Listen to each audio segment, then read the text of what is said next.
magic island of Euclidia is an unusual, fascinating, and weird place. But what is more important to Mrs. Gregory and her party right now is the fact that the magic island is also a very dangerous place. Safely locked in their cells 90 feet below the surface of the island, the Gregory party is planning escape when a knock is heard at the steel door outside their chambers. Captain Bradford goes to open the door, and a ray gun puts him to sleep for a good long time. When Patricia opens the same door a few minutes later, believing that the automatic ray gun would be good for only one shot, another steel partition at the end of the corridor gives way, and a great wall of water is rushing at them as Jerry, Joan, and Pat try to close the door. It's too late, Jerry. It's too late. No, it isn't. Shove on this door. Push hard, Mother. Oh, I'm doing my best. All together now. Push. It's nearly shut. Come on. Push. Harder. Push. And we are. We're doing it. Oh, boy. Oh, Jerry, we did it. Oh, you're very strong, Jerry. Oh, sure I am. But that was plenty close. That water must have been coming down that hole 5 feet deep. Oh, yes, Jerry. It was all of that. Looked as high as my head. Well, we got it stopped anyway. The wall of water had not reached this door in the full force of its intensity, however. What appeared at some distance as a wall of water 5 feet high was in reality no more than 18 inches in depth at this door. Oh, all right, Joan. Go ahead and make it look as if we haven't done anything. No, Jerry. Sure, Joan didn't mean it that way. Okay, forget it. Hey, look at Tex. He is in the water. Oh, he'll drown. We must get him up at once. Well, we can try. Come on, give me a hand. But that magnetism. Oh, I can raise his head above the water. Then the pull of magnetism is gone. Yeah. Say, that means those Euclideans are on the island again. Come on, let's get Tex up on a bed. Then you and I can make a dash out and see what's going on. Tex is breathing evenly. He didn't get any of the water. No, Mother. His face was just above the waterline. I was watching that. Oh, no wonder you weren't pushing on that door. Please, you do it. Help me get Tex up. Okay, Yes, here we go. All right.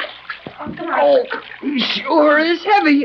Jerry, how many times must I tell you that you should say surely is heavy and not sure is? There you are, Mrs. Gregory. I'm wading around in water over my ankles, carrying the heavy end of a 200-pound man, and she takes time out to give me a grammar lesson. Sorry, Jerry, but you stand it well. I can take it all right. Now, let's ease him down over here. Oh, this will do nicely. Oh, dear. Tex is heavy, isn't he? His normal weight would be greatly increased by the total relaxation induced as a logical effect of the rays. Yeah, and he weighs more, too. That is precisely what I said, It Jerry. was not. You said... Jerry. No more now, please. I'm sorry. You are always saying you are sorry, but you never make any attempt to improve your habitual method of procedure. What's the matter with my habitual method of... Jerry, please. Oh, sorry. What's the use? Come on, Joan. We're not doing any good here. And Tex will be all right as long as he sleeps like that. Let's sneak out for a quick look around before any of those Euclideans get a chance to come down here and see how we're living under the water. But the water, Jerry. We will not be able to open the door now. You will have to postpone your look around. I don't think so. That water was shut off just as quickly as it started to flood. Why would you think that? You didn't hear a sound of it after we got the door shut, did you? Well, no, that's true. But these chambers are soundproof. You would not hear the water even if it still rushed at maximum velocity. Maybe and maybe not. I'm going to have a look. If you must be silly, I will accompany you, Jerry. Oh, will you two please be very careful? Oh, Jerry, the water. Yeah, it ain't. Not ain't, Jerry. No water either. Look on this floor. Why, the water is gone. What a marvelous place this island is. Come on, Joan. Yes. How long will you be gone? Oh, not long, Mother. Now, you'll be very careful, won't you, Jerry? We'll keep our eyes open. And take no chances. We will proceed with caution and deliberation. Yeah, and we'll be careful, too. Jerry Hall, why must you pretend to misunderstand me every time I use a word of more than one syllable? Because you try to show off by sticking a lot of big words in where one syllables would get it said better and quicker. Now we'll open this door. One moment, Jerry. Before you open the door, listen to be sure the water is gone from the corridor. I thought you said these doors were soundproof. Oh, that was silly of me, was it not? It was, plenty. You're slipping, Joan. Continued association with you has done much Hey, to undermine... wait a minute. Association with me won't do you any harm. Now remember that you're used to being one of these smart Euclideans for a minute, and tell me what to do before I open this door. It is never safe to guess on Euclidia. Oh, nothing is safe here. But this door can't do any more than spill a lot of water in on us. Here goes. Nothing. No water. Nothing in the corridor. Well, don't look so sorry about that. Come on, Joan. Hey, well, listen to our steps and our voices. We're in one of those echo chambers again. Yes, Jerry. And with all the electrical devices functioning as usual, we may consider it an established fact that the scientists have returned to the island. Then this thing gets worse. We may have to worry about some outsider blowing up this island without knowing we're here. And all the time keep right on worrying about what sort of tricks G47 is going to pull. G47 will spare no effort to secure Captain Bradford's formula. But, Jerry, will Mother think it right for us to leave her with the captain? Your mother would have been about ready to kick us out of there if we hadn't gone when we did. Why, Jerry? Well, maybe you haven't seen enough of your mother in Tex to notice it. After all, you've only known your mother for the little while we've been on this island. But if you could have seen them on the deck of the yacht when we were coming down here on those moonlit nights, oh, boy. I am not at all sure I understand what you mean. No, you wouldn't. These Euclideans may know a whole lot more than I do about chemistry and electricity and all that. But they can use a little common sense. The possession of common sense would enrich you also, Jerry Hall. Golly whiskers, the girl submarine commander again. It is indeed S1. Is your position so enviable that you have time to stand with a gaping mouth and blinking eyes, Hall? No matter whether I've got time or not, I can't help feeling nervous every time one of you Euclideans jump through a steel wall at me without making any noise. The commander did not come through a wall, Jerry. She merely stepped around the corner of this hallway. You have not lost all sense of proportion, Cleostra, even though your wits are of necessity dulled by contact with young Hall. Never mind about sharpening up my wits. Tell us how we're going to get out of the hole we're in now. My mission is to guide you to a chamber even more strong and isolated than the one you have been occupying in comparative comfort. We are to be placed in solitary confinement? Precisely. Hey, quit pushing me around, Commander. What's the idea? You may learn a great deal more by keeping silent than will ever be revealed to you in response to your baying. Baying, huh? Oh, all right. I'll go where you want me to. Only stop pushing. Is it permissible to inquire as to our ultimate disposition? It is not. You will enter this door. What a small room. Golly whiskers, Commander. This thing isn't a big enough cell to keep anybody in. You will observe that the speaking voice is normal in tone. There is no communication possible to this chamber. Oh, and you wanted to get us in here quick and talk to us before G47 discovered where we are? Precisely. Report on your position, condition, and what has transpired. Captain Bradford and Mrs. Gregory, my mother, are in water control cells on this level. Captain asleep with ray effects. Have been flooded but now drained. Have no plans. Captain will offer formula as last resort for our safety. Very good. You will act as I instruct you. Precisely. Yeah, that's it. And maybe that's a good word to use around here. We'll do what you tell us. Precisely. Remarkable, if authentic, this attitude on your part, Hall. Oh, I'm all right. Now who's losing the time? Correct. I will proceed. This much I know of G47's plans for you. Your lives are in no danger for the moment. Euclideans will devote all possible time to relocating island. Your numerous radio messages have attracted attention of Coast and Geodetic Survey. They cannot harm us, but with instruments at their command might well determine many points concerning Euclidia. The island was moved as I thought then. Movement was slight. Surface disturbance too great. G47 now conferring with scientists. Have you definite estimate as to probable time before we will be the object of G47's attentions? You should be comparatively certain of privacy for 3 rotations. Huh? 3 which? Rotations, Jerry, of the Earth. Oh, 3 days, huh? No. Days are periods of daylight on Euclidia. The complete cycle throughout any period from a given second one day to the comparable second the following or preceding day is a rotation. Oh, okay. 24 hours then, huh? As time is roughly figured in your world, yes. Never mind the cracks about my world. What do we do, Commander? That you must plan for yourselves. I have given you 3 rotations of assured privacy. Must I do your thinking for you as well? We will evolve a plan. Yeah, we might even get an idea. Say, where's the other two members of Mrs. Gregory's crew? McLeod, the Scotch engineer, and the old Yep and Nope skipper. They are safely under guard aboard your boat. The boat is in the submerged lock? Precisely. Oh, and where are those little homing pigeons? G47 has them in his private laboratory for personal study. Gee, sure looks like we'll have to do all this ourselves, Joan. I will be on my way. Do not speak as I leave.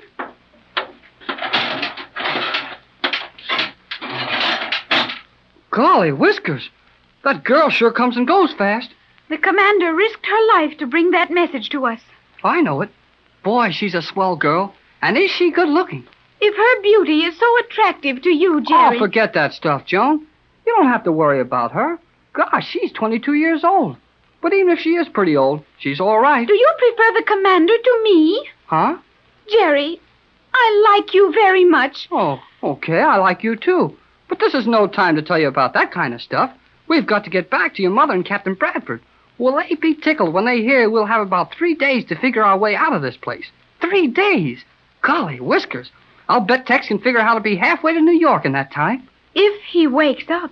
If he wakes up? Yes, Jerry. The captain may sleep longer than we had thought. Yeah, he might.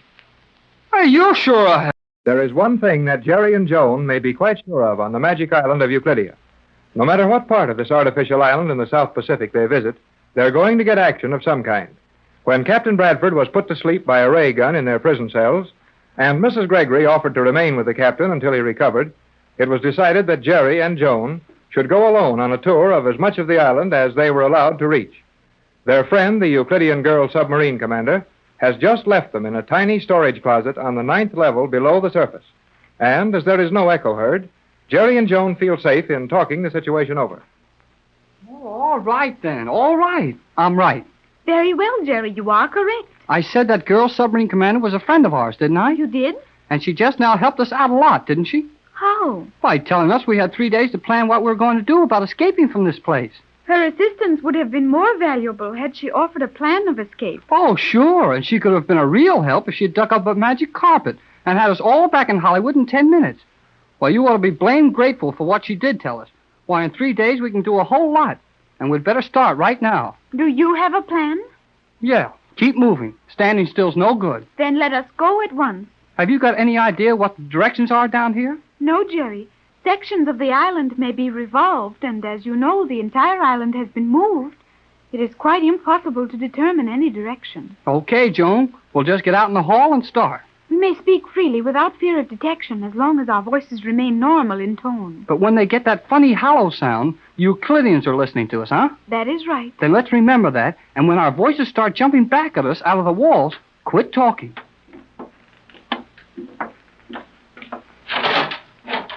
This is not the door through which we entered this room. Huh? Not the same door? No. We entered through that door. Then where does... Hey, this room has a door in every wall. There are many rooms with a door in each wall. We must use care in our choice of a corridor through which to continue our search. Yeah, just a little harder than finding that camel in a needle.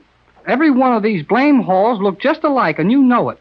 They're all shining steel tunnels, so we haven't got any choice. But if you say this is a different door from the one we came in, then let's go this way. We may as well. To retrace our former course would only take us back to the cells occupied by Mother and the captain. Precisely. Jerry Hall.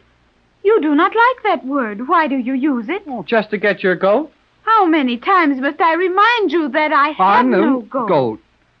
Never mind. Flying off the handle every time I open my mouth. Let's get busy.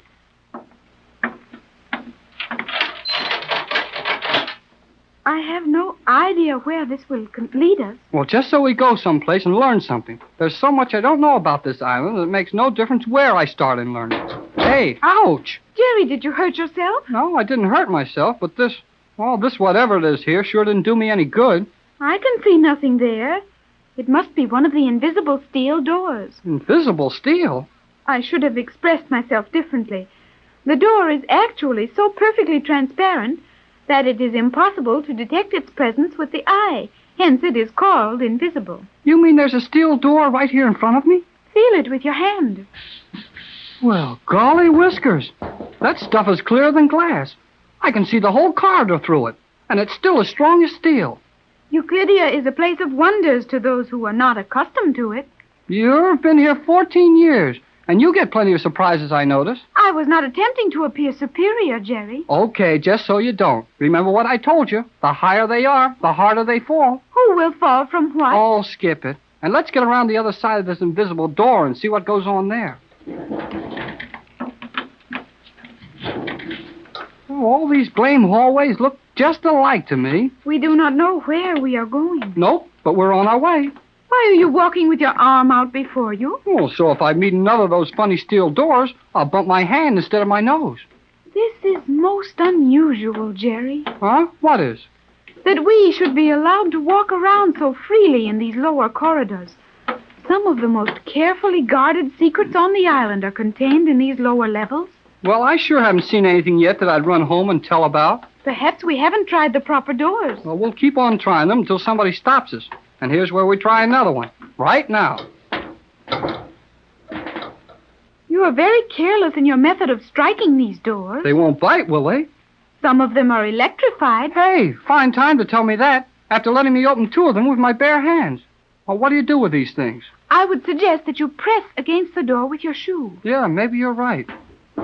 It does not open. I discovered that for myself. This door you must pull toward yourself. The small opening near the bottom will suffice. Use the toe of your shoe. You do see things at that, don't you? On Euclidia, our powers of observation... I know. But let's go on hunting places to learn things. Hey, Joan, did you notice that? While the door was open, the communication channels were active. Yeah, and somebody heard what we said. But we said nothing while the door was open. Then somebody heard nothing, which is swell. But how about that echoing noise? Doesn't that mean the opening of that door was registered on some of their instruments? Presumably. But it may be some time before the graphs are calibrated and readings noted. The scientists are occupied otherwise. I think our progress is not being followed. Well, let's go some more then, and I hope you're right.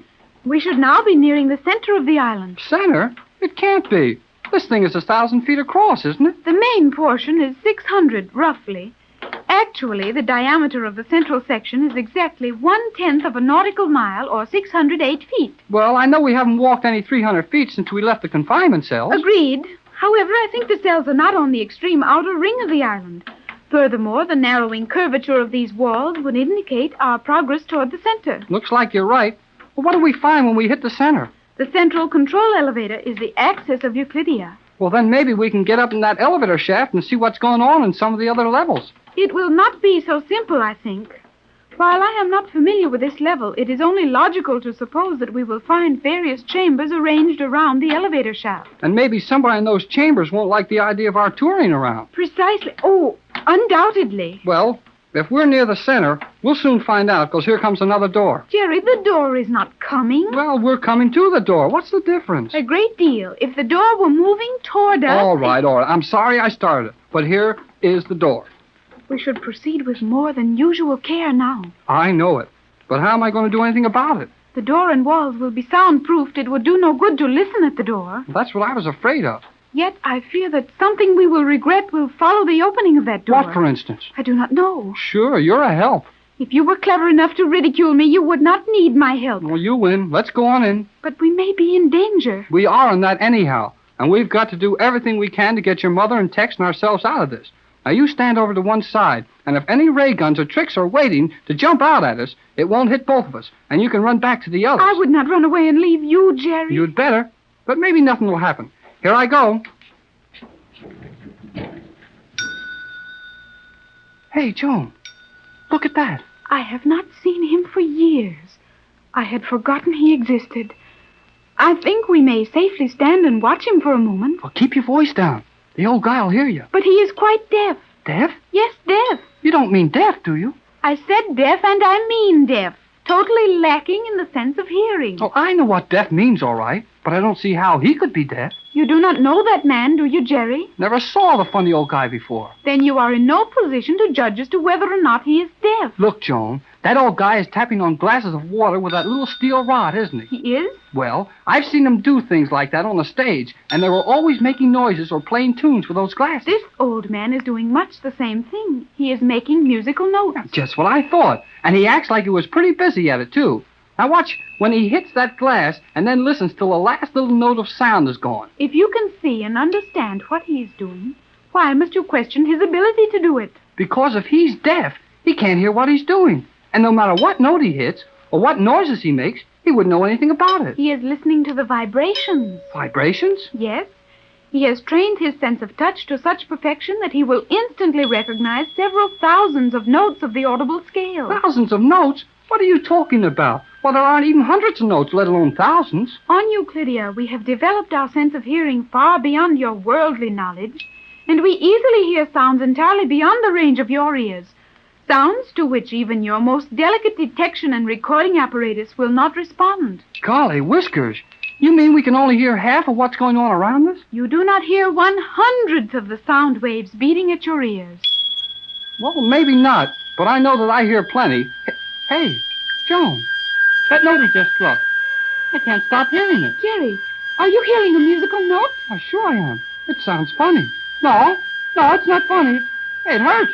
It hurts my ear, makes my head ache. Step back and close the door at once. Hurry, Jerry. What for? Do as I tell you at once. Now, do you hear that note? Well, no. Well, I guess I don't.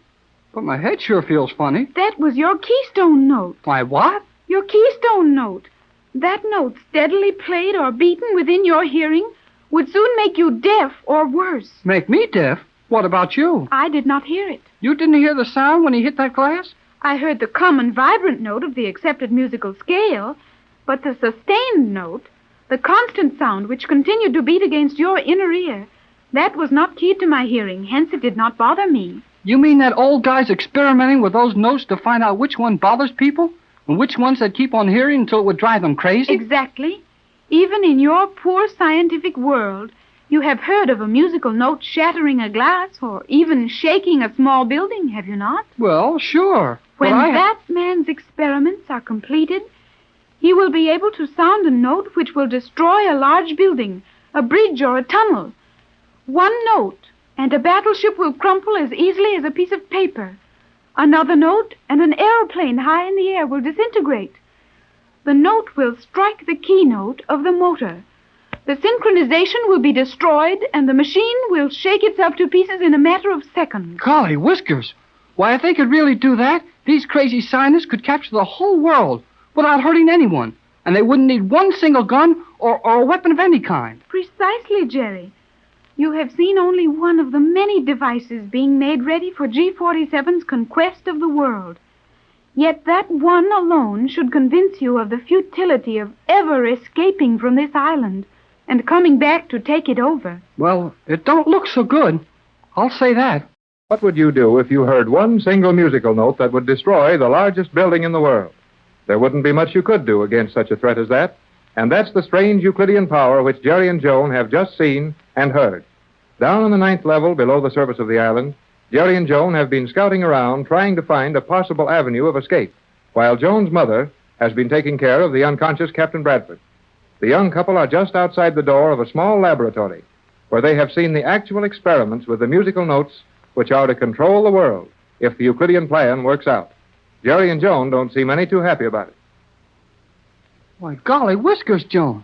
That's the weirdest thing I ever heard of. It is not entirely pleasant, is it, Jerry? Pleasant? It's got my goat. But, Jerry, you... And don't tell me I haven't got a goat. I have, and it's been got.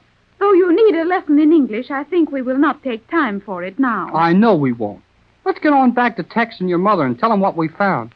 You know, if G47 and the rest of these scientists can chase us around with a noise that's going to make battleships fall to pieces, Tex ought to know it right away. What will Captain Bradford be able to do? Well, I don't know. But we can't ask him here. Come on.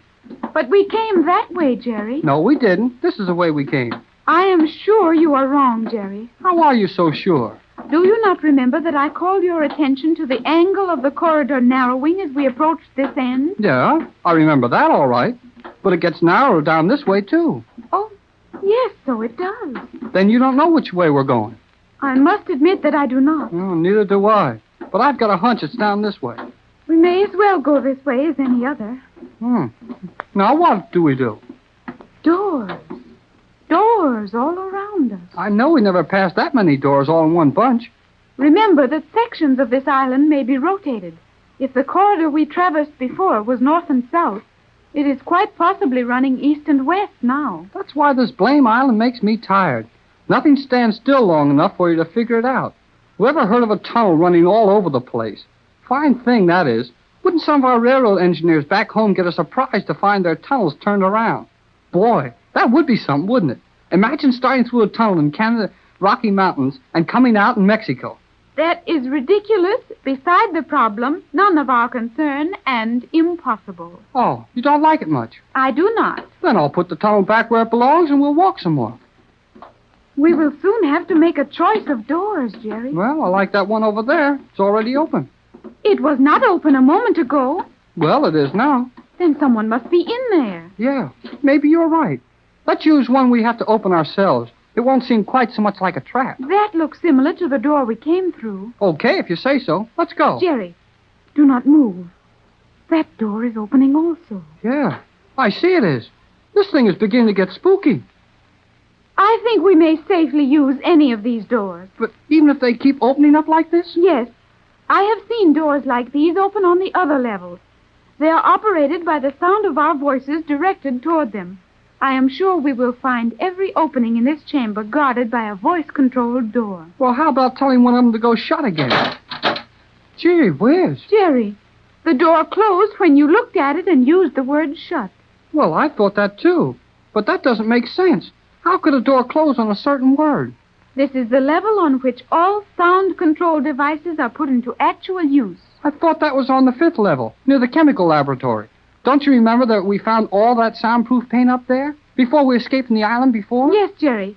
That is where the chemicals for sound control are compounded. Paints, oils, gases, and solutions.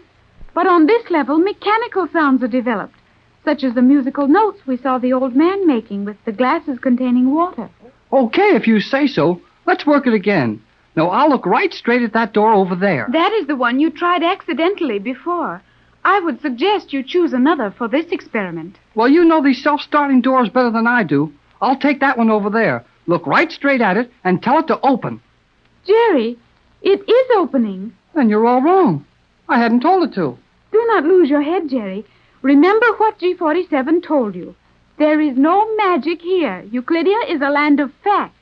You used the word open when you spoke. Golly. Hey, maybe you're right. Well, I'll try the same door on the word shut. You see? Yeah, I see. It's about all I can stand. Which door do you think we should go through? Oh, that one that stays shut over there. Let's see if we can open it by talking. Hey, there it goes. You used the word open. Well, let's get through it before it changes its mind.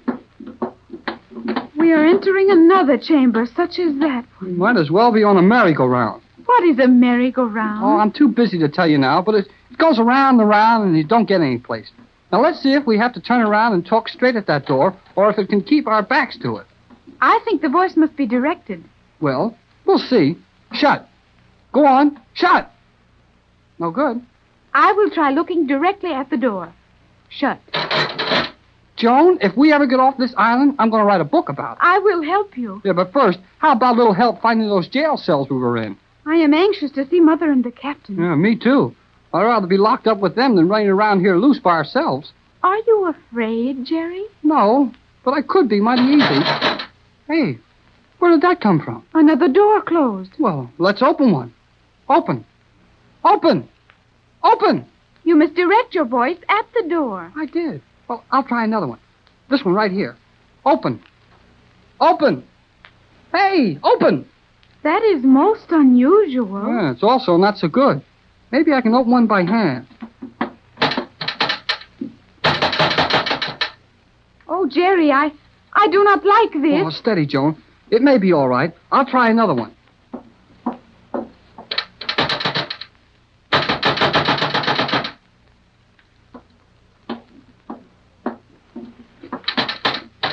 Oh, Jerry, we are prisoners in this room. All the doors are closed against us. Well, it looks that way, Joan. But we'll have to keep trying.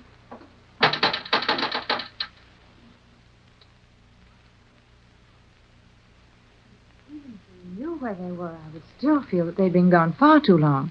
After all, they're only youngsters, Tex, and we're responsible for them. I know that, Pat, and I can understand how you feel, but The question is, would we be helping them by starting out to look for them? How could we be doing anything else? We haven't the least idea where they are or where we are.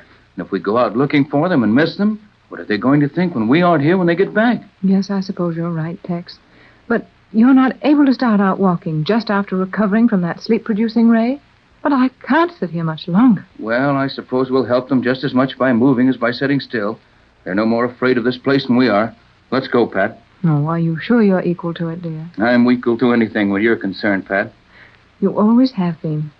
And I haven't been very appreciative lately. But one of these days, when this is all over... I know, Pat, and don't worry about that now. The most important thing is to find those kids and get ourselves organized around here.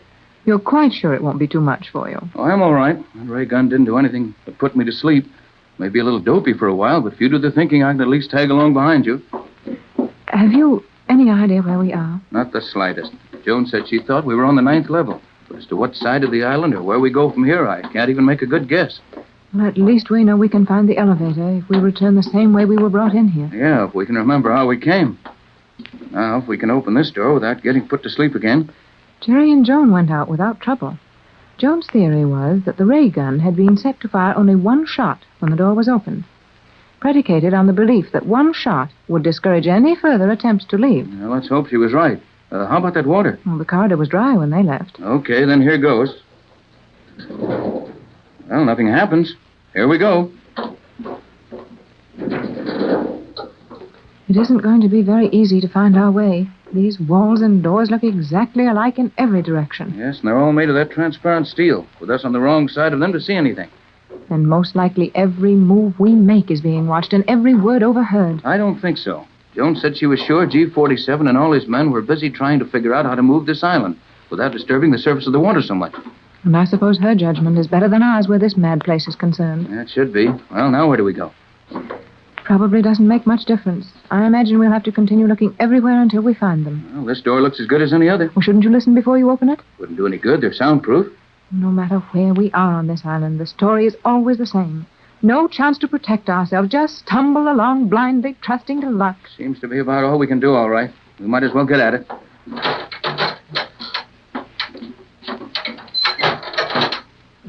Now we are in a quandary. We sure are. A 6-sided room with 6 doors leading out of it. Oh, we can't say we didn't have any choice here. Let's just take the first one and see what happens. Whatever you say, Pat. No good. That one won't open.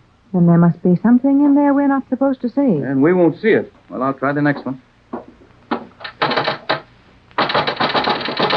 It looks as if we've located a series of rooms which must contain something very valuable. They sure keep it a secret, whatever it is. Well, now let's see. We came in that door. We've tried these 2. That leaves 3 over there. Suppose you take one of them, Pat. That'll save time. All right. I can't move this one, sir. Same trouble over here. Well, that leaves only one. Oh, I wonder if we should try this last door. Why not? Oh, I'm beginning to feel terribly nervous, Tex. We've been left alone so long, but it just doesn't seem reasonable. After all, we are prisoners here, and G-47 must know we'll be making every effort to escape. Yes, he's also got a pretty good idea that we're not going to get very far with our efforts. Might as well get it over with, Pat. We're prisoners, as you say. We wouldn't be in any worse fix if we had company, even the company of our captors. Here goes. Well, we'll just have to go out the way we came, and we've only wasted our time in this room. Right, let's get out of here. Tex, we're locked in here. No, we're not. These doors all look alike. Must have been another one we used.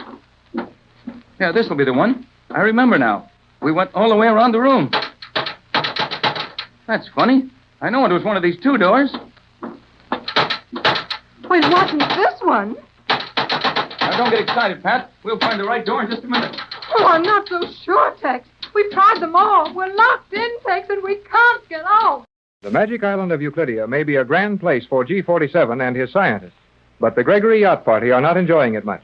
When Mrs. Patricia Gregory with Captain Tex Bradford and young Jerry Hall sailed from Los Angeles in search of Joan Gregory, Mrs. Gregory's long-lost daughter, they had many thrilling adventures and once made their escape from the scientists on Euclidia.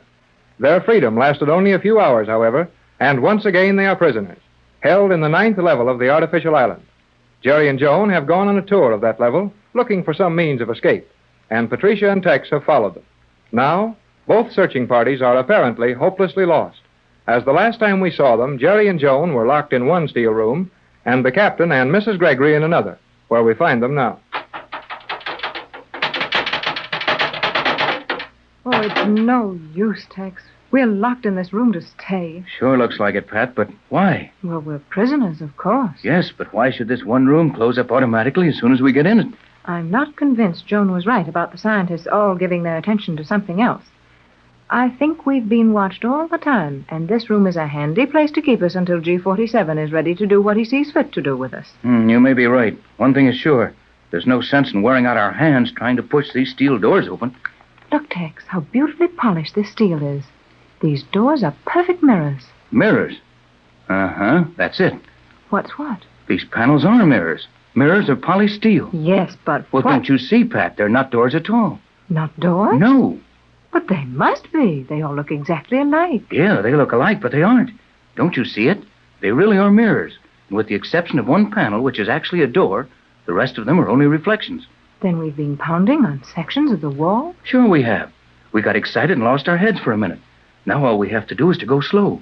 Try each of these doors, or rather panels, until we find the one that's a real door. We can open it just as easy as we did when we came in. It's worth trying, at least. Yes, and we'll take no chances on getting mixed up this time. I've got a heavy black pencil here. We'll make a mark on each panel we try, and we won't be doing all that over again. All right, well, we'll start with this one.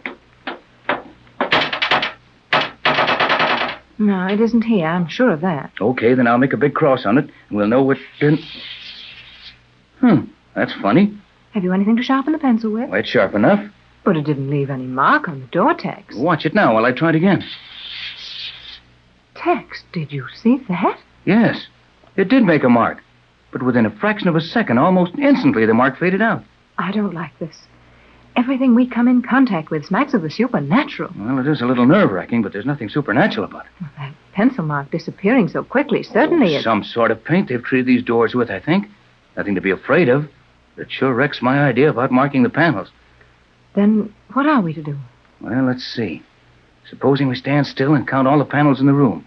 Then count them as we go around. That should do it. What was that, Tex? Sounded like something heavy struck the roof of this room. There it is again. As if a large magnet. Pat, do you feel this room moving? Yes, Tex, Why, it's rising, isn't it? I'll say it's rising. This thing acts like an elevator. It must be an elevator. Jerry and Joan described the sound of those giant magnets when they rode in one of these elevators. That must be another level we've just passed. The 8th, if Joan was right about ourselves being on the 9th. But this can't be a regular elevator. Sure acts like one to me. But the size of it, Tex, as large as the living room in my home. They don't seem to care how big anything is around this island. If they want it moved, it moves. That must have been the 7th floor. Well, I'm glad we're going up. I'll feel better when we're near the surface of this island. It isn't very pleasant being locked up 90 feet below the surface of the ocean. But what if we're leaving Jerry and Joan down there? No use worrying about that now, Pat. We can't control this. We may be getting into a position to help them as well as ourselves. Yes, and that was the 6th level. And these levels are 10 feet in height. We're moving much slower than in an ordinary elevator. And this steel room must weigh as much as a half a dozen ordinary elevators. Of course. I wonder what we'll find at the surface. Probably a reception by someone who doesn't like us very well. And Jerry and Joan? We'll have to wait and see.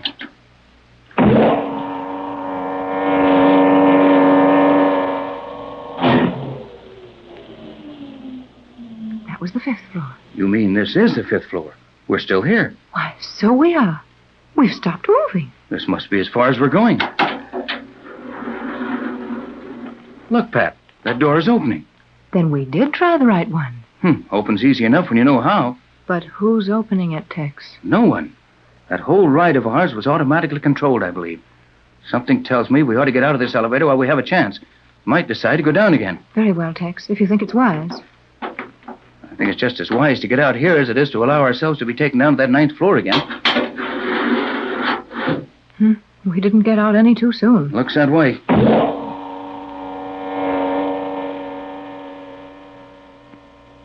It sounded as if it went up. We might have stayed on it and reached the top of the island. I think we'll have a great deal more opportunity to look around here unmolested than we would have on the surface. No doubt of that. Let's start looking. Same thing here we had down below. Halls and halls full of shining steel doors. We don't know where any of them go. Joan said all elevator doors open toward the outer rim of the island. And if that's the case, we should be working toward the outside by going straight ahead. Right. We'll begin with this door in front of us.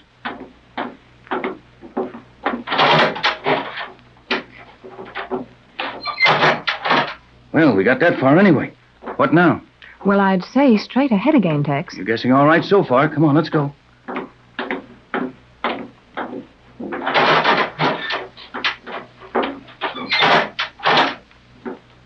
Well, that's a queer-looking thing, Tex. Do you know what it is? I think it's the nose of one of the Euclidean submarines. Yep, that's what it is. We're in one of the submarine locks. That's the opening in the nose of the sub. Well, there doesn't seem to be anyone around.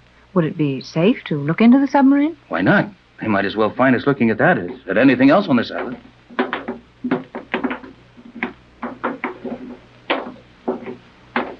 Tex, there's someone in that submarine. Are you sure? Yes, way back in the stern. I can see a shadow moving around. Can you see how many people there are? No. Why? I have one of the ray guns Joan got for us. I'd be tempted to argue with him if there weren't too many in there. It might work. Joan said the Euclideans never put more than 2 people on those subs under ordinary conditions. Hey, Mrs. Gregory, Captain Bradford. Pat, I thought I heard Jerry. Yes, but keep your voice down. If we heard him, those people in the submarine must have heard him too. Mother, Captain, come in here quietly without speaking further. Well, that was Joan, Quiet, Tex. Pat, and do as she said. I'll give you a hand. We'll have to climb up into the nose of that sub. Come on, easy now. No, I'll make it all right, Tex. Oh, Joan, dear, what on earth? Quiet, Mother. Get back into the central portion of the ship at once. What do I do, Joan? Same as Mother. Hurry and quietly. Come here, Jerry. Quietly now. Sure, I know. Help me close this port. Gently. Gently, it is.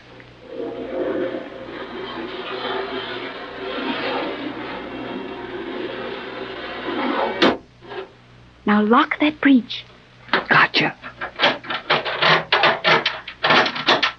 And now we can hurry back to Mother and the Captain in the central section. Better be quiet about it. There is no need for silence now.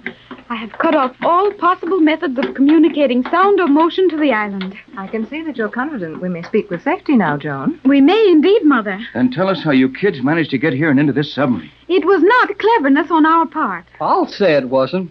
Oh, boy. We got into a room all full of doors and couldn't get out. Why, that's just exactly what happened to us, wasn't it, Tex? And the room then rose to this level. And we found out we were in an elevator all the time. That's exactly what we went through. Yes. Well, when we found the nose of this thing open already for us and nobody here, we came aboard. And I had just completed testing the controls, and Jerry was to return to the 9th level in an attempt to bring you up here. But you got here all by yourselves. So let's get underway. What do you mean, underway? Surely, Mother. You and the Captain sit back there where you will not interfere with the controls. Now, wait a minute. Hold on, Joan. You're not going to try to steal this Euclidean submarine. She's not going to do anything else but.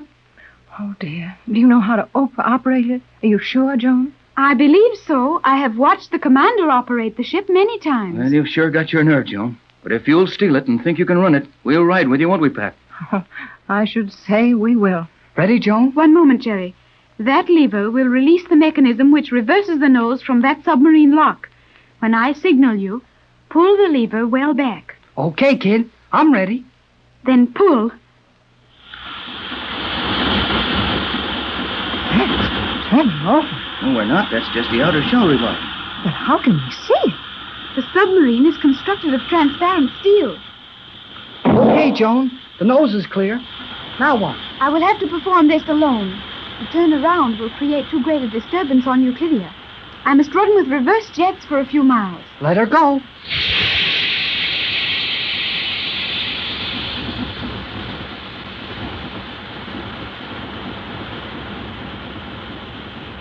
Joan, we're going very fast to be running backwards, aren't we? The speed is identical with the best forward speed. These submarines are reversible. We will soon attain the maximum speed of 48 knots. 48 knots? You mean this thing will make 48 knots an hour underwater? It sure will. This is the fastest submarine on the island. And it will operate at a depth of 1 mile, although not at that speed. But if we are pursued, I shall dive for the floor of one of the ocean canyons, and we will never be caught. Never be caught. Joan, dear, you can't mean we're actually getting away from Euclidia. To be sure, Mother. But, Joan, isn't there some way G-47 and the scientists can overtake us or pull us back to the island? Not a chance, Tex. This is the fastest submarine they've got, and their magnetic stuff won't work on their own boat. Correct, Jerry. There is, to my knowledge, no possible way for us to be overtaken and returned to Euclidia. Oh, Joan, it's wonderful. Well, I can just hardly believe this. Must be true, though, Pat.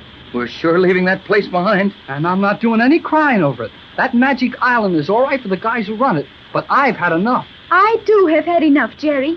I will proceed at full speed.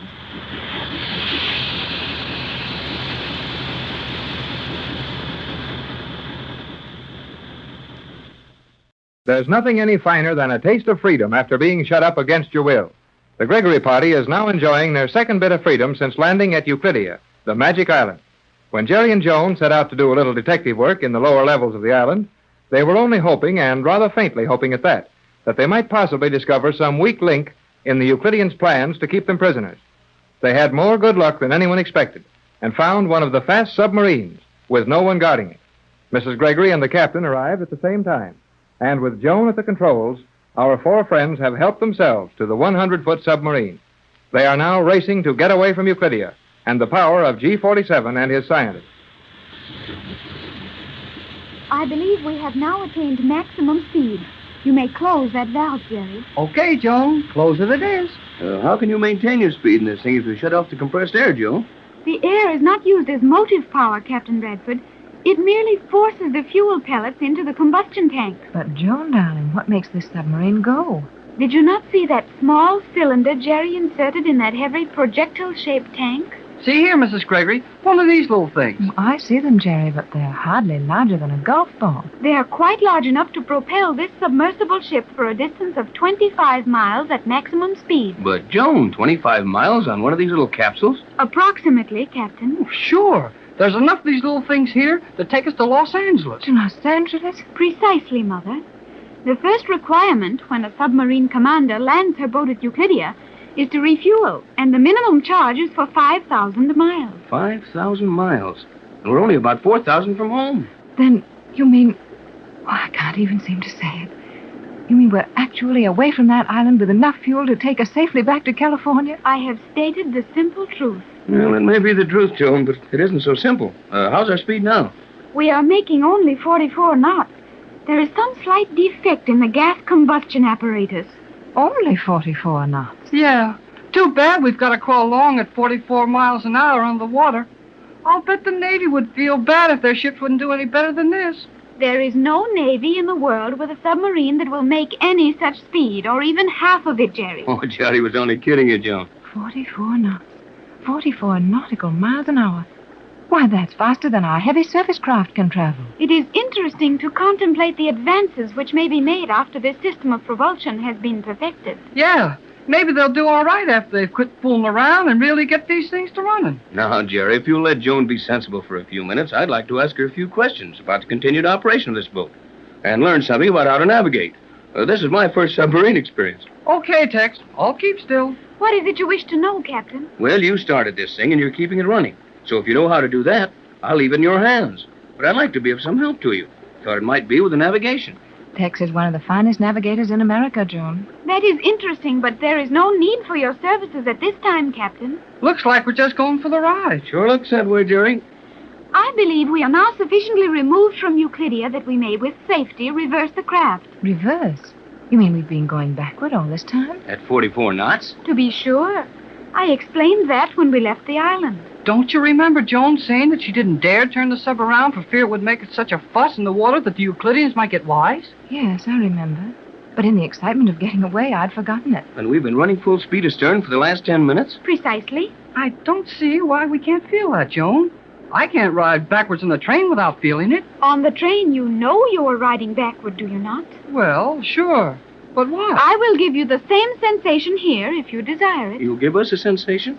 How can you do anything about that, Joan? We've been steadily running backward, and I hadn't noticed it. I will open the visibility slides in the sides of the submarine. Hey, don't let that water in. The water will not come through that transparent steel, and you should know that, Jerry. Yeah, I did see it before. How wonderfully clear those openings are. Everything in the water is as plain as day. Yeah, now you can tell you're going backward all right. Seeing that marine life scooting by in the wrong direction could be mighty upsetting. I think I'd just as soon go forward, Skipper. I will now reverse the craft. What, at this speed? We will lose momentum gradually. I will cut off the power and run in a wide arc. How could this thing be so noiseless all at once, Joan? We're still rushing through the water. Why don't we hear the water as we did before? You did not at any time hear the rush of water around the ship, Captain Bradford. You heard the water passing through the power channels. That steel is not noiseless, as it is much more simple to check your power if you can hear it. But the rest of this boat is made of noiseless steel. Yes, Mother. Boy, you sure see things when you go riding with these Euclideans. I am no longer a Euclidean, Jerry. Good for you, Joan. Then you'd better remember that when we start to tell you how dumb they are in my world. Joan will soon be of our world, Jerry. That will make me very happy, Mother. In less than 80 hours, we will arrive in Los Angeles. Golly whiskers. I can't think of anything better than that to say, Jerry. It's almost too much for me.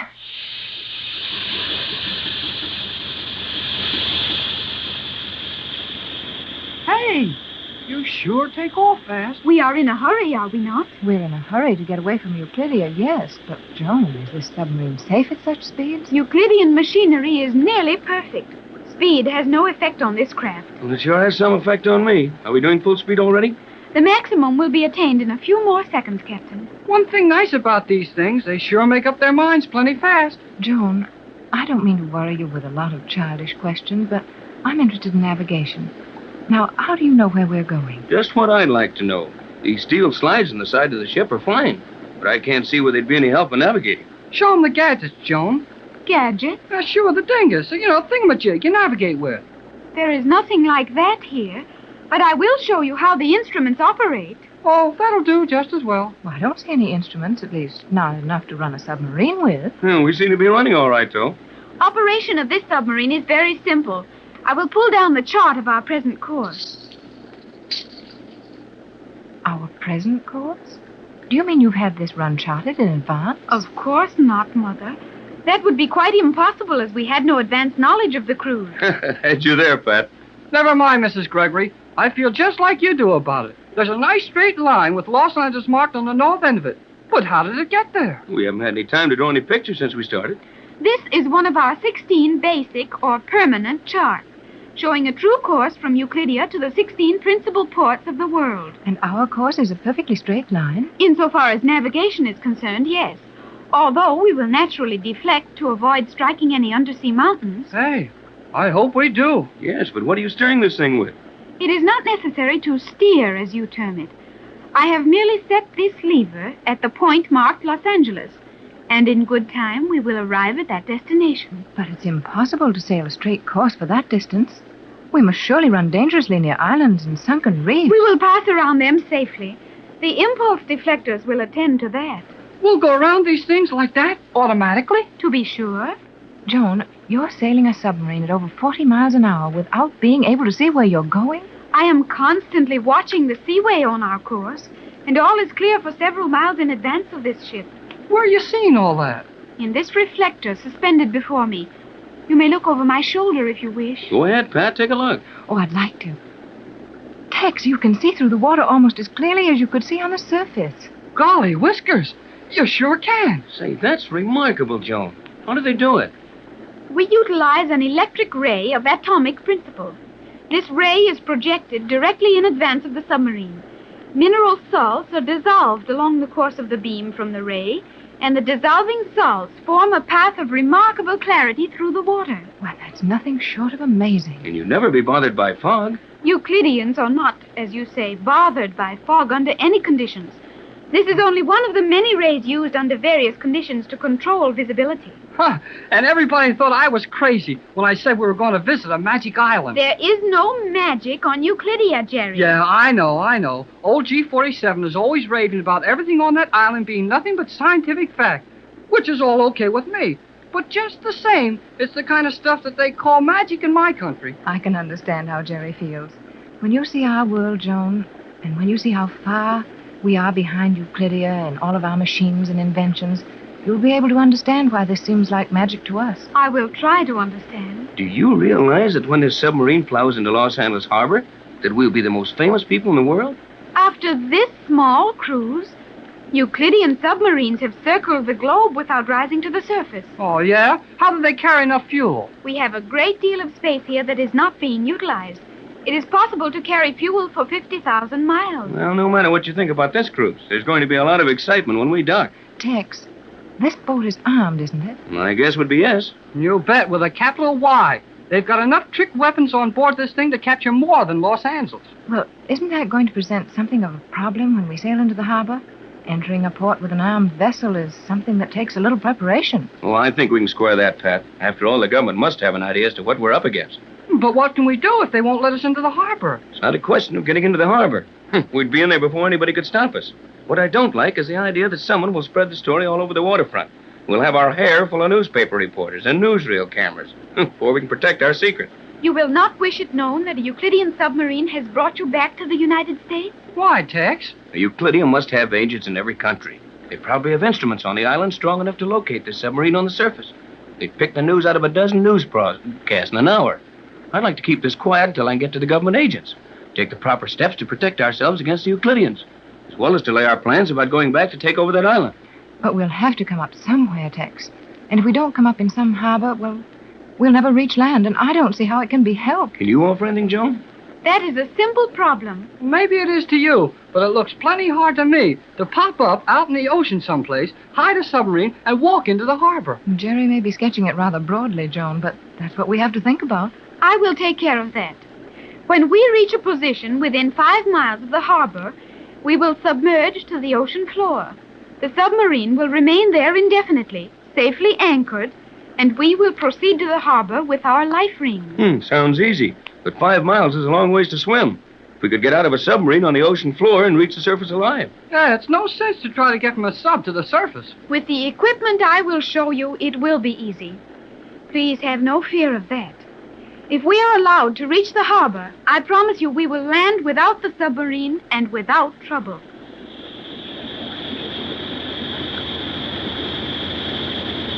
Down in the South Pacific Ocean, a submarine is racing madly for the United States. Just 4 hours ago, the Gregory party escaped from the island of Euclidia in a stolen Euclidean submarine. Joan Gregory, 15-year-old girl who has spent nearly all her life on the strange artificial island, is operating the submarine, while Jerry Hall, Mrs. Gregory, and Captain Bradford watch with interest and ply Joan with questions.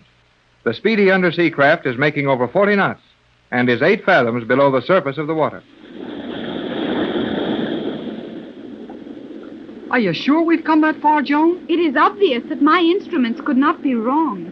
We have progressed slightly more than 160 miles during the last 4 hours. Think of that, Pat. 4 hours, 160 miles, and under 8 fathoms of water. I am thinking of it, Tex, but there's so much to think of that I'm not able to grasp it all. Golly, I'm not doing any better, Mrs. Gregory. But it's mighty swell to know we've left that crazy island behind us, and that nothing can stop us now. Oh, how I hope that's true. Well, of course it is, Patricia. You've been worried so long and seen your plans so badly treated that you're afraid to believe in good luck when it does come along. Indications point toward a fair possibility of achievement of our goal.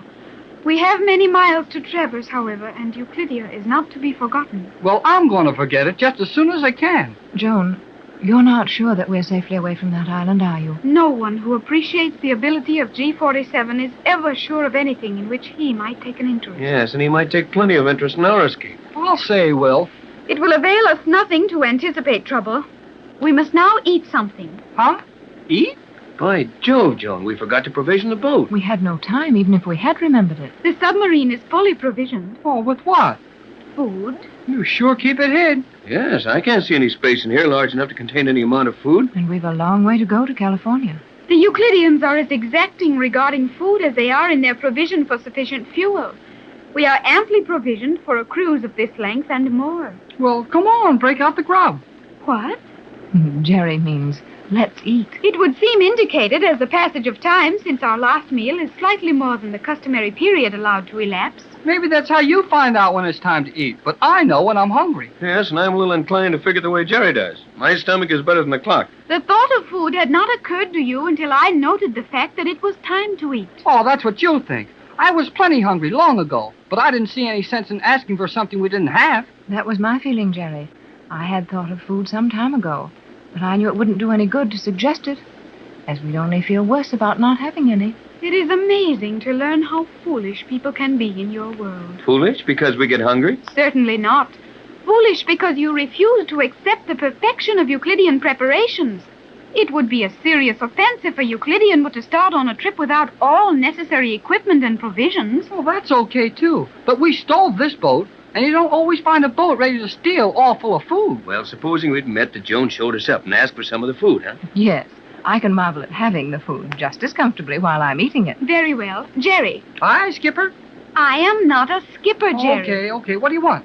Will you open the metal slide in the steel section near your left arm? Oh, this little thing here? Yes, that is Sure. it. You will observe a number of quartz vials, each labeled and numbered. Yeah, there's a lot of little bottles here. They're all marked D1 and Z4 and all such things. We will not require more than the one you have in your hand. That is marked Z4, is it not? Yeah, but what's in it? Our noonday meal. Huh? Joan, dear, are you looking at what Jerry has in his hand? I glanced at it. The label will be correct. But we're looking for something to eat. That vial contains sufficient for our needs at this time. Now look, Joan, this bottle isn't any bigger than your thumb. Well, how can we eat out of that? If you will remove the cap, please. Okay, off comes the cap. Now, Mother, if you and the captain will extend your hands, Jerry will drop one of the tablets in each hand. Why, yes, but, well, good heavens, that little capsule isn't much larger than the end of a lead pencil. You will find it sufficient for a satisfying meal. A meal? This little pill is a meal? You are very skeptical, Captain Bradford. But let me advise you to eat the pellet at once. Much of the food value will be lost in the air if you continue to hold it in the palm of your hand. Oh, golly whiskers. Do you chew this up or just swallow it? If you wish to savor the exquisite taste, it is permissible to masticate and slowly swallow the food contents. Slowly swallow? How can you swallow a thing like that slowly? Jerry, taste your tablet. It is delicious, and give Joan hers. Oh, sure. Sorry, Joan. Here's your porterhouse steak. Why, George, Pat, you're right. That tastes mighty good. Seems to taste like a good, healthy mouthful, too. Well, if it's all right with you two, I guess I can take a chance on it, too. But I can't see how... Oh, golly whiskers. Now I've done it. I swallowed my dinner without even getting a chance to taste it. You will receive the food value as quickly as if you had tasted it. Many of the Euclideans prefer to swallow the pellets quickly, saving considerable time. Yeah, I guess it's too long for lunch if you take time to chew up a pill.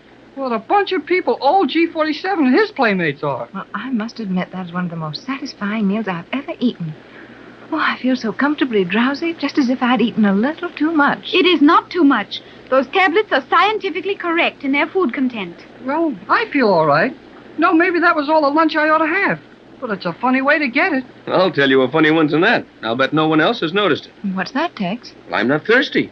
None of you have asked for a drink of water. Why, you're right. It's been hours since we had any water, and I never felt the need of it. The need for water is partly provided for in the tablets. But in such concentrated form, it is impossible to secrete sufficient normal moisture to serve for a longer time. I had given it no thought and have no water prepared. But in a few moments you will be supplied. Prepared? Water? How? Now, Joan, don't tell me you've got some concentrated water in a fountain pen. Naturally not. You should know, Captain Bradford, that when water is condensed sufficiently to compress it for such use as this, it is no longer water. Even the Euclideans have failed to compress water appreciably and then return it to its natural state. Well, it's almost a relief to hear that you admit that those scientists have failed at something. Their continued perfection with everything they attempt is bewildering and terrifying. Where do you turn on the hydrant? Turn on the hydrant? Sure, open the faucet, start the pump, make the fountain bubble.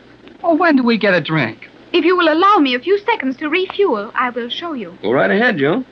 And all this is real? A submarine that takes but a few seconds to refuel? You know, maybe we can do something about that. Seems like a waste of time to me. You think I do it too slowly? Now, don't let Jerry kid you, Joan. Go to it. And if you don't mind, I'd like to watch you closely. Have you explain the refueling process as you go along. It's always happened too fast for me. It is very difficult to demonstrate for that reason. However, there is enough fuel in the first chamber to allow me a few seconds for explanation in advance of the actual operation. May we all watch, dear? Certainly, Mother. although there is little to see. As you will note, that heavy cylinder of transparent steel contains several hundred small cubes of a grayish mineral substance.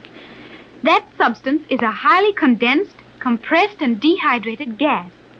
When the gas cubes are mixed with ordinary salt water, spontaneous combustion expands the whole at a terrific rate, and this force is allowed to escape through two jets in the stern. So far, so good. But how do you get those cubes of dry gas down into that lower combustion chamber? Watch closely now. I move this lever, so, and that action closes a valve in the upper end of the chamber. Now I move this lever and release one of the cubes, allowing it to drop through the valve and then quickly close the valve, restricting the chemical action to the lower chamber. Follow this closely now.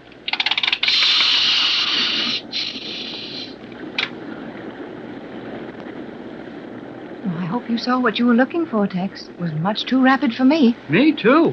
Oh, it's remarkable, Jerry. We'll certainly have wonderful stories to tell when we get back home. Yes, unless we can prove them, nobody's going to believe us.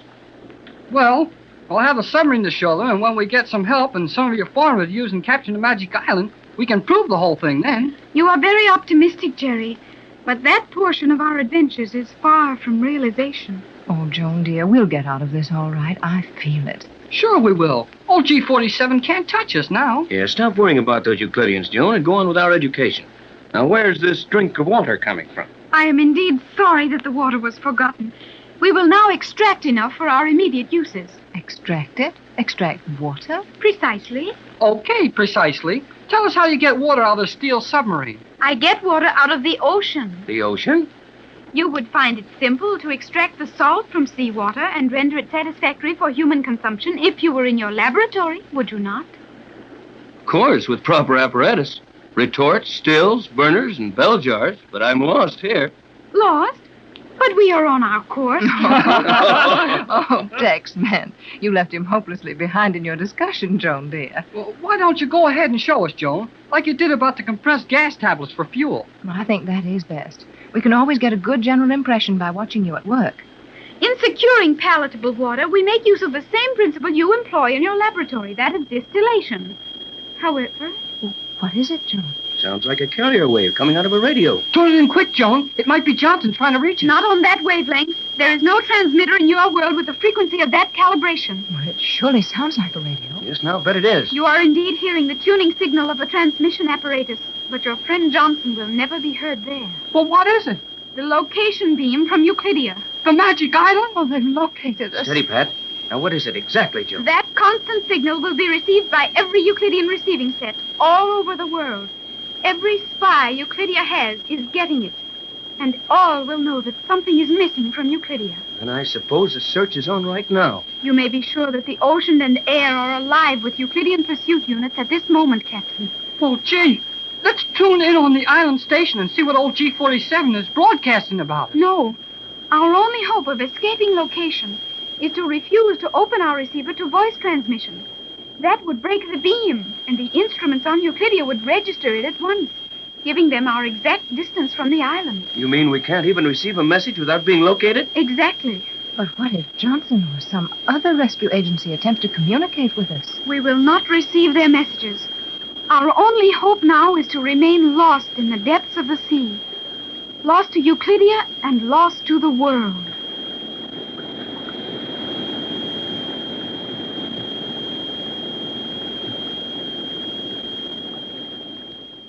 For the second time, the Gregory party has escaped from the Magic Island.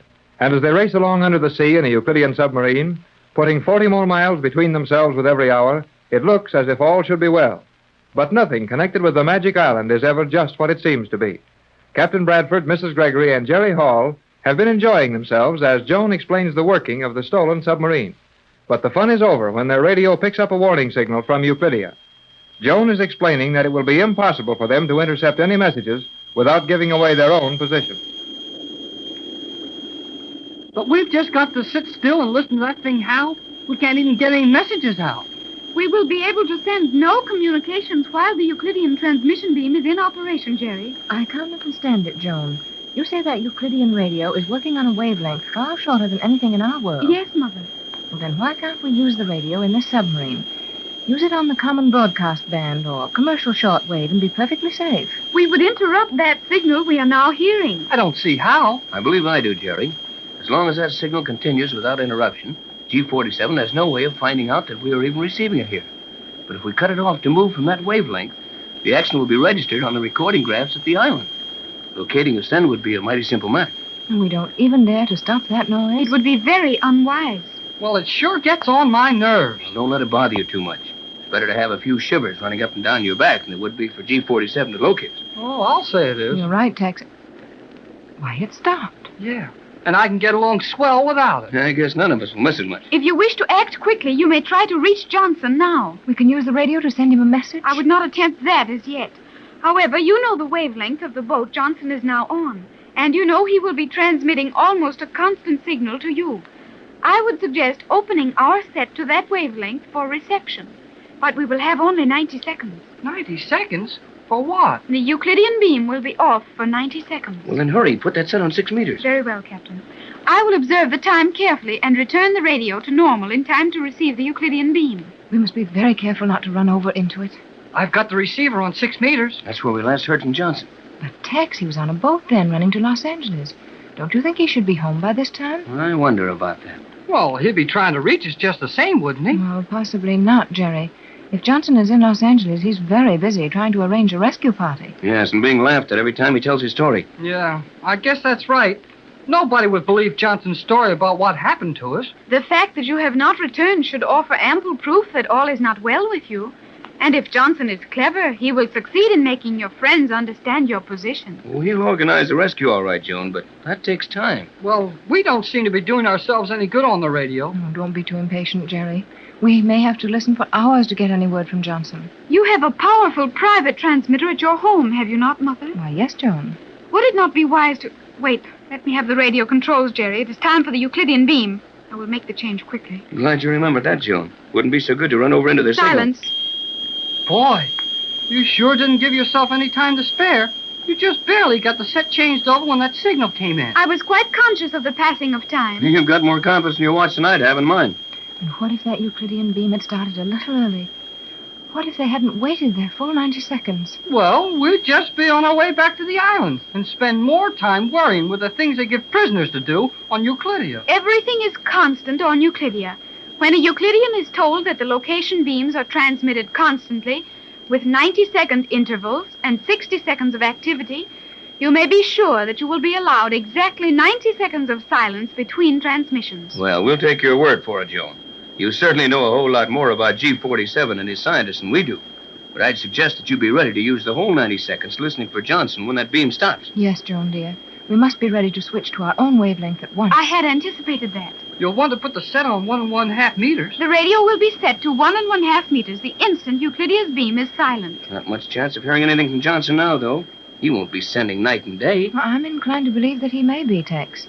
He can easily get any number of amateurs to work in shifts for him. Well, hey, there goes the beam. Change the wavelength, Joan. I have changed it. You sure work fast. When time is computed in seconds, it is well not to waste it. Oh, let's be quiet a minute and see if we can hear anything. Not a sound. It is possible that your transmitter in Los Angeles is very weak and might not reach us clearly underwater. I will soundproof the submarine. Soundproof the submarine? What do you mean, Joan? I will close the visibility slides. The outer shell is not soundproof, and we may safely run by instruments alone. And we'll just tear along underwater without being able to see where we're going? We will remain on our course. Visibility is of no value to us at the moment.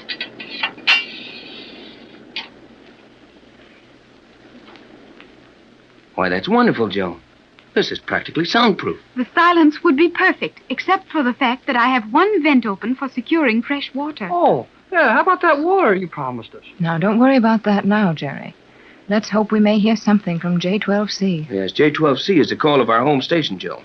And Johnson also used it when he brought the rescue boat to the Magic Island. I understand that. We heard all of your messages. Yeah, I know. Old G47 said he listened to us all the way from Wilmington to Euclidia. Our arrival wasn't much of a surprise to you, was it, Joan? No, Mother. Though I had no thought as to what any of you would be like, Joan, did you have the set changed over in time? With at least 5 seconds margin, Captain Bradford. 5 seconds? Oh, sure. 5 seconds is a long time to Joan. Wait till I get home, and she has to wait half an hour for a bus on some street corner. She'll find out that seconds don't mean so A much. second is important. You're Jerry. right, of course, Joan. But what Jerry means is that in our world, we treat seconds pretty carelessly. I'm beginning to learn something of their value now, however. Those 90-second pauses in the Euclidean beam. 90 seconds in which we might hear something from Johnson. Huh. They seem awfully short. Well, I'll say they do. And I'm getting blamed tired of that carrier wave squealing at us all the time. Now, take it easy, Jerry. As long as we hear that thing every minute and a half, we know the Euclideans have any idea where we are. You are wise, Captain Tex.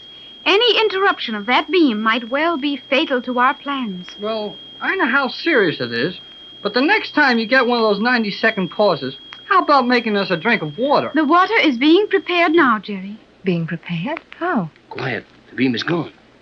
And Johnson's taking a little nap. Are you trying to pick up a signal on 1½ meters, Joan? Yes, Mother. Well, why not try 6 meters again? If that was a very slow boat Johnson was on, he might still be en route to California.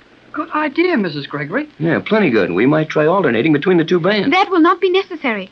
I will set the automatic wave selector on those two bands. A signal will register on either. Is there anything that Euclidean radio won't do? Apparently not. Are the two bands open now, Joan? They are. Yeah, and not a signal from either of them. Don't be impatient, Jerry. It may take hours to get a signal from Johnson. He might be just landing from that boat. It would take him some time to get to the house and start the other set. Oh, I think not, Tex. Johnson would surely have radioed my home and given orders for them to try to reach us. Well, he might not, Mrs. Gregory. Maybe he doesn't want to advertise his business too much. I think maybe Jerry's right, Pat. Johnson can't say very much over the air without getting the press and commercial radio stirred up. Then he'll have them in his way. Well, we may have to appeal to the government in this before we get through. Johnson knows we want to play a lone hand as long as we can. I think you will find that your Mr. Johnson is safely in Los Angeles. You must have patience. I know you think we're very excitable and foolish, Joan, but you're far more accustomed to these happenings than we are. Hey, there it is again. Another 90 seconds wasted. How about a drink, Joan? Those food tablets we had sure made me thirsty. That is purely your imagination, Jerry. Those tablets contain enough moisture to sustain you for some hours. However, we will now have some fresh water. You will find drinking vessels in that small sliding receptacle behind you, Mother. I can reach it easier than you can, Pat. Here they are. Jerry, you will find a small sealed tube directly above the duplicate control on your side. Right here? Correct. Will you turn the cap on that tube and fill the cups? Oh, sure. Hey, this thing acts like a soda fountain. What is a soda fountain? Well, you'll find out when we get back home. Here, Mrs. Gregory. Oh, thank you, Jerry. And here's one for you, Joan. Thank you, Jerry. Joan, the radio. Yes, Mother. I have opened the receiving channels. Here's a drink for you, Tex. Thanks, Jerry. No, well, I'll get one for myself. J12C to J24Y. J12C to J24Y. J12C to Captain Bradford. It's Johnson. J12C Quiet, to Jerry, Gregory now. boat. J12C calling Gregory boat. Wilmington to Gregory boat. Wilmington? No signal from you for hours. Will continue trying to reach you. Making preparations expected of me. Will take 72 hours to complete plans. J12C to J24Y. J12C calling J24Y. Will repeat every 10 minutes. That is all, Johnson. He's home. Oh, Tex, Johnson is home. He's home. And he's working on our plan. Only 72 hours to finish it, he said. What did he mean by that? Tex's formula. Wasn't that it, Tex? Yes, Johnson knows our only hope to capture Euclidia is to compound my formula and use that as a weapon. Are you quite sure that Johnson can compound your universal solvent? Positive. He has the true formula. Joan. Oh, it's lucky you thought to change that back. I was so excited I forgot. It is not wise to put excitement before duty. Good idea, Joan, if we could always remember it. Well, let's have a drink of the water that was made from salt water on a Euclidean submarine. You were going to explain how you made it, Joan. I will do so now, Mother. There is a small channel in the outer shell of the submarine through which a fine stream of salt water rushes at such speed as to reach the boiling point. It is a simple matter to utilize this almost automatic distillation process and draw off a stream of pure, fresh water. Think of that, Pat. We're racing through the ocean, fast enough to make water boil. Well, it may be my imagination, as Joan said it was with Jerry, or my throat may be dry from excitement, but I certainly need this drink. So do I. Here goes. Thanks to Joan and the Euclideans, we can drink fresh water under 8 fathoms of salt water. Well, here's to our safe arrival in Los Angeles. Hey, my cup's empty. You emptied it in the excitement of hearing Johnson call. Well, golly whiskers. All that trouble to get a drink, and I have to spill it.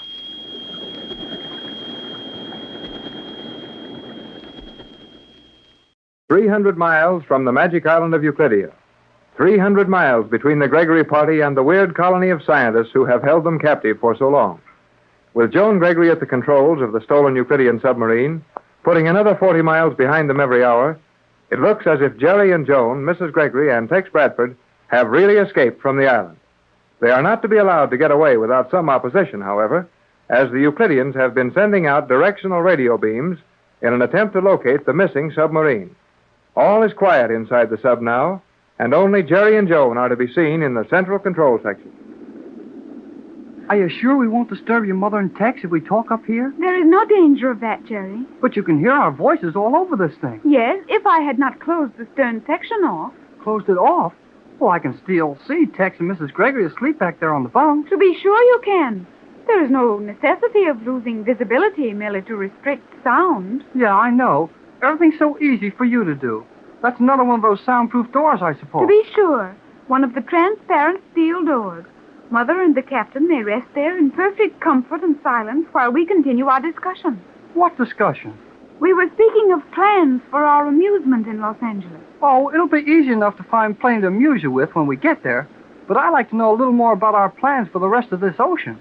The rest of this ocean, as you refer to the balance of our cruise, should prove comparatively uneventful. Yeah, I can see that.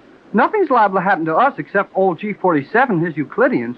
And when they happen to you, it's not so funny. If there is any method by which the Euclidean scientists are able to interfere with our journey, that method is not apparent to me at this time. But this was too easy. You can't steal a submarine and get away with it anywhere in the world, least of all from these guys on that island. The success of our plan depends on the element of surprise. I guess they were surprised, all right. Indubitably. Huh? Indubitably. Oh, okay. But I'll bet they were surprised, too. You may continue to misunderstand me, but we are obviously safe from Euclidean pursuit. I'm not so sure. How far are we from the Magic Island? 306 miles. And you think we're safe from those scientists? That is my belief. What about their 500-mile-an-hour airplanes and their 1,000-mile-an-hour rocket ships? We are in 8 fathoms of water, Jerry. Can't they locate us easy enough with their directional radio stuff? Not from Euclidia. Not so long as we do not attempt to use the radio set. Well, we won't do that. We got one message from Johnson, and we know he's waiting for us in Los Angeles. That's enough for us. It will be quite simple for a Euclidean plane to locate us in the water at this depth. What did I just get through telling you? But they have no weapon which will prove effective. Couldn't a Euclidean plane attack one of our subs in this much water? To be sure. But these underwater crafts are insulated against all Euclidean weapons, to my knowledge. Yeah, that's right. They would be, or your boats would be shooting up each other, practicing. Exactly. Well, I'll bet they could cause us plenty of trouble, though. That they could easily do.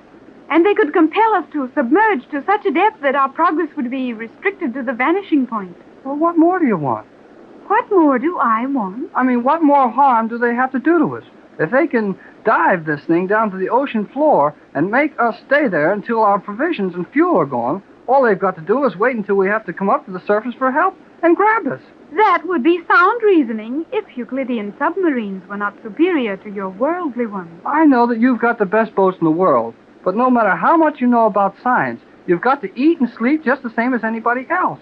And we can't live on the water forever. Our oxygen supply is continuously refreshed from the water. I'm talking about food. We're going to have to keep eating. We have sufficient compressed food to last a month with care. And during that time, we could reach Los Angeles if we were compelled to progress at an almost negligible rate along the ocean floor. And they can't reach us with anything if we go deep enough? No one can reach us at our maximum depth. And just how deep can we go until they keep this thing moving along a little bit? We may operate at a speed of 4 knots at a depth of 1½ nautical miles, 9,120 feet. Golly whiskers. Won't the sides of the sub cave in from the water pressure when we get down that deep? There is no natural water pressure on this globe sufficient to injure this submarine. Well, if you say so, I'll have to believe it. And it looks like we're going to get home all right. I'm sure of that, Jerry. We will arrive safely in California with the captain's formula remaining a secret from the Euclideans. And what Tex will do to them with that formula will be plenty. Do you know how he proposes to use it? Well, I'm not any too sure, but I think... One moment, Jerry. I must refuel. Oh, give the sub another of those little pills, huh? Yes. It will take but a few seconds to inject the fuel pellet and clear the combustion tanks.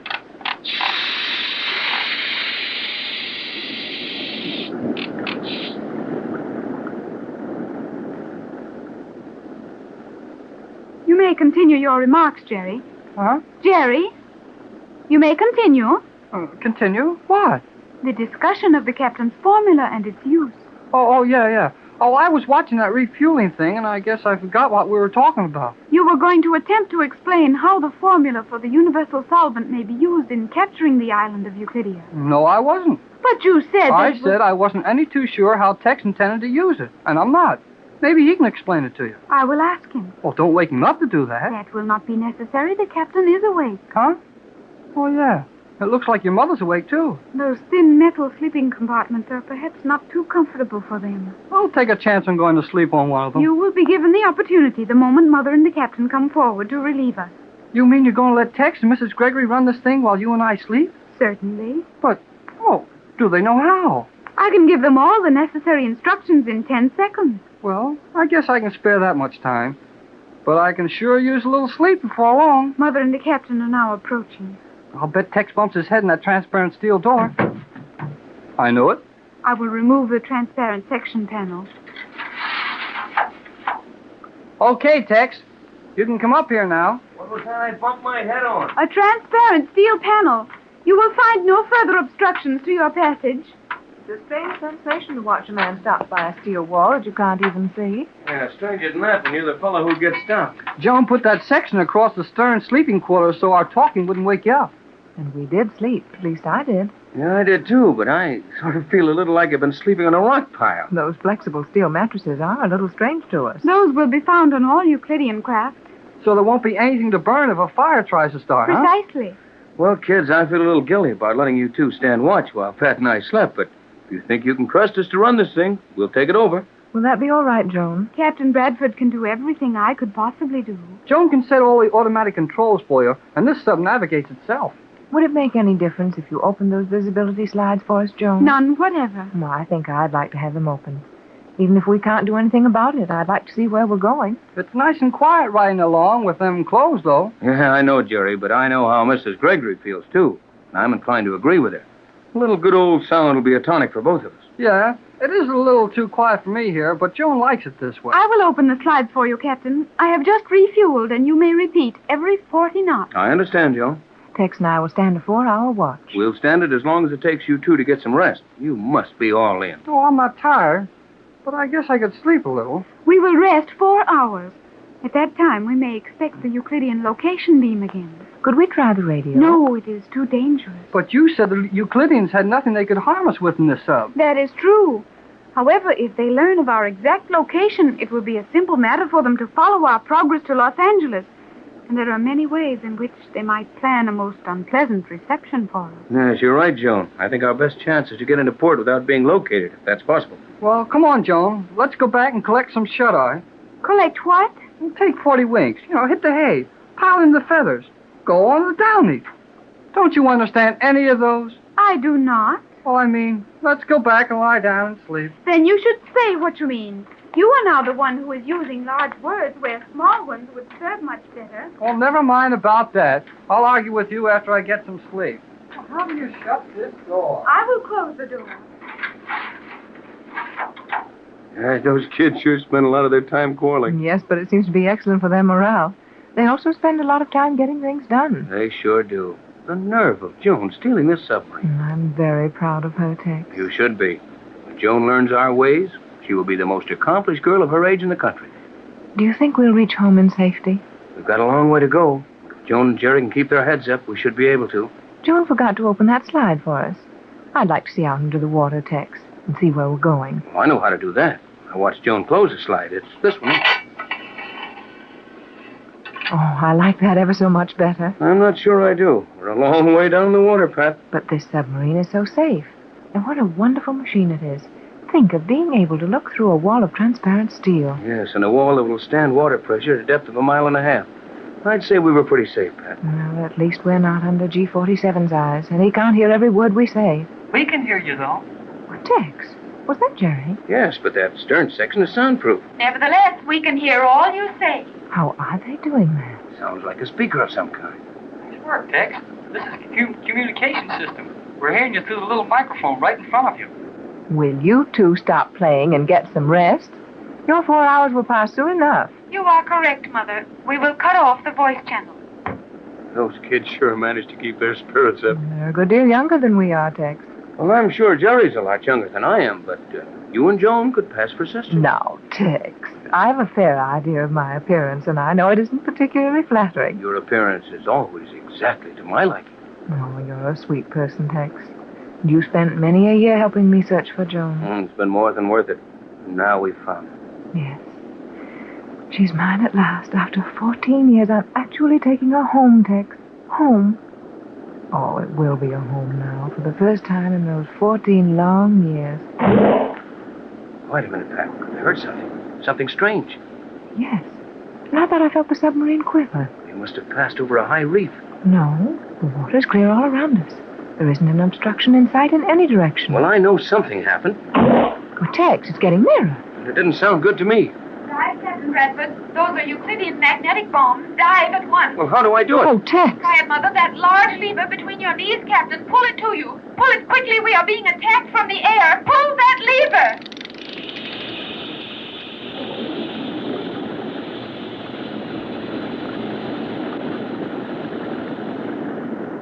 The magic island of Euclidia is a weird place to discover, a difficult place to escape from, and now it seems that it's going to prove an even harder job to stay away from it. Jerry and Joan, Mrs. Gregory, and Captain Bradford stole one of the Euclidean submarines, and with Joan at the control, they raced away from the island in safety.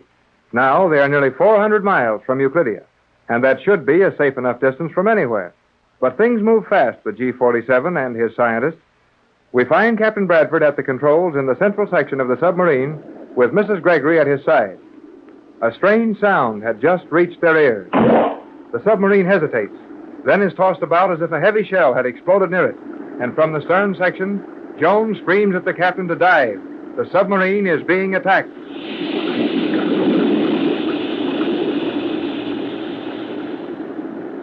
Diving, Tex. You must have moved the right lever. Looks like it, but we don't seem to be going down very fast. Jerry and Joan are rushing up here from the stern, and Joan will know what to do. I pulled this thing just as she told me. You're doing everything that can be done, Captain Bradford. But we're not diving very fast. I thought you said this thing could dive like a fish. Under proper conditions, these submarines will dive rapidly. Well, what's the matter, Joan? What's happening? Euclidean magnetic bombs. Magnetic bombs? What are they? I will explain later. We must reach a greater depth at once. I did everything you told me to, Joan, but we're sure going down mighty slowly. Our danger is also increasing. Those magnetic bombs are finding our range. Let me have the controls, Captain. Go to it, Joan. Can I help? Yes, remain out of my way. Okay. I will use the emergency jets.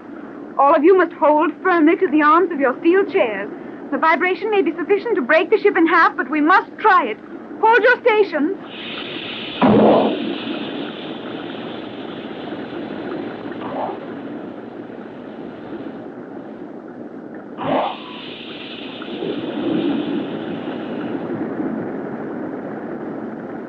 Now we're really diving. The speed must be terrific.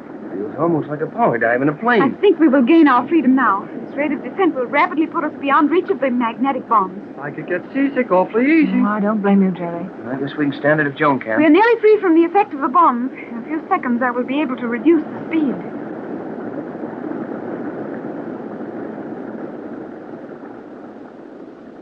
Are we all right now? I think there is no further danger from those magnetic depth charges. However, I will continue our descent more gradually until we reach a depth of 3,000 feet. We've got to go down over half a mile to be sure of losing those attackers? Yes, Captain. They were not in a submarine, were they? No, Mother. A Euclidean plane flying over us. And they dropped those bombs from a plane? Precisely. But the explosions didn't do us any damage, except to rock the boat around a little. Why go so deep? Those are magnetic bombs, and their action is purely magnetic. Had we remained longer at that depth, the pull of those released charges would have paralyzed this submarine completely. And naturally, that would have placed us at the absolute mercy of anyone who wanted to reach us. But, Joan, I don't understand that at all. How could a bomb exploding in the water generate enough magnetic force to harm a 100-foot submarine? Those bombs contain a charge of chemical which, when mixed with salt water, produces a magnetic field in the water, a field with a large radius. And the power is sufficient to render every instrument, every control on this boat useless for a considerable period of time. Boy, that's a new one. It certainly is, Jerry. And I can imagine how it might work. But one thing that isn't clear to me, Joan. Any solution released in a body of water as large as the ocean will become diluted to the point of uselessness almost at once. That is true, Captain, but paralyzed instruments, magnetized controls, and helpless submarines do not return to normal in an instant. I can't think of a more terrible threat, a worse danger than a submarine without instruments, power, or controls. Well, if they were going to capture us, well, they'd have to hang around the air dropping bombs until we got ready to surrender. That wouldn't give these Euclideans much trouble, would it, Joan? Not when you remember that a Euclidean plane could easily afford to cruise 100 hours over our position and still have sufficient fuel to return to Euclidia from our present position. I'm sure it wouldn't take 100 hours or half that long for me to be ready to give up. Drifting along in 8 fathoms of water, helpless. Oh, no, Joan. I'd be ready to meet their terms long before the 100 hours was up. Yeah, that wouldn't be so good. And if that magnetism really got hold of us, we couldn't do anything, huh, Joan? Not a thing. The oxygen jets would be paralyzed and our air supply soon exhausted. The emergency escape locks would not operate, and we could not leave the ship. There would be only one thing to do. Yes, I know what that would be. Surrender. I don't see how we could even do that. If we can't leave the sub or get a message out of here, how could we let our captain know we were ready to give up? How could we get to the surface to surrender? There is one thing on board not affected by magnetism, our compressed air supply. Our only resort would be to fill the space between the inner and outer shells of the submarine with compressed air and float to the surface as the water was driven out of the stabilizing channels. Even then, we could not leave of our own will. It would be necessary for our captors to release us from without. And now, Joan, will we be able to proceed toward home at a lower level? To be sure, Mother, though our progress will be comparatively slow. Just how slow do you call comparatively? At a depth of 3,000 feet, the highest speed we may maintain consistently will be 11 knots. 11 knots? At a depth of over half a mile? I do not hope to exceed that. I shouldn't think you would. Golly whiskers. 11 knots under half a mile of water? Well, our submarines think they're doing all right if they make 11 knots any time. I am confident we may plan on continuing at that speed. That's very wonderful, Joan, and certainly surpasses anything we'd ever dreamed of at home. But at that speed, will we be able to reach Los Angeles on our present supply of food and fuel? I was wondering about that. We will have more than enough fuel and food enough for a much longer time. Well, say, now that we're talking about food, and it looks like we might get a chance to eat a little without being shot at, how about having our dinner? Are you hungry, Jerry? Well, if I'm not, I'm sure mixed up in my feelings. We should not need more food at this time. Well, what's the matter? You're afraid these Euclidean pills will make us too fat? We had sufficient food for a definite number of hours. It is not time for the next meal. Never mind what the clock says. My stomach is a lot more apt to be right about my being hungry. Yes, I'm going to add my voice to yours, Jerry.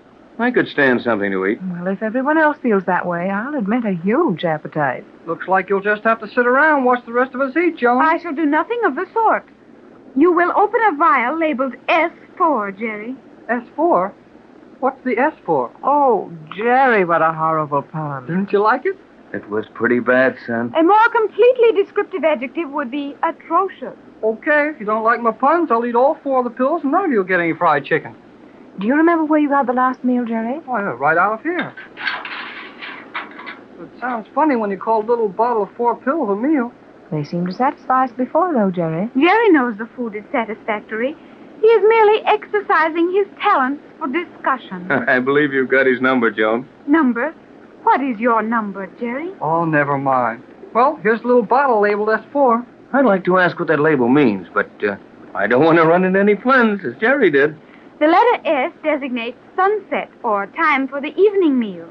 And the figure 4 in Arabic numerals states the quantity. 4 people may be served from that vial. S for sunset. What was the Z for on the bottle we had at lunch? Z for zenith, as Euclideans take their noon repast when the sun is at meridian height. Roughly 12 noon. And what will our breakfast be labeled? The morning meal is designated as D for daylight, and the number of people following. Our breakfast will therefore be D4. Huh.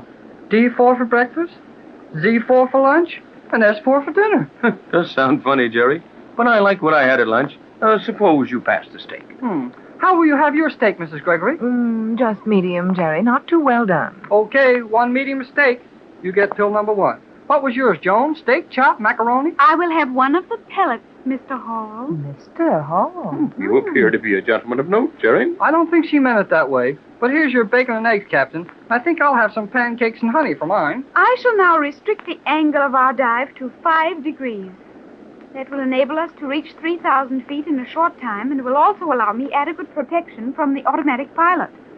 I will soundproof the ship, fix the controls, and return to the stern section. You must be very tired, Joan, and Jerry also. I am tired, Mother. Well, I have felt a lot more chipper than I do now. But if there's anything to do, I can stick around and help do it. Not a thing in the world, Jerry. You run along with Joan, get some sleep. If you can sleep on those thin steel sheets they call beds. If the fatigue is sufficient, those couches will seem soft. I managed to get some rest on one. The control is now entirely automatic, Captain. Call me if you observe anything you do not understand. I guess I can handle it all, Joan. Wait a minute. How about the radio? Can we use it? I would not attempt to send messages until we have reached a point much nearer Los Angeles. As we descend, it will be more and more difficult for the Euclideans to determine our exact position, though they will easily locate us when we rise to the surface at the end of our journey. I think we can well afford to wait a few hours before sending any messages. Right you are, Joan. Sorry I brought it up. Come on, let's go back and iron out that steel in those bunks. Don't forget to call us after the 4-hour watch. If there should be any extreme vibration of the submarine, you will call me at once, Captain? Right, Joan. Now go on to sleep and let Pat and me worry. Well, I may be foolish, Tex, but I'm not worrying a great deal. You know, neither am I. Joan knows what she's talking about. If she says we can reach Los Angeles in this thing and be safe as long as we stay near the bottom, well, I know we can do just that. But how we must have changed, Tex. All in the few short months since we left home on this cruise to find Joan. Yes, we've seen a lot. Become accustomed to some mighty strange things during that time. Not that submarines are anything new, but this is certainly a far better boat than anything we've got at home. Yes, better than we have at home. That's what I'm afraid of, Tex. Not pursuit and capture by those scientists. Not G-47 and his threats. I'm afraid because there's a terrible fascination in what we've learned. I know just how you feel, Pat. I've felt it, but I didn't like to say it. After all our worry and struggle to get back home, I wonder, will we ever be happy there again? That's just what I meant, Tex. I'm afraid we've seen too much to give it all up. Euclidia is a wonderful place.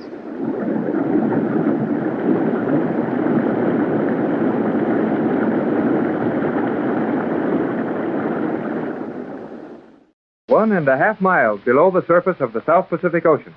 1.5 miles under the water, away from the daylight and the air that's so precious to all of us. That is the position of the stolen Euclidean submarine, in which Mrs. Gregory, Captain Tex Bradford, Jerry Hall, and Joan Gregory are trying to escape from the Magic Island. It would seem that they've done a fair job of escaping, as they're now 500 miles from the strange island.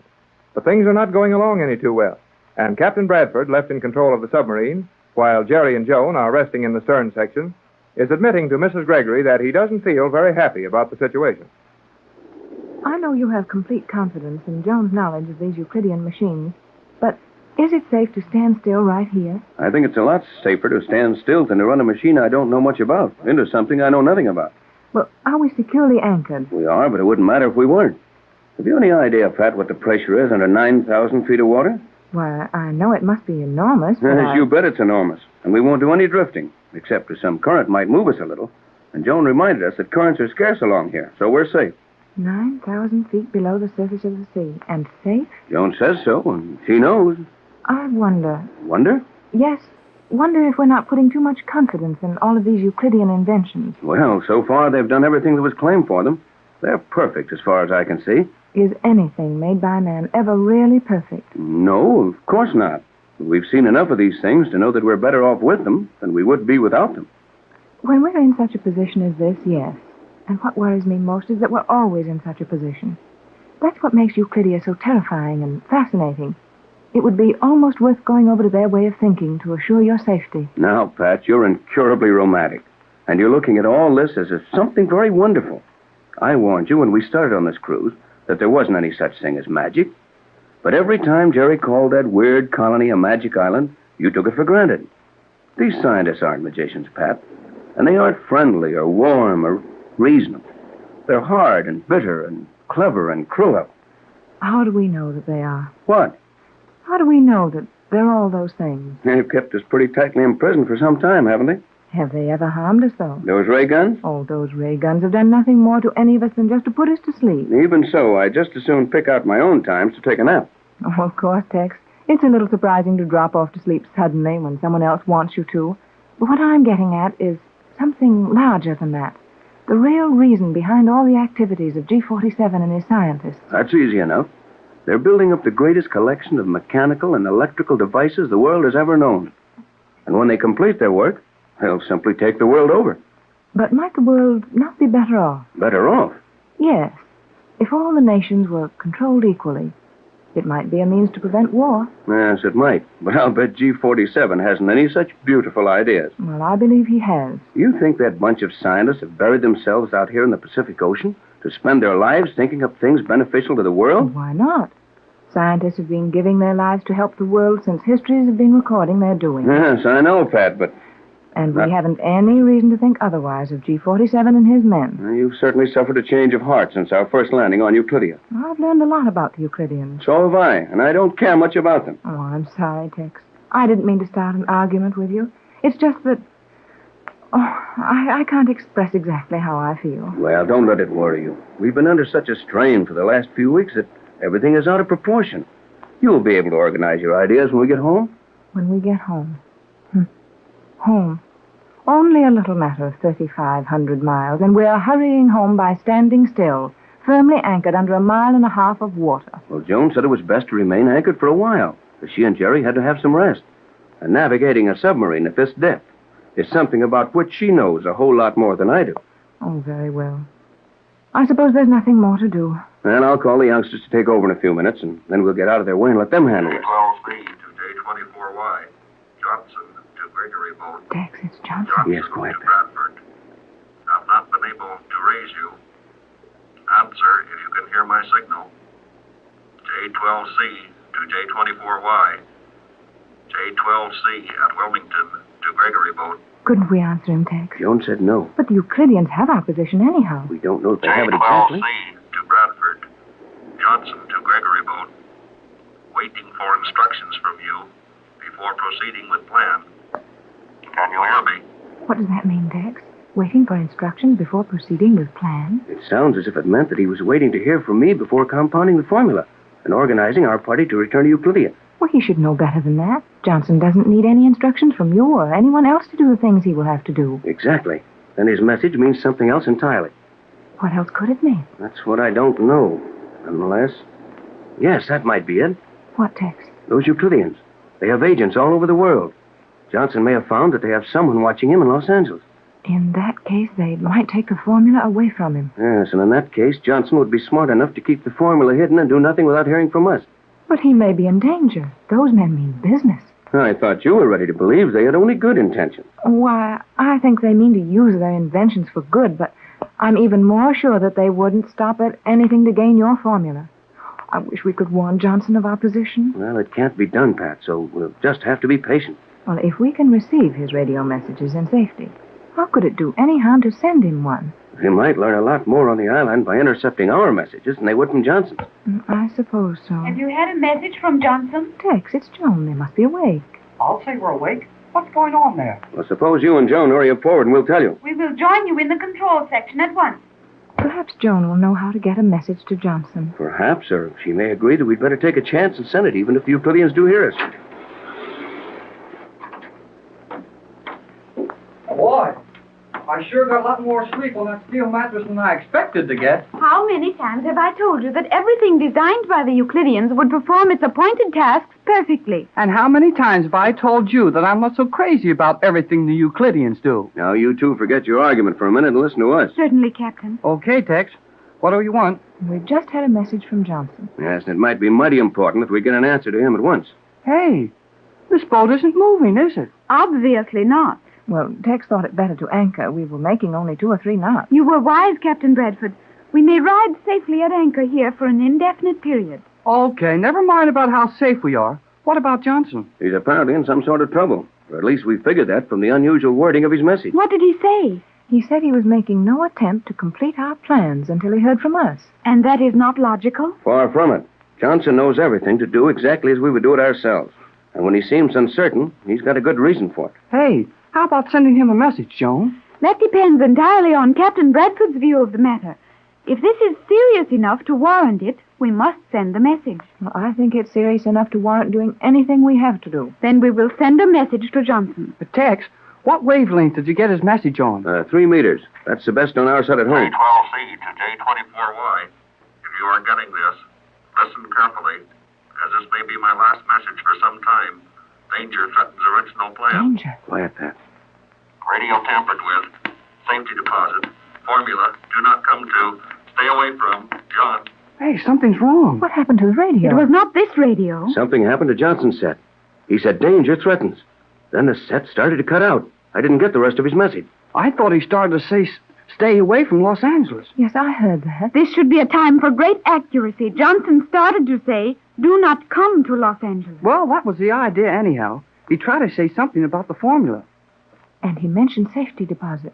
Tex, the formula. Yes, Pat, it's in a safety deposit box at the bank. But no one will ever get it. Euclideans will find it comparatively simple to enter any bank in your world and take from it anything they may desire. Oh, golly. I guess that's right. Oh, Tex, your formula, they know where it is. Yeah, I'm afraid they do. Oh, and they'll get it. Oh, no, they won't. They will easily get into your vault at the bank. Yes, and if they do, they may get their clothes taken off, or worse, for their trouble. Gee, Tex, how have you got it protected? Most natural way in the world. I've protected the formula with some of the compound. You've actually placed some of your universal solvent in that vault at the bank? Right. The bank officials cooperated with me in giving me a small, unused section of an old vault. And the solvent is so located there that any disturbance or opening the vault with anything except the combinations known only to Johnson and myself will bring together the 2 portions of the formula. The universal solvent will be compounded immediately, and flowing over the written formula will destroy it in a fraction of a second. You are well protected, Captain, and your foresight is admirable. Oh, you bet. And it was a good idea, too. Then you're not worried about your formula, Tex? Not much, but I am worried about what they may have done to Johnson in trying to get the formula from him. Hey, Tex, let's call him on the radio. You know, even if his set's gone bad, it'll help him just to know we heard him and we're on our way to California. May we, Joan, dear? The emergency warrants the risk. I will attempt to raise Johnson. He was on 3 meters. Correct, Joan? I'm turning all reserve electrical power in the entire boat into this transmitter. You may now reach Johnson with ease, Captain. I'll try it. J24Y to J12C. J24Y to J12C. Bradford to Johnson. Gregory boat to Wilmington. Hello, Johnson. We got your last message. Do nothing until... J24Y. J12C to J24Y. Oh, that isn't Johnson. Gregory Land Station Sounds calling funny to Gregory me. boat. You will answer if you are hearing me, Bradford. Hey, Answer at once. sounds like one of those Euclideans. That is one of the most brilliant and most dangerous of all the Euclidean scientists. Thales, the chief electrical authority in the world today. I am Tex, fully the aware that Euclidean you at our are home listening, radio. Bradford. You will gain nothing by attempting to conceal your position. Your entire course is watched. I will give you 10 seconds to answer me. 10 seconds for the combination of the vault where your formula is kept. Think rapidly, Captain Bradford. You have only 10 seconds. Tex, will you answer him? Don't do it, Tex. He's bluffing. I think we may safely defy him. We'll risk it, and we won't answer him. But he said 10 seconds.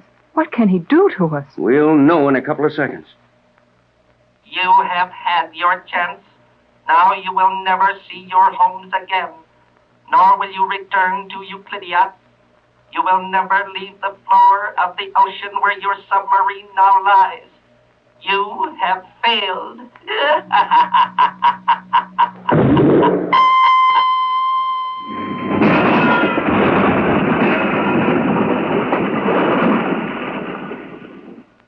We last saw Jerry Hall, Joan Gregory, Captain Bradford, and Mrs. Gregory anchored in 1.5 miles of water where their stolen Euclidean submarine was apparently quite safe from immediate harm or Euclidean pursuit. Once more, however, the Gregory party has occasion to learn that no one is ever completely safe or free from Euclidia, the magic island. After several vain attempts, they received a message from Johnson, who is in Los Angeles. But Johnson's message was anything but cheerful. Something is threatening the captain's precious formula, and Johnson's message is interrupted by a strange voice. I am fully aware that you are listening, Captain Bradford. You will gain nothing by attempting to conceal your position. Your entire course is watched. I will give you 10 seconds to answer me. 10 seconds for the combination of the vault where your formula is kept. Think rapidly, Captain Bradford. You have only 10 seconds. Tex, will you answer him? Don't do it. He's bluffing. I think we may safely defy him. We'll risk it, and we won't answer him. But he's had 10 seconds. What can he do to us? We'll know in a couple of seconds. You have had your chance. Now you will never see your homes again, nor will you return to Euclidia. You will never leave the floor of the ocean where your submarine now lies. You have failed.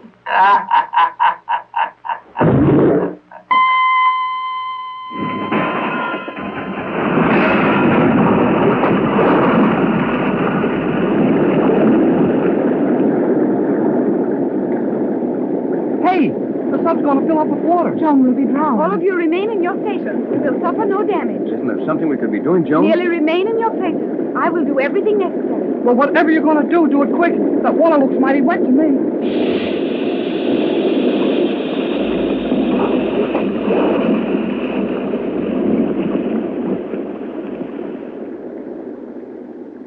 We are now quite safe. You may rest assured that nothing further will happen to us. But, Joan, you said that before, and something has certainly just happened to us. I'll say something's happened, but what was it? The submarine was shaken by violent shocks, just as it was when those magnetic bombs were released from that Euclidean plane. Well, no magnetic bomb ever got down to this depth. You are correct, Captain Bradford. Though the action on this submarine was much the same, we were located by the radio power beam from the island. The power beam?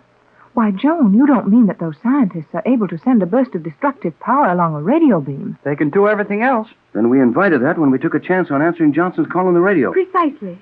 But if we were not harmed, what is the effect of that beam? The effect on us is probably negligible, as I was fortunate enough to be able to surround this boat with protection in time to prevent the beam hurting our outer shell to any extent. Though we will find a number of indentations in the metal. You mean that radio beam thing hit us hard enough to put dents in the side of this submarine? Precisely. But, Joan, that would mean that the force of that radio beam was greater than the pressure of this water at a depth of 9,000 feet. It was considerably greater. Well, golly whiskers! What kind of protection could you surround the submarine with that would keep that kind of pressure from smashing us? The protection is made up of the same elements as the destructive power beam. I merely released several of our magnetic bombs on the course to Euclidia, and the explosion you heard was the meeting of the magnetic bombs and the power beam from Euclidia. But, Joan, that Euclidean we heard threatening us was in Los Angeles. You say you interrupted that destructive beam coming from Euclidia? I don't understand that either. It should be quite obvious. Well, maybe it should be, but it isn't as far as I'm concerned. Does it not occur to you that an agent of Euclidia would hardly have the opportunity of setting up apparatus for the transmission of such a beam in the same room in which Johnson was working? The same room? Yes, Tex. Joan must be right. We heard Johnson's voice. Then he sounded as if he were in trouble. And then this other voice came over our set. It must have been our set. Undoubtedly. But where did that radio beam thing come from? From Euclidia. Oh, I'm beginning to see it, Joan. Euclidia was listening in on our two-way radio talk and getting our position logged accurately. Then when that Euclidean in Los Angeles finished his little speech, they turned on the beam from the island. That would be it, Captain Bradford. And now every scientist on that magic island knows exactly where we are. And I suppose they will start moving in on us from all directions. They will attempt to do that, of course.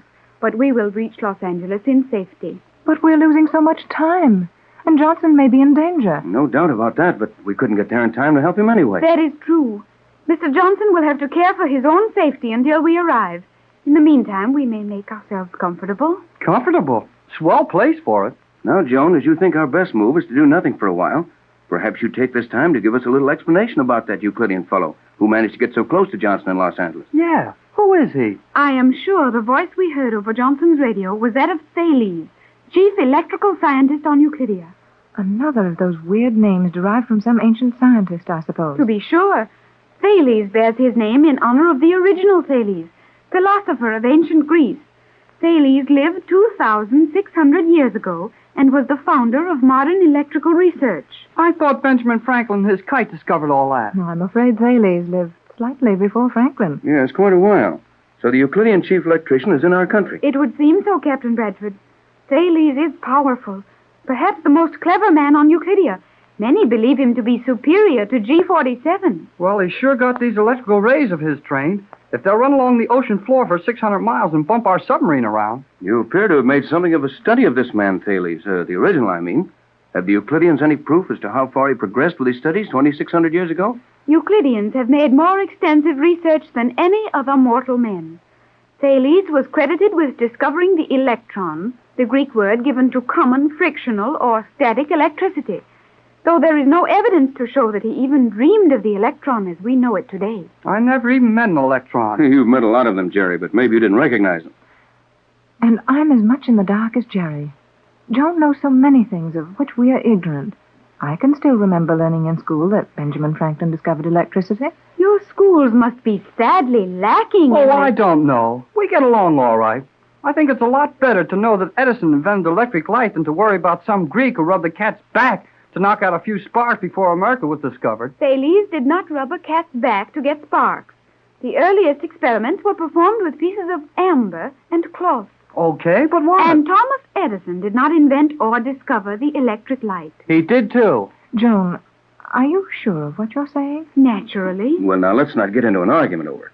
For all practical purposes, Edison improved the electric light and made it really practical after the invention of the dynamo about 1870. But there undoubtedly were attempts made before that. I never heard of them. In the year 1800, the principle of the electric light was discovered by Sir Humphrey Davy, who made a successful arc light with batteries and charcoal. And that was 47 years before Thomas Edison was born. Oh, I give up. You know too blame much for me. No, don't feel badly about it, Jerry. Joan apparently knows more than any of us. But we can do nicely in our world without quite so much knowledge. You mean we will do nicely in our world when we get back to it. But in the meantime, we're very much in Joan's world. Let's give her a free hand in working this thing out. Is that sensible?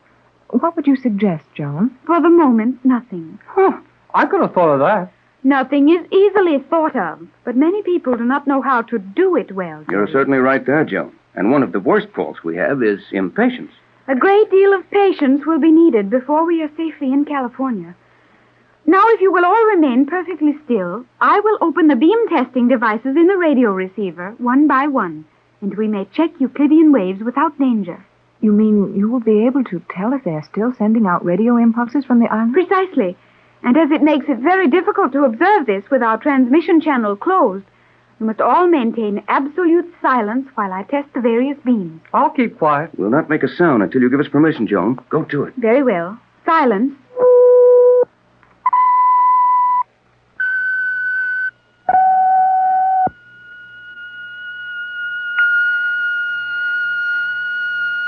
Hey, my ears! Stop that thing! Stop it! Jerry, what's the matter with you? Oh, my ears. My head aches. Gosh, that noise. I didn't hear anything to make your headache, Jerry. Just one of those carrier waves Joan tuned into. No, it wasn't. Gee, my head still aches. It's that same note. You remember, Joan? Yes, Jerry, I remember. But you have forgotten. What did I forget? To remain silent. Now our position is definitely established on the island. Oh, Jerry, they heard you over the radio. Oh, yeah. I guess they did. How quickly did you shut off the microphone? Almost instantly. But Jerry's voice undoubtedly was registered at Euclidia, and probably with Thales on the mainland. Now they will know we have not moved since our last message. Oh, gee. I'm sure sorry. But I couldn't stand that one sound hammering in my ears. I don't understand about that, Jerry. I will explain it in a moment. First, I will refuel and get the submarine in motion. Our progress will be slow, but at least we may change our position a fraction of a minute in latitude.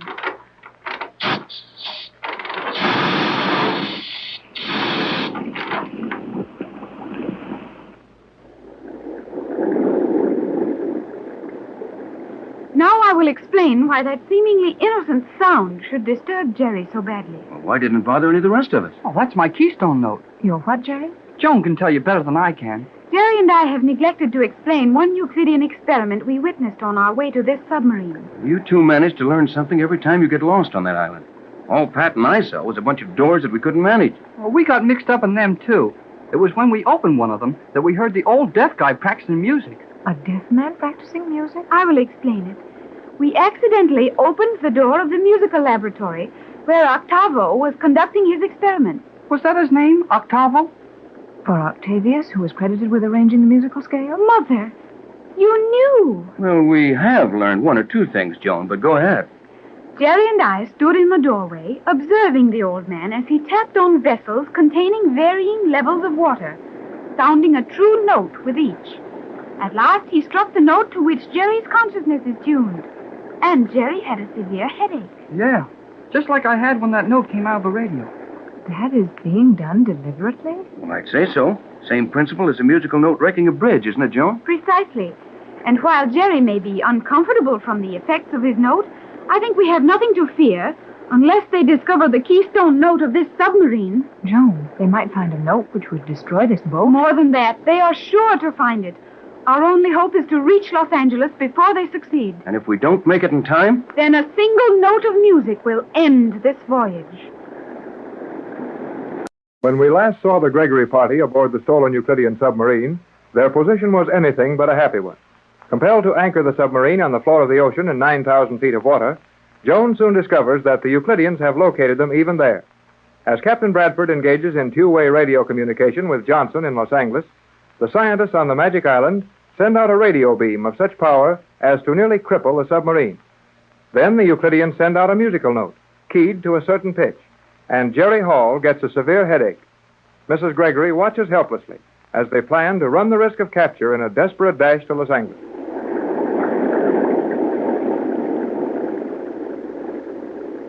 Well, of all the crazy things I ever heard of, this is the worst. We have to run to Los Angeles to get away from a musical note that makes my headache sent over the radio. It is not that particular note we must fear, Jerry. I can protect you in the soundproof sleeping section in the stern of the submarine. What we must guard against is the note which will cause this submarine to break up. But how can we guard against such a thing? If we are quick enough, we may quite possibly save the boat, though its operation may be far from perfect thereafter. Well, never mind the boat. How about our operation? We will not be harmed if I act quickly enough. Oh, Joan, dear, what must you think of us?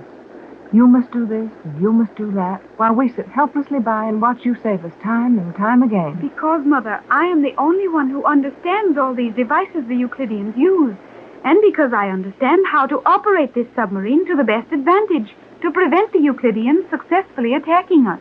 But isn't there something we could be doing, Joan? Yes. If you will do as I tell you, Captain Bradford, and you also, Mother, you can assist greatly. Oh, of course, Joan, dear. We'll be only too glad to do as you direct, won't we, Tex? Absolutely. We're in your hands, Joan, and your orders will be the law here. Me too. You will remain with me, Jerry. Oh, then I'm going to help you with something up here, huh? No, I want you near me so that I may keep you out of trouble.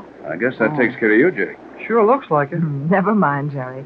If Joan is taking care of you, you're in good hands. What do we do, Joan? You will go to the soundproof section in the extreme stern. Back where the sleeping quarters are, dear? Further back. Just behind the sleeping quarters, you will find another of the transparent steel doors. Open it. Enter the small chamber there and remove everything that is not permanently fastened to the floor and walls of the compartment. What do we do with these things? Bring them forward into the sleeping compartment at once and fasten them down to the best of your ability. Is that all, Joan? Yes, that is all. I will find something with which to occupy Jerry while you are gone. Are you sure you understand exactly what's expected of us, Tex? All we have to do is to clean everything movable out of the stern section. Well, do you know why we're doing this? No, and it didn't seem like the time to ask questions.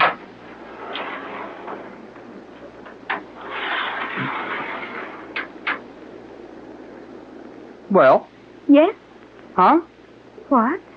What do I do? Listen. Listen? Yes, listen attentively. Okay. I don't hear anything. I did not mean for you to listen to sounds in general. I'm not. I'm listening to the absence of sound in general. My meaning was quite clear, Jerry. You are to listen to what I have to say. Well, guess I can't help myself. Go ahead. We are going to undertake a very dangerous experiment. That won't be anything new for this trip. This will be the first time we have deliberately created a dangerous situation for ourselves. Oh, yeah? I suppose when we stole the submarine, we created a picnic for ourselves. Jerry, if you persist in misunderstanding me, it will be useless to attempt to explain my plan to you. Oh, sorry, Joan. Go to it. I am confident that our only immediate danger lies in the possibility of Octavo discovering the musical note which will set up vibrations within the structure of this boat. Vibrations sufficiently strong to shatter it. Yeah, I guess he can do that all right. But I don't see how we're going to know when he's found it until it's too late. We will have to move quite rapidly. You must know that to respond to a note in the musical scale, either the common scale or the wider ranges of sound, the entire construction of an object must be focused at one central point. Oh, I know that. Like the keystone in the arch of a bridge. Exactly.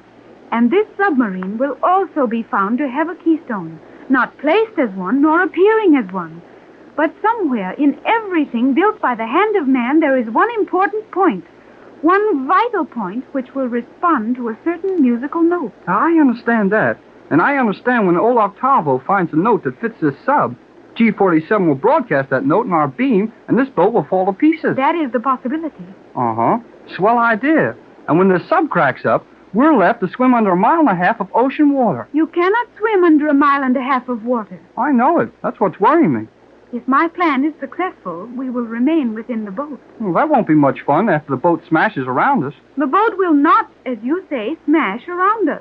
Well, if you can figure how to keep us dry after our boat leaves us on the bottom of the ocean, hurry up and tell me. I asked Mother and Captain Bradford to remove everything from that stern ballast section for a definite reason. Oh, I thought maybe you just wanted to give them something to do. It will also serve that purpose.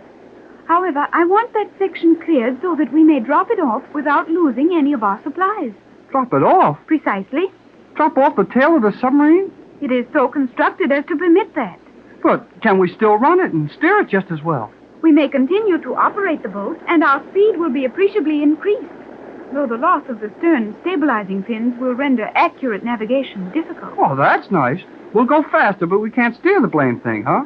Won't we have a lot of fun zigzagging around, cutting the tops off submerged islands? I will guarantee to keep the boat free of any such obstructions. But what good will it do us to lose the tail of this thing? Old Octavo isn't shooting his musical note at the stern. He's aiming for the keynote of this boat, and that's probably near the center of it. Precisely. And my plan is this.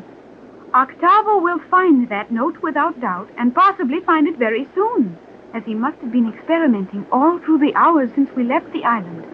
When he finds it, it will be sent out on our course. And we'll start to shake ourselves out of this floating target. Yes. We will feel the vibrations before they cause any appreciable damage. And the instant we are conscious of the action of the musical beam, I will pull this lever. That will drop the stern section off, and we will be safe. Well, maybe you can see it. You should see it also. It is very simple. Okay, I'm simple then, but I still don't see it. By dropping that section, we change the entire construction of this boat. We change the Newtonian base. The what? The Newtonian base. Have you never heard of that? Oh, afraid not. Jerry, is it possible that in your world a young man may reach the age of 16 without learning of Sir Isaac Newton? Oh, sure, I know all about Newton. He used to sleep under apple trees.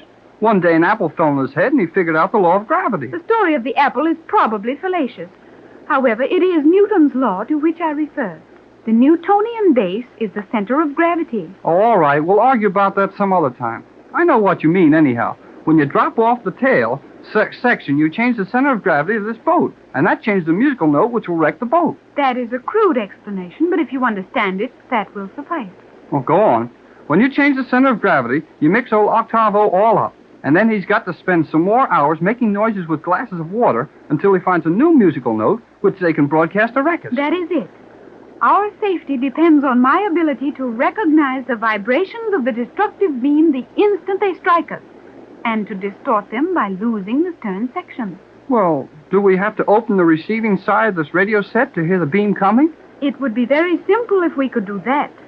Unfortunately, the note which will strike the vital center of this boat will be of such high frequency that the ear will not detect it. Well, if we can't hear this thing coming, what can we do about it? I've explained that over and over, Jerry. We will feel the vibrations. The submarine will actually start to break up, And then I will drop the stern section. That's going to make it mighty close figuring. But if that's the best we can do, well, it's the best we can do. Mother and the captain are coming. Then they must have finished cleaning house back there. I think we removed everything from that section. Yeah, I know we did. We've got everything that wasn't part of the boat. That is well. Now, if you will take your station and lock the safety devices on the steel chairs. Well, what's going to happen, Joan? Get yourself anchored in that seat, Pat. Then Joan can tell us what she has in mind. I've secured my life belt. I'm tied in. Me too. Excellent. Now, as I have explained to Jerry, we may expect an attempt to destroy this submarine any moment, any second.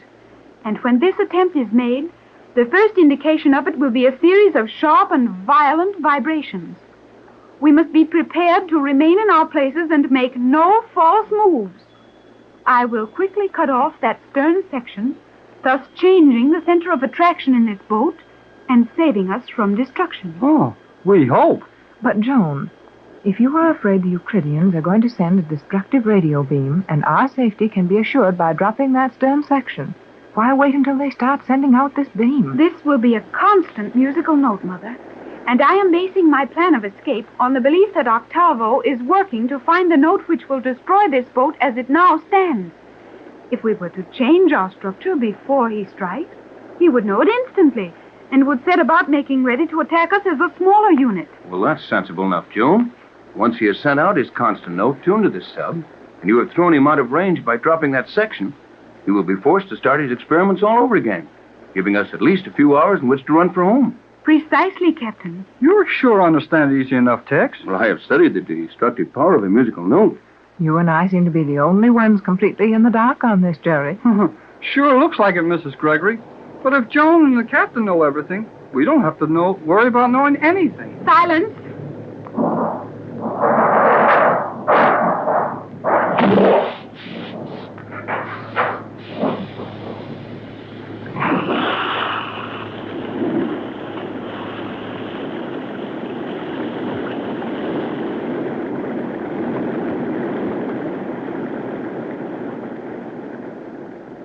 Golly whiskers! Joan, you did it! Good work, Joan. You saved the submarine. Oh, Joan, that was wonderful. The boat was being shaken to pieces. We were very near destruction for a few seconds. Now we are free. And as it should take Octavo several hours to find a new note for this smaller shell, we will utilize those hours by shooting to the surface and racing for Los Angeles. Well, can you handle the boat now? It will be difficult. Remain strapped in your seats. I will refuel with a double charge. We will travel vertically. You mean you'll shoot this sub straight up through 1.5 miles of water? Precisely. Boy, oh boy! Everybody hold on tight. We're going straight up.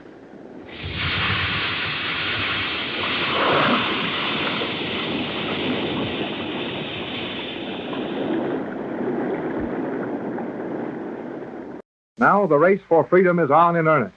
With Joan Gregory at the controls, the stolen Euclidean submarine is driving at full speed for the surface of the ocean. And that full speed is terrific. The submarine is capable of making over 40 miles an hour underwater. And added to this is the change in water pressure, which aids in shooting the boat straight up, almost as fast as a bullet shot out of a gun. Jerry, Mrs. Gregory, and the captain are excited by this ride and perhaps a little nervous. But they appear to be quite comfortable as they sit in their swinging steel chairs, securely fastened with safety belts.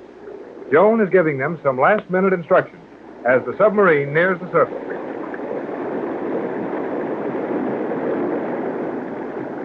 As we prepare to level off near the surface, you will all be subjected to a sudden change of direction and of position. Do not allow yourselves to relax in those chairs. Brace your feet and hands firmly and remain rigidly a part of the structure of this submarine until I order otherwise. Okay, Joan. I'll hang on to everything. Aren't we in danger of bursting out of the water with such a force as to strain this boat to the breaking point? Well, I think so. After all, you can't rush straight up through 9,000 feet of water and shoot out into the air without some action. We will not leave the water entirely. I shall level off at 10 fathoms, and the remaining water will act as a cushion, breaking our rise gradually until we reach 6 fathoms. We will then proceed at that level. Well, the air pressure inside this thing won't change, and if we can keep from getting thrown out of these steel chairs, I guess we'll still be here when we come out on top. We are not coming out on top, and you know it. Jerry meant when we level off, Joan. We have no time for further discussion now. We are nearly to 10 fathoms. Hold your station. Brace yourselves well, and do not move until I give you permission. Aye, Joan. Skipper.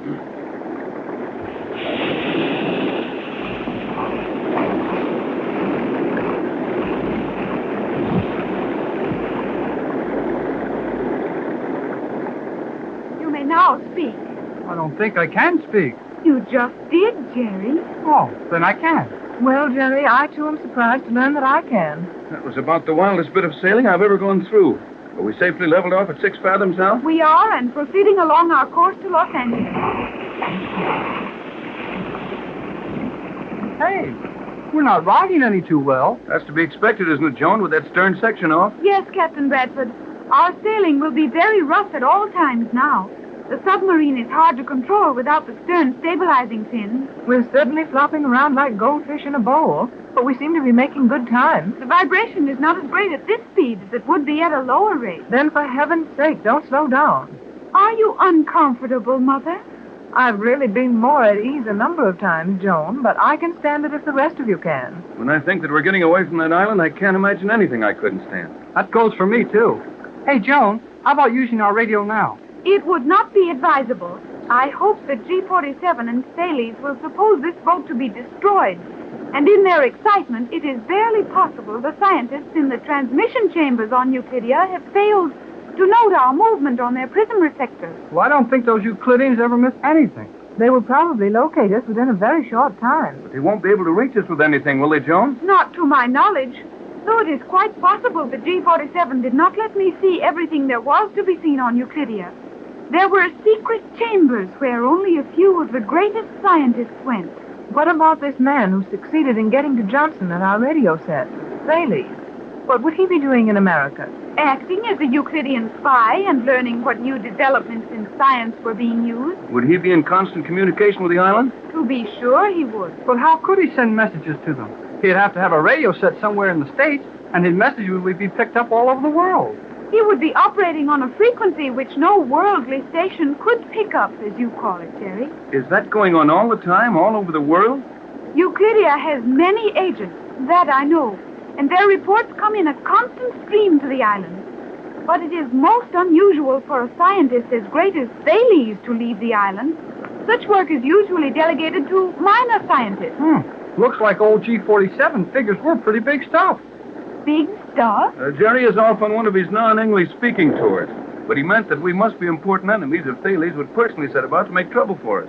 What do you suppose he could have done to Johnson? Probably nothing at all.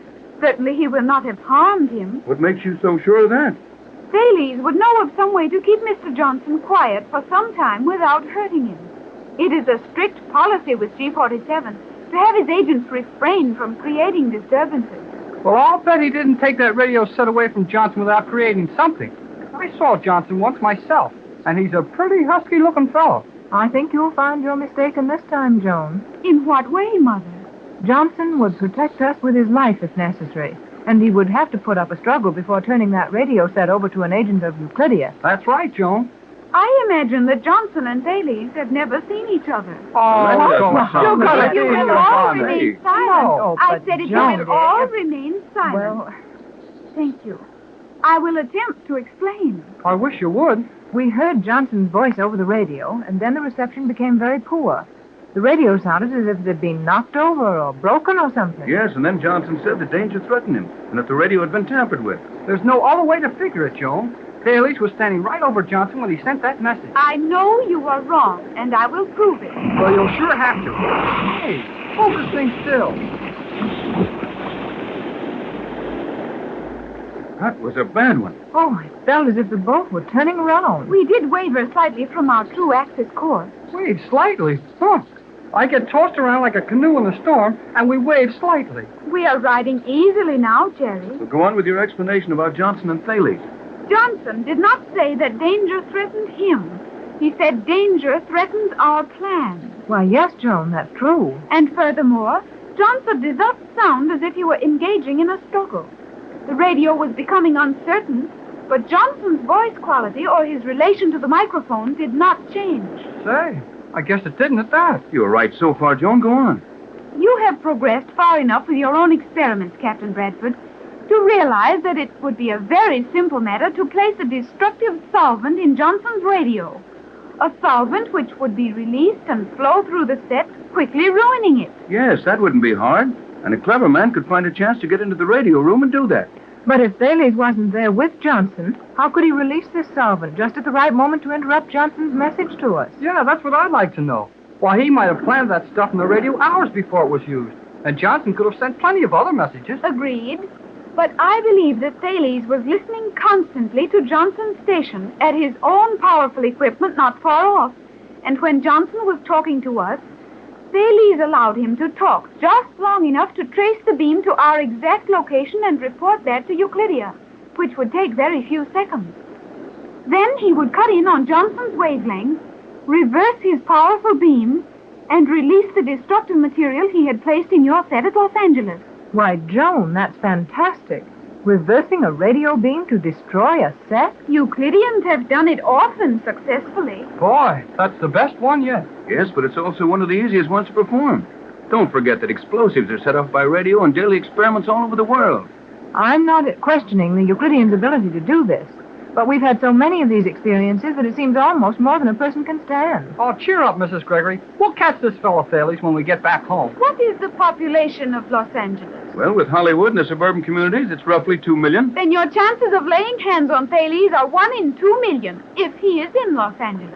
You know, there must be plenty of easy jobs in this world. Why do we always pick all the hard ones? I like hard jobs, Jerry. They're the most interesting. And after you make good on something difficult, you may honestly feel that you've really accomplished something. Yes, and we've sure done that. Only a few short weeks ago, we left Los Angeles in search of Joan.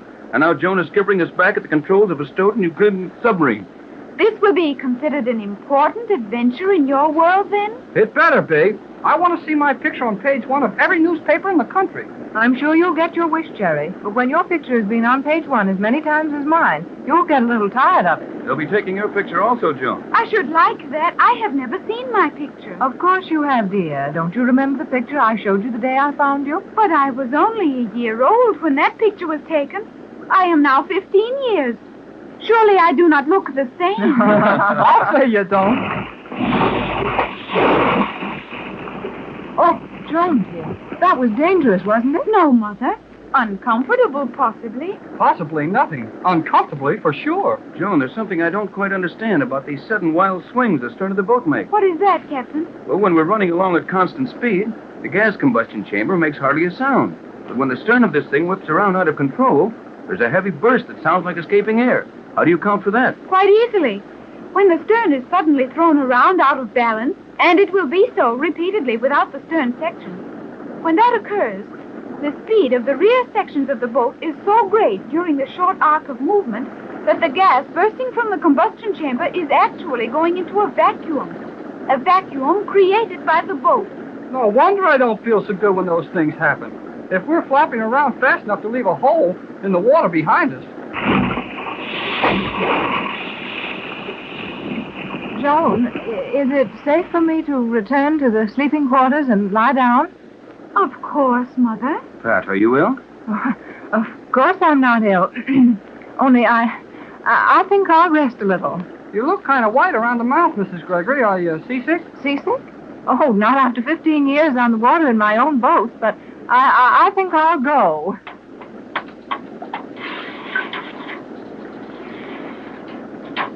What is the matter with Mother? She is seasick, Joan, though she wouldn't admit it for the world. What is seasick? Well, it's something that happens to a lot of people on the water, but, well, it'll never happen to me. Oh! What's the matter, Jerry? Well, I think I'll take a little rest, if you don't need me right here now. Poor Jerry. This is the first time I've ever seen him act like that. Well, Joan, it looks as if you and I are the only 2 real sailors on the submarine. But it is so foolish to act as Mother and Jerry are acting. Captain, is there a mist or a fog in this boat? Why, no, Joan. The air's clear as a bell in here. That is strange. My vision is impaired. I have never felt just like this before. What could be the matter with me? Well, I could tell you, Joan, but I'll let you guess. That leaves one good sailor. Joan, you better go back with the others and lie down. If I should happen to find that I'm no stronger than the rest of you, I don't want anyone here to laugh at me.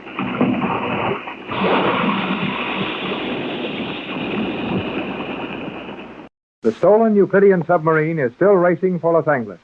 Hour after hour, the powerful explosions of compressed gas have driven the speedy boat on toward its goal. It is now noon, and a blazing summer sun is beating down on the waters of the Pacific Ocean. The submarine is very near the surface of the water, and in the control section, Captain Bradford, Mrs. Gregory, Jerry, and Joan are discussing a shadow on the water directly above them. I don't like the looks of that shadow. The shadow is harmless. Sure, but what's making the shadow? Looks to me like a good-sized plane, and a plane flying not any too high. That is precisely what casts the shadow. One of the Euclidean planes? Undoubtedly. That is one of the planes from the island, and the pilot is very carefully keeping his shadow directly over us at all times. Oh, then maybe that shadow can hurt us. Now, Jerry, you've been around that magic island so long, you're imagining things. Well, what's that shadow doing there, then, if it's not for our benefit? The shadow is probably kept over us for a definite reason. The pilot of the Euclidean plane knows that while we are conscious of his proximity, we are less likely to attempt communication with the shore. But we'll have to communicate with the shore in a few hours now, won't we? It is quite possible we will attempt to land without any communication to the shore. But, Joan, we've told you that it's out of the question. You simply can't land a strange submarine, particularly one carrying as many unique weapons as this one, without getting yourself thoroughly put in jail. And they'll do it, too. I think we ought to let them know we're coming. Well, I don't. We'd never get anything accomplished if the waterfront found out what was going on. We are now passing Point Loma. Point Loma? Just off San Diego? So soon, Joan? We are making good speed, Captain Bradford. We will reach Los Angeles Harbor in slightly more than 2 hours. Gee whiz. Point Loma. I wish the Coast Guard over there in San Diego knew what was going on. Boy, what they wouldn't do to that plane over us. The thought makes it seem almost worthwhile to try letting them know we're out here. Too risky, Pat. Though it would seem mighty good to know those Coast Guard boys were rolling that big plane of theirs down the ramp. I think it would be foolish. We must proceed to Los Angeles at once. Couldn't we go up on the surface, just long enough to open the observation hatch and take a look at the shoreline? Homesick, Jerry? Well, maybe I am. A little. What is homesick? Don't you feel homesick for the Magic Island, Joe? I do not know what homesick is, so I cannot tell whether I feel it or not. But I do not feel at all ill, so I presume I do not feel homesick. Gee, that's funny. She don't even know what homesick is. I'm not sure that it's very funny, Jerry. Think of not having any place you cared enough for to be homesick. Gosh, that wouldn't be so good. What is homesick? Homesickness, my dear, is the lost, lonesome feeling a person gets when he's been too long away from his home and his loved ones. Then why should I be homesick? I like very much to be here with all of you, and you have told me that my home is with you, Mother. How can I be homesick when I am going toward my home? Well, that's a good way to figure it, Joe. But I'm afraid most of us would have a little more trouble than that trying to talk ourselves out of a spell of homesickness. Well, it won't be long now. We'll soon be outside harbor at Los Angeles. And that will mean we'll soon be in great danger. I agree with you, Pat. I think it's time we made our plans. We are in danger now, constant danger, and planning is useless until we are familiar with conditions at Los Angeles. Hey, what is it, Jerry? I just thought of something. Something important to this landing of ours? I think it is. Then let us hear it. That Euclidean plane flying around up there. He's not going to do anything to us. Maybe not, but there's something mighty mysterious about that plane. Well, in what way, Jerry? Well, how does he get by with flying along at that altitude? He can't be more than 1,000 feet above the water. You know, plenty of people can see him from land, and they can tell that it isn't no ordinary plane. Not only that, but we've passed under 2 big squadrons of Navy planes, and they couldn't help but see him. Why, you're right, Jerry. And surely anyone flying near that plane and seeing how it was made would be curious about it. I think the plane has not been seen. Why, it must have been seen, Joe. Jerry's given you good reasons why it couldn't miss being seen. The plane is probably invisible. Invisible? Now, Joan, your voice was as loud as any other in telling us that there isn't any magic on Euclidia. And an invisible plane sounds like magic to me. Me, too. You found the magic island invisible, didn't you? Huh? Well, yes, we did. That is, it was invisible to our eyes, simply because it was surrounded with that bank of artificial fog. Exactly.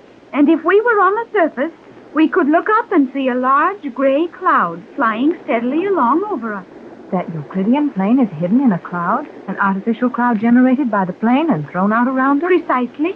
Every time I learn one more of the things those Euclideans can do, I wonder a little more just how we're going to come out when we really mix with them. Well, it won't be easy, Jerry. I'll say it won't. But even though the plane is invisible for all practical purposes, it does cast a shadow. Surely someone must have seen the shadow on the water. If it was seen from another plane, the pilot might think it was the shadow from his own. And a boat would not notice it unless the shadow passed directly over the boat. We know the shadow has not done that, for we have not passed directly under a boat. Then, barring some unusual and unlikely accident, that plane will have no trouble following us right into the harbor. Looks that way, Pat. Boy, there'd sure be something doing inside that plane if another pilot took a notion to fly through there. That would be unfortunate. At least that, my dear. I think we'd better stop speculating as to what might happen to somebody else if they flew into a cloud and start figuring what's liable to happen to us when we get into port. Well, we can't figure anything until we get there, can we? That is correct, Jerry. Planning would be useless without knowledge of local conditions at our destination. But how are we going to land, Joan? I have told you, Mother. We will use individual airlocks and leave the submarine anchored at the 10-fathom level. We're going to unload from this barge 60 feet below the water level and walk into the harbor? That is the general idea. It don't sound any too good to me. Joan must know what she's talking about, Jerry, or she wouldn't suggest such a thing. Well, I haven't heard enough of the story to make it sound right. You have given me little opportunity of telling you anything. But what about all the hours we just sat here and hung on while we plowed up most of the Pacific Ocean? Well, Joan has been mighty busy all the time, Jerry. Don't forget that she's the only one who really understands this submarine. And we've been depending on her for all our navigation. Well, I know that. But she means I talk too much. Do you not? Well, maybe I do. Don't feel badly about it, Jerry. We all talk too much at times. And I agree with you that now is the time to make what decisions we can about our landing at home. Joan is absolutely right when she says that we must leave the sub submerged, safely beyond the harbor, and safely below any possible accidental discovery from the surface. Correct, Captain. And as I understand it, you know exactly how to get us safely from that submarine to the surface of the water and then into the harbor? I will see that we float safely on the surface of the water. You will be responsible for our landing in the harbor. I knew there was a catch in this somewhere. Now, Jerry. Oh, sorry. Joan, dear, do you realize that we will probably be anchored out too far to swim in comfortably? And that there's no way to arrange for anyone to meet us unless we send them a radio message. We may have to use the radio as a last resort. And that will let the Euclideans know exactly where we've anchored this sub. Well, what do we care if they get the boat? Just so we get out of it first. I'd like to be able to dry dock this boat, let our Navy men take it apart. They might learn a lot of things that the governments of the world should know. I think we will be able to lay our plans when the time comes. For the moment, I have a far greater problem facing me. What's that? This submarine is no longer swaying around. The stern is perfectly stable. I noticed that. So did I, but I thought it was purely accidental. I like it. Is there more to it, Joan? I believe there is. We are being held on our course. Held on our course? From some outside source of power? It would appear so. But what kind of power could do that? I fear I know the answer. You fear you know the answer? Yes, Mother. But I will withhold it until I am certain. Well, now, look here, Joan. We're not children, any of us. If you know something we will have to find out eventually, why not tell us now? Perhaps we can help you work it out. Sure. Everything that's happened to us so far has come out all right. I think the men are right here. What is it? We are rapidly losing our forward speed. We're slowing up? Observe the speed as indicated on the instrument. Well, it seems that we're only making 35 knots now, and the needle is gradually dropping off. Precisely. Are we running out of fuel, Joan? Definitely no. Then what's holding us back? You have hit it very accurately, Jerry. We are being held back. But that doesn't make sense, Joan. What could hold this submarine back? Magnetism? Magnetism. That sounds like another trick of the Euclideans. Without doubt, it is the work of G47 and his scientists. But how could they reach us? Joan, look. That speed indicator has fallen off to 30 knots. It will not fall below that speed, I think. You seem quite certain what is taking place, Joan. I am almost sure. One moment more, and I will know. One moment. Is something going to happen to us? Nothing more than is happening now. Captain Bradford, you are a navigator. Will you look at my compass? Why, sure, Joan, but what? Oh. Huh? What'd you see, Tex? This compass is pointing due south, and we're running due north. Every instrument on this board is paralyzed, and every needle that is near enough the horizontal to swing free is pointing south. The Euclideans are using magnetism on us. They're sending out magnetic beams from that island to hold us back. I don't believe it. Even on the Magic Island, they haven't got strong enough magnetic powers for that. Oh, maybe they could pull the compass around, but they sure couldn't hold the submarine back. Correct, Jerry. It is not being done from the island, but it is the work of the Euclideans. From that Euclidean plane flying over us? No, Pat. Wait a minute. I think I've got it.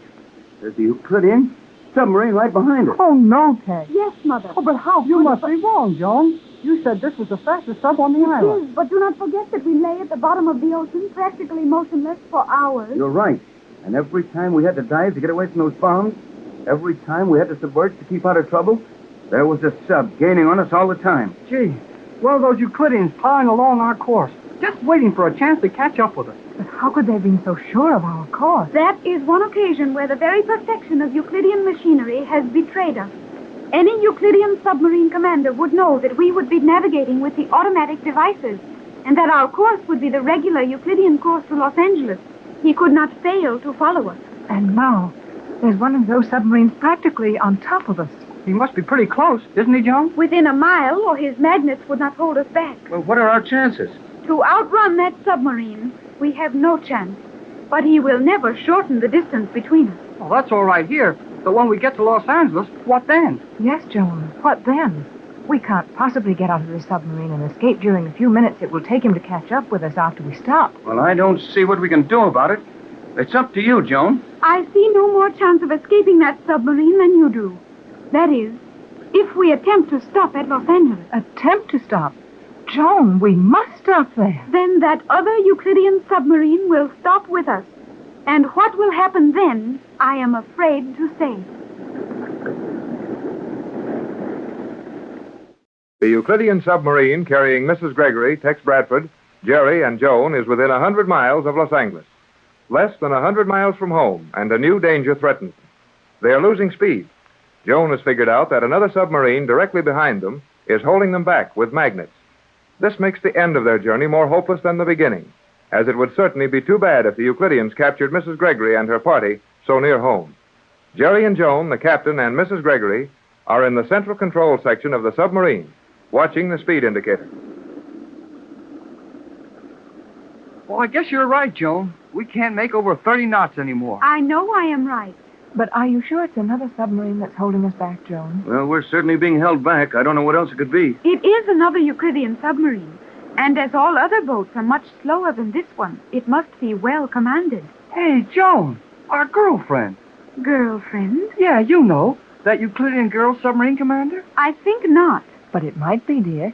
You said she was the finest submarine commander on the Magic Island. Yes, and they'd send their best out on a job like this, wouldn't they? Yes, except for the fact that the commander who befriended us may be under suspicion. You mean suspicion of having helped us? Exactly. Gee, I'm sorry for her if old G-47 got any idea she tried to help us a little.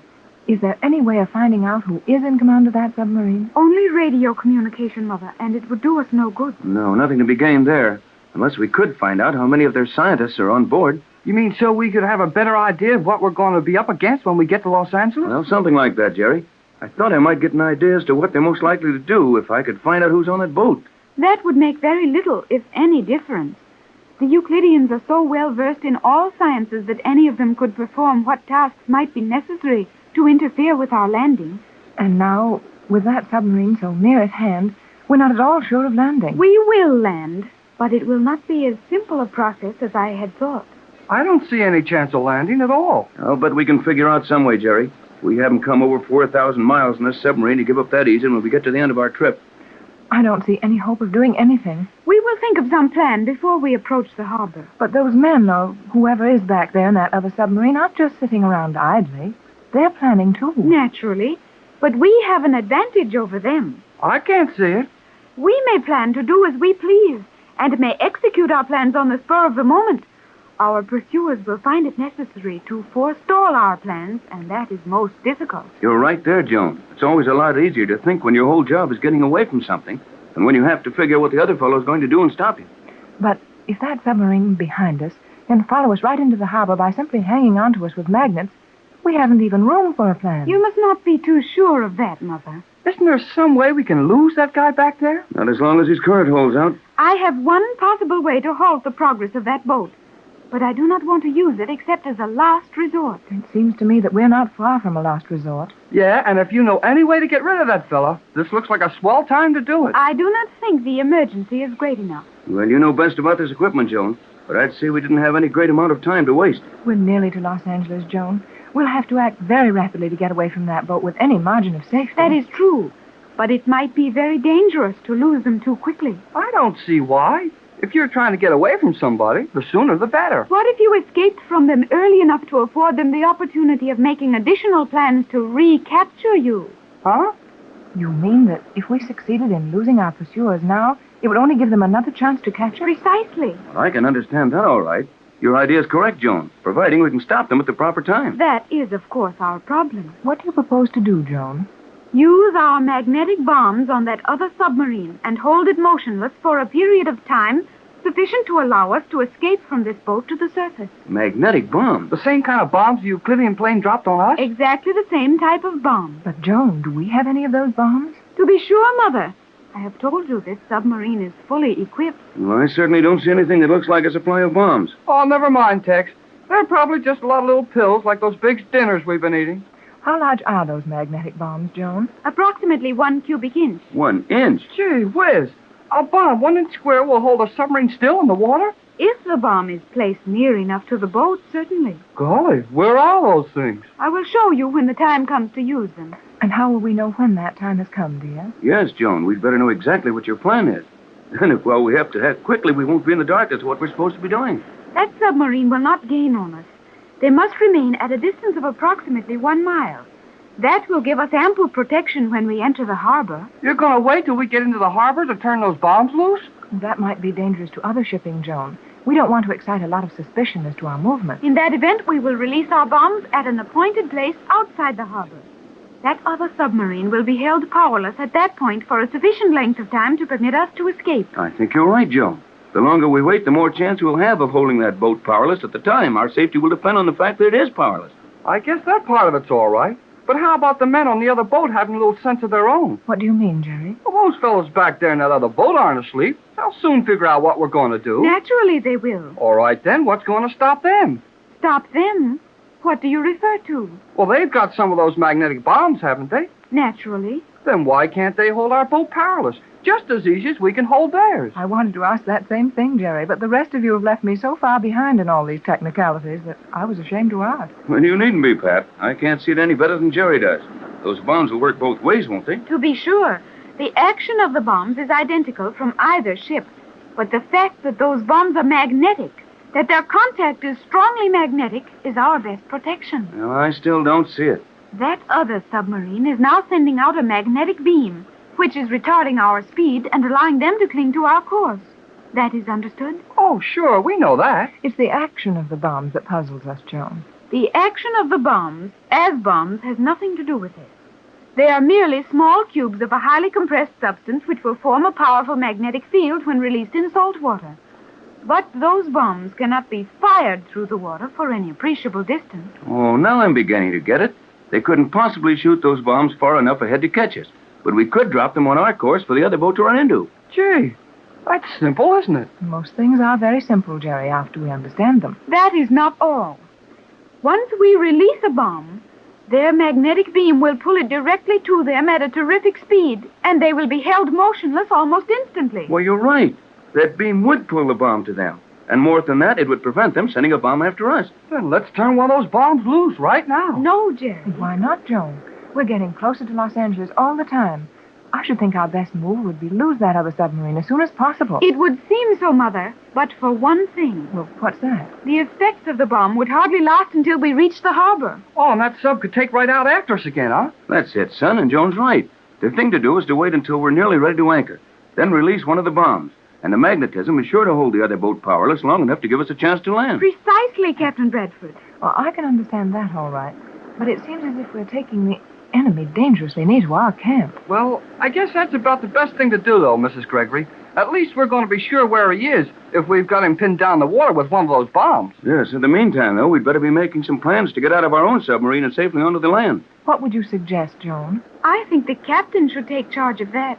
You are all more familiar with your resources than I am. You're right, Joan. It's up to us on this end. We sure used you enough on that island. Well, we'll get ashore if Joe knows how to get to the surface from this thing. I will attend to that. Well, what can you do about landing us, Tex? Well, I don't know yet. Joan, is there any objection to our using the radio now? I think we could do no harm by using it, though the submarine following us will receive all messages we send. But can we use it with that magnetic beam hanging onto us? Transmission will be difficult. We'll have to try it. There's no other way we can reach Johnson. Well, what can we tell Johnson after we do reach him? You said you didn't want the story about this sub and the one following us to get nosed around yet. I think I can do it with a code message. Remember, Captain Bradford, that it will be dangerous to state a meeting place with Johnson. Your arrangements will undoubtedly be overheard by the other submarine and by Thales or some other Euclidean agent on the mainland. Tex, how about one of our old courses? The airline charts we made when we were training pigeons and testing directional radio beams. Just what I had in mind, Pat. You mean Johnson knows those courses so well, you wouldn't have to give out any information to tell him where to meet us? Right, Jerry. That would be the solution to our problem. How far out do you think we should anchor, Joe? At least 5 miles. Boy, that's a long swim. You're not going to swim, and you know it, Jerry. Oh, I hope not. But maybe there's something I thought of the rest of you forgot all about. What's that, son? Well, we're going to have to toss magnetic bombs around outside the harbor to hold this other boat still, aren't we? I know of no other way to ensure our safety. Then it looks to me like we're going to get caught by that same magnetism when a rescue boat comes out to meet us. Tex, Jerry's right. That had occurred to me. It occurred to me, too, and I think I know the answer. What, Tex? We'll tell Johnson to bring out a sailboat and to leave everything metallic off of it. Is it possible to get that information to Mr. Johnson without informing the scientists in the other submarine of your plan? We'll have to try it, Joan. We haven't many choices left. Hey, Joan, is it all right to use the radio now? I will make the necessary adjustments and use a narrow directional beam. If your code is difficult enough, Captain, we may have a period of comparative safety while the Euclideans decipher it, though they are masters of that art also. Those guys didn't miss a thing, did they? Well, this code is really so simple that it isn't a code at all, just a prearranged set of signals. I doubt if anyone could ever figure them out. That is well. Is the radio ready now, Joan? The transmission beam is set on 3 meters. You may proceed. J24Y to J12C. J24Y to J12C. J24Y to J12C. I hope we can raise Johnson quickly. Oh, he might be taking time out for something to eat. I would not be too impatient about your arrangements. Why not? It is daylight now. We may find it advisable to cruise outside the harbor until after dark. By George, Joan, you're right. It would be a lot more simple for Johnson to pick us up safely after dark. But if we cruise around waiting for darkness, what is to prevent that other submarine sending radio messages to Thales and interfering with our plans? Yeah. Say, that wouldn't be so good. They will not be able to use their radio from the other boat and hold us with their magnetic beam at the same time. It is possible for them to receive, but not to transmit messages. Good. We'll get out of this yet. J24Y to J12C. J24Y to J12C. Say, Joan, were we discussing our plans with this microphone open? No, Captain. I have kept it closed except for your actual signals to Johnson. You sure think of everything, Joan. Now, everybody keep quiet, and I'll settle down to a long session of trying to raise Johnson. J24Y to J12C. J24Y to J12C. J24... The Euclidean submarine with Captain Bradford, Mrs. Gregory, and Jerry and Joan on board is nearly into the channel off Los Angeles Harbor. The time is late afternoon. Captain Bradford is working frantically to get a radio message to Johnson at their home radio station. The other Euclidean submarine hangs on close behind them, holding back the faster boat and maintaining their own position by means of a magnetic beam. Joan stands ready to handle any emergency that may arise, and the captain continues to call the Gregory home station. J12C. J24Y. J12C. Hello, J12C. Hello, Johnson. J24Y to J12C. Hello, J12C. Come in, J12C. Hello. Well, that seems to be that. Oh, it doesn't look very good, does it, Tex? Not yet. We'll have to raise Johnson soon, or we'll be in the harbor and that other boat right with us. But we don't dare go in the harbor with our other boat after us. No, Jerry. We can't go into the harbor with this submarine, much less with another following. I think we may safely avoid that. How? Simply by cruising around near the harbor until you locate Johnson. It's about all we can do. Have we plenty of fuel for that, Joan? We have more than enough fuel to cruise all night at this speed. Well, it'd be better for us after dark and better for Johnson to try to rescue us. Yes, if we can raise him at all. I think you are too impatient, Captain Bradford. Joan, dear, Tex has been trying for nearly an hour and not a sound from Johnson. That is easily explained, is it not? When we last heard from Johnson, he warned us that his plans were in danger. And almost simultaneously, we heard the voice of Thales, chief electrician of Euclidia. Then, no more of Johnson. That's what I'm worrying about. What did that fellow Thales do to Johnson? Well, they sure spoiled Johnson's radio set. We know that. And it would take some time to repair or replace that radio set, would it not? But, Joan, why doesn't Johnson get to another set somewhere and start calling us again? You say you're sure Thales wouldn't hurt Johnson any. It is not reasonable to think that he would harm the one man who is the connecting link with Captain Bradford. Then, if Johnson is unharmed, as you believe, I agree with Jerry's question. Why doesn't Johnson get to another radio set and let us know what he's doing? Well, I know one answer to that. Johnson is probably sure that we were getting his message at the time Thales interrupted it. And he will figure that Thales will be watching for another call from us. It might sound reasonable from Johnson's point of view that he could do us more harm than good by calling and forcing us to answer him. I quite agree with you, Captain. Well, so do I. But I don't see where that helps us very much. Isn't there some way we could send a message to Johnson, telling him something more of our situation than he can possibly guess? Boy, now would be a swell time to use those homing pigeons. Yes, wouldn't it? But old G-47 has them safely hidden away on the island. There is nothing to be gained by speculating on the impossible. Can't you try to get Johnson to answer you, Tex? I've been doing that for over an hour. Well, I mean, try to tell him in code that we'll be floating around loose in the water off San Pedro after dark tonight. That should get some kind of an answer out of him. It would also let the Euclideans know a great deal about our plans. Now listen, Joan. Just listen to me for a minute. You're scared to death of old G-47 and the rest of the Euclideans on the Magic Island. Well, I'm not saying they can't do plenty of tricks, but we may just as well be prisoners back on the island if we've got to run around the bottom of the ocean in a submarine for the rest of our lives. And I feel very much the same way, Jerry. We took a chance when we even set out to look for that island, and we've taken many chances in escaping twice. And I can't think of anything that would make the Euclideans more angry than stealing this submarine. Well, after we've gone that far, and now that we're within an hour's run of Los Angeles, I think it's time to take one more big chance and tell Johnson to answer us. Well, you're the boss, Pat. This was your party when we started out. You believed you'd find Joan, and you were right in that. You think this is the time to press our luck? Here we go. I am heartily in accord with your wishes. I will operate the microphone and the directional beam for you, Captain. All right, I'll try Wilmington. Will you set your beam, Joan? I'm doing so now. I wish just once we could ask you to do something and you'd not find you already having it half done. On Euclidia, we are taught to think very rapidly. Well, don't forget it. It might come in mighty handy before this night's over. Captain Bradford. Yes, Joan? Before you make another attempt to contact Johnson, I should like to make a suggestion. Go to it.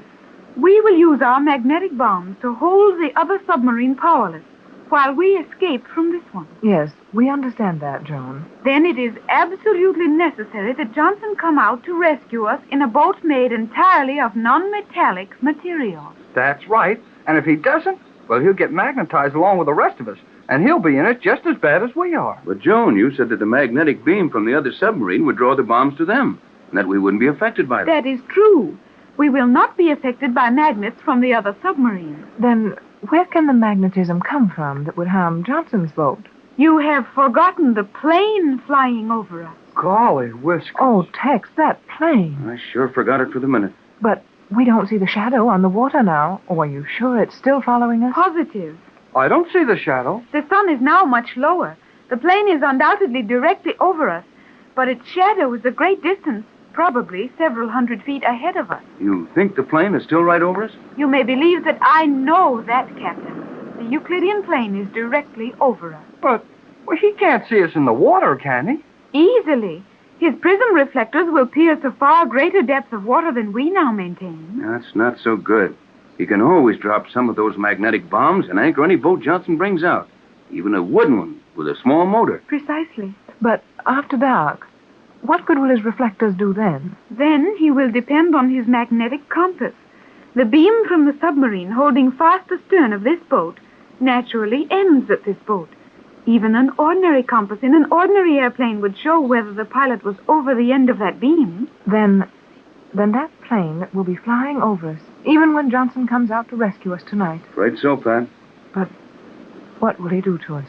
We will come to no harm if we escape the magnetism. I have explained that Violus has no place with the Euclideans. Oh, I hope you're right. Me too. Well, right or wrong, we're going to have to take a chance on it. Now, everybody keep quiet. I'll see what I can do with this radio. Ready, Joan? 3 meters. 3 meters. Ready, Captain. J24Y to J12C. J24Y to J12C. Get this, J12C. Answer at once. J12C. Answer J24Y at once. Regardless of reason for your silence. Answer at once. J24Y calling J12C. Answer at once. He may not even be hearing you. Oh, keep trying, Tex. We've got to raise him very soon, or it'll be too late. Right, Pat. Joan, we may need more than one wavelength. There's no way of knowing what sort of set, if any, Johnson has now. Will you try various bands? Change the set over after I complete each call and wait a few seconds for an answer? I will make the changes, Captain. Ready? Ready. J24Y to J12C. J24Y to J12C. Answer at once, J12C.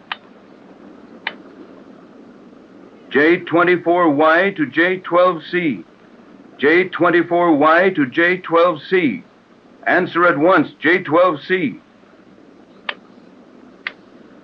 J24Y to J12C. J24Y to J12C. Answer at once, J12C. J24Y. Go ahead. It's Johnson. Oh, Tex, it is. Silence. J24Y to J12C. Get every word of this. May not be able to repeat. Using only 3/4 of our power. Ready. Copy. Remember. The wooden vessel. When you bring formula to the fusing point. Greatest danger. Intermediate point. When you see one. Ingredient. Precipitate. Wholly black. Move fast. Limited time. That's all. No questions. J24Y to J12C. That's all. J12C. J24Y. Got your message. We'll follow instructions. We'll have formula completed when you call for it. That is all. J12C. Well, he got it. Every word of it. Did you actually send Johnson a code message then, Captain? I certainly did. A little slow about it, as I had to figure it out and jot it down as I went along, but he got it. That's more than I did. You sure think fast, Tex. I told you, Joan. Tex and Johnson are the 2 finest men in the world on extemporaneous code messages. A few months ago, I would have questioned that, as the Euclideans claim they are the finest. But now, I believe you. Well, I didn't get anything out of it. All I got was the 3/4. Careful, Pat. Joan, is it safe to talk now? Perfectly safe, Captain. I have insulated us against all possible communication. All right, then here's the message. Now, look. I told Johnson we were using only 3/4 of our power. And that means the 3rd and 4th words in the message. That's right, Pat. You're not so slow yourself. And here's the message. Now, I'll read it all. Then just the 3rd and 4th words. Remember the wooden vessel when you bring formula to the fusing point. Greatest danger, intermediate point, when you see one ingredient, precipitate. Wholly black. Move fast. Limited time. Now, did you get it? Not me. You concealed it well, Captain. What is the message? Well, now watch. I'll cross out every first and second word and read what's left. Wooden vessel, bring formula, fusing point, intermediate point, C1, wholly black, limited time. I got it.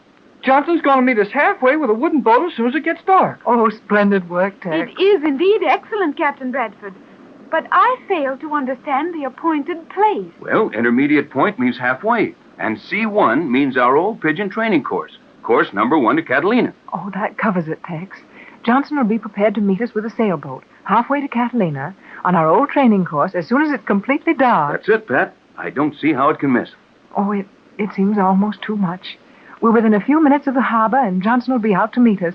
And in a few hours, it'll be all over. Remember that it is still daylight, and we have several hours before the appointed time. That's a swell thing to bring up, just when I was feeling good. We've got to chase around for hours with that other sub hanging on our tail. Yes, I had nearly forgotten that. No, I hadn't, but it doesn't matter one way or the other. We're in no danger from that boat now.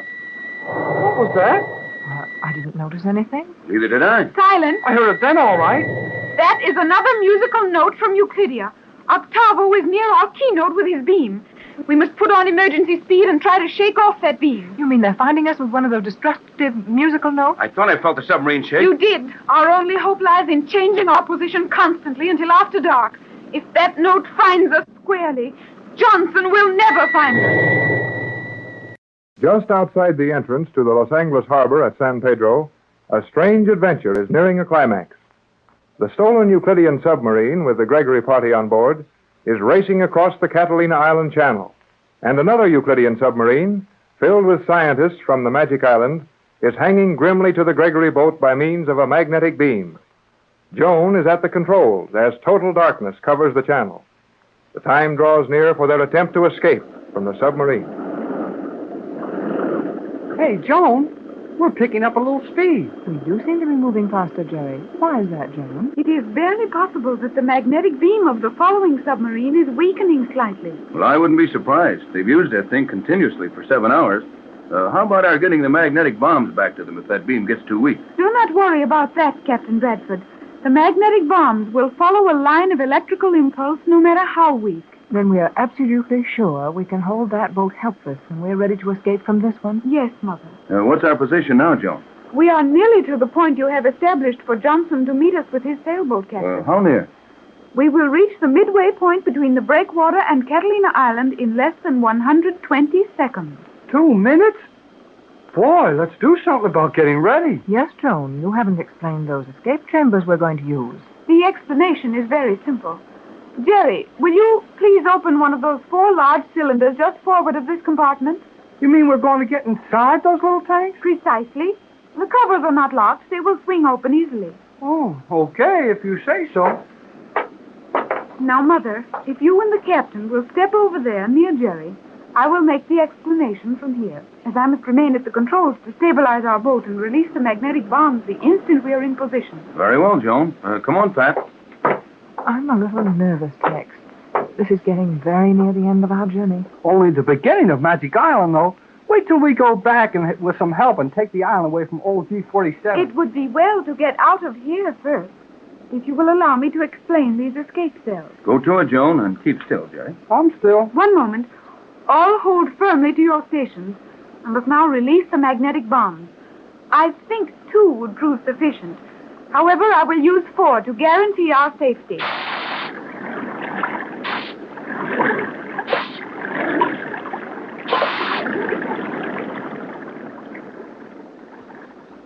Is that all there is to it, Joan? That is all. The bombs have been released. In a few seconds, that magnetic beam will be broken. Then we can make our escape from this boat.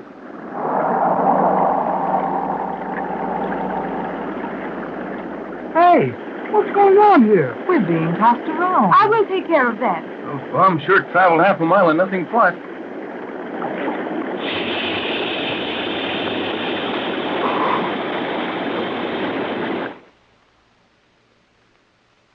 Gee, did you ever hear so much quiet so quick? You cannot hear quiet, Jerry.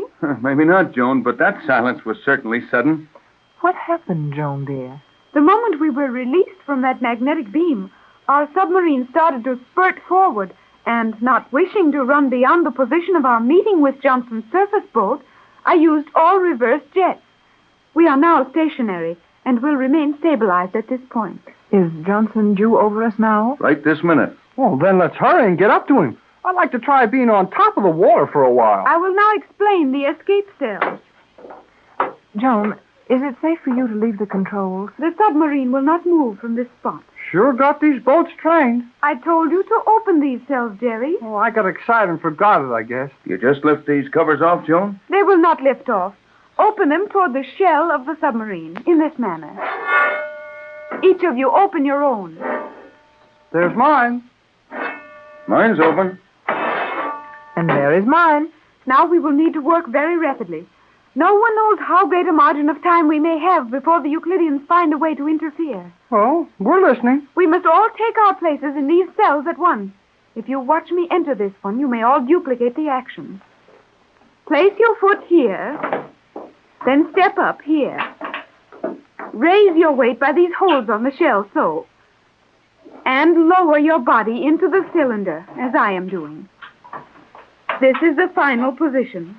Well, it's slightly more acrobatic than anything I've attempted for some time. But I think I can make it. Oh, sure you can, Mrs. Gregory. Look, it's like this. Yes, you move a little faster than I can, Jerry. And much faster than I can. Well, I'm in. Right with you, son. And I think, yes, I've made it at last. There sure isn't any room to spare in these tin cans. You will have ample room. Now listen carefully. The procedure is this. We will ascend one at a time. You will find a small valve directly in front of your chest. With that, you may regulate the speed of your rise. Opening the valve wider accelerates the rate of speed. When you reach the surface, open the cover of the cell as it is now. And if the water is smooth enough, you may leave them open. Otherwise, keep them closed and watch through the ports for our rescuer. Suppose you go first, Joan, and show us how it's done. No, you will go first, Captain. I want you to be in a position to take charge of the rescue work with Johnson. Right, Joan. We will all close the covers of our cells. I will close mine last, so that I may open the valve flooding the submarine and opening the locks above us. You will leave first, Captain. You next, Mother. Then you, Jerry, and I will follow, after making sure the submarine is properly flooded so that it may not be easily moved from this spot. Well, here I go. Good luck, everybody. Oh, good luck, Tex. See you on top, folks. Hurry, we are losing time. Close your covers so that I may flood these locks and release us.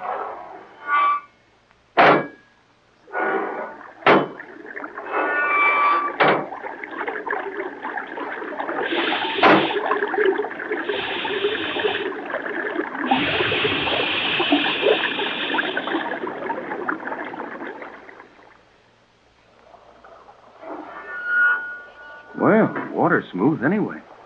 Not a soul in sight. Tex, is that you, Tex? Yes, Pat. Do you see anything of Johnson? Hey, anybody else floating around here? Not so loud, Jerry. It's impossible to swim with these things. Just stay where you are for a minute. Well, where's Joan? I don't know. Did you hear that? Johnson. Over here, Johnson. Coming right up. I still don't see Joan anywhere. What could have happened? Now, take it easy. She said she had to stay a few seconds behind us to make sure the sub flooded. I'm getting worried about her, Tex. Ready to come aboard? Yes, Johnson, thanks. I'll have to hang onto the gunwale and let this steel cylinder sink out from under me as I flood it. We've got room for them here. If you want to keep one for study. Don't dare. Magnetism. Tell you all about it later. Here I come. You can reach Mrs. Gregory over the stern. And I'll swing the bow around to catch young Hall. Go to it. Now, coming up, Pat. Can you reach the valve to flood that thing? Yes, Tex. I'm all ready. But where's Joan? We'll take care of that later. Here, give me your hand. Now, open that valve up. Now hang on to my hand. Ready, Hall? As soon as I flood this tin can. Oh, Tex. Back on a real wooden boat at last. And in our own friendly waters. You're all set now, Pat. But, Tex, where's Joan? Hey, come here quickly. Tex, Mrs. Gregory, get over here, quick. Must have seen something. What is it, Jerry? Roll for that dark spot, quick.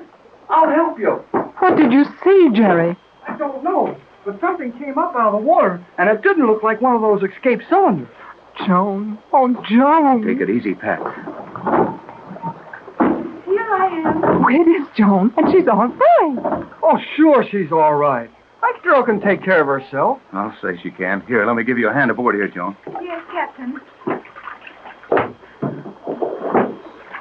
You're not hurt, are you, Joan? No, Mother. I'm not hurt. But my cylinder was caught by the magnetic bonds. Hey, then how did ours get away? I released the balance of the bonds in order to ensure the stabilization of our boat. And the magnetic force spread more rapidly than I had counted on. It nearly stopped me. And you mean to say you had to get out of that cylinder underwater And come up without it? To be sure I did. Well, that's a little too close. But we're all here. How about getting back home, Johnson? Oh, I think we can make about 6 knots in this breeze with nothing but sail. Get it on as fast as you can. Come on, Jerry. I can use you. No room for a crew on this small boat. Tex, do you think we'll make it to shore? Well, if Joan's right about how long those magnetic bombs will hold that other boat powerless, I don't see how we can be stopped. That other boat will be stationary for approximately 2 hours, and their radio will be paralyzed for an even longer time. That means we can make the shore, Tex. Even at 6 knots, we can make it in 2 hours easily. Looks like we've done all right, Pat. And we owe everything, all of it, to Joan. I did only what I had been trained to do, Captain. That Euclidean training is mighty good, whether we like it or not. It's almost too good. Well, we're on our way to the mainland. We got all the sail up. If you don't mind, I'd like to sit back here and check up on what it's all about, Captain. I can handle the tiller from here. By all means, Johnson. Sit in. Now that we have time for it, a lot of thanks for some fine work all through this. We're more than grateful, Johnson. You've been splendid. It was like the old days with the captain. I enjoyed every minute of it. Though I must admit it did look pretty black there at times. Oh, well, we've been in some mighty tight places since we left you at the same dock we're heading for now. Oh, Johnson. I'm sorry, Joan. Johnson, this is Joan. Well, young lady, I'm certainly glad to meet you. It is a pleasure, Mr. Johnson. I am very happy to meet the man who can make up code messages with the captain extemporaneously and who always has a boat in the right place at the right time. Well, not always, Joan. We came out right this time, and I'm certainly glad your mother found you. Now, if you'll excuse me, I think I'd better take charge and acquaint Johnson with some of the things we're up against and get his story on this Euclidean who located our home radio station. We'll all keep still, Tex. Go ahead.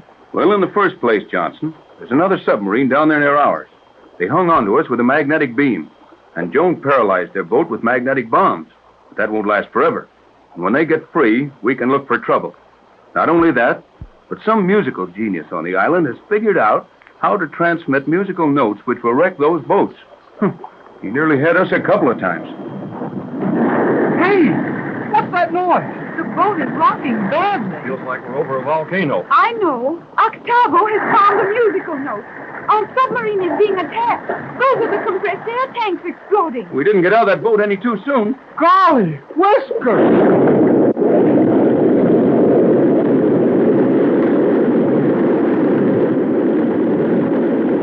The Gregory party is very near to their home port at last. Captain Bradford is standing in the bow of the small boat with which Johnson rescued them, talking to Johnson as they thread their way carefully through the small shipping of the outer basin. In the stern, Mrs. Gregory, Joan, and Jerry are talking as the boat glides into the harbor under sail. It is just before midnight of a very dark night. The harbor is unusually quiet as the small boat drifts easily before a 5-mile wind. Oh, but Joan, I don't see how anything can happen to us now. Oh, we're nearly home. We are some few miles from our anchorage, and then a drive by motor of more than 20 miles, it says. That's right, Joan. But surely the danger is past now. I am not so sure of that. Oh, forget it, Joan. You act like these Euclideans could do just as they please, all over the world. We got away from them, didn't we? We did. Then all their smart science and inventions didn't do them so much good after all. You seem to forget that it was in a Euclidean submarine we made our escape, and our present safety is due to the perfection of Euclidean devices, which made it possible to leave that submarine far below the surface and rise to this boat. Of course you're right, Joan. Euclideans are very clever, but after all, they can't always win. You bet they can't. And 2 hours from now, we'll be safe at Mrs. Gregory's home. I am anxious to see your home, Mother. Your home, Joan, dear. Yeah, and I'd kind of like to see my dad. Gee, you know, we've been going 3 months now, and I haven't had a chance to even send him a postcard. Well, I think you will find that Johnson has kept your father informed of our doings, Jerry. I sure hope Dad doesn't know all that's happened to us, or he'd be plenty worried. There is something very strange to me in that sensation you describe as worry. Until you came to Euclidia, I had never heard the word used. Now I understand what it means, and I am beginning to learn how to worry. Well, why bother to learn to worry? Gosh, most people do plenty of that without even trying to. Joan is struggling to understand our way of living, Jerry. I think I may like it after I'm familiar with it. Oh, Mrs. Gregory, Yes, Jerry? may I take Joan out and show her Hollywood Boulevard right away? Well, hardly tonight, Jerry. It'll be nearly morning by the time we arrive at home. And you must hurry to see your father first. Oh, sure. I meant tomorrow night. Well, we'll see how things work out. What is Hollywood Boulevard, Mother? That's where you see all the moving picture stars. Moving picture stars? Hollywood Boulevard, Joan dear, is a street that wants a bit of knowing and sometimes a great deal of understanding. But you'll enjoy it as you see it with Jerry. I want to see the ladies' garments in the stores you have told me of, Mother. Now, there's a job for you, Jerry. Take Joan around while she window shops in all the stores. Oh, no, nothing doing. I'm not going to waste a lot of my time standing around while some girl looks at a lot of funny hats and dresses. Well, I'll spare you that. What is window shopping? Gee whiz, Joan. I don't see how you ever got to be 15 years old and not learn anything. Now, Jerry, Joan knows a great many things, even though they do constitute a strange education for our world. Strange is right. Hey, Johnson and Tex are coming back here. Yes, and they appear to be watching something in the sky. Probably that Euclidean plane. Oh, that plane. I had forgotten it. Oh, so had I. But it looks like we're going to get a swell chance to remember. I'd say it was the same plane, but I want to ask Joan. What is it, Captain? Johnson and I just discovered that there's a plane flying around over us. Too dark to see it, and they're not showing any lights. But I thought I heard them cruising around with a very quiet motor some time ago. Oh, but those Euclidean planes don't sound the same as ours, do they, Joan? In this case, they would. In this case? Oh, sure. You don't know these Euclideans like we do. They think nothing of carrying two kinds of engines in a plane. How about that, Joan? This plane is undoubtedly equipped with an ordinary motor, so they will excite no suspicion when heard cruising around over the harbor. Well, I should think the fact that they're running without lights would excite plenty of suspicion. Yes, it will, but no one will know what to do about it. Well, what do you suppose they're flying around over here for? Well, I would say some attempt would be made to prevent our landing. When these fellows make attempts, it's usually a pretty good try. I think we are in no immediate danger. Joan feels that the Euclideans are not going to do us any bodily harm, but we've seen so much of their power that it's rather hard to believe anything particularly nice about them. Well, one thing is certain. With this harbor all full of battleships and a carrier in there with a lot of planes on it, they're certainly not going to resort to any firing or bomb dropping. The Euclideans have many weapons that are practically noiseless. Well, that plane isn't noiseless by a long shot. I can hear it coming back in right now. They will attempt to frighten us, I believe. Well, they won't have to try very hard for me. I scare easy when those Euclideans are around. That plane is coming down awfully fast. Yes, it's coming right over us. Sounds like a power dive. And I'll bet there'll be a bomb at the bottom of it. Oh, what can we do? Nothing. Just sit still and wait for what happens.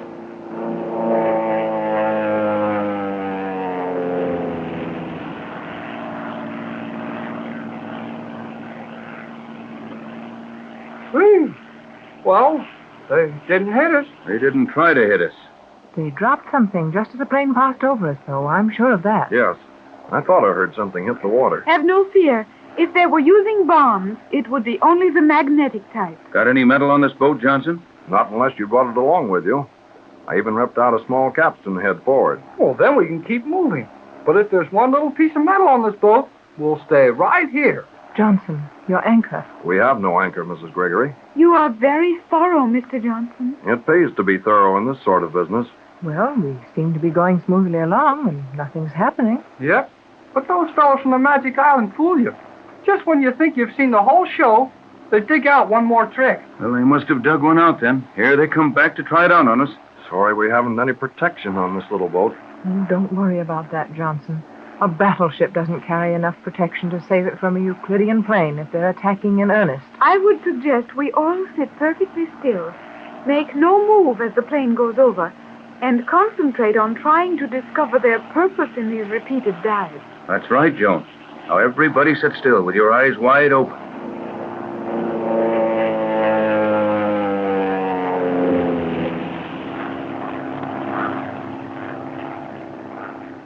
Hey, it's raining.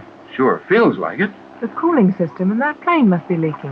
I felt a fine, heavy spray, slightly warm as they passed over us. Well, I'd say that wasn't accidental. They managed to cover us pretty thoroughly with it. And my clothing feels wet all over. Yeah, my sleeves are...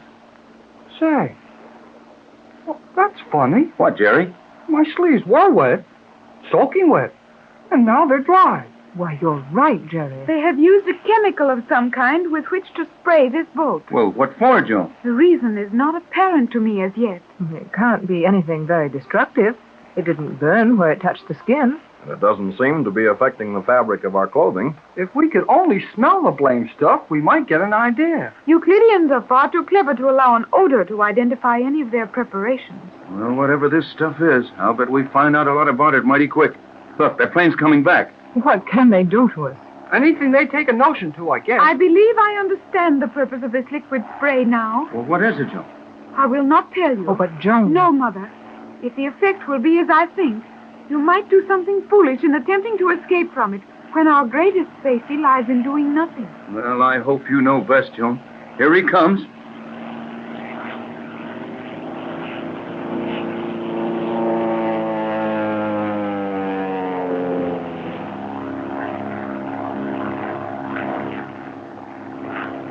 Boy.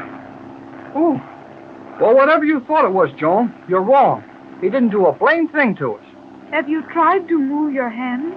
Move our hands? Why, say, what is this? Magnetism again.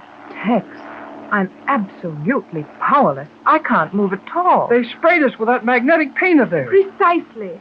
And this last time he dropped magnetic bombs all around us.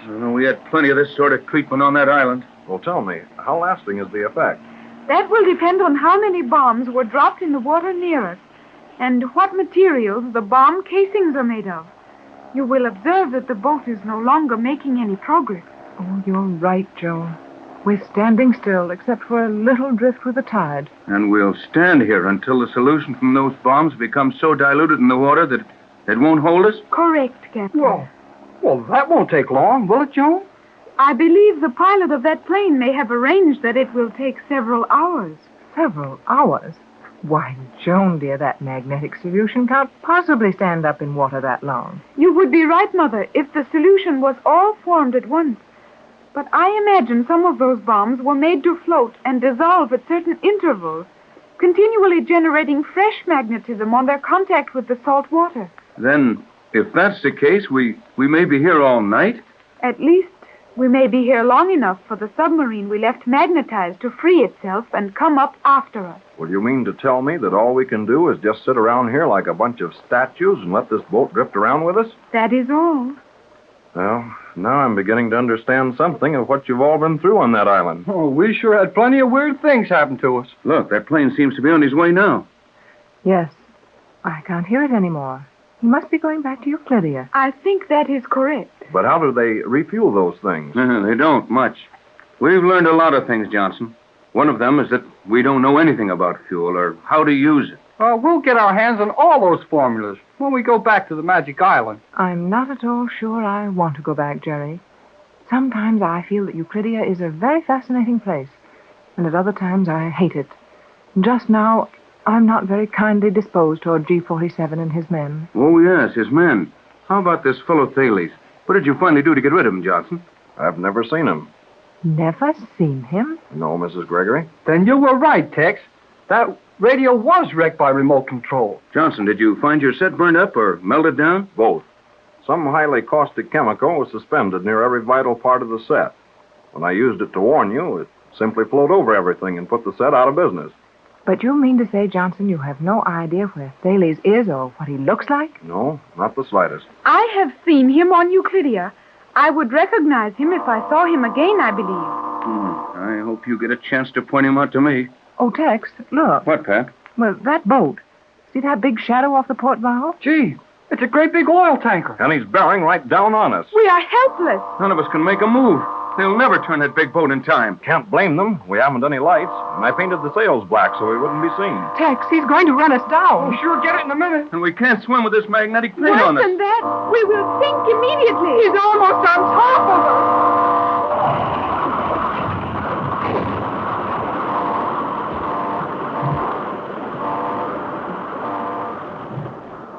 When the small boat carrying Johnson and the Gregory party was run down by an oil tanker, things looked bad for our friends. Covered with magnetic paint, which had been sprayed on them from a Euclidean plane, all were powerless to help themselves in any way, and the little boat was badly smashed. throwing them into the water. However, they were all prepared as to what to do. As the boat broke up, each member of the party managed to get some part of their bodies across or on a piece of the boat, and the tanker put about at once and picked them up. Jerry, Captain Bradford, and Johnson are in the ship's radio cabin, while we find Mrs. Gregory and Joan wrapped in dry blankets in the captain's cabin. Well, Joan, my dear, it seems to be a little hard for your mother to land in her own country. Our progress has been rather erratic, Mother, but I feel we have done well to accomplish so much against the opposition of G47 and his Euclideans. I agree with you. Escape certainly wasn't easy, but at last we're home, or nearly so. This oil boat we are now on, is it taking us into the harbor? Yes, Joan. Tex explained to the captain that there were a number of reasons why we didn't want to send in for a water taxi or a harbor patrol boat to come out after us. There are many things I cannot understand about your world, and the great secrecy with which you surround the most commonplace things. But one thing I like very much. And what is that, dear? Everyone seems so kind, so willing to aid everyone else. Your personal comfort means a great deal. Here we are on a strange boat. We did not know the captain. He did not know us, and he was out of the harbor on the beginning of a long cruise. Yet he is returning us safely to the landing. Why, of course, dear. His boat ran into us, didn't it? Which was entirely our fault. Well, granted, but common courtesy on the high seas would demand that he take us to a place of safety. And the captain allows us to use his own cabin. We are given his warm blankets to keep us dry and comfortable. You have lived in a hard, cruel atmosphere, Joan. I did not know that until you came and told me of another manner of life. You are showing me many nice things, Mother. And you are showing us some nice things, Joan. Just the everyday, commonplace things that we have so many of in our world, and which are really very precious privileges, for which we forget to appreciate. You're teaching me a new respect for the comforts in my world. And Mr. Johnson, he is so obviously a gentleman, and yet he guards your interests as closely as if he were in your employ. Well, Johnson is, in a sense, an employee, but he was Captain Bradford's first sergeant in the war, and he's been with me for 14 years. Johnson is almost one of my family. Mother, what does rich mean? Rich? Well, don't you know that simple word, Joan? I know what it means to the scientists. They often speak of some mineral or metal being rich in certain properties. But I think there must be another meaning. Well, what are you trying to figure out, dear? Well, I am not sure. But Jerry once told me that you were a very rich woman. Does that mean you are rich in mineral properties or rich in food value? Well, not exactly, Joan. In our world, we frequently refer to people who have a great deal of money and may enjoy most of the world's pleasures as rich or wealthy people. Then you are rich, are you not, Mother? Why, yes, Joan, I suppose I am, though I've never given it much thought. You see, money doesn't mean a great deal when you've always had it, but it means life itself to those who are not so fortunate. I would not like to make you less rich, Mother, yet I would enjoy seeing something of those large stores Jerry tells me of, and I would like some dresses such as you wear. Jerry tells me your garments are very expensive. Would your riches suffer badly if I were to have some dresses like yours? Oh, well, of course not. You dear, silly little girl. You'll have lots of dresses and anything else you want when we get settled at home. Jerry has a bicycle. He told me about it. May I have a bicycle? Why, of course you may. Anything within reason. What is a bicycle, Mother? Oh, you'll see when the time comes. When does the time come? Joan, you act as if you were about 5 years old, or even younger than that. But, of course, you can't understand all the things Jerry talks about, such as bicycles and picture stars. I will be very ignorant in your world, Mother. Why, Joan, dear, you won't be anything of the kind. Oh, yes, I will. You were very ignorant when you came to the island. Oh, well, Yes, I suppose we were, from your point of view. Euclidia was no more strange to you than your world will be to me. And we'll try to remember that, Joan, and be very patient with you in making all our explanations. Come in. It is Jerry. You bet it's Jerry. Jerry on the job. Well, come in and close the door and tell us what Tex and Johnson are doing. Oh, they're doing swell. Well, are we nearly to the pier? About 10 minutes now, and we'll step off on dry land. Oh, Joan, we're almost home. I will be very glad to see your home. Our home. Boy, I'll sure be glad to see mine, too. And Dad'll be some surprised to see me. He must have been very lonesome without you, Jerry. Oh, he'll get over that fast enough. When I start asking him a million questions why he's trying to work. I should think your father would become very tired of you, Jerry. You what? Why, Joan, that's a strange thing to say to Jerry. It sure is. I mean that if Jerry speaks as much and says as little as he does when talking to me, it would not be deeply interesting to his father. Well, I like that. Oh, now, Jerry, remember that Joan hasn't learned what our family relationships mean to us, and she can't possibly realize that your father would be interested in every word you said, whether it was about this trip or one of your hobbies or anything else. I do not know many of your customs, Mother. Oh, you'll learn very fast, Joan. Now suppose we put aside our exchange of educations for a few moments and talk about our present situation. Jerry, just what is the captain doing? Captain Bradford, I mean. Oh, he and Johnson are with the skipper of this oil tanker. Boy, oh boy, and they're sure making that radio work overtime. They are calling to stations on land? Well, I'll say they are, calling everything that will answer. But isn't that dangerous, Jerry? Dangerous? In what way, Joan, dear? To the captain's plans. He wanted to preserve an air of absolute secrecy about our landing, and I agreed with him that it was advisable. Now Jerry says the news is being thrown open to all radio stations. Hey, I didn't say that. Well, that's the impression you gave, Jerry. Well, I didn't get a chance to finish what I started to say. Tex is sending plenty of messages, all right, and some of the land stations are getting them. But he's not telling them the right story. You mean Tex isn't telling them we've been rescued? Not by a long ways he isn't.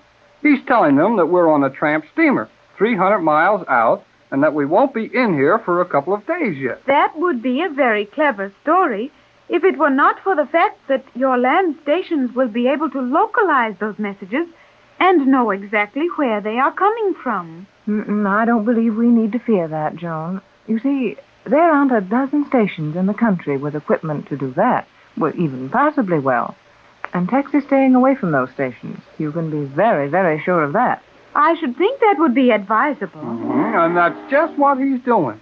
The only stations they're talking to and the only wavelengths they're using are a lot of hams the captain knows. They'll pass the story out just as they get it, and nobody will be any wiser. And if that story is generally circulated, we should have a good many hours of privacy before any of the Euclidean agents discover that we're in town. Hey, that's an idea. And those hams will be excited over the story enough that they won't be worrying about where it came from. What is a ham, Jerry? Huh? A ham?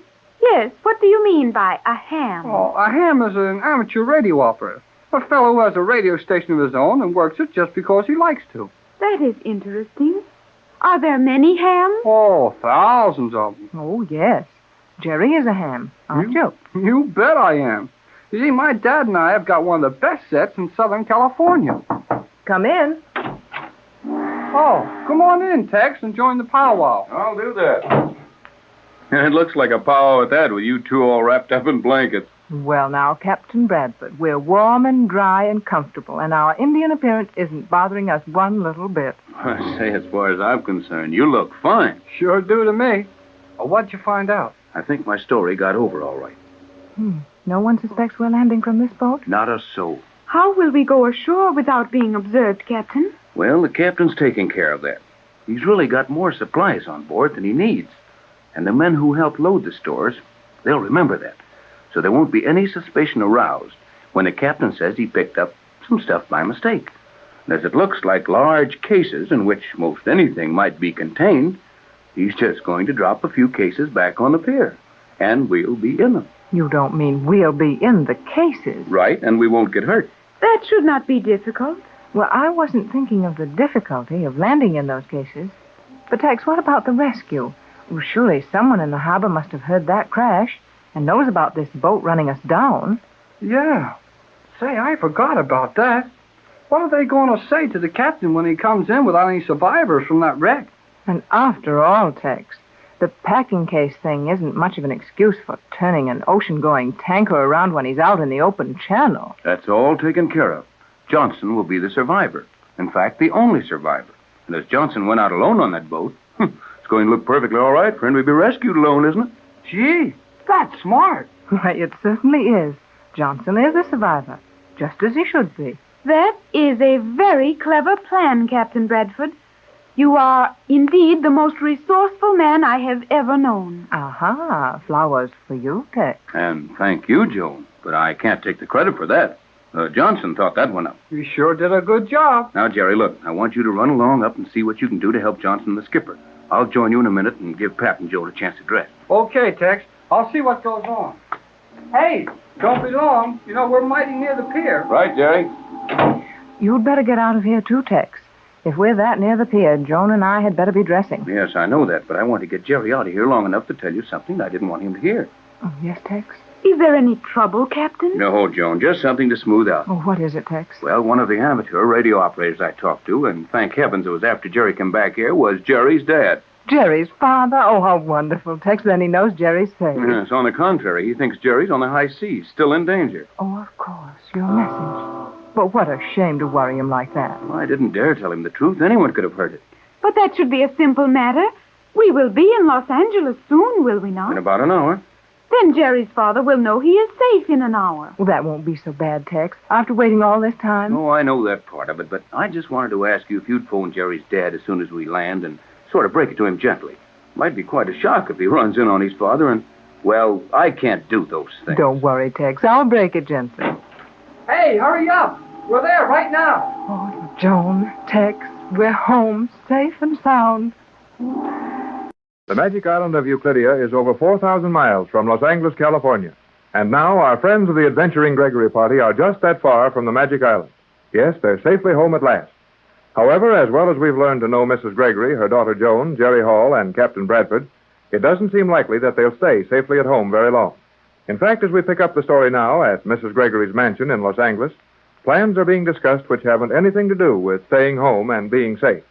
Captain Bradford, Mrs. Gregory, and Joan are talking in the library while waiting for Jerry to join them.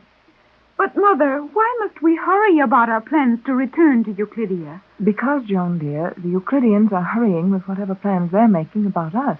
I will concede that. And another thing, Joan, which is not as apparent to you as it is to us. Something has to be done about that island, and done quickly, or it'll be too late. Too late for what, Captain Bradford? Too late to prevent those scientists bringing all their inventions to this country and doing as they please. And would that be such a terrible thing? Yes, Joan, it would. But, Mother, I know what you're going to say.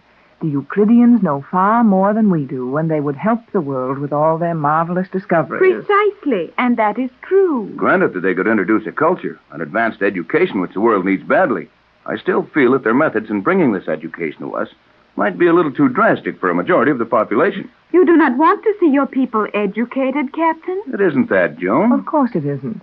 And let me remind you of one very vital thing you appear to have overlooked.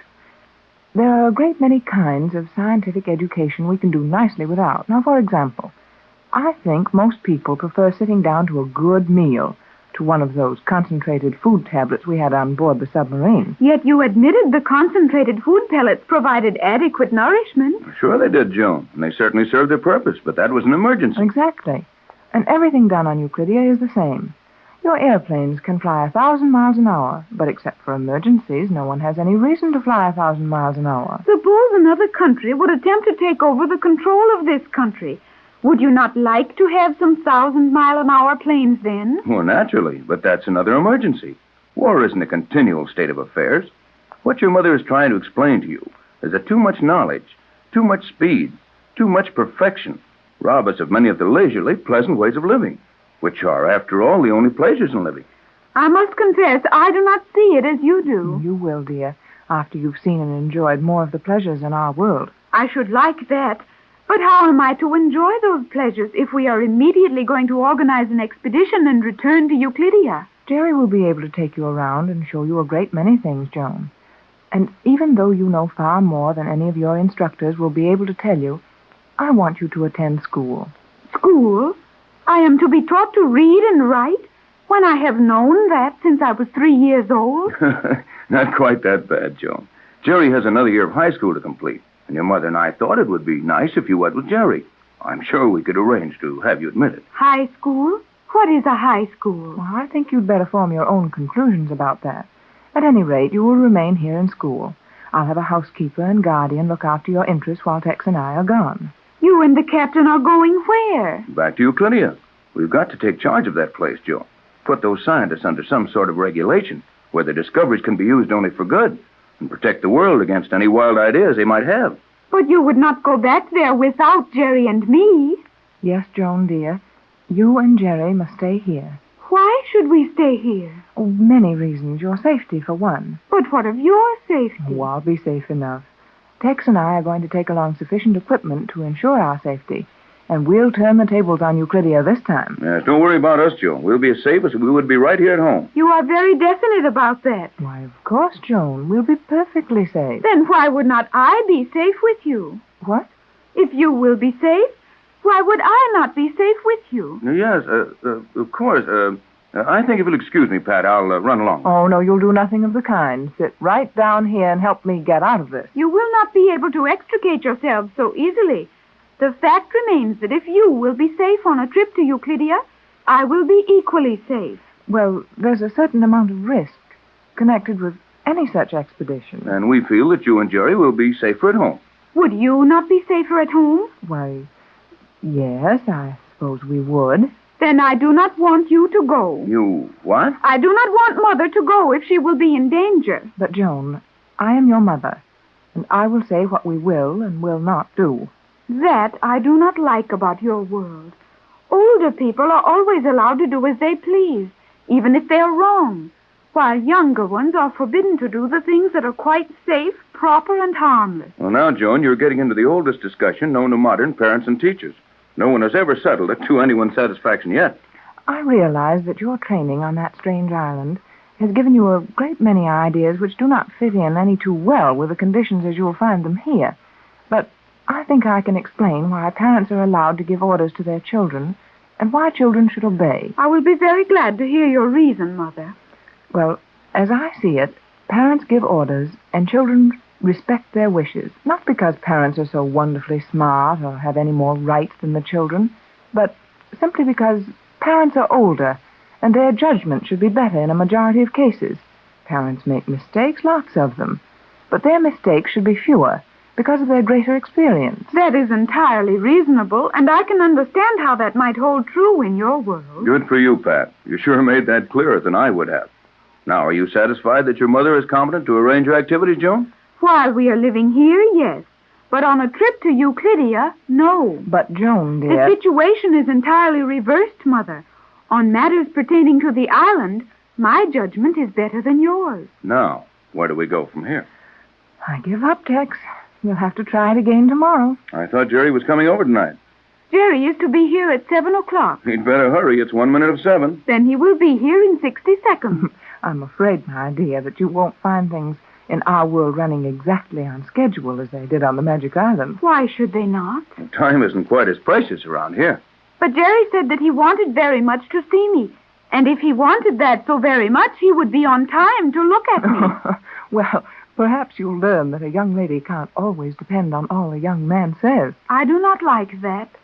7 o'clock was the time agreed upon, and I shall expect to see Jerry at 7. Well, I hope for Jerry's sake he gets here on time. But after all, Joan, dear, the time is not so very important. Indeed it is. Jerry is going to take me to a motion picture show. I don't know about that. Decidedly not. But, Mother, you said Jerry might show me some of the things he enjoys so much. Yes, and at the right time, you may see them all, but not tonight. What reason have you for that? Well, we're being watched a little too closely now. And there's 7 o'clock. Looks as if Jerry had played you false. Jerry will be here. Hello, everybody. Here I am, right on the dot. Figured it mighty close, though, Jerry. Well, how come? I said 7, and the clock was just striking as Johnson showed me to this room. Now, what is your opinion as to Jerry's punctuality? Better than I had hoped for. Won't you sit down, Jerry? Oh, thanks. Gee, but you look nice, Mrs. Gregory. Thank you, Jerry. Do I not look nice, Jerry? You're off to a bad start, son. Oh, sure, you look nice. But, well, so does your mother. She comes first. There, Joan. Now, that's a good example of what we were discussing. Jerry came to see you. We all know his interest is more in you than the rest of us. Yet he addressed me first simply because I'm older. No, I didn't. I said it because you look nice. I couldn't see anything else. Jerry. Go right ahead along those lines, boy, and Joan will ask Johnson to throw you out. Well, gee, you know what I mean. Oh, of course, Jerry. Now, you two forget your eternal quarreling for a few minutes and listen to what Tex and I have to say. Oh, sure, Mrs. Gregory, but we gotta go pretty quick, or it's going to make it too late to go to a show. We are not going to a show. Huh? What's wrong? Nothing definite, but Tex and I have decided that it's not any too wise to allow you youngsters to run around at night just now. Is that not silly, Jerry? Well, it sure makes me feel like a baby, but maybe there's a reason for it. There is, and a good one. Don't forget that there's one of the Euclidean scientists running around loose in this town. Or at least he was the last time we heard anything about him. You refer to Thales? Yes, dear, that Euclidean electrical wizard. And you think Thales might try to do something to Joan or me? Don't you think he might? Well, yes. I guess so. Jerry, I am disappointed in you. Joan, don't forget that these Euclideans are still after my formula. Don't forget that they may not feel any too kindly disposed towards us after we left a couple of their submarines helpless out in the Catalina Channel. And above all, don't forget that they know we're planning another expedition to the island. Oh, I know all that. Well, I guess you're right. We ought to stick pretty close together until this thing is over with. If the danger is as great as that, why was it not dangerous for Jerry to come over here tonight alone? Well, it was dangerous, Joan, and I should have thought of that during the day. Well, you're here now, Jerry, and we'll see that you get home all right. But in the meantime, suppose we do a little planning. About what? Our return to Euclidia. You and Joan might have a lot of ideas that would prove helpful to us. Yeah, and this time we'll know a lot more about what we're running into, won't we? Jerry? Yes, Mrs. Gregory? Well, I know this isn't going to be pleasant news to you, or at least you'll think it isn't. But you won't be going with us when we return to the island. Huh? I mean, what? That is what Mother and the captain have told me, Jerry. You and I are not to be allowed to accompany them on their trip to Euclidia. But, gee, why not? Too dangerous, Jerry, and you should be in school. Oh, but it's just as dangerous for you folks. That was my argument. Joan will remain here, and you may spend as much time with her as your studies will permit, Jerry. But even here, you must be very careful. Remember that there is at least one Euclidean in California, and he might decide to strike at you and Joan after we're gone. Well, you bet he might. And that's why I think Joan and I'd be a lot safer if we were with you. Now, Jerry... Yes, Mother, Jerry is quite correct. It would be most unwise to leave us here. Nevertheless, we're going to do just that. But what if somebody kidnaps Joan while you're gone? That's your job, Jerry, to see that nothing of the sort happens. That is not fair to Jerry. It is entirely too much of a responsibility for one so young. Huh? Hey, how old do you think you are? I know that I am right. It is not wise for us to remain here. Well, we'll be the judges of that, Joan. Well, Mrs. Gregory, I'm not trying to be rude, and I know that you're trying to do what you think is best for Joan and me. But we could be a lot of good to you. And if you leave us behind, well, we'll get a boat of our own and come down there anyway. Steady, Jerry. Jerry is correct. He does not mean to be disrespectful to either of you. But our place is with your expedition. And with your permission, or without it, we will return to Euclidia. Joan, dear, do you realize what you're saying? Oh, sure she does, Mrs. Gregory. We'll do anything you say. And we don't mean to be arguing with older people. But I'm going back to that magic island if I have to walk back. 14 years ago, Joan Gregory was lost in a shipwreck in the South Pacific Ocean. And 14 years her mother spent searching for her the world over. When Joan was found on the Magic Island, a strange place which the scientists living there have named Euclidia, it seemed that Mrs. Gregory's troubles were at an end. Now, however, we find that this is not the case, as the island of Euclidia contains so many powerful and unusual scientific devices and discoveries that it must be captured and its knowledge turned over to the world at large. Mrs. Gregory and Captain Bradford have decided to return to the island and take it over, using the captain's formula for the universal solvent as a weapon. Jerry and Joan are not to be taken along, and we'll see what Jerry and Joan think of that idea as we find them sitting on a bench on the corner of Hollywood and Vine in Hollywood. Well, Joan, what do you think of it? What do I think of what? Oh, Hollywood. It is very nice. Is that all? What did you expect me to say? Oh, that it was swell and the greatest place you ever saw, and all that kind of talk. I could not well say that, Jerry. Well, why not? How could I compare Hollywood with other places when it is the only place, except for Euclidia, that I have ever seen. Yeah, I guess that's right. Of course it is right. Well, even if you can't tell whether it's better than any other place, you know if you like it or not, don't you? I have said I liked it very much. Yeah, you sound like it. Jerry, you are a very strange person. Huh? You expect everyone to become wildly enthusiastic about anything you show them. Perhaps I am not as greatly impressed as you would wish. Well, you ought to be. Look at all the automobiles scooting around here. What about that? You didn't have any cars on Euclidia. We had no need for them. However, if the Euclideans were in charge of these passageways... Hey, wait a minute. These things are streets, not passageways. Very well, streets. If the Euclideans were in charge of these streets, there would be some semblance of order maintained. The manner in which various vehicles dash around each other is very poorly controlled. Okay.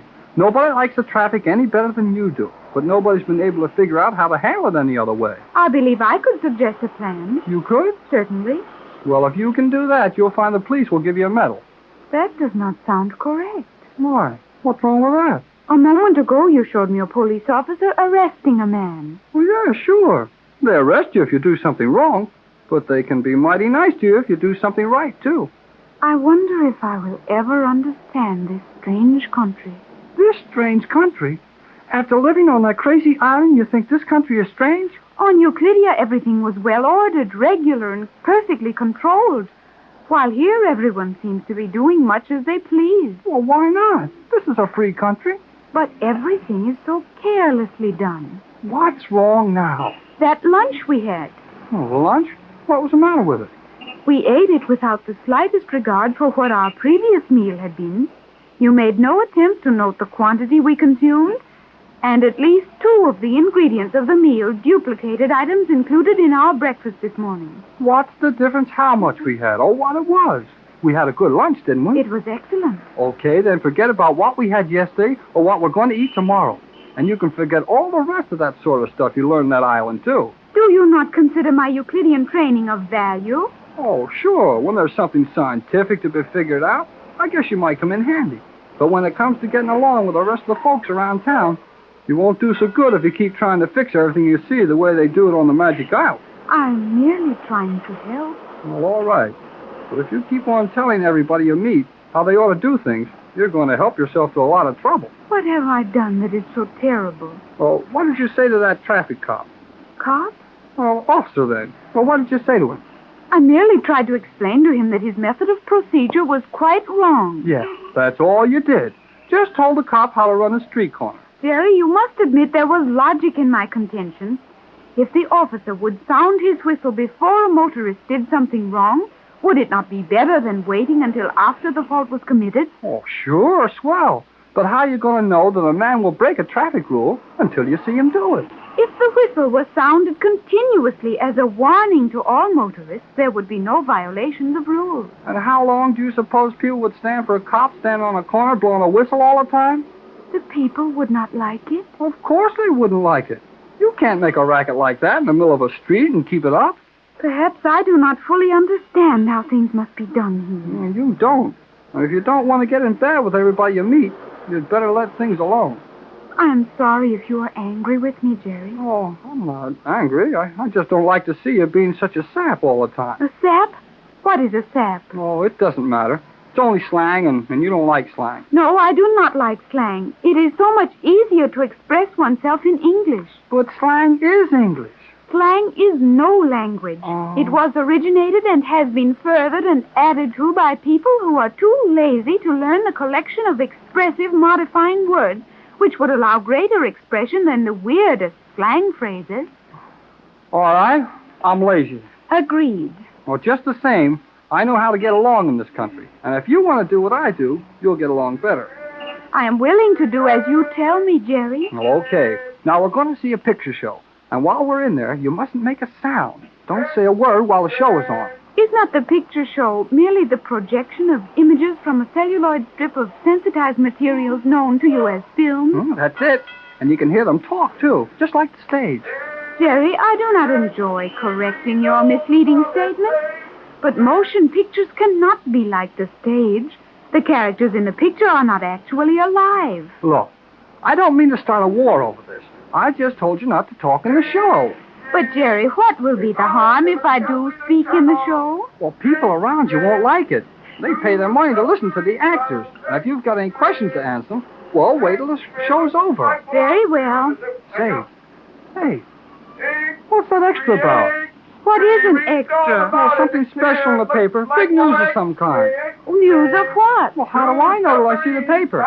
Hey, didn't he say something about 2 submarines? Jerry, those 2 Euclidean submarines. Yeah, I'm afraid so. Hey, extra! Come over here, will you? Coming right up, buddy. Read all about it. They're fishing up submarines in our harbor now. There you are. All right.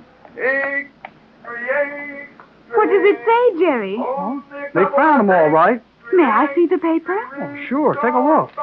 2 strange submarines believed to be anchored in outer channel. Yes, sir. That's them. They found them all right. I am not sure. It says believed to be. Well, pretty soon that means for sure.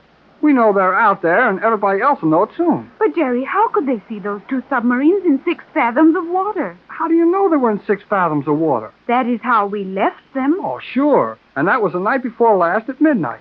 Of course, it is possible that the submarine which was following us has been released from the magnetic bombs I placed near it. Well, I'd say it was pretty sure they'd been free before this. Then that submarine would not be found by anyone. Why not? The commander would either return to Euclidia, or if G-47 ordered the vessel to aid Thales in his work locally, they would remain well hidden. Maybe you're right about that. But how about the submarine we were in? That would remain perfectly stationary in the position at which we stabilized it. Well, that's your idea of it. Now, here's mine. This paper says 2 strange submarines were seen in the outer channel. And they don't get out extras about things like that unless they're pretty sure what they're talking about. But 2 submarines could not have been seen. But 2 submarines were seen. Can you explain how that could be possible? I think I can. Now, listen to this. That submarine that was following us might have had to come up to the surface for a supply of air. And if they had to use all their air getting out of the spot we left them in. That right? Such a thing is barely possible, though not probable. Well, anything is probably possible with a problem. Oh, well, anything can happen where those Euclideans are concerned. Granted. Then if they had to pick up that outer sub, the one we escaped from, and if they were towing it with their electromagnets, wouldn't they bring their tow to the surface when they came up? Jerry, you may be right. Oh, sure I'm right. But why would the Euclideans do such a foolish thing as to come to the surface in the daylight? Maybe they were having so much trouble with their boats that they didn't have any chance to stay underwater. Anyhow, they've been seen, and we'd better get right over to your mother's house and tell her and the captain. But we were going to a moving picture show. Well, golly whiskers, a picture show. Here, we've got the whole country excited over a couple of Euclidean submarines in the Los Angeles harbor, and you want to go to a picture show. I have seen many Euclidean submarines, and never have I seen one of your moving pictures. Well, you can see one some other time. We're going to your mother's and tell them all about this. Will these extras, as you call them, not be available at Mother's house? Well, not as quickly as we get them here at the corner of Hollywood and Vine. Though I'll bet Johnson has heard it over the radio. I beg your pardon, young man. Huh? Oh, did you speak to me, sir? Yes, I'm sorry to bother you, but as you can see, I'm blind. Yeah. I wonder if you would do something for me. Well, I haven't got very much, mister, but... No, not that. I am not begging. That is, not begging for money. All I ask from you is a little information. Oh, sure. What do you want to know? I believe I heard a paper boy crying an extra. Yeah, he's just up the street a little ways. Perhaps you could call him for this gentleman, Jerry. Well, I can try whistling. No, young man. That would do no good. I could not read the paper after you secured it for me. Oh, that's right. I thought you might be willing to read me a few lines from your paper. Just the headlines, or tell me something of what the news is. We can do that easily. Oh, sure. It says they found 2 strange-looking submarines in the Catalina Island Channel. 2 strange submarines? From what country? Well, that's what makes them so strange. They're not like any subs owned by any country in the world. And what further news of them? Well, that's all. Maybe there'll be more out later. Quite possibly. Thank you, young man. And you, young lady, perhaps I may help you when we meet again. Say, there was something funny about that guy. Yes, Jerry. That man will be very dangerous to us. Well, how do you know? He was not blind. Not blind? No, I was watching his eyes as I stood where I could see behind those glasses he wore. He was reading every word on the front page of your newspaper while you talked to him. And I have seen those eyes before this. You what? I have seen those eyes on the island of Euclidia. That man is Thales. Thales? The Euclidean scientist who put Johnson's radio out of commission? Same. Thales is watching us. Oh, gee whiz. We'd better beat her right home and tell the captain your mother. Oh, why'd I let him walk away? You could not be expected to know him. You only heard his voice over the radio, and he was carefully disguising it. It's a long way from the magic island of Euclidia to Hollywood, California. But the presence of the Euclidean scientists in Hollywood has reduced that distance to nothing. When Jerry and Joan went on a tour of Hollywood Boulevard, giving Joan her first view of the world in which most of us live, and contrasting sharply with her life on the island, the plan was to see a moving picture show. That plan was rudely interrupted, however, for as the youngsters stood on the corner of Hollywood and Vine Streets, a newspaper extra told the world of a strange event. 2 submarines have been found in the channel just outside Los Angeles Harbor.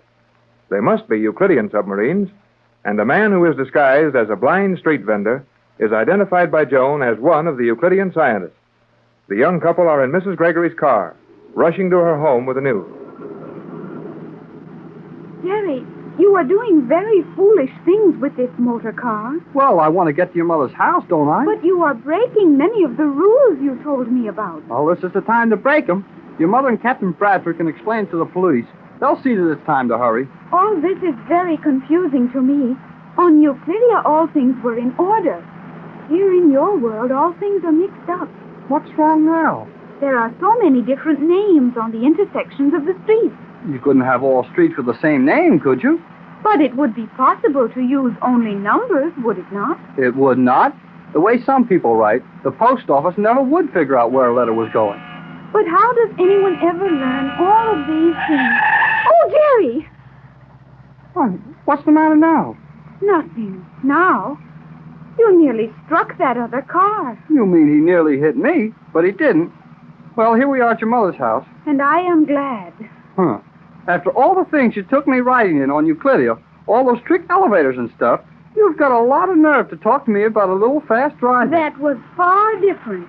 On Euclidia, everything is mechanically perfect. Here, the human element is given too many opportunities to make mistakes. And your driving is a mistake. Oh, okay. I'm a mistake. But here's the house. Fall out. Fall out? Yeah, get out. Jump out. Come on, hurry up. I wonder if Mother and the captain will be here. That's what I was wondering. You know, if they've heard about those submarines, they might have taken out for the harbor on the run. Perhaps we should have gone directly to the harbor. No, I think they'd want us to come here. Jerry, do you just attempt to open the door and go into anyone's home? No, not every day, but this is an emergency.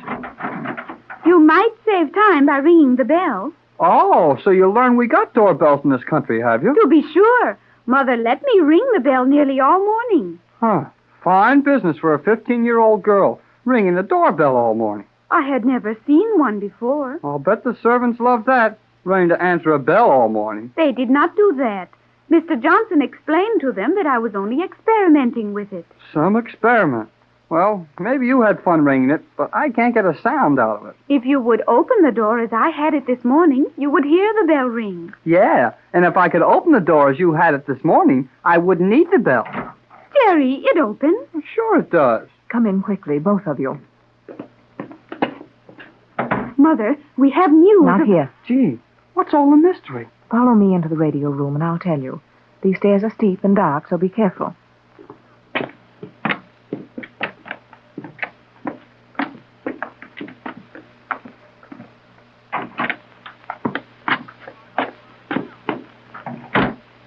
Now, Mrs. Gregory, what is it? Sit down there, Jerry, and you over here, Joan.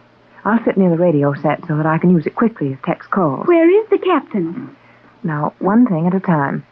You've never seen this room before, have you, Jerry? No, Mrs. Gregory. And of course, Joan's never seen it. No, Mother. Then a few words of explanation might be in order. This room is soundproofed for a number of important reasons which I haven't time to go into now.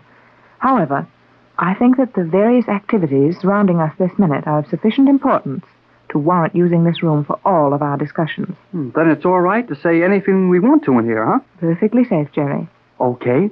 They found our submarine. And the other which followed us to California. Yes, we know that. I thought you would. Got it over the radio, huh? No, Johnson is at the harbor. He phoned us before the radio stations or papers had the news. But they did find the subs. Well, at least someone saw them, though Johnson was sure no one had been near enough to examine them. Why were those submarines exposed in that manner? That's what Johnson and Tex are trying to find out now. Captain Bradford's going down the harbor? Yes, he left the moment Johnson phoned. What does the captain expect to learn? Well, the most important thing is to determine whether any of the Euclideans left that submarine. We may find that they've landed a number of scientists here in town. I'll bet they did at that. But there was one they didn't have to land. He's been here all the time. Thales? That's the one. And, Mother, we have seen Thales. You've seen him? Joan said it was Thales. Well, did he see you? He spoke to us. Spoke to you? Uh-huh. Well, when? Where? Hollywood and Vine. What was he doing? He was disguised as a blind man. See, we got an extra about the subs, and this blind man came over and asked us to read our paper to him. Well, I thought he was blind, so I read him the headlines and a little about what happened. But you're sure it was Thales? Perfectly sure, Mother. I know him well, and while he was reading the paper in Jerry's hand, I was able to see his eyes behind the glasses. It was Thales, without doubt. Did he know you recognized him? I am sure he did not, Mother. I gave no sign of recognition, and I did not tell Jerry what I had seen until Thales was some distance from us. Well, I don't see where it makes any difference. He knew who we were, all right. He must have been following us all the time we were walking around the boulevard. And if he saw you hurry off to us with this news, he'll know that you recognized him. I think not. It was only natural that we should hurry to you with the news of the submarines. Yes, well, that's so. Well, I was a little surprised when Joan told me who he was, but now that I've had a little time to think it over, I'm not so surprised at all. No, Jerry, it's only what we might have expected, and Captain Bradford was right. He didn't want you two to go out alone today, but I overruled him. Oh, we didn't get hurt. And I see no reason for any fear of Thales. Like all the other Euclideans, his interest in us is only relative to his interest in the captain's formula. But don't you understand, Joan, that if they could kidnap you or Jerry, or any one of us for that matter, we would sacrifice the formula to secure your release? Gee, I never thought of that. Nor did I. I've thought of it every minute since you've been gone. Well, we weren't taking much chance, though. Joan and I'd be a couple of pretty noisy people to kidnap on Hollywood Boulevard in broad daylight. Of course, we would not allow such a thing to happen to us. Oh, I know you think you wouldn't. But suppose you discovered you were late for the show or late for dinner coming home. You wouldn't take time to look in the rear seat of the car very carefully, would you? Golly whiskers, Joan. Your mother's right. If we hadn't run for the car the minute after we saw Thales, why, he might have hidden on the floor in the back. That is true. And that is one more danger in your strange country. Our strange country? Yeah, I had that all morning. After all the danger and crazy things we went through on that island, Joan thinks it's more dangerous on Hollywood Boulevard. Well, she may be right. On Euclidia, you're aware of your constant danger and take steps to protect yourself. While in this country, you wander carelessly around the streets without a thought of such things. That is exactly what I was trying to explain to Jerry. Oh, I can see it now. And it sure puts us in a hole. We're in no danger as long as we remain in this house. We're guarded by automatic devices as clever as any on Euclidia. Why do you have such a mysterious house, Mother? Yeah, I asked her that a long time ago, Joan, but I didn't get any answer. And I'm afraid the answers must be just as unsatisfactory this time, Jerry. I think, Mother, that you and the captain are engaged in some enterprise which you prefer to have kept secret. That's something like it, Joan, but more than that I can't say, except to assure you that whatever it is, it's entirely honest and to our credit. Oh, sure, we know that. But I'd like to know a little more. Are you government agents? Now, Jerry, please, no more questions. Oh, okay. And now I must call Tex. You will not use the radio, will you? No, that might be too dangerous. I'll use our private phone line to the station in Wilmington. Either Tex or Johnson will be there. Well, Mrs. Gregory, I don't mean to butt in, but if Tex and Johnson are busy down at the harbor, well, I don't think you ought to bother them with our news. Jerry is correct, Mother. Thales can do us no harm now. Well, I know all that. But it may help Tex to be fully informed. And not only that, I want to test this line. It may be tapped. How can you tell if it is? One of the captain's inventions. He has developed an instrument for testing the balance of a line which is so delicate that even a piece of metal touching that line at any point will register. The captain is very clever. Boy, and am I glad he is, with all the stuff that's going on around us now. I'll set the automatic recording device and you may hear our conversation. This is indeed a well-equipped communication chamber, Mother. We use the recorder to transcribe important messages delivered while we're out. Now, if you'll both be very quiet.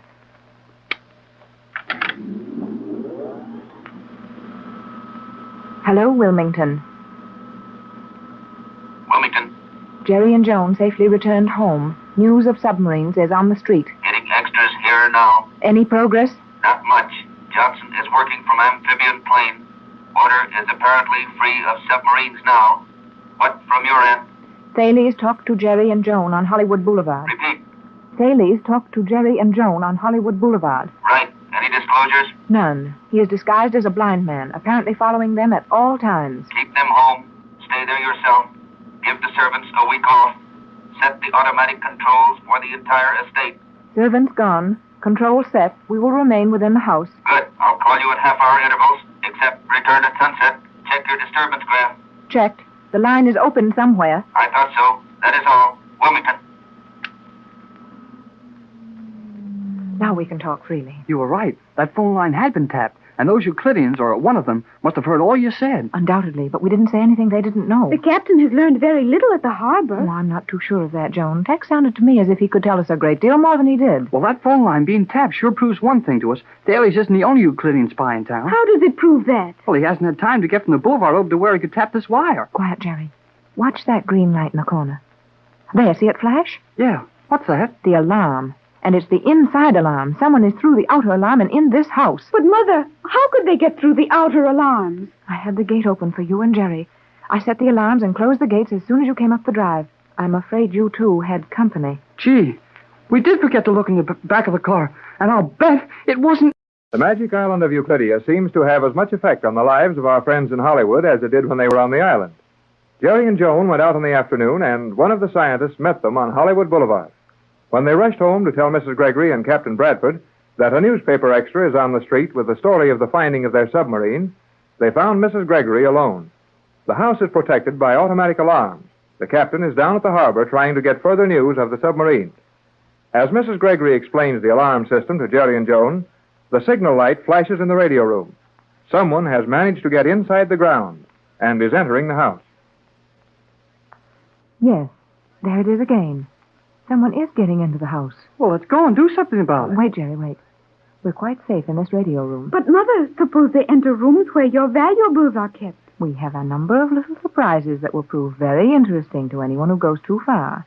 And we might do something very foolish if we tried to interfere just now. You mean we just sit still and let the alarm catch whoever it is? Well, something like that. Is that possible, Mother? Almost, Joan. If you'll notice that board where the green lights were flashing, you will note that there are a number of such small lights, and every one of them represents a room or a corridor in this house. Then the progress of the person breaking in is visible to us at all times. Exactly. It's a swell idea to be able to tell just what room a burglar's in, but what good does it do if we just sit here and let him go through the rest of the house? Well, there is one room, the study on the second floor, which will be easier to get into than to get out of. Gee, a trap, huh? You might call it that. Will this person be caught in that room, Mother? Yes. Our most valuable possessions are in that room, and naturally, anything we have which would attract the attention of a person clever enough to get into the house at all must be in that room. I think we may safely admit the probably high intelligence of this person who is now going through your house. Well, if it's one of those blame Euclideans, he'll be plenty smart, all right. And I believe it is one of those Euclideans. Mother, Jerry, there goes another of the green lights. Yes, that's the main stairway. Apparently, our friend is making straight for the study. I hope he gets into it quick. How does the trap work? Well, every door and window in the room is closed by a steel panel the moment the room is entered by anyone who does not know how to set the switches before entering. And those steel panels will hold the prisoner safely until you are ready to release him. Exactly. Captain Bradford designed it, and we've caught a few burglars that way. I wish you'd hurry up and get in there. Which green light is for that room? Well, it's the center of the board, and is slightly larger than the others. I see it. Oh, so do I. Say, the light right next to it went on. Yes. The study will be the next room entered. Will another signal show when the steel panels have closed? When that happens, an alarm gong will ring. Will we hear it in the soundproof room? Yes, Jerry. It's connected in here. How long should it take? Any moment now. Say, Mrs. Gregory, I thought I saw the light next to that one flash on and off. Next to it? Yeah, just to the left of it. There it is again. Why, you're right. But I can't understand that. Why would anyone pass that room and start on down the service stairs? Well, I don't know the answer, but from the way those lights are going on and off, he's leaving that room behind and leaving it fast. May we not go out and intercept him, Mother? Oh, I think not yet, Joan.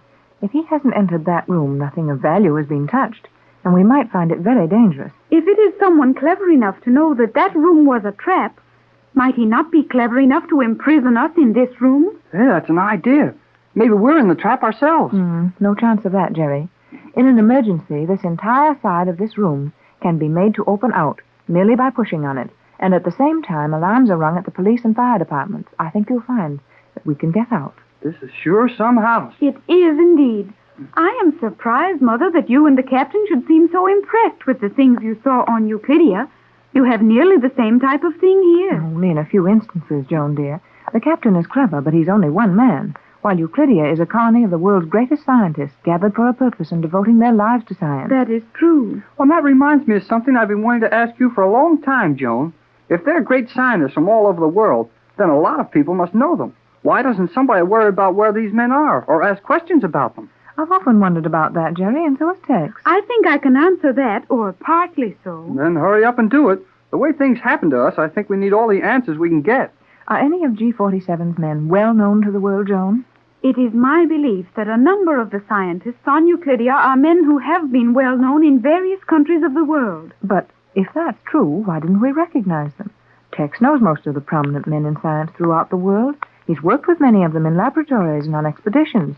And surely he would have seen someone he knew on the island. Well, the only thing about that is that all those Euclideans have that funny way of talking. They all use high, squeaky voices. There you have hit upon the answer, if my belief is true, Jerry. What do you mean, Joan? For some time, in fact, since I have grown old enough to understand that there was another world than Euclidia, I have felt that everyone on the island was wearing a disguise and were disguising their voices. Gee, maybe some of the men we saw on the island are men from this country. They are from every country, of that I am sure.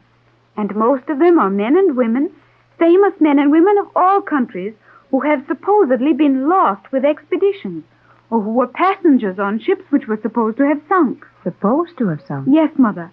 I am sure that many famous people who were supposedly lost at sea and in the air are now associated with G47 on the island of Euclidia. Golly whiskers. What an idea that is. It's tremendous. Think what it would mean to the world if it could be proven that many of the famous characters of the last 10 or 20 years, supposedly lost forever, are members of G47's colony. But why would they do a thing like that? There are many famous people in all lands who are not satisfied with their lives, or who feel that they would have a greater freedom for their scientific work in such a colony as Euclidia. I can understand that, but how did they learn of Euclidia? How did they reach the island, become members of the colony without the rest of the world learning of it? Yeah. How did they know about Euclidia and how to find it? I believe that G47 has ways of communicating with those persons whom he believes valuable to him. But, Joan, G47 made it very plain that he considers Captain Bradford important. Yet he made no effort to get him to come to Euclidia. He came to Euclidia, did he not? Sure, but that was looking for you. And how did the news that I was on the island reach you? Joan, you're right. Why, you must be right.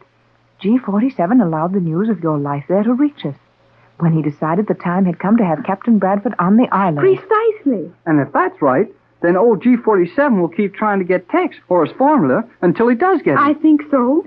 It looks very much as if our experiences with G47 have only started. Sure looks like it. That old guy sure hangs on to an idea when he gets his hands on it. And, Jerry, I think you are wrong about that also. About what? You always say old G47. I think that if the truth were known, G47 is a young man. I am sure he is under 40, and his beard and heavy glasses are worn only as a disguise. G47, a young man? Well, if he's under 40, he's certainly a young man, at least in the professional or scientific world. Well, that sounds like it might be true.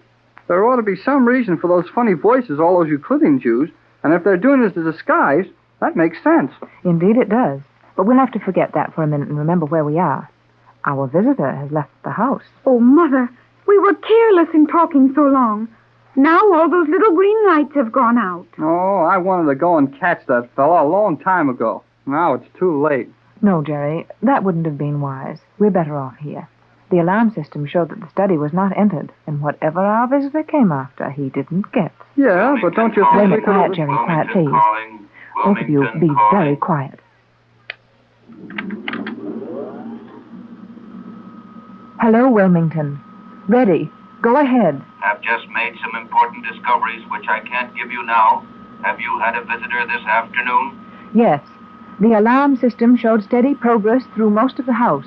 Jerry, Joan, and myself remained in this room. That is excellent. Do not leave that room until I arrive. When will that be? Within the hour. Isn't there anything we can be doing? Nothing, except stay in that room. Do not leave it for any reason, and do not open the door. I understand. Johnson may arrive before I do. He has full instructions, but do not attempt to come out and meet him. He will release you. That is all. That is all.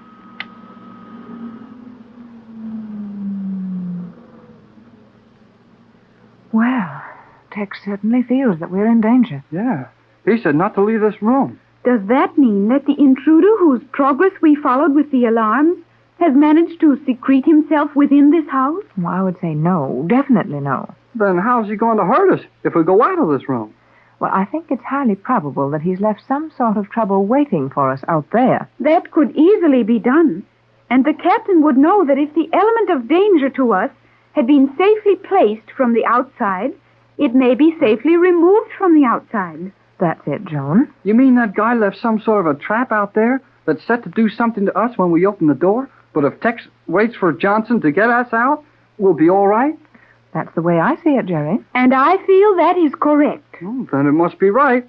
But why didn't the fellow, whoever he was, take his time and go through the study while he had us penned up in here? Well, I think we'll find that this visit was purely one of testing our strength. An attempt to get our secrets would have been more carefully planned. That is reasonable. Maybe.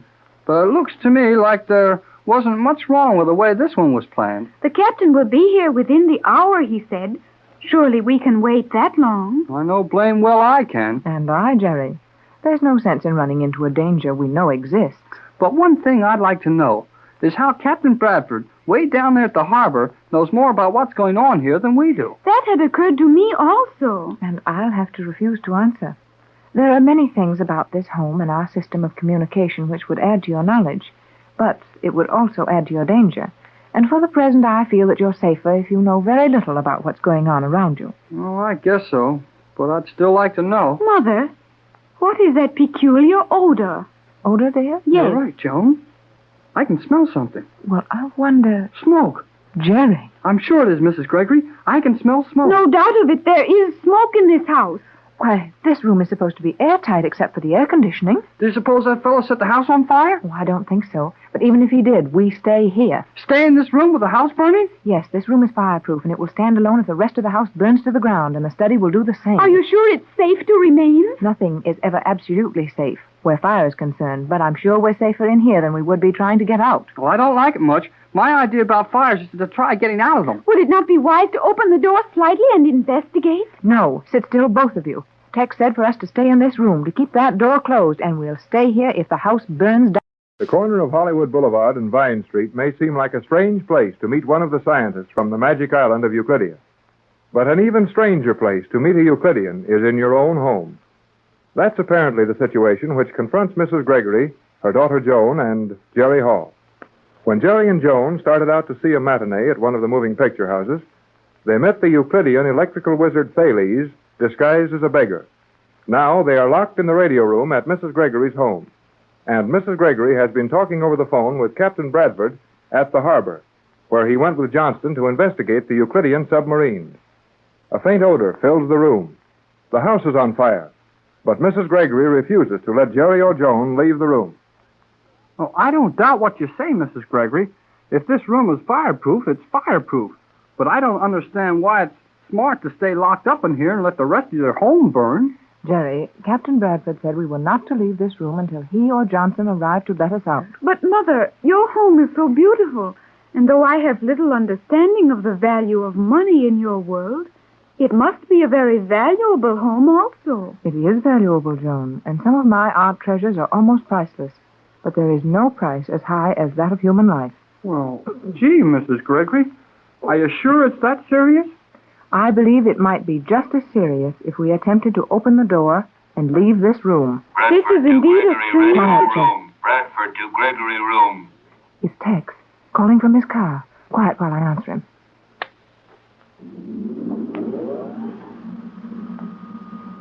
Gregory radio room to Bradford. Go ahead, Tex. Remain in that room. Do not leave until Johnson or I arrive to let you out. We understand. No move is being made. Where are you, Tex? Sorry, but for obvious reasons, I can't tell you that. Are you in the car? No, that is all.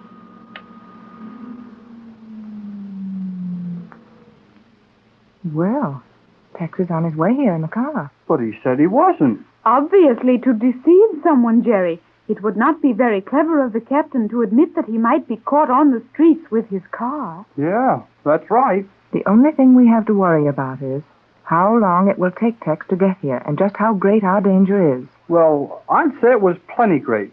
This is getting on my nerves. Guys running all over the place, starting fires, rooms we can't get out of, and radio messages from cars that aren't supposed to be on the streets. The only thing we can do is to remain in this room and do exactly as Tex ordered, no matter what our danger. He knows more about it than we do. But how could the captain have known of our danger while he is miles away at the harbor? You mean while he was miles away? I'll bet he's burning up the road getting here. Yes, he should be here any minute now. Mother, why do you refuse to answer my question? How could the captain have known of our danger? I'm sorry, Joan, dear, but that's just one of the things you'll have to trust me about. There you are, Joan. Now, what did I tell you? Your mother and Captain Bradford are just as mysterious as any of those scientists of G47s. They seem to be. However, I shall not question their actions again. Mystery is not objectionable when it accomplishes a purpose. Thank you, my dear. Oh, all right then. Let's forget it. But I'm worried about that smoke. The smell is getting stronger all the time. We might feel the wall and determine how near this room the fire is. That would do very little, if any, good, Joan. Unless the heat were terrific, the soundproofing and fireproofing of these walls would resist rises in temperature. Fine thing this is. Right in the middle of a fire and we can't even see it. I think that is very fortunate. If we must be in the middle of a fire, it is best that we cannot see it or feel it. Yeah, I know, but we're missing all the fun. Well, it might not be very funny, Jerry, out in that hall with fire all around you. Well, I didn't mean to be funny. Jerry, why do you say so many things you do not mean? Oh, I don't know. Jerry has a habit of talking to keep up the spirits of the meeting. It's not a bad habit at that. Mother, the green signal light. Did you see one of them go on? Yes, it flashed on and off very quickly. Which one, Joan? I did not turn my head quickly enough to locate the flash, but I'm sure I saw it. Then we must all watch the board carefully. Mm-hmm.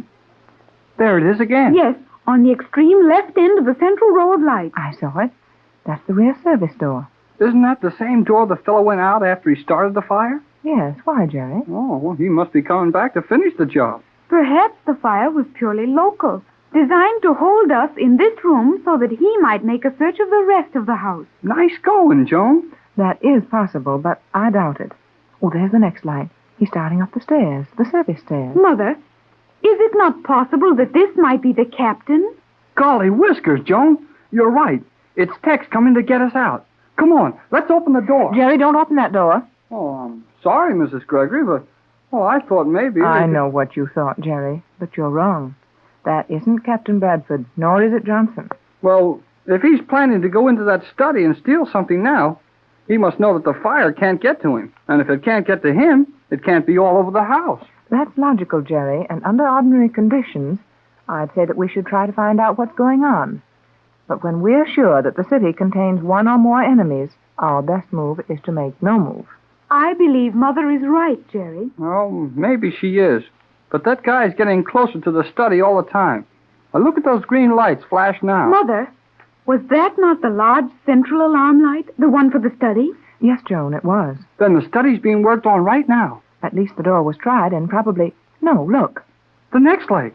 Down this way, isn't it? Yes. What room is that, Mother? Just a large closet, nothing of value. Really just a space on this side of the study. Any more rooms between us and the study? No, only a rather long hall. I think the person setting off those alarms is coming to this room. I'll bet he is, too. But the fire. Well, if he started it, maybe he knows how to put it out. Oh, it's not easy to put out fires that have been burning as long as this one has. Is it possible to open this door from the outside? Only with keys, which Johnson and Tex have. Then we're safe as long as that door holds. Say, he's trying this door. Well, sit still. He can't get in.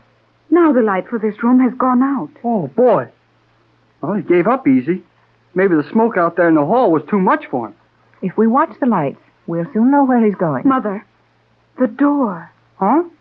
Door? The smoke is coming in around it. Oh, he's getting the door open. Steady in there. Tex! Captain Bradford! It did sound like his voice. Come on. Everything's all right. It is, Tex. Oh, I can only see smoke. I'm inside the smoke. Come out in the hall and we'll get a window open here.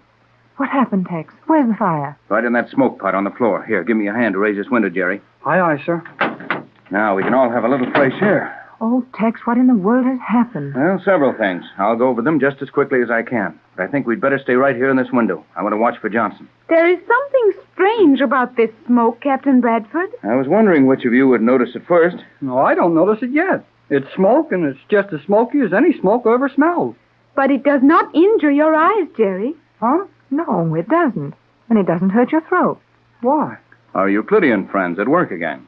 That smoke is one of their little tricks, probably designed to create fright and give the impression of a fire without causing any injury or discomfort. Well, where would that get them? Wasn't someone in here? Of course. And we traced them to the study. Right, and the plan was to work in the study without interruption, as this smoke drove you out of the house the quickest way, which meant this window. But we were in a room that was practically airtight, and the smoke did not penetrate enough to disturb us. Right again, and our friend got discouraged and left. How would anyone be so sure which room we were in? Well, for some time, you've been using the radio, and a person clever enough to have a diagram of this whole house and know the shortest route to the study would naturally know where the radio room was.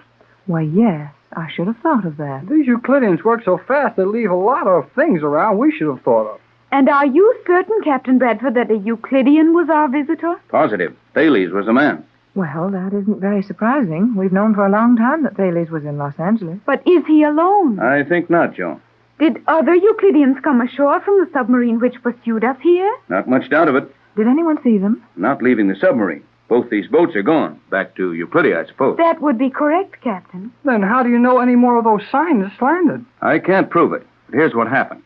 Just after a Coast Guard flyer reported he'd seen two strange-looking submarines in the water, subs disappeared. But they must have landed men before that. Not so fast, Pat. I think they landed after that. After the submarines disappeared? Sure. Jerry, have you forgotten how easily we landed from a submerged vessel? Oh, yeah. Sorry. Well, not long after the subs were reported, a smart newspaper reporter and a cameraman hired a water taxi and tore off out into the channel. They found 4 men, feebly swimming around the water and calling for help. Naturally, they dragged them aboard and tried to question them. But the 4 rescued men suddenly came to life and tossed a surprised newsboys and the owner of the boat overboard. Then they headed for Long Beach, and that's the last seen of them. What about the water taxi? It was found abandoned at one of the landings. Did the 3 men who were thrown in the water describe the 4 men who threw them overboard? That's the sad part of it. Those boys were picked up a few minutes later, as the water was black with boats by that time. But all they could say about the 4 men from the sub was that their faces were covered with black, as if they'd been through a fire or explosion. Gee, maybe the submarine blew up with them. Jerry, I am ashamed of you. Well, what's wrong with that? Boats have blown up. Not Euclidean boats. But in this case, it was only a quickly adopted disguise. That's exactly what it was. Well, didn't they learn anything from the voices? I should think that peculiar high-pitched monotone of the Euclideans would have caught their attention. The 4 men never spoke after those first faint cries for help. And a cry for help, even in a foreign language, sounds very much like any other cry for help. Then you think we've got 4 more of those Euclideans on shore to worry about? I'm sure of it, Jerry. Have you a plan, Captain? I've got several. We may have to try them all before we get away. Get away? Tex, you're not going to run away from this, are you? You bet I am, and I'm going to run straight to that island again. But what can we do that we didn't do before? We're working on that now.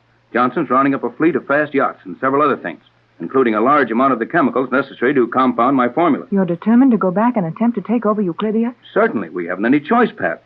With at least 5 Euclideans in Los Angeles and probably more, We're just as safe on the high seas or on Euclidia as we are here. Oh, boy. We're going back to the Magic Island. Oh, no, Jerry, you're not going. But, Mother, I'm sorry, Joan, but I've explained that to you carefully. You and Jerry will remain here in school where you'll be safe. Yeah, we'll be safe with a town full of Euclideans. But, Jerry... Looks like you're going to have to give in, Pat. Tex, you don't mean I think it's best to take the youngsters along. Did you hear that, Joan? we will be going back to Euclidia. But, Tex, the The danger of danger it... would be greater for Jerry and Joan if they stayed here without us. All those Euclideans would have to do would be to kidnap either one of them. And our plans would have to go overboard while we rushed back here and tried to rescue them. Sure. The captain's right, Mrs. Gregory. And Joan and I can help you a lot, too. To be sure we can, and we will. Oh, I don't doubt that, but... Now, Pat, you might as well forget it.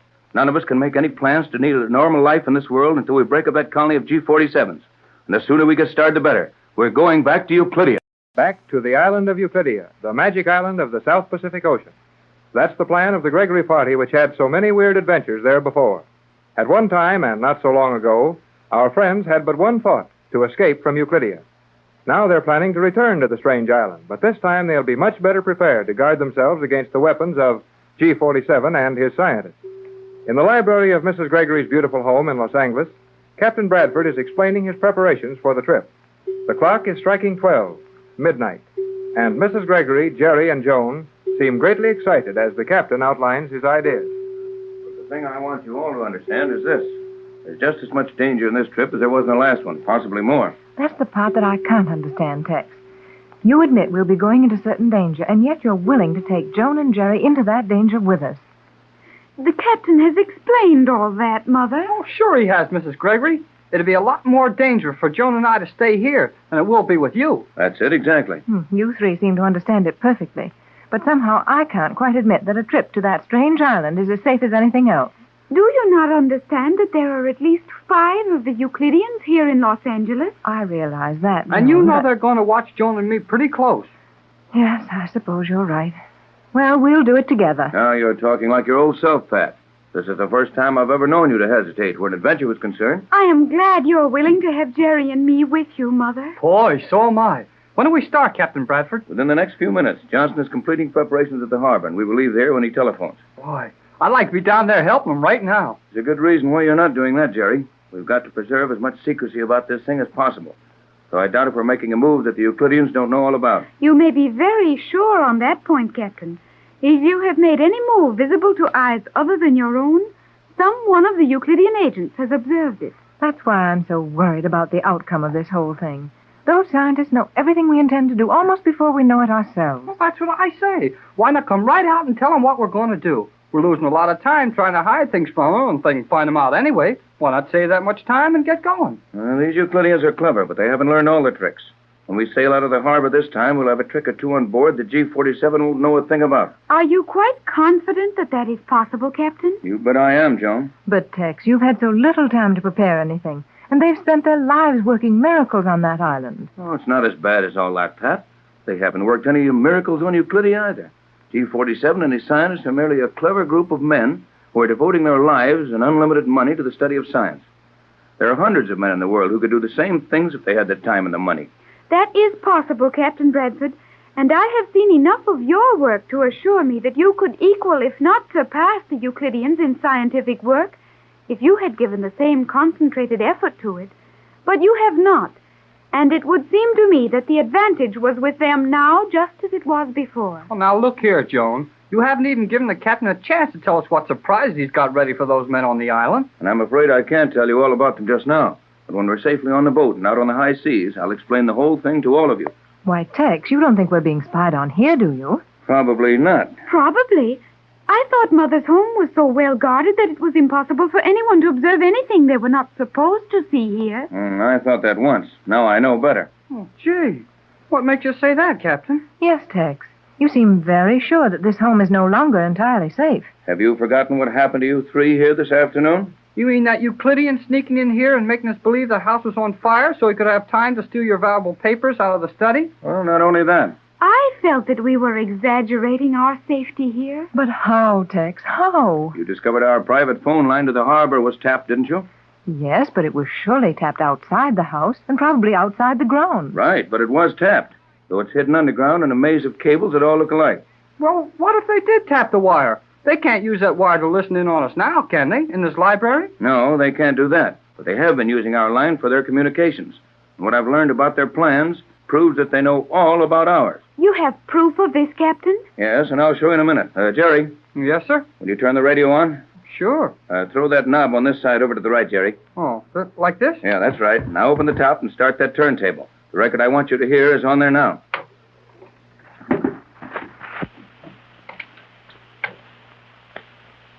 Now, if you'll all be quiet, you'll hear something interesting. Are you ready for your instructions, S1? I am ready. You Gee, will observe that's your submarine commander. And Bailey's also. Tex, where did you get that record? I can see that we're not going to get anywhere this way. Better stop that record. I'll explain it, Jerry. Okay, stop it is. I am sorry that I spoke, Captain Bradford. And I'm sorry also, Tex. But those voices upset me so that I didn't stop to think. Well, who would stop to think when you play a phonograph in your own home and those crazy Euclideans start popping out at you? Well, I'll explain that, but first, did you recognize those voices? Why would you? Hold on a minute. One at a time. Now, you started, Joan. There was no doubt as to the identity of the voices. The man was Thales, chief electrical expert on Euclidia, and the girl was the submarine commander who helped us to escape from the island. What do you say, Pat? Well, I'm not as familiar with those voices as Joan is, but I'd certainly agree with her. Jerry? Yeah, me too. That's who it was, all right. But how did they get there? Well, I'll tell you. Now, when you were in the radio room this afternoon, Mrs. Gregory showed you the automatic recording device attached to our phone lines, didn't she? Sure. We recorded what you said when we were locked in there and thought the house was on fire. And you'll understand where this record came from. I took it off the recording machine in the radio room about an hour ago. Tex, Thales is using our private wire to send messages to that girl submarine commander at the harbor? No doubt of it. They made sure the wire was clear. But when they didn't think that we might have a recorder on the line, they certainly slipped up. Sure seems funny for those smart guys to miss an easy one like that. I think it was not so easy, Jerry. Huh? How come? Had they suspected a recorder at all, it would have been logical to find it on the ordinary telephone line into your home. But why should they think you would want to record your own private conversations? I think that's right, Joan. But at any rate, they did fall into the trap, and we know something of their plans. Or did you get that much on the record? Not as much as I would have liked, but plenty to show us that some Euclidean knows every time we take a breath. Well, let's play the record again, and everybody still keep still all over. Go to it, son. I won't make a sound. Nor will I. Are you ready for your instructions, S1? I am ready. You will observe this to the letter. I am waiting. You will prepare to follow the Gregory boat. They will sail at midnight or shortly thereafter. Report on condition of your command. My command is Patrol 1A, fueled for 10,000 miles. You have received your instructions from G47. My course to Euclidia is to depend entirely on actions of Gregory boat. Correct. Do you have additional instructions for my command? I do, as follows. You are to make no move to hinder progress of Gregory boat. You will not allow them to see you. You will not communicate with them. Allow no other craft to contact them by means other than radio. You will take any steps necessary to enforce this. That is all. Your orders will be executed. That is all. Well, as she said, that's all. Is that all there is on the record? That's enough, isn't it? Far too much. Shut it off, Jerry. Yes, sir. And what do you think of that? It's almost unbelievable, Tex.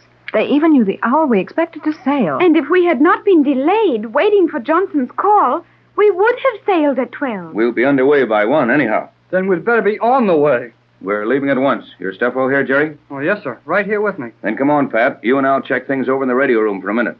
Better take that record along, Jerry. Oh, yes, sir. Do you wish me to come with you, Mother? No, Joan, dear. You remain here with Jerry. And please, both of you, stay right in this room. Yes, Mother. Well, I'd better get this record like the captain said.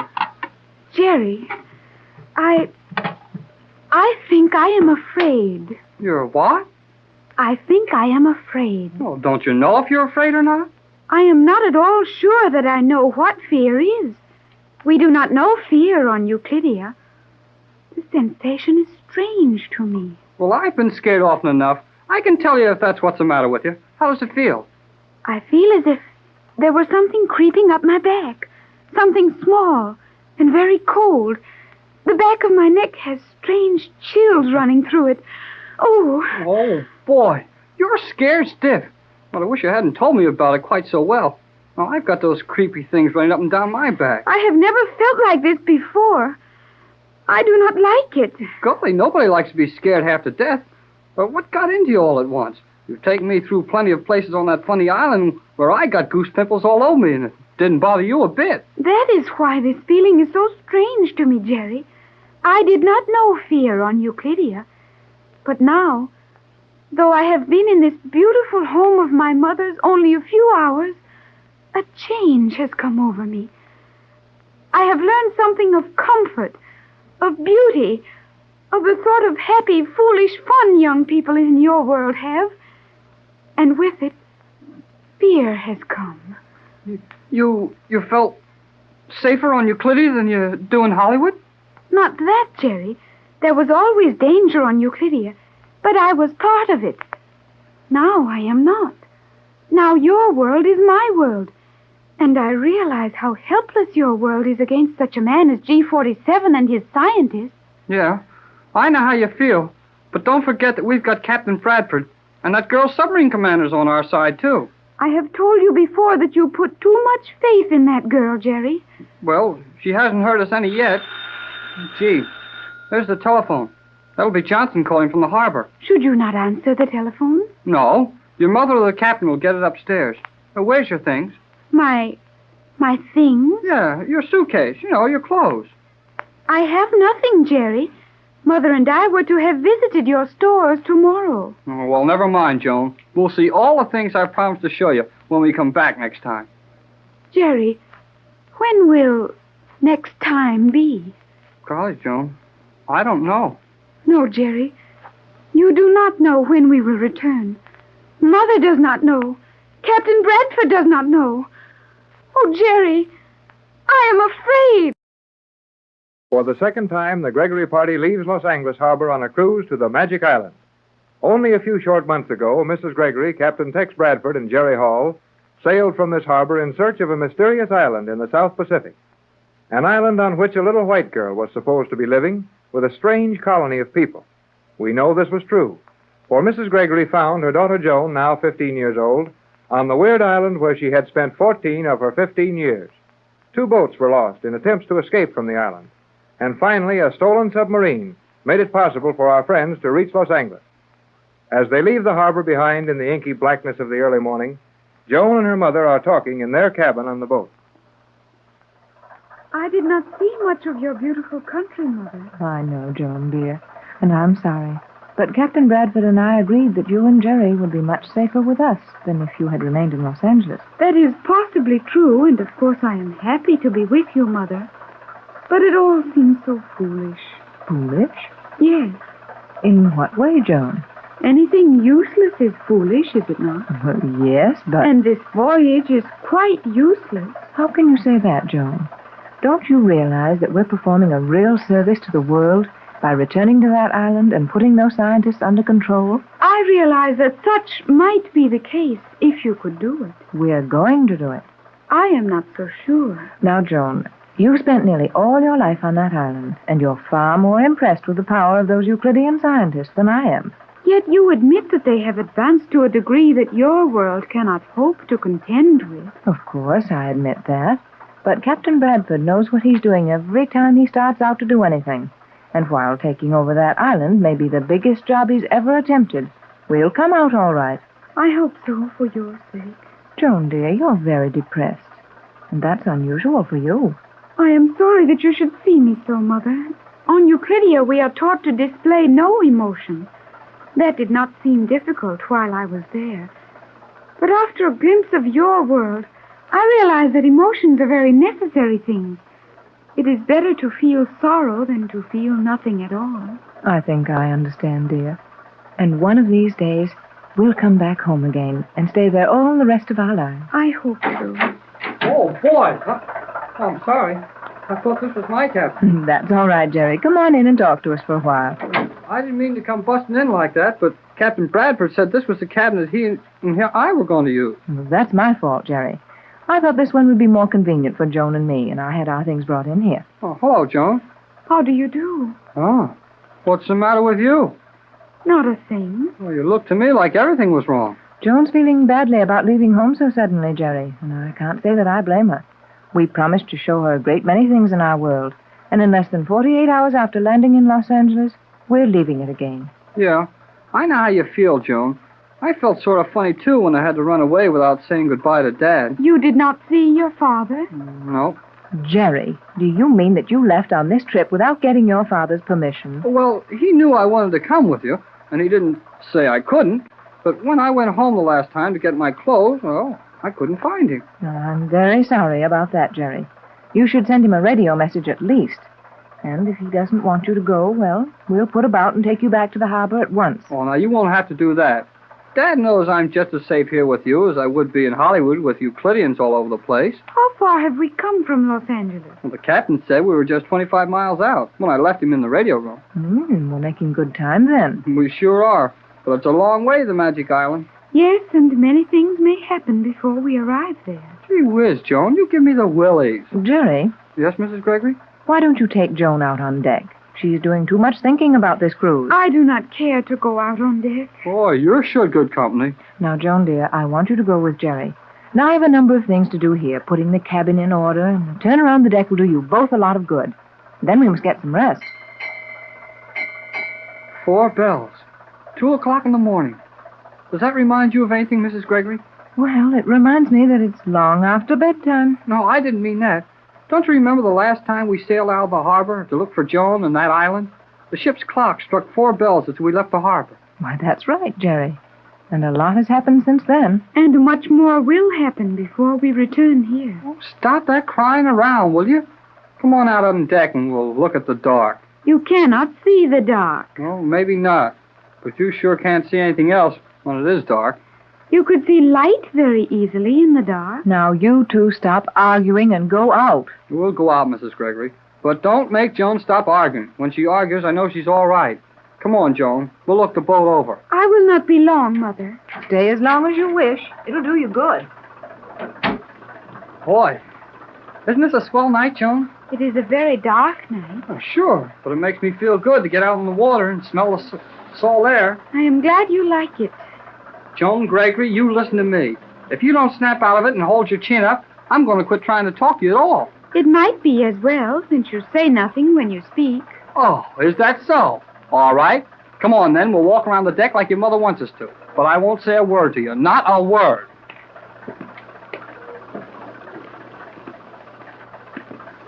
Did you hear me? I'm not going to talk to you. Very well.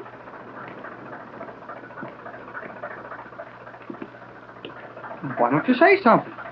I prefer the silence. All right. You'll get it.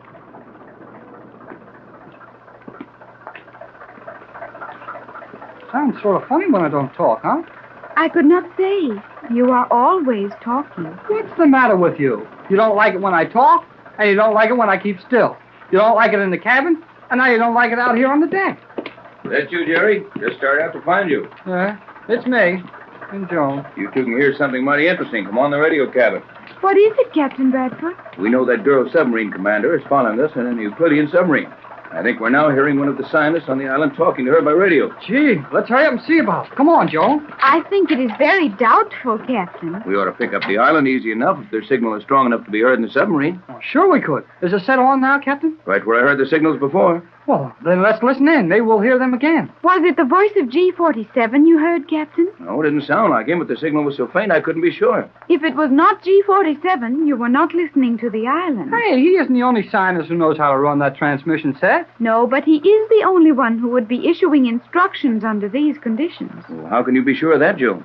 The Euclidean submarine which is following us is under orders now. Those orders will not be changed except in an emergency, at which time G-47 would give the orders. Well, maybe there's an emergency we don't know anything about. Maybe that girl commander is having trouble with the boat. Might be that. I think not. Euclidean submarines do not have trouble. Now, wait a minute, Joan. Before you figure the captain's all wrong, why don't you find out what it is he thought he heard? Very well. Well, I know what I heard. That girl submarine commander was talking to one of the Euclideans, and she was being ordered to change her course. S1 to control. S1 to control. There she is now. Quiet, Jerry. Well, Joan? It did sound like the commander, and she was calling the radio control. That could mean but one thing, the main transmission chamber on Euclidia. Control. Commander S1 requesting control beam. Commander S1 to base control. Well, she's not getting any action very fast. Doesn't that sound as if she's calling the island, Joan? It does indeed. Her request for a control beam from base control can mean but one thing. She is in difficulty or has unusual news to report. Why doesn't someone on Euclidia answer? There may be some reason for the signals going unanswered. Can you think of any of the reasons? A sudden change in plans, which will be given to her as soon as they are formulated. But couldn't they call her and tell her that? Certainly not. Funny way these Euclideans have of playing this game. One of their best submarine commanders asking for a radio beam. And they won't even bother to answer a signal. They make up their minds what to tell her. S1 to Gregory boat. S1 to Gregory boat. Hey, Tex, she's calling us. Let's find out what she wants. Commander S1 calling Gregory boat. You will answer at once. Yeah, she's calling us all right. Steady, Jerry. This may be a trick of some kind. What do you think, Joan? This is most unusual, Captain. We know that she is following us in a Euclidean submarine, but we also know that she has orders to follow us to Euclidia and do nothing to hinder our progress toward the island. Then you don't know any more about what she might have in mind than we do. I have no way of determining that. Well, then let's take a chance and answer her. She might have. S1 calling the Gregory boat. You will answer immediately. Your safety depends on answer. S1 to Gregory boat. Waiting. Waiting. Our safety depends on it, she said. Well, maybe we're in some danger that she knows about. It might be advisable to answer. Well, I'll take your advice, Joan, but it sounds like a trick to me. Captain Bradford on Gregory boat. Calling Commander S1. Bradford to S1. Go ahead, S1. Go ahead. You are very slow in your response, Captain Bradford. I have information for you. Listen carefully. Do you hear me clearly? Answer. Go ahead, S1. We are getting you perfectly. Go ahead. You are well aware of my mission. My submarine is following you at a distance of 100 yards and at a depth of 4 fathoms. Boy, she's close to us. My orders are to see that you reach the island in safety. That safety is threatened. Dailies on board. Personal revenge. Dailies on board. Revenge. Gee, she faded out. She started to tell us something about Thales being on board a boat, and that was the end of it. Wait for a minute. Commander S1, Bradford to S1. You faded out. Repeat your message. Bradford calling S1. Can you hear me, S1? Well, whatever happened, it sure silenced her radio set. Not a sound from her now. Apparently, Thales is planning to take matters into his own hands. He is seeking revenge. Revenge for what? Did the captain not outwit him in Los Angeles? Well, I guess I did at that. I managed to record his voice, but how could he know that? Well, how could a lot of things happen? This is getting more mixed up all the time. Now Thales is on board that submarine with a girl planning to do something to our boat, and she tried to warn us. Looks that way, Jerry, and from the way her message was faded out, I'd say Thales had taken command of the sub away from her. Yeah, she said Thales on board, and she didn't sound like she wanted him there either. Captain Jerry! Yes, what is it? Her warning meant more than that. How stupid of me not to realize instantly just how great our danger was. When she said Thales on board, she meant on board this boat. On Thales board is on this our boat? Precisely. Thales is on this boat.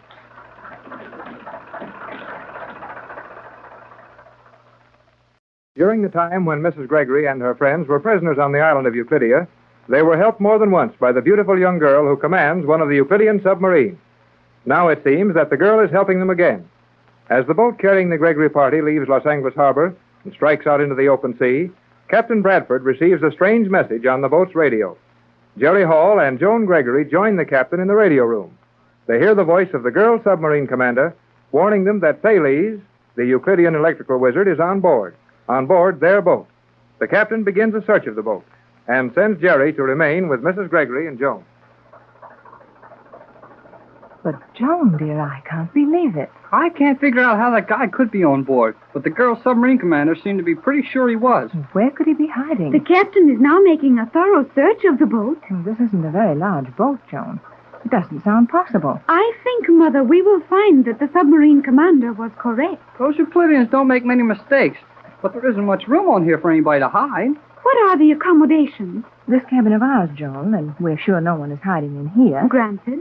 Then the cabin that Jerry and the captain are sharing. Well, there's nobody under my bed. I looked. That leaves only the radio cabin, which is out of the question as a hiding place, and the small cabin shared by the engineer and cook. That is our entire personnel? Yep, that's all of them. The cook and the engineer stand watches at the wheel in the daytime, and Tex and I take turns at night. So you see, Joan, with a crew of that size and barely room to accommodate all of us, the chances of some man being a stowaway are very remote. Yes, it would be very difficult to hide on this small boat. And there's mighty little space down below. We're carrying extra fuel drums in every place we squeeze one in. Johnson sure knows how to load a boat. Of course, we're short-handed, but no one knows what conditions we'll have to face at the island. And we must have room for our old boat captain and engineer when we're able to rescue them. Golly, that's right. McLeod, the Scotch engineer, and the old Yepanope skipper are still prisoners on the island. They will not be harmed, I think. Probably not, but they must be very worried about what's going to happen to them and what's happened to us. Well, at the speed this boat's making, it won't be many days until they find out. Jerry, do not allow yourself to be carried away by a false feeling of security. That girl commander said Thales was on this boat. Therefore, Thales is on this boat. Well, he isn't here if he can't be found, Joan. I would not depend on that, Mother. Now, look, Joan, you're getting scared over nothing. Well, we'll soon know what Tex has learned. Come in. What'd you find out, Captain? Come in and tell us, Tex. I didn't find out a thing. I've been all over this boat with a fine-tooth comb. There's no one on board but ourselves, the engineer, and the cook. Now, what did I tell you, Joan? Are you quite sure there is no room for a stowaway? Out of the question. Remember, this boat is a whole lot too small for the trip we're making. Every spare inch of space is crowded with fuel drums. There isn't a place for a cat to hide and stay hidden. I can believe that, Tex. And how in the world you got as much stuff on board as you did is beyond me. But if this Euclidean is not on board, what did that girl's message mean? Oh, I think it was just done to scare us. And you still insist that Commander is friendly toward us? Well, I don't know. No, I think her advice was honest enough. She may have known that Thales intended to stow away with us. We didn't get on, so we can quit worrying about it. Captain Bradford. Yes, Joan? Who are the other two members of the crew? Oh, Joan, your mother told you, the engineer and the cook. Yes, but I mean, who are they? How long have you known them? Why, Joan, you don't suggest Yes, that... Mother.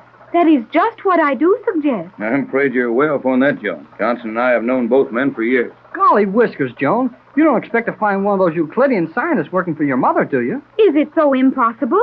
Mother and the captain have been associated with many men of science. You're all wrong, Joan. But I'll get them in here. Let you question them if you want to. I think it advisable. Joan, you'll be very careful, won't you? Careful? Yes, careful about your questions. If either of these men felt they were suspected of anything, it would be unfair to them, and they wouldn't be inclined to give us their best efforts during the cruise. I understand, Mother. I will be careful. All right. Jerry. Yes, sir? Go out and send the cook in here, will you? Just tell him I'd like to see him for a moment. Okay, I'll get him. And you might stay there with the engineer until the cook comes back and try and act innocent. Oh, I got it, sir. I'll send the cook right in. Now, Joan, I'd like to add just a word of warning to what your mother told you. Both of these men have worked for us and with us for years. And they're going to be mighty sensitive about any questioning as to their loyalty to us. I understand perfectly, Captain. Now, this cook who is coming in first, who is he? He's Chinese, named Jim Lo. We picked him up 9 years ago when your mother and I went to the forbidden city of Tibet. He's high caste, fine family, well educated, but enjoys speaking pidgin English just to make it hard to understand him. But you have known him for 9 years? Yes, Joan. He's been with us all of that time. When he was not on a trip with the captain and me, he was with Johnson in Los Angeles. If you please, let me do all of this. Very well, Joan. Come in. You want to see me, Captain? No, Jim. My daughter Joan wanted to see you. I see daughter Joan. Daughter Joan, see me. What does she want? A long time ago, when I was a little girl, a Chinese gentleman lived on the island where my home was. I wanted to know if you could be the same. You look very like the man I know. All Chinese look alike to blind American who can see only color of skin. I have never lived on island. And you have been with my mother and the captain a long time? Long time. Maybe 5 years, maybe 10 years. But never see you. Never live on island. You got Chinese gentleman friend. He is very lucky have friends such pretty little girls. I do not have such luck. Thank you for coming. You're very kind. That's all, Jim. Here we go now. And will you please ask the engineer to come in? Is engineer also long time no see, gentleman friend, who live on island? Oh, no, Jim. The engineer is unmistakably a Swedish gentleman. Maybe Swedish. Very funny talk. Sometime I teach him speak English like Jim Law. I got him. Send him in. Well, Joan? No, he was not Thales. Did you really think he might be? I think it would be wise to suspect everyone. But if Thales had been Chinese, wouldn't you have known that a long time ago? No. Everyone on Euclidia wears the dark glasses which control the ultraviolet light. The color of the skin or of the hair, the sound of the voice, all those might be a part of a disguise. Only the eyes remain the same. On rare occasions, I have seen a few of the Euclideans without their glasses. I will know Thales by his eyes. Well, you won't find out much from our engineer. He's a Swede, and a very broad one at that. But he's been around us too long to have any connection with that island. You are probably right, Captain. Nevertheless, it will be interesting to observe him closely. I was wondering, Joan, if it might not be better to let the captain question Mr. Peterson. He can ask him a lot of routine questions about the boat, and that will give you an opportunity to study him. Good idea. We will try it that way. Come in. Right on in, Pete. Oh, I am in now. Good evening, Mr. Peterson. Good morning, Mrs. Gregory. Isn't anybody ever going to go to sleep on this trip? We've had a lot to talk about, Pete, after rushing out of the harbor the way we did. That's the reason I wanted to see you. You've checked everything on board? Oh, yeah, sure. And I don't find this hiding parlor you was looking for. Well, I'm afraid we'll have to give that up as a bad job. We had a notion that someone we didn't want was riding with us. But we'll take it for granted he didn't get aboard. Now, what I want to know is, how did your stores check? Oh, we got stores enough to go to Australia. Well, we've only got to go about half that far. Are you sure all the fuel drums have fuel in them? Oh, yeah, sure, I'm sure. What else you put in oil drums except oil? Well, we did get pretty badly fooled by one once, Pete, when we wanted oil and got turpentine. But if you say this is oil, it's oil. Everything is just what it's supposed to be. And there isn't any room anywhere on the boat for a man to be hiding? There isn't room enough on this boat for the ones that's supposed to be going along. A stowaway would have to be hanging on the anchor. Well, that seems to be that. Now, can either of you think of any other precautions we might ask Pete to take? I'm sure I can't. Perhaps Joan. Oh, Mr. Peterson, this is my daughter, Joan. How do you do? Hello to you, too. Mr. Peterson, are you sure the cook is capable of handling this boat while you are not on watch? Jim Lowe can handle anything, Miss Joan. Was there anything else, Captain? No, guess that's all of it, Pete. You and Jim figure out the watches, and Jerry and I'll split with you. Oh, yeah, sure. We figure him out. Well, Joan, you got fooled, didn't you? I am not sure. Huh? Why not? Joan, dear, surely you don't believe that... I do not know what I believe at this moment. Now, look here, Joan. I've known that Swede a long time. While he's a swell marine engineer on small boats, that's all he is. Well, you're all excited over nothing, Joan. Possibly. Couldn't you see that Peterson is exactly what he claims to be? I was interested in his eyes. And he wears such heavy glasses that it is impossible to tell what his eyes look like. My opinion is that he knew what I would be looking for. Did you not notice that he stared at me, even though he was addressing others in this cabin? I noticed that, but I thought it was just because he hadn't seen you before. I should think he'd try to avoid looking at you if he was afraid you'd recognize him. No. It is impossible to study the eyes through glasses such as he wears. But if he had turned his head, I might have seen his eyes behind the glasses from the side. But, Joan, your mother and the captain have known Peterson for a long time. Yes, Jerry. We've had him with us on several of our cruises. Do you know what his activities were between those cruises? No, not exactly. But he's one of the most popular marine engineers out of San Pedro. I suppose he's busy when he isn't working for us. Joan, would it be possible for one of the Euclidean scientists, Thales, for instance, to maintain a regular existence here and visit the island only on occasion? Oh, to be sure it would. One of the fast Euclidean planes could easily take him to the island during the darkness of one night. From here to the Magic Island in one night? Naturally. The rocket-propelled planes will attain a speed of 1,000 miles per hour. Only a little over 4 hours from here. Think of that. Yes, I'm beginning to think Joan may be right. You think Peterson may be Thales? Well, he did a pretty good job of being a blind man on Hollywood Boulevard. Why, that's terrible thought, Tex. Well, it's not very pleasant to think we've got one of the Euclideans as a member of the crew. Well, I'm not so sure about that, Captain. That girl submarine commander said Thales was after revenge, And maybe we're better off if we can keep him right here where we can watch him all the time. That is logical, except for the fact that one of us would have to remain awake to watch him all the time. Well, there are 4 of us. We should be able to do that. Well, you're not going to. You and Joan are to keep yourselves locked up in this cabin for the rest of the trip. Jerry and I will bring your food to you. And Jerry and I will take turns staying awake to watch Peterson. What do you think he'll try to do? If revenge is his object, he will try to prevent our reaching Euclidia. That's a pleasant prospect. The engineer on your boat trying to keep you from getting to the point you hired him to take you to. If Thales has his way, we will never reach Euclidia. On board the Gregory boat, the scene is one of quiet yet steady activity. The boat is plowing through the fishing banks off the coast of Lower California, Mexico. Mrs. Gregory and Joan, acting on Captain Bradford's orders, are locked in their cabin, while Jerry and the captain take turns at the wheel where they can keep an eye on the Swedish engineer, Peterson. After a radio message from the girl commander of the Euclidean submarine they know to be following them, Joan Gregory has hinted that Peterson may be the Euclidean electrical wizard Thales in disguise. Captain Bradford is just relieving Jerry at the wheel, and they stand talking before Jerry turns in for some much-needed rest. I'm all right, Captain. Yes, I know you're all right, but you're tired, Jerry. Oh, that won't hurt me any. Of course it won't. Be good for you if you get enough rest to make up for it. Now you run along and turn in. Well, I'll go in a minute. But there's a couple of things I want to talk to you about first. Well, maybe it'll relax you a little to talk. Go to it, Jerry. Oh, for one thing, look at that barometer. Huh? Well, looks like we might have a little weather. Well, we're getting down into the right latitude for a chubasco. Well, we might get one at that. We're a little too far off the coast for one of those Mexican hurricanes to hit us very hard. Well, just the same, I've got a notion we're going to get hit by one. Ever ride one of those things out? Yep. When I was only 12 years old, Dad took me on a deep-sea fishing cruise with him, and we got caught in a storm down there. The fishermen called it chubasco, and it was sure something. Well, they're mean, Jerry, and they come up quick. Well, could we get through one in a boat like this? Oh, I think so, if we were lucky enough to hit the edge of it, and we're out too far to get the center. Well, this boat looks mighty small when you think how high those waves get, and that wind blows plenty. That's bad, all right, Jerry, but we've got unusual engines in this boat. Nearly 3,000 horsepower. We can hold into the storm forever if we don't get swamped. Yeah, if. Well, we're not in any storm yet, and I don't believe we're going to get in any one, so stop worrying about it. Okay, Skipper. You said you had something else you wanted to talk to me about? Yes. Well, it's sort of about the same thing, but it's about something else. That's very clear, I'm sure. It's about the same thing, but it's something else. Well, you know what I mean. It's about the storm, if we run into one, and about those powerful motors of ours.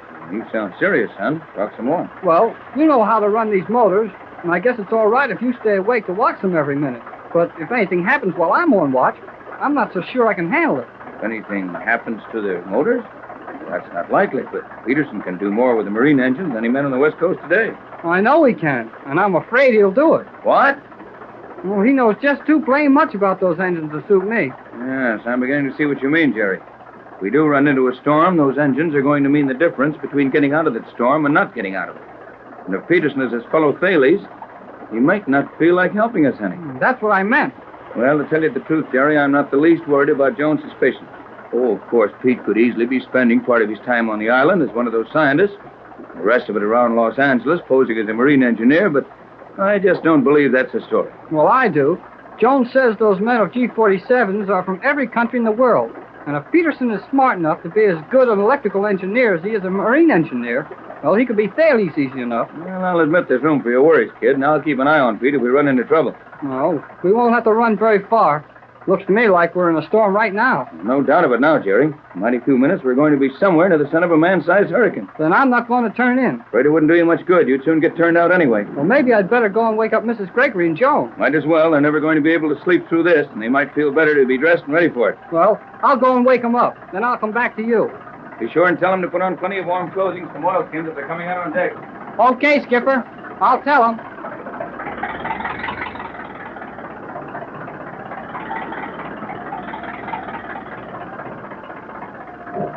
Oh, boy. Those engines sound like the stern's coming clean out of the water.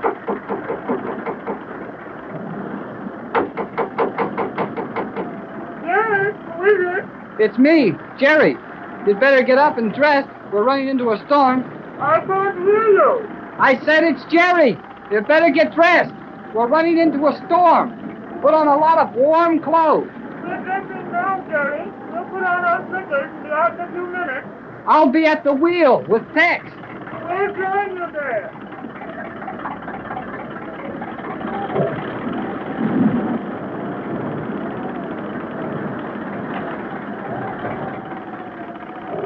They were already getting up, Tex. Just as well. This thing is going to be bad.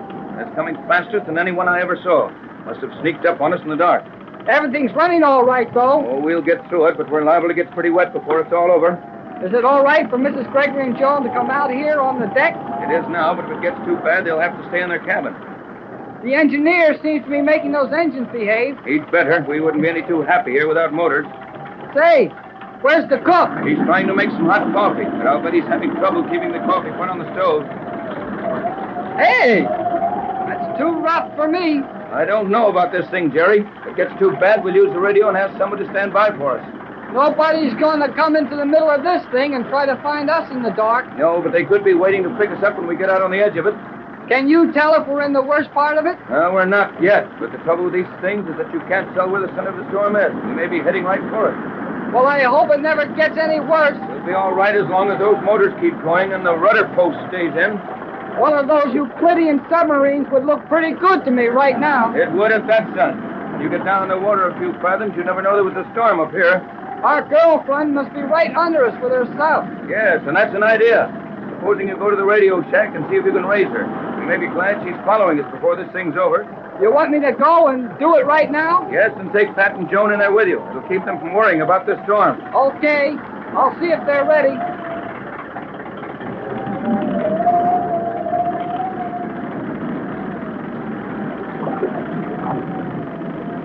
Is that you, Jerry? Sure, it's me. Where's Tex? At the wheel. But he wants you to come into the radio shack with me. I'm going to call a girl commander in the submarine. Are we in danger, Jerry? No, but I think we are. Joan, you go with Jerry. I'll join Tex at the wheel. But Mrs. Gregory, the captain said for me to take you into the radio room. I'll be responsible for that. You take Joan into the radio room and do as Tex orders. Watch out for the spray when you pass that cabin. Is the boat able to stand such a storm, Jerry? I don't know. Come on. We've got to get busy in the radio shack. Why do you call the radio cabin a shack? Oh, for the love of mud, Joan. This is no time to ask questions. I'll hang on to my coattail and we'll see if we can get around to the starboard side. Hang on tight, Joan. I will, Jerry.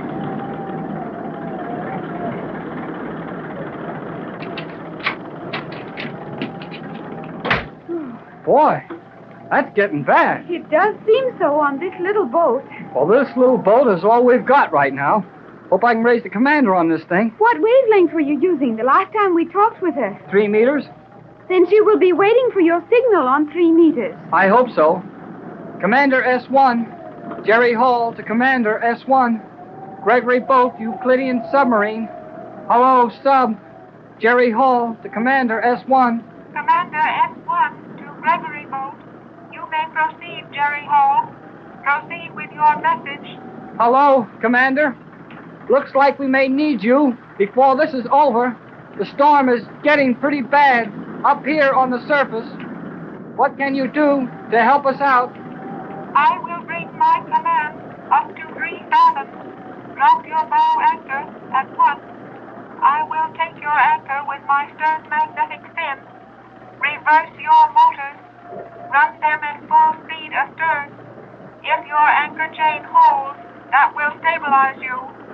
Drop your anchor at once. That is all. Okay, Commander.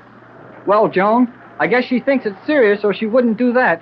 You stay here and listen to this radio, and I'll report to Tex and drop that anchor, and I'll come back in here with you. I will do as you wish, Jerry.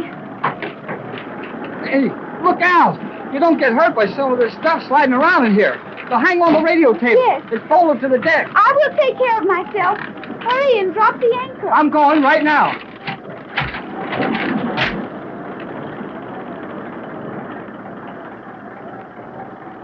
Hey, Tex! Tex! Mrs. Gregory! Hang on to the rail, Jerry. We're right here. I just talked to the commander of the submarine.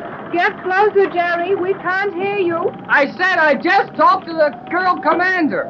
She had me drop the bow anchor. She's coming up to 3 fathoms to grab it with that magnetic fin in the stern of the sub. She wants us to reverse the motors to hold the anchor chain steady while she drags us out of this. Good work, kid, and that's fine, all but one thing. We haven't got any motors. What? The motor stopped, Jerry.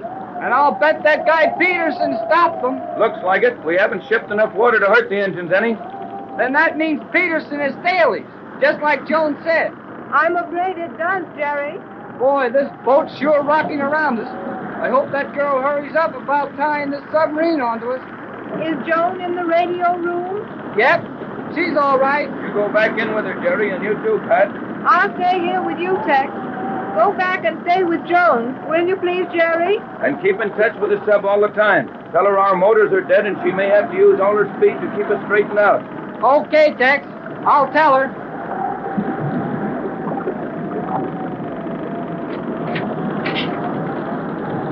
Is the storm getting worse, Jerry?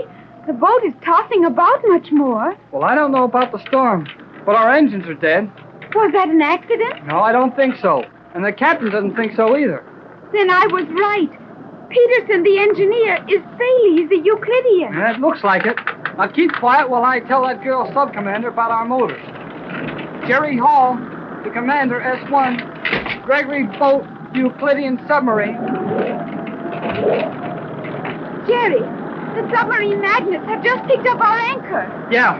Now keep still and let me try to pick up the commander. Jerry Hall, the commander, S1. Jerry Hall, the commander, S1. Gregory Boat, the Euclidean submarine. Our motors have stopped. Can you hear me? Our engines have stopped. Can you hear me, Commander? Jerry Hall, the submarine. Hello, Commander. Can you hear me? Our engines have stopped. Hello. Hello. Hello. Hello, Commander.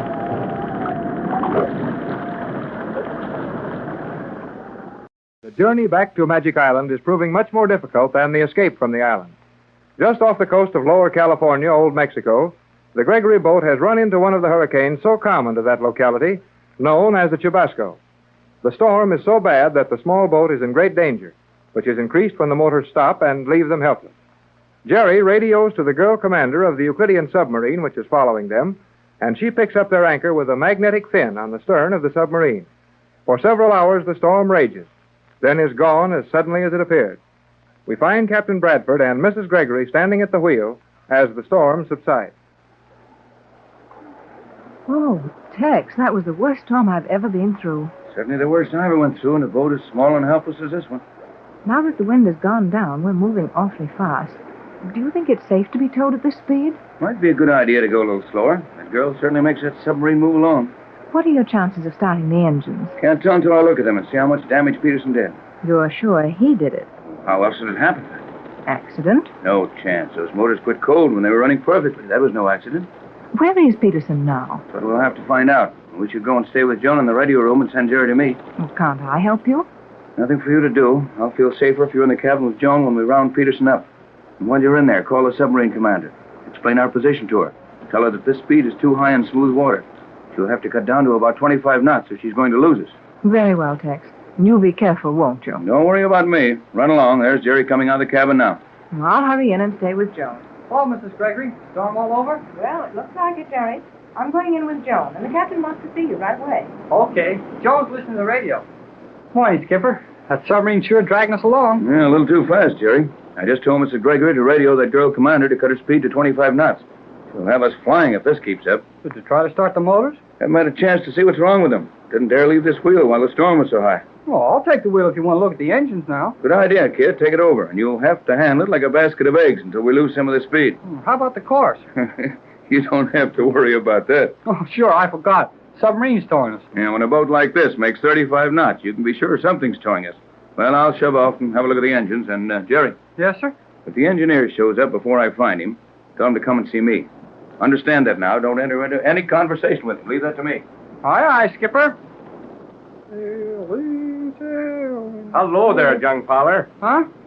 Oh. Hey, see, where have you... Oh, never mind. Go see the captain. There is the captain. Down in the engine room, trying to start the motors. He's going to find that pretty hard job, you betcha. I tried all night to start them engines. Yes, you did.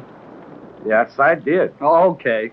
What stopped them in the first place? How should I know? Oh, maybe you shouldn't. You're just the engineer on this boat. When a motor gets ready to quit, it quits.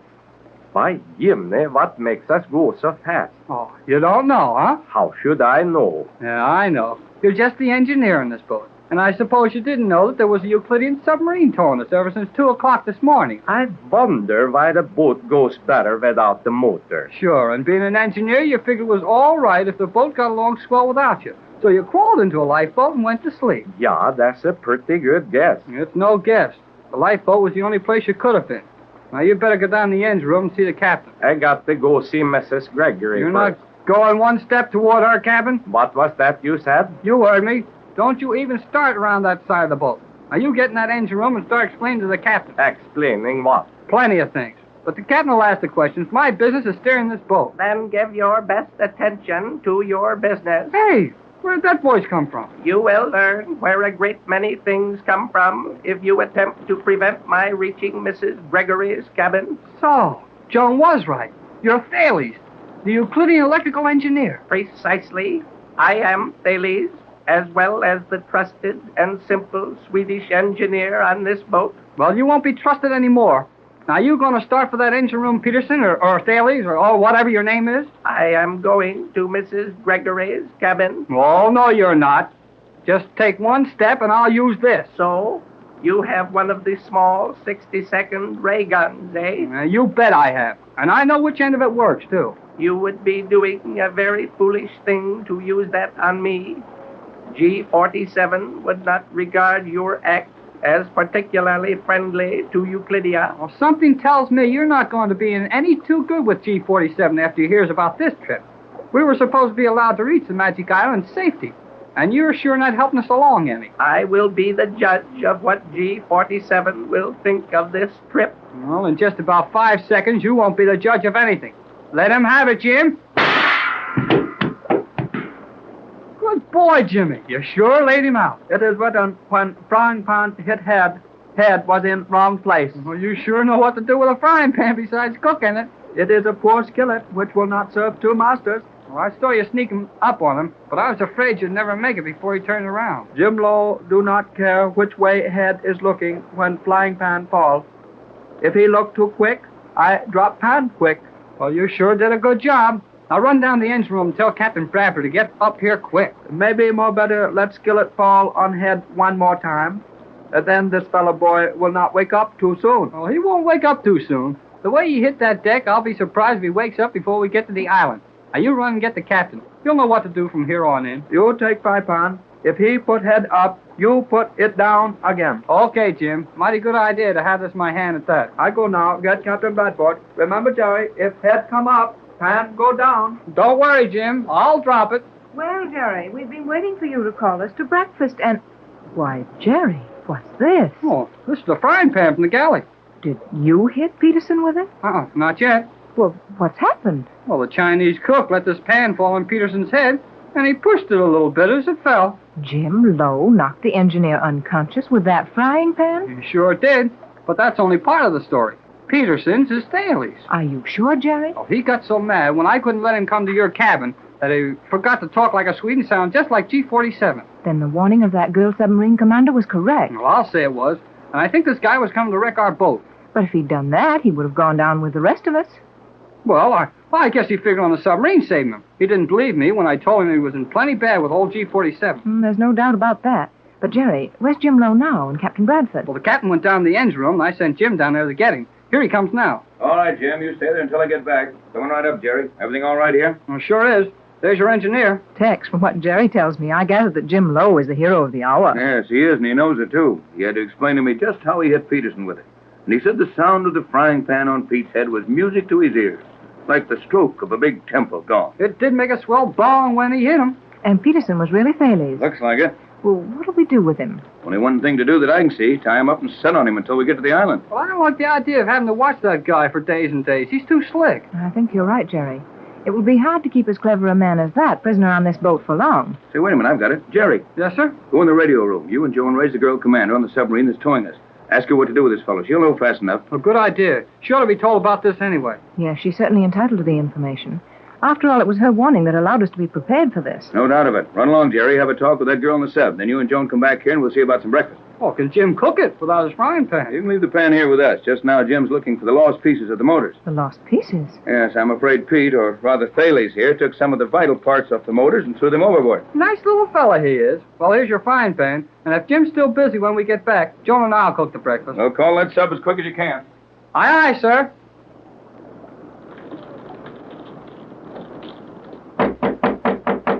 Who is it? Jerry, can I come in? One moment until I unlock the door.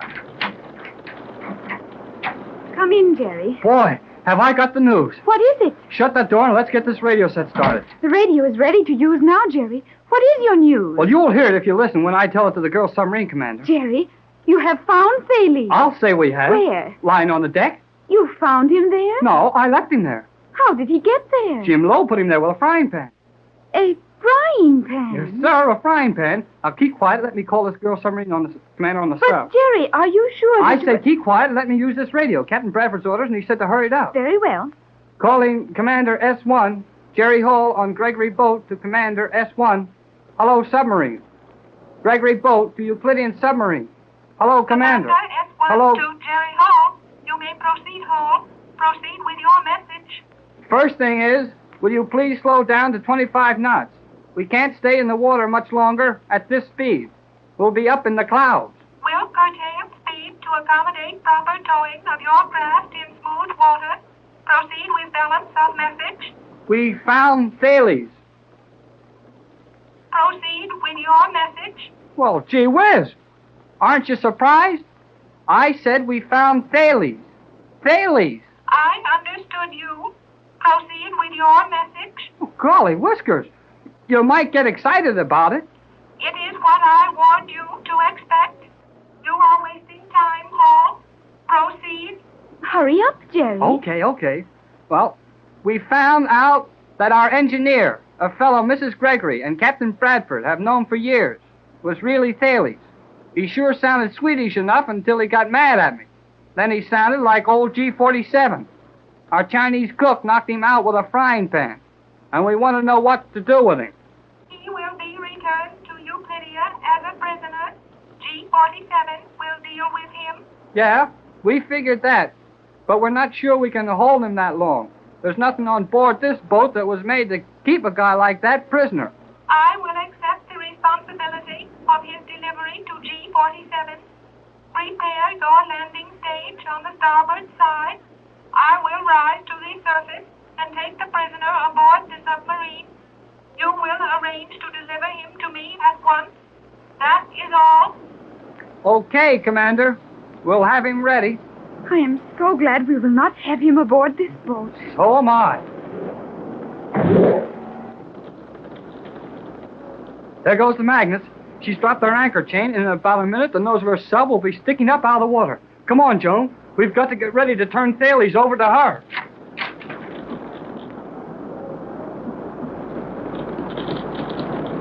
The magic island of Euclidia, over 4,000 miles from Los Angeles, has been the scene of many a strange experience for our friends of Mrs. Gregory's little party. Now they are once more ready to land on this artificial island, ruled by G47 and his scientists. The small boat bearing Mrs. Gregory, Captain Bradford, Jerry Hall, and Joan Gregory is within half a mile of Euclidia.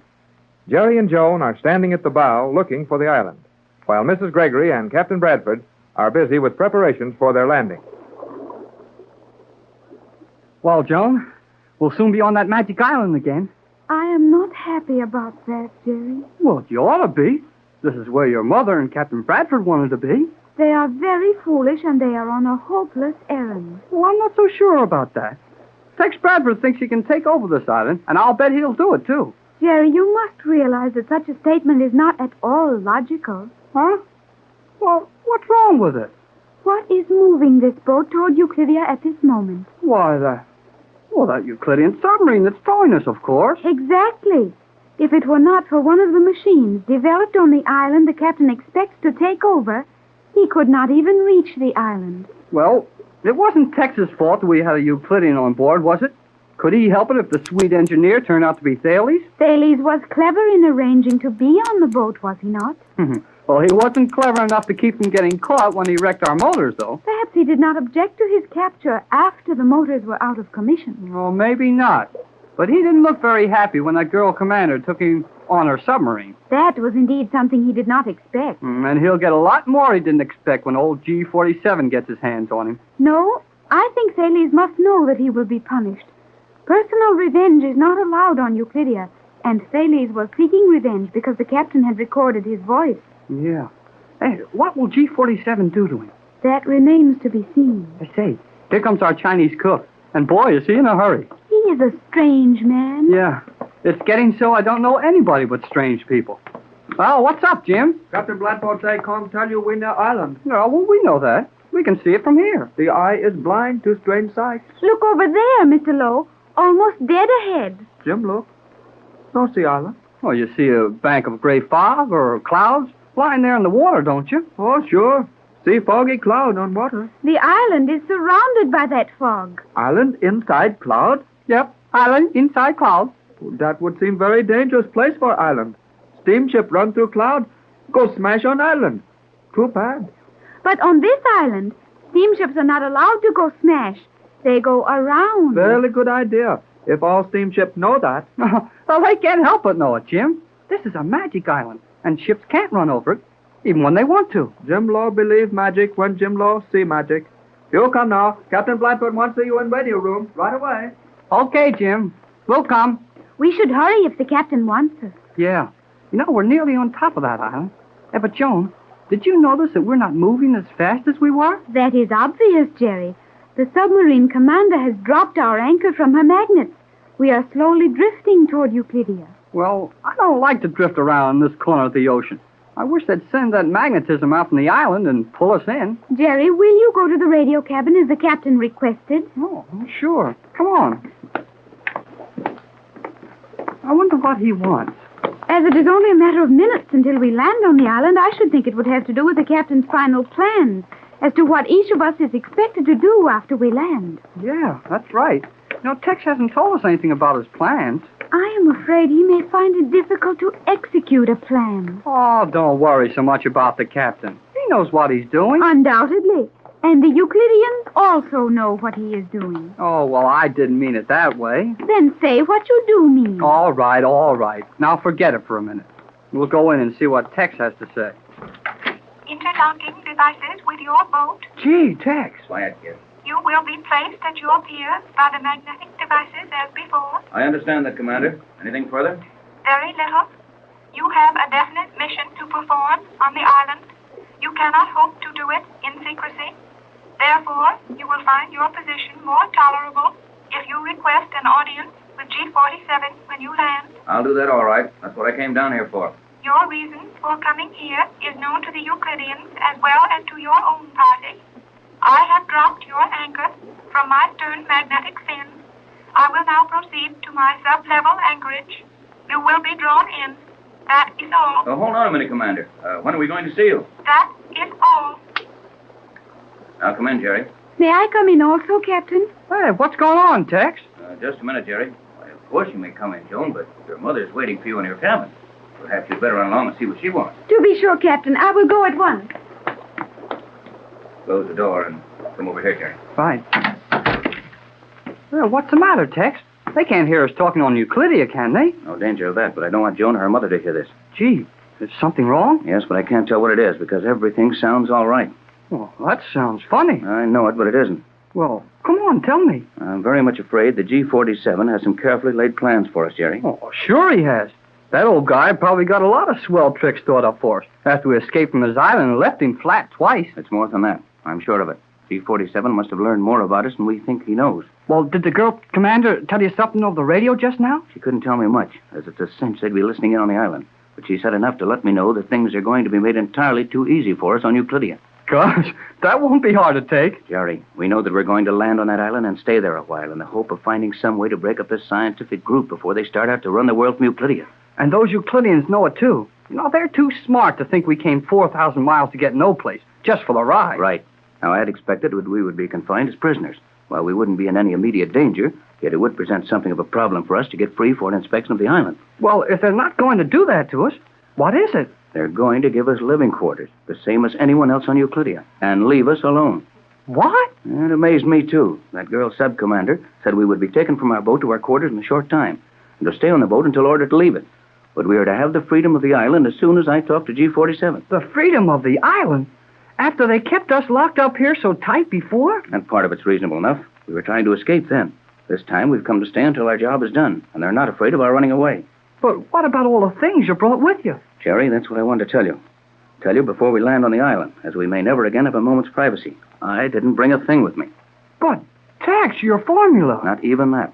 Well, gee. Well, I suppose you know what you're doing, but I thought you had a lot of apparatus to use on these Euclideans. And I want them to think the same thing. That way they'll waste a lot of valuable time studying all the materials I brought along, and it won't get them anywhere. But can you do anything? I mean, can you do anything about taking this island over and getting us back home with a lot of special stuff to work with? Absolutely. I know my formula for the universal solvent. I only had it written down in one place, in a safety deposit box in Los Angeles. And I destroyed that when we were home.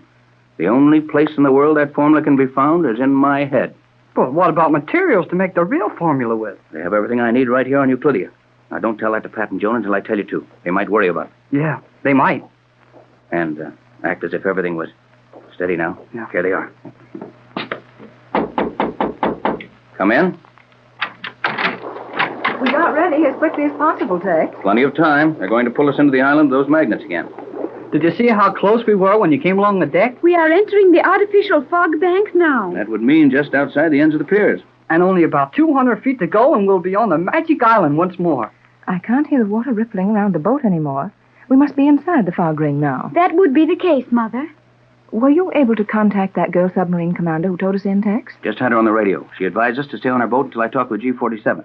Said that quarters would be prepared for us in the general living apartments, and that we were to remain unmolested. Well, that's rather a unique reception from a colony that understands your purpose so well. I think it rather natural, Mother.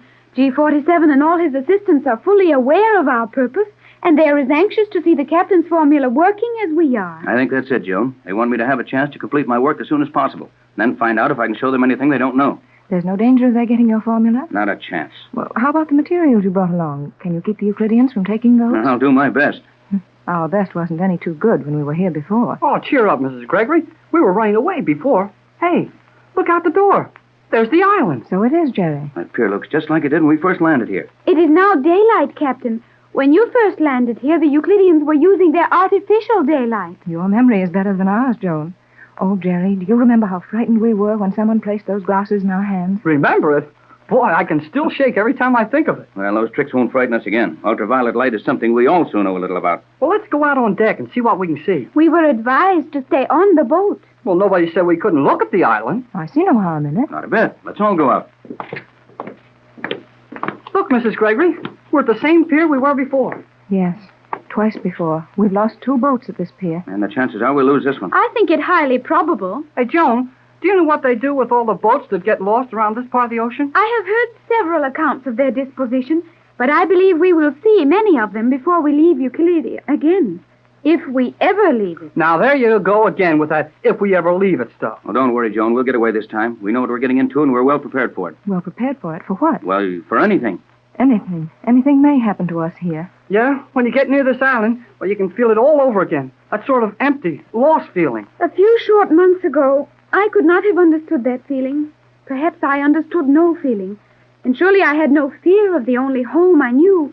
But now I believe I can understand what you mean. It's a strange feeling.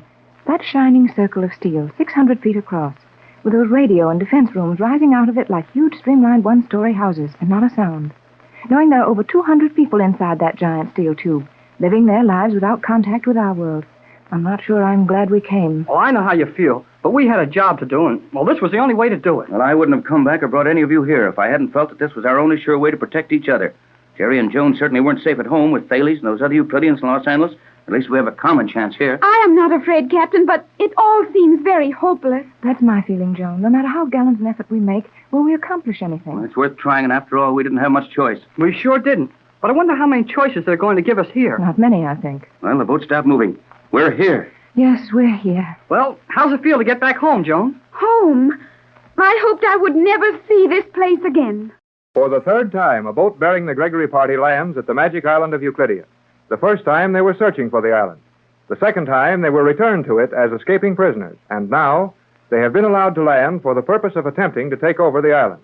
It doesn't sound reasonable somehow that G-47 would let anyone come to Euclidia for the purpose of taking over his scientific colony. But that is exactly what Captain Bradford proposes to do. The small cruiser which brought the captain, Mrs. Gregory, and Jerry and Joan is held fast to the Euclidean pier by magnetism. There is no sound to be heard over the entire island. Well, this blame place has got another one of its noiseless days. It would seem so, Jerry. It's mighty weird at that. It is a terrible place, Captain Bradford, and I am not at all sure we acted wisely in returning to Euclidia. Oh, forget that, Joan. We had to do something, didn't we? Jerry is right, Joan, dear. With Euclideans watching our every move at home, we had no choice but to come back here and attempt to learn something of the power here. We have seen many examples of the power of G-47. Well, I'll grant that he's given us a number of unpleasant surprises, Joan. But if we don't do something about regulating things here, the rest of the world may be in danger. I think not. Well, you always think not. But Captain Bradford's right. All these scientific gadgets would be too much for the world right now. It'd mean plenty of trouble. You don't understand our world, Joan, and your visit to it was so pitifully brief that you had no time to see it. But we feel that there are a great many things of more value than reducing everything to a science. All of the electrical and chemical wonders these men have perfected can be used to advantage by the world. But they must be in the hands of the proper people. Sure, Joan. Well, we can't let old G-47 and his bunch get loose in the world with all the power they've got. Why, they could take over every country there is in a week. And would that be so bad for the countries? Yes, Joan, it would, according to our standards of living. This isn't a place to argue about it. When are we supposed to land on this island? Well, that girl submarine commander said for us to report to G-47 as soon as we got here. I'd be glad to do that if I could find him. I suggest we start across the island.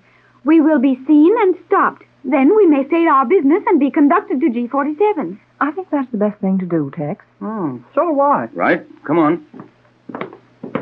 Hey, how about the Chinese cook? Now, we'll leave him on board. Oh, won't poor Jim Lowe be horribly frightened when some of these Euclidean guards come after him? Oh, he knows plenty about what's happening. I told him enough of it so he understands what we're up against. He will be brought to quarters near ours, I expect. Well, it looks like we're going to have to find our own quarters. Looks that way, son. They didn't give us much of a welcome this time. Isn't it strange, walking on this polished steel surface and not a sound? Yeah. You know, it gives me the creeps. Boy, the deck of that old boat will sound mighty good when we get back on it again. Which is liable to be some time. Well, where do you suggest we go, Joan? This is strange to me also, Captain Bradford. I have never seen anyone allowed to advance to this point on the island without being stopped and questioned. I wouldn't mind being questioned if I could only see someone or hear something. Well, at least we can be thankful they're using natural daylight. We don't have to stumble around that artificial sunlight of theirs without the proper glasses. Well, you're the only one who's got any idea about this place, Joan. What do we do now? I believe we should proceed to the central control chamber and ask for instructions. Straight ahead? Yes. All of these surface rooms are of shining steel. We can see nothing except the surface, and yet we're being watched from within. Well, you bet we are. That steel is as clear as window glass when you're on the inside. We should receive a warning before we proceed much further. A warning? About what? We will be warned to come no nearer to the control chamber. Then perhaps we'd better stop now. Let's go on till someone stops us. But what are we running into, Tex? I don't know. What about that, Joan? G-47 instructed us to report to him. I think no harm will come to us until that time, at least. Well, if we're only safe until we find him, let's don't look very hard for him. Well, we'll find him all right, but something must have changed since we left here. Your warning isn't coming along very fast, Joan. I cannot understand that. Always something we can't understand. And it will continue to be that way on this mad island. Afraid so, but one thing we can understand is absolute silence, and that's all we've run into so far. Well, nobody's stopping us. Let's go and try the door in the control chamber. It will not open from the outside, Jerry. Well, maybe if we knock loud enough, somebody will open it for us. Isn't that dangerous? Better be careful, Jerry. Hey, are these doors charged with electricity? No, they are locked so that it is impossible to open them from outside. Well, then it won't hurt anything to knock on one of them. Here goes. That ought to wake anyone up. You will not find the Euclideans asleep. There's no one in that place. Perhaps this is a trick. Oh, what for? Well, I don't know, Jerry, but it's very easy to suspect everything on this island. Maybe you didn't knock hard enough. Oh, gee, you could hear that noise all over the island. Out here, yes, but if that room is soundproof, they may not have heard it inside. I'll try it again. No, nothing doing. It will prove useless to knock more, Captain Bradford. I believe you. But what are we to do? The elevators will operate automatically as we approach them. Perhaps we are expected to descend to the lower levels. Boy, you don't feel so important when they let you land like this. Nobody cares if we're here or not. On the contrary, Jerry, we know that G47 and his scientists care a great deal. There's some reason for this. Where is this elevator, Joan? We are approaching it now. That small rounded dome rising from the island floor. Rising? Oh, sure, Mrs. Gregory. What's that thing come up in the air? Why, so it is, but how? The elevator is electrically controlled. I understand that, Joan. Most elevators run electrically. But who is bringing it up? Oh, nobody. It's coming up for us. How do they do it, Joan? Photoelectric cell? Precisely. You mean that we walked through or over an electric beam and brought that elevator up? That is one method, though I believe this particular channel is operated by the voice directed toward it. Oh, this is almost too much for me. Well, you didn't see as much of this island as I did before, Mrs. Gregory. This elevator is only a starter. The elevator is completely above the surface now. We may enter. The door might help a little. The door is opening. So it is. Opening automatically, I suppose. Oh, well, I guess so. Don't see anyone inside the thing. Well, we'd better get along with it. Somebody must know we're here. They wouldn't have everything fixed up so nice for us. We will try the various levels and determine what is taking place. Not much room in these things. They were designed to hold 4 people. Well, as soon as I squeeze in, we'll have 4. Okay, let her go, Joan. I suggest stopping at the first level. You're the boss, Joan. We'll stop anywhere you say. Are you sure you know how to operate this, Joan? Well, I'll say she does. Go ahead, Joan. Push the switch for the first level, and let's go down and meet some Euclideans. Very well. How smoothly this car descends. Well, everything on this island is pretty slick. What's on the first level, Joan? Very little of value, mostly heavy articles in storage. Will we be likely to find anyone there? I think we should try each level. There's the magnet. This is the first floor. But, Jerry, we did not stop. We have passed that level? Yes, I could feel those big magnets release this car, then take hold again. Push the button for the second level, Joan. I have done so. Didn't do any good, though. Will you be able to stop without an accident, Joan? There will be no accident in this elevator. Well, it certainly was an accident that you couldn't stop at either of the first 2 floors. Oh, I'm not so sure about that. There was the 3rd level. Our journey in this elevator was obviously planned in advance. Where are we most likely to wind up, Joan? Either the 5th level, where the chemical laboratories are, or the 9th, in the confinement cells. But G47's orders were that we weren't going to be prisoners this time. I wouldn't put too much faith in G47's orders, Jerry. They're not taking us off the 4th, that's sure. The next will be the laboratories. And if we don't stop there, the prisons again? Afraid so, Mrs. Gregory. Well, I doubt it. G47 wants more from us and our company in a cell. But the first person we meet will be G47 himself. There goes the 5th floor, so we won't meet him there. Isn't the car moving faster? Seems to be at that. Yes, the speed has increased. Well, I'll say it has. We made that floor mighty quick. That was the 6th. You say we're not likely to stop before the 9th, Joan? That is my opinion. Well, your opinion is looking better all the time. And they don't want us on the 7th floor. How can all this be so cleverly controlled? It is all arranged in advance, Mother. That was 8 of them. And still we go down. I don't see how people can live day after day, year after year in this atmosphere as the Euclideans do. It would drive me mad to be herded around from place to place at the will of one of these scientists. Hey, Joan, we passed the 9th level. Yes, and that is strange. More strange than any of the rest of this stuff? Yes, Captain. The 10th level contains only the power rooms and fuel storage. We would not be taken there for an interview. Well, nevertheless, we've stopped on the 10th level. And if it isn't to interview G47, it may be for something far more unpleasant. Well, let's get out and find out. One moment, Captain. What's up? Do not attempt to move. What? We're going down. Yeah. And I thought the 10th floor was the bottom. Joan, you look as lost as the rest of us now. I suppose I do.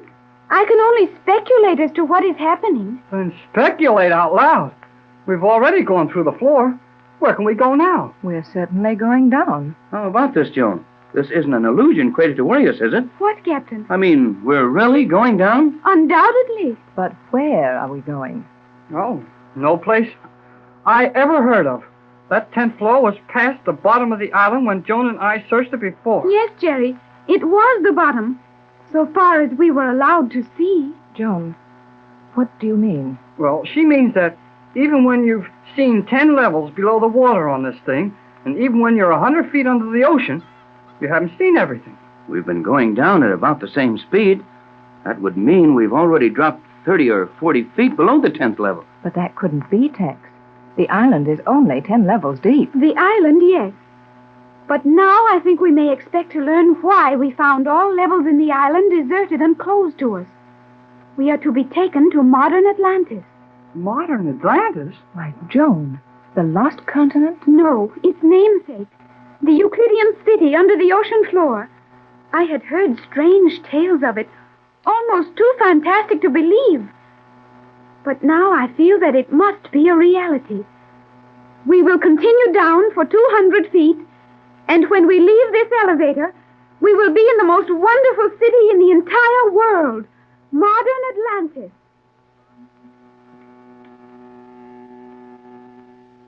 On the magic island of Euclidia, the Gregory party is learning more of the wonders of the place and learning them very rapidly. When their boat was pulled to the pier by magnetism, Mrs. Gregory and her daughter Joan, Captain Bradford, and Jerry Hall found no one to greet them. They know the Euclidean scientists expect their landing.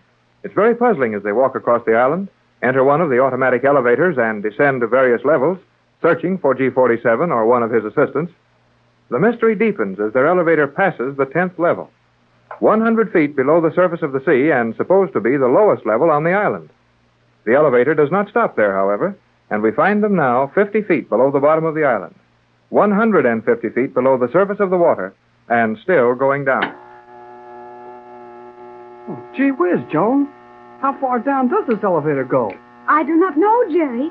I have only heard vague rumors of the Euclidean city below the ocean floor. But, Joan, you said something about modern Atlantis.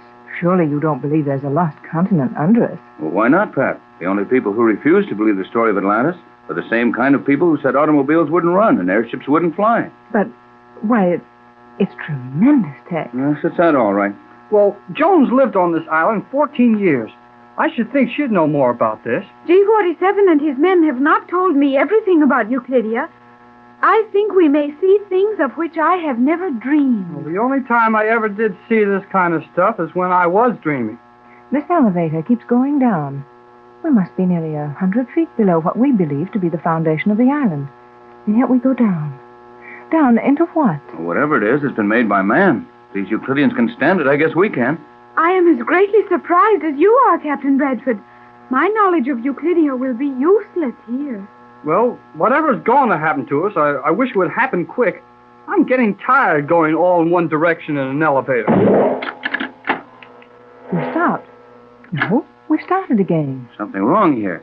We're tipping over. Hey, quit pushing me. But I am not pushing you, Jerry. Tex, we're falling. Hold steady. I think it's going to be all right. What's going on here? We're almost over on our side. This flame elevator is lying down flat. And it still goes. Perhaps we are now traversing a horizontal passage. Joan, dear, you think this elevator is traveling along a tunnel almost flat on its side? It is obvious, is it not? Well, golly whiskers. When their elevators are going to run like this, I wish somebody'd tell me so I could get on top. I'm all squashed. Well, it is a little uncomfortable, Jerry, but we'll be all right. Yeah, it's swell for you. You're on top. But I'm getting all the wind knocked out of me. I think our position is changing again. Why? Hope we don't have to stand on our heads. No, Jerry, we're tipping back to an upright position. Queer things, these Euclidean elevators. Much too queer for me. Me too. I like my elevators running up and down. Is it not logical to have them also run horizontally? Yes, dear, it's probably logical, but it's also upsetting. We seem to be almost on even keel again now. Yeah, I can tell that. I can get my breath. But how long is this weird ride going to continue? I have no way of determining that. We're going at a terrific speed now.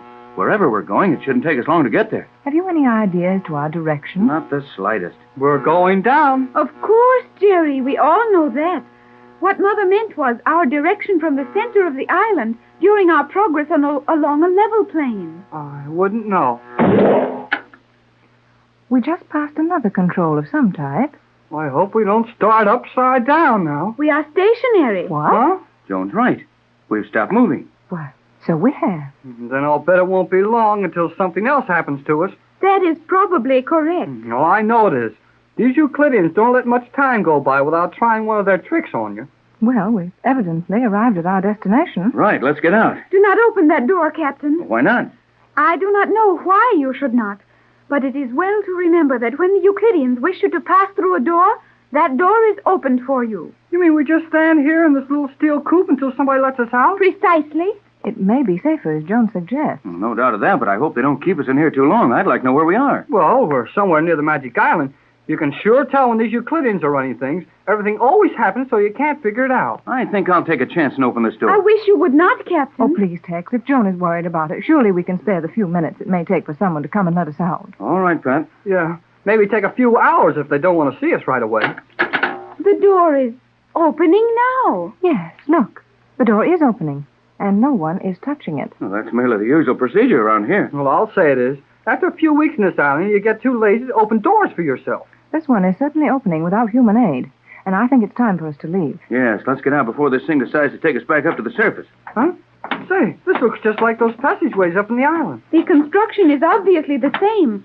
We are in a corridor of the transparent steel. And I suppose that on either side of us, someone is watching through those walls. Probably. Well, they can't hurt us any by watching. Well, which way do we go? You know as much about it as I do, kid. I think we should proceed as we are going. Okay, Joan. Straight ahead. This series of hallways seems to stretch endlessly in all directions. Hey, that noiseless paint again. Right, Jerry. Our footsteps don't make a sound. Apparently, the Euclidean devices are much the same here as on the surface. What is it called, Joan?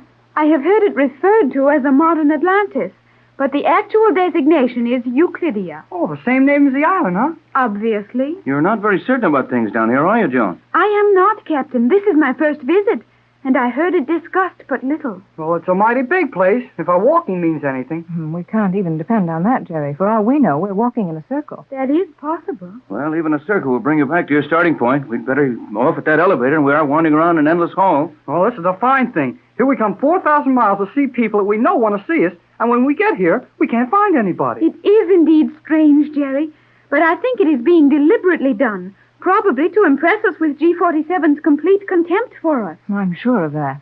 It doesn't require any more demonstrations to make me feel absolutely helpless when I'm around this weird place.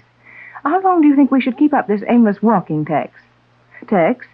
Why, Tex! Golly, Whiskers! The captain is gone. But where? No place. But he's gone, Jerry. Well, I mean, there's no place he could have gone. Joan, dear, what does this mean? What's happened? I do not know, Mother. Tex was walking right along here with us a minute ago. He was beside me, or at least I thought he was, and then I spoke to him. And when I turned, he wasn't there. Well, let's stand still a minute and try to figure this out. Well, let's do something. Do not allow yourself to become excited, Mother. Excited when a man who was walking at my side suddenly disappears? Joan means it won't do any good to get excited. We'll figure this out. Just keep cool like I am. You must be very cool, Jerry. You are shaking as if you had a chill. Yeah, I was just, well, oh, golly. We haven't passed a doorway he could have stepped into. The captain would not have done that without telling us. But he's gone, Joan, Well, maybe he turned off at one of those other hallways. I think not. The captain was with us until long after we passed the last cross corridor. Well, just the same, I'm going back and look for him. Now, don't get too scared, Mrs. Gregory. These Euclideans do things like this to you all the time. Nevertheless, I feel that Mother is right. We must retrace our steps and endeavor to discover what took place. Oh, okay. Back we go. It should be only a few steps. Oh! Yeah. Oh, is right. Well, this is a solid metal wall. And yet this is the way we came. There is no other way. We reversed our direction, and the corridor is too narrow to permit a turn we didn't notice. Yet there's a solid steel panel tightly closed against us. Then it slid into place without a sound, and I'll bet the captain is on the other side of it. Do not attempt to call out to him, Mother. But, Joan... I know what is best under these circumstances. The captain was deliberately separated from this party, and we would be foolish to attempt to locate him. You mean we should leave him there without trying to reach him? I guess Joan's right, Mrs. Gregory. We'd only make fools of ourselves trying to see anything these Euclideans didn't want us to see, and they really might hurt us if we made them too mad. Well, yes, I can see that, but We will proceed along the corridor as we were doing. Yeah. We sure can't do Tex any good, and we'd better try to get somewhere. Yes, but where? Well, just anywhere except this hallway. Jerry is wise, Mother. It is to our advantage to locate someone at once and receive some advice on our position. Very well, Joan. Come on. It seems a terrible thing to leave Tex here somewhere and go on without him. But we couldn't do him any good if G47 doesn't want us to reach him. I took Jerry through many experiences, even more terrifying than this. And we were not harmed, were we, Jerry? Jerry! Stand still, Joan. Jerry is gone! Yes, and if we don't move from this spot, we may be able to see where he went. I think not.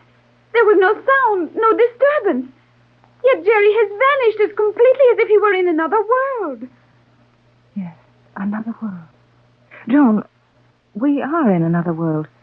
A world that we don't understand. I'm going back and... Oh, that steel door wasn't more than a foot behind us. And Jerry is undoubtedly behind that partition. Well, I'm not going to stand for any more of this. They can come and put me in one of their cells if they want to. But I'm going to find out what's happening. Jerry! Jerry! Jerry! Mother, please, that will do no good. No, you're right. It won't do any good. Nothing does any good in this wild place. Oh, why doesn't someone come and take us? Take us to a cell. Take us before G47. Do anything with us to get us out of this awful uncertainty. Come, Mother. We will proceed. Proceeding into what? That we will learn when the scientists are ready to have their wishes made known. We will walk rapidly and quietly. Yes, we'll walk. Come on, Joan. We'll walk like this, putting one foot before the other, walking heavily on a steel floor, yet making no sound. And then one of us will be next, and one of us will be left alone. Alone to face what? Be calm, Mother. Be calm. Yes. Be calm while my world falls to pieces around me. Be calm while you're in danger. Hold tightly my hand, Joan. Oh, I'll never let them separate us. Hold tightly, Joan. Joan! Joan! Where are you, Joan? Down in the depths of a strange underwater world, the little band of adventurers are having their troubles one at a time. When Mrs. Gregory, Captain Bradford, Jerry, and Joan started down inside the island of Euclidia in one of the automatic elevators, they didn't even dream of the sort of thing they would find. Carried down to a level which they believed to be about 200 feet below sea level, 100 feet below the foundation of the island, they set out to walk along one of the familiar corridors of polished steel. One by one, they disappear. Captain Bradford first, then Jerry, Joan next, and finally Mrs. Gregory. They are still separated. The first one we find is Jerry Hall. Jerry is seated in a small metal chair. A bright light shines into his eyes, and out of the blackness before him a strange voice speaks. You will answer my questions, Hall? Maybe, if I can. You can, if you will. Well, what are your questions? Where is Captain Bradford? I don't know. Where is Cleostra? Who? Cleostra, the living symbol of the perfect calendar. Oh, you mean Joan Gregory. You will learn that on Euclidia we say precisely what we mean. Precisely? That sure sounds familiar. Well, why don't you come out in the light where I can see you? I will ask the questions here. Well, then ask some I can answer. Where is Cleostra? I don't know. Then where I don't know. I did not complete my interrogation. Well, you didn't need to. You're going to ask me where Mrs. Gregory is, and I don't know. And I don't know where any of the others are. Do you know where you are? Sure, I'm right here. You are very foolish, Hall. No, I guess I am. Anybody's foolish that lets themselves get caught by a crazy bunch of guys like you've got on this island. You are not on the island. Well, under the island, then. You are not under the island. Well, maybe I am foolish. But we came down under the island, I'm sure of that. Did you come down a true vertical course? Oh, we come down a true... Oh, say, now look here. When you mean straight down, why don't you say straight down? We of Euclidia do not speak in the jargon of your commonly mutilated variations of the English language. Okay, I know a few big words myself. But I don't show off all the time by using them. Now, I don't know a thing you want to know. So why don't you let me go and find Mrs. Gregory and the rest of our bunch? The word bunch is perhaps an adequate description of your ill-assorted expedition. Well, our expedition was plenty good enough to find this island. That was made very simple for you. Oh, yeah, I know. Old G47 wanted to see the captain and try to get something he's got. But we escaped from this island, didn't we? Are you not here now? Now, look here. You haven't asked me a question that you don't know the answer to better than I do. And there's no sense in my trying to answer any more of them. I am thoroughly convinced there would be no intelligence displayed in anything you might be a part of. That is all. Oh, can I go now? I said, can I go now? Okay. I can sit here as long as you can. Hey, don't turn that light out. Well, I'm not afraid of the dark. Well, why don't you go on talking? I wonder if... Yeah. That's it. I'm alone. That guy's gone. Jerry, is that you, Jerry? Yeah, this is Jerry. Where are you, Tex? I'm right here. Where are you? Well, I'm right here. At least we're in the same room, I think. Well, I don't like to do much moving around in the dark in these places. Well, neither do I, but it can't be helped. Now, you stay where you are and keep talking. I'll try to come to your voice. Tell me, what happened to Pat and Joan? Well, same thing has happened to us, I suppose. You suddenly pulled into an open steel panel? I sure was. Just a minute or two after you disappeared. Well, I disappeared the same way. Hey, somebody grabbed my arm. Let go. Steady, Jerry. I've got hold of your arm. Oh, golly whiskers. You never know what's liable to happen to you in this place. What about Pat and Joan? Well, I don't know. They were together when I got lifted off my feet and jerked into a little room. Then you were brought in here for questioning. Yeah, that fellow Thales, it sounded like. But I couldn't be sure. He talked a lot like old G47. Yeah, we've heard him talk in other ways, too. Well, I've been questioned just as you have. And I was honored by having G47 himself work on me. Ooh, what did he have to say? Nothing. He wanted me to do all the talking, and I didn't say any more than he did. Well, that must have been a noisy meeting. Not very. However, there's no use in our trying to hide our purposes from these Euclideans, Jerry. And no use fooling ourselves. They know we've come here to try and do something about this island, because we're afraid of what they may do to the world if they're left alone. Well, what do you think they're going to do to us? Nothing, for the time being. I hope Joan and Mrs. Gregory are all right. No, if there were some lights in this place, we'd try to find them. Gee, lights. They came on just as you said lights. We're being watched, and overheard, of course. Well, I like the light. I don't care who's looking at it. This room seems to have been designed for just such a purpose as this. Nothing in it but these straight steel chairs. Well, where are we? Do you know exactly? No, except that we're somewhere under the floor of the ocean, and not far from the surface location of the island. Is this where we're supposed to stay? No telling, kid. I'm just as much in the dark as you are. Jerry! Captain Bradford! Hello, Joan. I have been feeling my way along cold steel walls until I felt a panel open before me. And I am so glad to see you. Well, we're glad to see you, too, Joan. Where's your mother? I do not know. I was taken from her side as quickly and noiselessly as were you and Jerry. I have not seen her since. Sure a lot of mysterious junk around here. Did one of the Euclideans ask you questions, Joan? Yes. I was blinded by a strong light focused directly into my eyes, while my interrogator remained in total darkness. But I believe it was Thales. The same guy who worked on me. And what was your experience, Captain Bradford? About the same as yours and Jerry's, except that I was questioned by G47. Such things as what were we doing here, and why had we come, and what would we attempt to do now that we were here? The interviews must have been practically identical, then. Joan, dear. Hey, it's Mrs. Gregory. We are all safe, Mother. Oh, I'm so glad, Joan, dear, and Jerry and Tex. What happened to you? Same as happened to you, I expect. A dark room, questions, then silence, and you were alone. Yes, Tex. How did you know? Well, it's just happened to all of us. Oh, thank heavens we're together again. And I hope we can stay together. The lights. They're going out. Now what's coming? Now take it easy till we find out. Everyone stand still. Hold each other's hands. Give me your hand, Jerry. Right, Tex. There it is. Mother, give me your hand. I will, when I can find yours in the dark. There, dear. Now, Pat, your hand. That's right. And whatever you do, don't let go. Any of you. Well, what do you expect? Anything. But whatever happens, let's keep from being separated as long as we can. So, we are all together. G47. Precisely. What's the idea of the black magic, G47? You can do just about as you wish with us here. Why put on this cheap show? My dear Captain, you will learn to entertain a greater respect for me before you see the outside world again. Just where are we now? You are in Euclidia. That might mean anything. It might indeed. Now, you will answer some questions. What again? Mrs. Gregory, What do you hope to gain by this visit to Euclidia? Hey, that's not G47. It is Thales, I believe. Where is your formula, Captain Bradford? My formula is safe from you. What were the materials you brought on your boat? What experiments did you hope to conduct here? The compounding of that formula by anyone except a scientist of Euclidia will seal your fate. Tex, just what I thought. We're only safe until they can force you to give up that formula. They'll never do that. Never is a longer period of time than any human is allowed to hold a secret. We will never give this up, G47. You are very foolish to ally yourself with this hopeless cause, Cleostra. Now, wait a minute, you two. I'm not a bit frightened by these third-degree methods. I can talk and reason as well in the dark as you can. I'm the only one of this group who knows my formula. The only one in the world. And the only written copy of the formula I destroyed when we were in Los Angeles.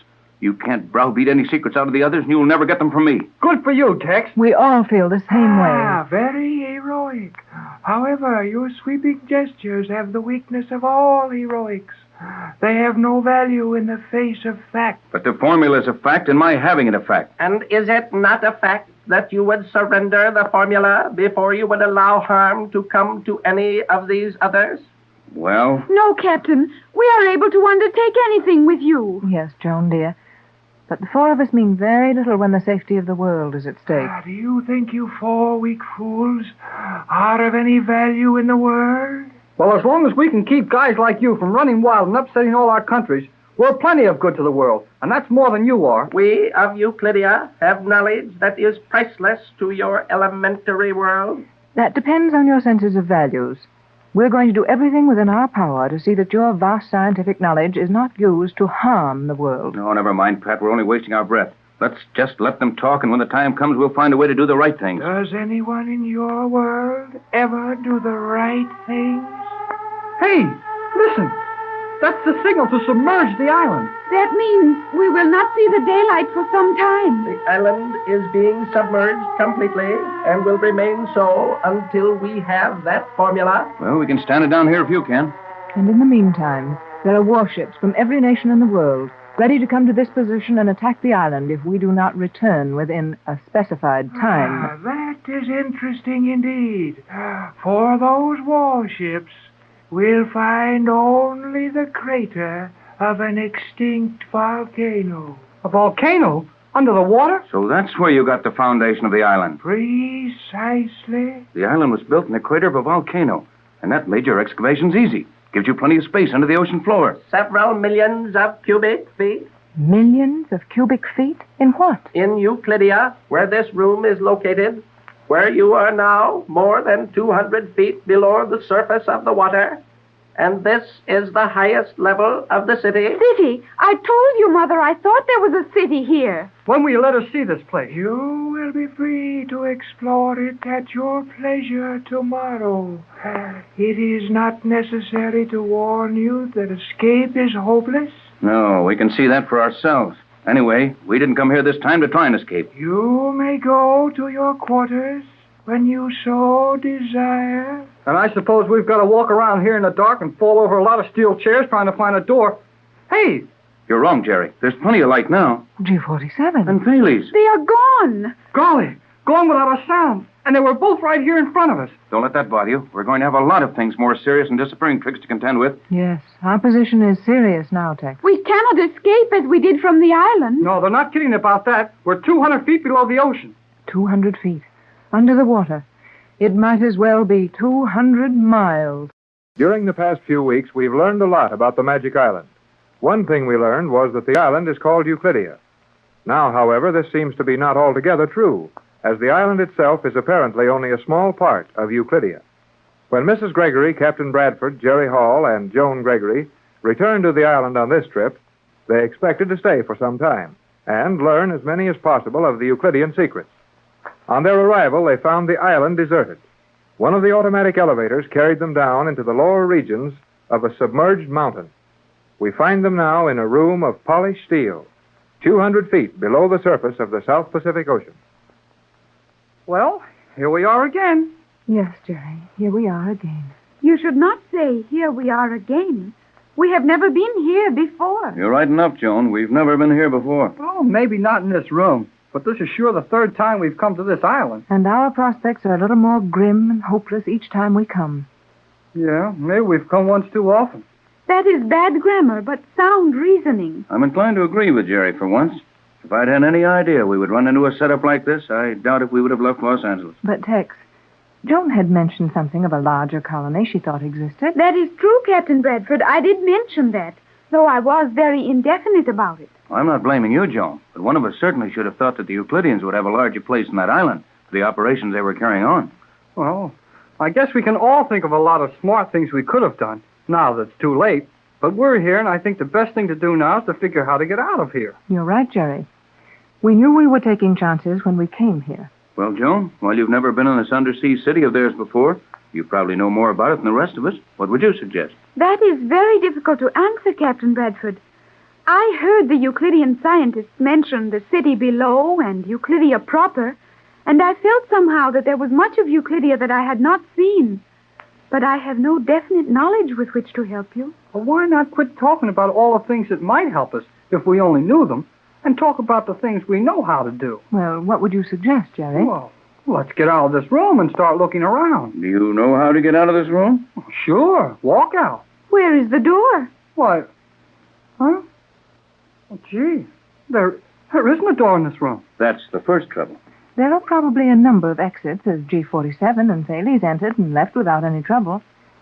But to me, those steel panels all look exactly alike. I think we would find it useless to attempt to leave until provisions are made for that. Oh, I'm getting tired of all that stuff. You can't even open a door until you get permission. Take it easy, Jerry. Won't help anything to get all worked up over this. After all, we did get ourselves into it. Yeah, and didn't old G47 say we're to have our freedom here and not be locked up? Precisely, Jerry. But it is possible our quarters are not prepared at the moment. Yes, Joan, that may be it. At least I hope it is. Well, why couldn't we go out and walk around this underground town or whatever it is? I don't see why we have to stay in here until they decide where we're going to sleep. Maybe you, two took G47's invitation to look around too literally, Jerry. I'd say that while we apparently have our freedom and are allowed to go sightseeing as much as we like, there'll be several places we'll never see the inside of. That is logical, Captain. G47 has probably gone to prepare the other Euclideans for our arrival. He will undoubtedly instruct them as to how much we are to be allowed to observe. That's my idea, Joan. Then our freedom of the city is to be in name only. Like those tours one may take in a forbidden country. Well, we might as well stay home as go on that kind of a tour. We are not likely to leave home now, Jerry. This is our home for all time. No, Joan, it isn't quite that hopeless. After all, G47 has the same interest in science that the captain has. And many things can happen. And I'll bet things will happen all right. Be a relief to have them start. Sounds like they started. What was that? Over there, on the other side of the room, one of the steel panels flew open. Sure did, and there's a light on in the room there. Tex, isn't that my steamer trunk in that room? Steamer trunk? Oh, let's go see. But how could your steamer trunk, whatever that may be, get down here in Euclidia? I can't imagine. Well, at least we can hear ourselves walking now. Gee, I like to make noise when my feet hit the floor. Well, that's something now, isn't it? Look at that room. Oh, Tex, what an attractive little room. Like a stateroom on a fine ocean liner. Mother, are those not your articles of clothing? Yes, Joan. My things are as well laid out in this room as if a maid had cared for them. Boy, and there's a wooden floor in here. Listen to this. This is the most natural place I've seen since we left Los Angeles. I never imagined such a room could be found in Euclidia. Well, it looks like you're fixed up all right, Mrs. Gregory. Now, if the rest of us can find rooms like this, we'll be okay. But how did my things get here so quickly? I'd say that we weren't as much alone as we imagined when we came off the boat. You are correct, Captain. The Euclideans must have removed all our possessions from the boat at once, as the island is now submerged. Yeah, and it's been less than an hour since we landed. I wonder what they did with the boat. Sounds like somebody else had a room ready for them. I hope that's mine. Come on, let's see. There is the open door, directly across the large circular chamber. And I think I can see my instrument cases in there. Well, come on, let's find out. I believe we're going to find that we'll each have a room opening into this central chamber. That would appear to be probable, Mother, and it will be most convenient. I'll say it will. If we can all find a place to sleep, then all we have to worry about is where's the dining room. Yes, sir, there we are. That's my room. And everything I had on the boat with me is in perfect order in the room. There must be some point to all this service we're getting. I think we will find many things done for our comfort, and we will enjoy ourselves for a certain period of time. And then, if the Euclideans have not secured from us the information they desire, our situation will change completely. Yeah, and they'll kid us along for a while and get rough about it. That's about it, but we'll be making some progress with our own plan. Oh, another room is ready for one of us. Oh, right beside this one. This is your room, Jerry. Sure is. And that bed looks mighty good to me. I'm going to get myself some sleep as soon as I find out where to eat. Well, if we're going to be this well taken care of, surely some provision will be made for our meals. Don't worry about that. We'll eat. But we have to do it whenever these Euclideans feel like feeding us. Well, one thing's sure. It won't take us long to eat in this place. You don't lose much time when you swallow a pill for dinner. That should be my apartment. Yes, Joan, dear. There it is, next to mine. Come on, Joan. Let's go look at it. There is nothing to see that we have not seen in the other rooms. You're sensible, Joan. No use running all over looking at these things. I feel a little like Jerry does about it. Even though we may not understand all that's being done and haven't any way of knowing what the ultimate answer will be, it's all very interesting. And I'm hungry. Sounded like another door opening somewhere. It was, and look, Tex, look. Say, that is something. It is indeed something. Well, golly whiskers. Joan, will you pinch me? No need, Jerry. You're awake and really seeing it. Ouch! Hey, what's the idea? Did you not say to pinch you? Oh, yes, but I didn't mean it. What did I tell you about saying things you do not mean, Jerry? Oh, you tell me so much that I never know what... Here, you two. This is no time to start an argument. No, it certainly isn't. Tex, will you give me your arm? With pleasure, Pat. Joan, may I have the honor of taking you into dinner? Oh, Jerry, you speak so nicely when you want to. Oh, sure. What a beautiful dining table. And it's loaded with food. I hope this keeps up. I believe we may depend on that. This seems to be the head of the table, Tex. Will you do the honors? Indeed, I will. Will you look at the porterhouse steak? Not much like the pills you're worried about eating, is it? I'll say it isn't. Mrs. Gregory, will you have... Tex, look. What's the matter, Pat? Well, nothing. I mean, nothing to be alarmed about, but look at this. The silver, you mean? Yes. It is very beautiful, is it not? Sure is. But what are you so excited about, Mrs. Gregory? Oh, you wouldn't know, Jerry. You couldn't know. But I'm surprised that Tex didn't see it. Mother, I believe I know what you mean. The silver is exactly like yours in your home in Los Angeles. What? Is it, Mrs. Gregory? Well, it's more than that, Jerry. It is my silver. Yours? Are you sure, Pat? Yes. And this is my table linen. Tex, my entire table service. Oh, gee whiz. How could that happen?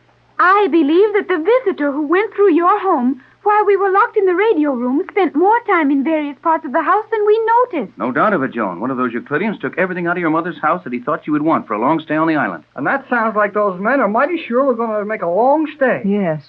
There's something horribly final about it when you find that your personal possessions have been brought over 4,000 miles without your knowledge. As I tried to explain to all of you in Los Angeles, I felt that our arrival on Euclidia would be the end of all communication with the world for us. And now I am convinced that such is the case. Oh, now, cheer up. If this is the sort of treatment we're going to have all the time, we can't complain much. Well, I'll say we can't. And I'm hungry. Let's eat. Yes, we may as well do that. Why, these rolls are hot. Just as if they'd come out of the oven this instant. And yet, why, we've been here for several minutes. That's not startling, Pat, if you'll notice that each bread plate is a small electric grill. Boy, it sure is. And that's why this steak has kept so hot.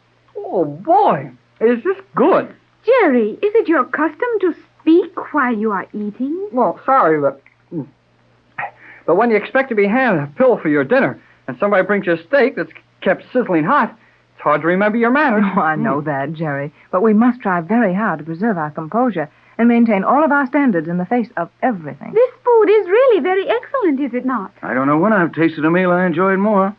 Imagine sitting down to dinner in a polished metal dining room, 200 feet below the ocean, and finding your own table service waiting for you. I wonder what happens when we're through eating. This will probably disappear just as suddenly as it appeared. Well, I hope they give us time to get out of this room before that steel door slams shut again. Yes, I'd rather sleep over in that stateroom of mine than on one of these hard metal chairs. Captain Bradford! What? Behind you! Huh? Oh. Well. I thought this was too blame good to last. Well, G47, I suppose we have you to thank for this? You have? Though all your thanks would mean nothing. Nevertheless, we extend them. Do we take care of this stuff, or does it go away like it got here? The facilities for your meals will be at your disposal at stated intervals.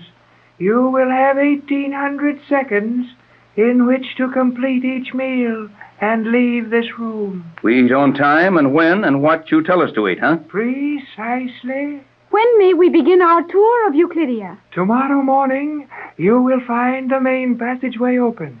You may proceed through the city as you will, and I might suggest that you take every advantage of the comfort and security offered you. Adapt yourselves to this method of living, as you will remain here for the rest of your lives. Far below the surface of the South Pacific Ocean, the Gregory party have spent their first night in Euclidia, the hidden city of the Euclidean scientists. Mrs. Gregory, her young daughter Joan, Captain Bradford, and Jerry Hall found very fine quarters assigned to them in the Euclidean city. They also found a splendid dinner served with Mrs. Gregory's own table linen and silver. They have just finished breakfast, which appeared mysteriously at the right moment. As we find them now, our four adventuring friends are seated around the breakfast table, discussing their plans for the day. No, thanks. I couldn't eat another bite. I'm sure I couldn't, Jerry. Well, I think we all did very well for ourselves at this breakfast. I agree with you, Mother. For people who have as much to fear in the future as we have, the present is indeed kind to us. Oh, I don't think we've got so much to fear, but I'll bet we've got plenty to see. For one thing, I'd like to see where all this food comes from. Just what I was going to say, Jerry. I'd formed the opinion that Euclideans existed entirely on those condensed food tablets. Sure doesn't look much like that now. Fresh milk, fresh butter, and last night all those fresh vegetables. That's a different story from the way we lived up inside that island. I think we may safely explore outside our quarters now, Captain Bradford. Yes, Tex. I'm anxious to get started myself. Yeah, me too. Looks like that's the place of the meeting then. Let's go. Well, where do we start?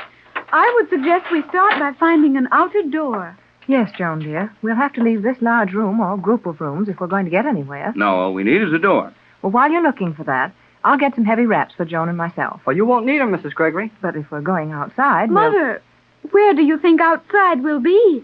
Have you forgotten that we are 200 feet below the level of the ocean? Oh, yes. I'm afraid you slipped a little there, Pat. Outdoors is very liable to be the same as indoors in this place. Oh, sure it will. No matter where we go, we'll still be inside this underwater city. I think we will find the door to the outer corridor is over there. What makes you think that, Joan?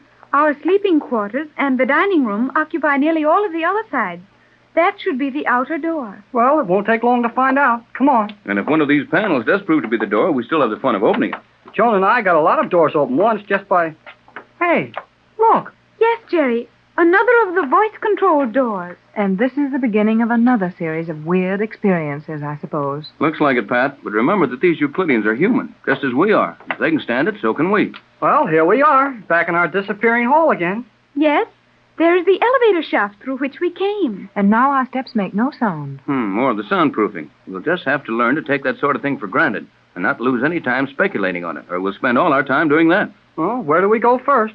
I think we should continue along this corridor until we see something of interest. Then we've gone far enough now. Yes, it's all interesting, but I'd prefer to see something a little different for a change. Let's keep on walking. Looks like our tunnel splits up pretty soon. So it does, Jerry. Just ahead there are two corridors. Well, I guess we can choose the one we want to use. G47 said we could go anywhere we wanted to. Isn't this floor sloping sharply downward? I'll say it is. Feels like we're walking downhill. G47 said this was the highest level of the ocean floor city. We may have to descend some distance before we find anything worthy of our inspection. At least we'll have to go on down until we find a doorway to use getting out of this tunnel. Oh, here's the dividing line. Which way do we go? Well, there's no way of deciding that I can see. If any of you have any preference, I'll gladly go with you. Makes no difference to me. I got it. Let's split up and try both of these tunnels. Excellent, Jerry. You and I will take one side and Mother and Captain Bradford the other. No, I'd prefer we stayed together, Joan. Oh, gee, Mrs. Gregory. Nothing's going to happen to us. Old G47 said we'd be safe, didn't he? Yes, if he can be depended on. I think G47 does not have to trouble himself to the extent of telling anything other than the truth. I suppose you're right. Our position is so obviously hopeless that none of the Euclideans would even bother to deceive us. Then you'll let Joan and me go on a sightseeing tour of our own? Please, Mother. What do you think, Tex? Oh, I don't see where there's anything going to hurt them. I'd say let the youngsters go, but set a time to meet us back at our own quarters. Very well, but understand, Joan, and you, Jerry, that you're to come back to our own quarters in How long, Tex? Why not make it noon? I suppose they'll serve our lunch at noon, won't they, Joan? I think so, exactly at 12 noon. Okay, then. We'll meet you back here at noon. Come on, Joan. We will be prompt. Have no fear of that, Mother. Well, see that you are, Joan. I'll worry if you're late. And don't ask too many questions. Try to keep out of the way as much as possible. Aye, aye, Skipper. Well, here we go again, Joan. I wonder if you and I will ever be able to sit down and enjoy one thing at a time, Jerry. Well, what's the matter now? Every moment since you came to Euclidia, we have been exploring this or searching for that or looking for something else. Are we to spend the rest of our lives in corridors, looking for things always just beyond our reach? Well, golly whiskers, Joan. We've got to find out all we can about this Euclidia place. Why must we do it all so quickly? We will have ample time during our stay here. Oh, I know. You think we're going to be kept here until I've got a long gray beard that I keep falling over every time I take a step. But we won't be. We got away from here 3 times, and we can do it again. We got away from the island. It is not such a simple matter to escape from this place, I think. Oh, maybe not. But let's stop worrying about that and see what we can see. I do not find this long tube of polished metal very interesting. Well, I do. For one thing, we're going down pretty fast, and we've been walking fast. I wonder how far down we can go. We will be here long enough to learn the answer. Well, stop talking like that, Joan. We're not doing so bad. Badly. All right, then. Badly, we're not doing so. That is not correct. I know it, but who cares? Now, forget crying about how long we're going to be here, and let's try to learn something. A most excellent idea. Gee whiz. The commander. Precisely. Where did you come from? If your eyes were as active as your tongue, you would have noticed that I merely opened a panel in this wall and stepped into the corridor with you. Well, why don't you make a little noise once in a while when you do those things? Sound is a useless disturbance where silence will serve. Is it permitted to ask questions, Commander? Naturally. You may ask as many questions as you wish. Will we get any answers? That will depend entirely on the question. Where are we in relation to the main portion of the underwater city? We are just above it. A few steps along this passageway will bring you to the main entrance. You are free to proceed there if you wish. Come on, Joan. Let's go. One moment, Jerry. Now, what's the matter? There is one other question I should like to ask the commander. Well, looks like you're too late. Jerry, she has gone. Just as quickly as she popped up, she popped out again. Then let us proceed. Okay. Let's also get going. Jerry, why must never you... mind starting that grammar lesson again. I want to see what's behind that main entrance door the commander was talking about. Nevertheless, I think my question was important. What was it? I wanted to ask the commander if the Euclidean living quarters were also along this corridor. If not, then what manner of room was it out of which she appeared? Well, I guess we'll find all that out when the time comes. But let's keep walking to that main gate. That blank wall directly before us must be the entrance. Yeah, everything here's a blank wall. Do you see anything with which to open it? Not a thing. But I guess we can just... Oh, that's funny. What is funny, Jerry? That blank wall. Why, a minute ago I could have reached out and touched it. And now it's way up there ahead of us again. I think you are mistaken, Jerry. That must be an illusion. Maybe, but the joke's on that wall if it is, because the wall moved, and it's still moving. Now, Jerry... Now, see for yourself. We're walking all the time, aren't we? To be sure we are. And the wall's keeping ahead of us, isn't it? At least we do not approach it rapidly. Yeah, then the wall's going away from us. But why should the wall do that? Don't ask me why things happen in this funny place. All I want to do is to get through a door, and I can't even catch the blame thing. Jerry. Yeah? I think I know how the illusion is being created. How? Our descent is so rapid, the angle of this floor so sharp, that what we supposed to be the end of the corridor was in reality part of the ceiling. Oh, I guess you're right. This thing does slope down pretty fast. Boy, we must be a long way under the ocean now. And I believe we are nearly to that door. That girl commander sure has wild ideas about how many steps there are in a few. You are impatient. Okay, I'm impatient. But just the same, I want to get someplace. Then your hope is about to be fulfilled. Looks like it now, all right, Joan. If that isn't a solid wall in front of us, then I never saw one. I think we may safely enter. No danger of running into electricity in this door? The commander said we were free to use this doorway. Yeah, we're free to use it, but she didn't say anything about what would happen to us if we did use it. Now, Jerry, you are being, as you say about me, scared of everything. Well, I'll show you a thing or two. Well, maybe I will if I can find out where to take hold of this door. Press upon it. I am pressing. Yeah, it moves up.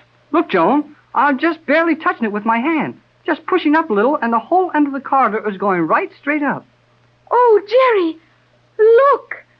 Away down there on the floor of this cavern. Gee whiz, Joan. Oh, boy. Golly, whiskers. Oh, boy.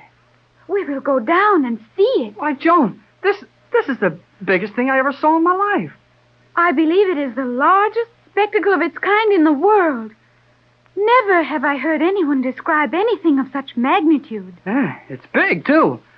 You remember I told you about the Carlsbad Caverns, those big caves in New Mexico back home? Yes, Jerry. But were they as large as this? They don't even start to be as big as this. Why, Joan, that place down there, that room, I guess you'd call it, must be a mile across. Easily that, Jerry. And it is half that in height. Look at the light shining on those hanging things. I can never remember what they're called. Those are stalactites. The lower ones are stalagmites. Oh, I thought you said you'd never seen them before. I have not, but I have learned about them. Oh, so have I, but that doesn't help me much when I try to remember what kind hang from the ceiling and which kind pile up from the floor. The stalactites are suspended from the ceiling. Remember that so you can tell me again, will you? I forget it. Boy, what a room this is. Yes, Jerry. It is impressive.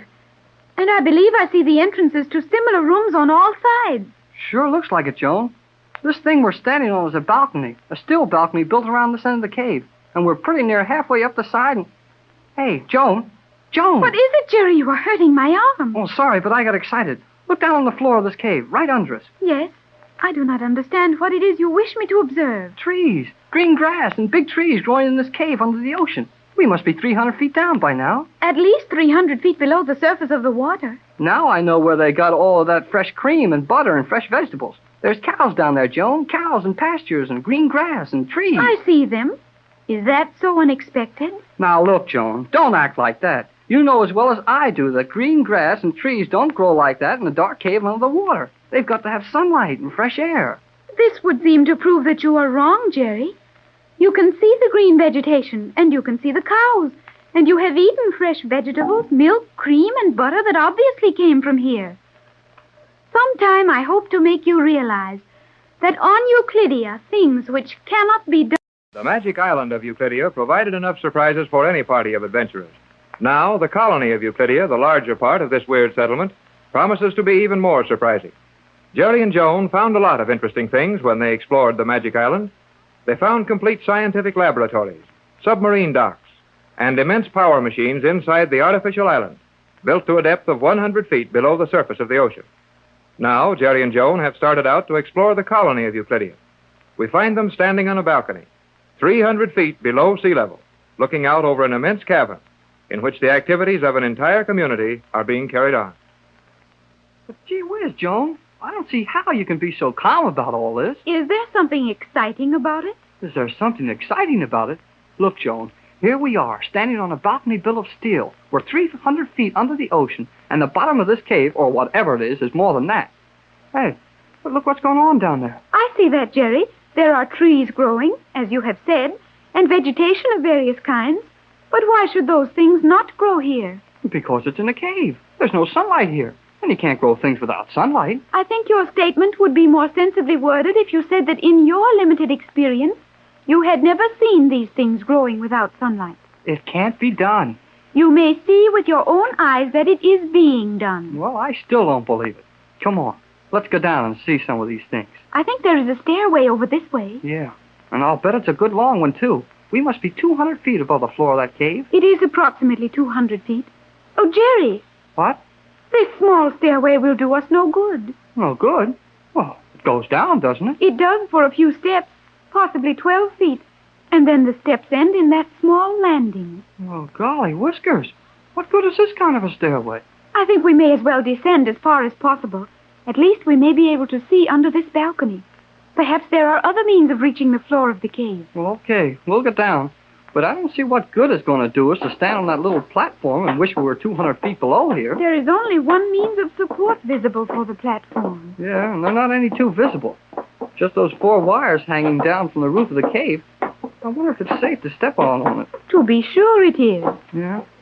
Well, we're here. What good does this do? We have gained nothing. This is simply a platform suspended below the balcony. But it must be here for some purpose. Well, maybe, but I don't understand it. Jerry! The stairway. Hey, It folded back out of the way. And that sure leaves us in a swell spot. Here we are on a little platform 200 feet from the ground hanging on 4 wires. And we can't get back to the balcony. Jerry, we are sinking. Huh? Yes. Observe the wall under the balcony. Fix your eyes on one spot. Are we not moving? We sure are. We're going down. And without a sound. What? This platform must be an elevator. It is not. This platform is a platform. Oh, okay. But if it acts like an elevator, it is an elevator. At least we descend. I'll say we descend. We're going down, too. Jerry, descend is synonymous with go down. All right. We'll each do this trick the way we understand it best. You descend, I'll go down. We will reach the bottom. Will that suffice? That'll be all right with me. You know, one nice thing about this elevator platform, it goes nice and slow. We are approaching a good view of the floor of this cavern now. Boy, some of those trees must be 100 feet high. We're nearly down to them, and we're only about halfway. We are not more than 1/4 of the way.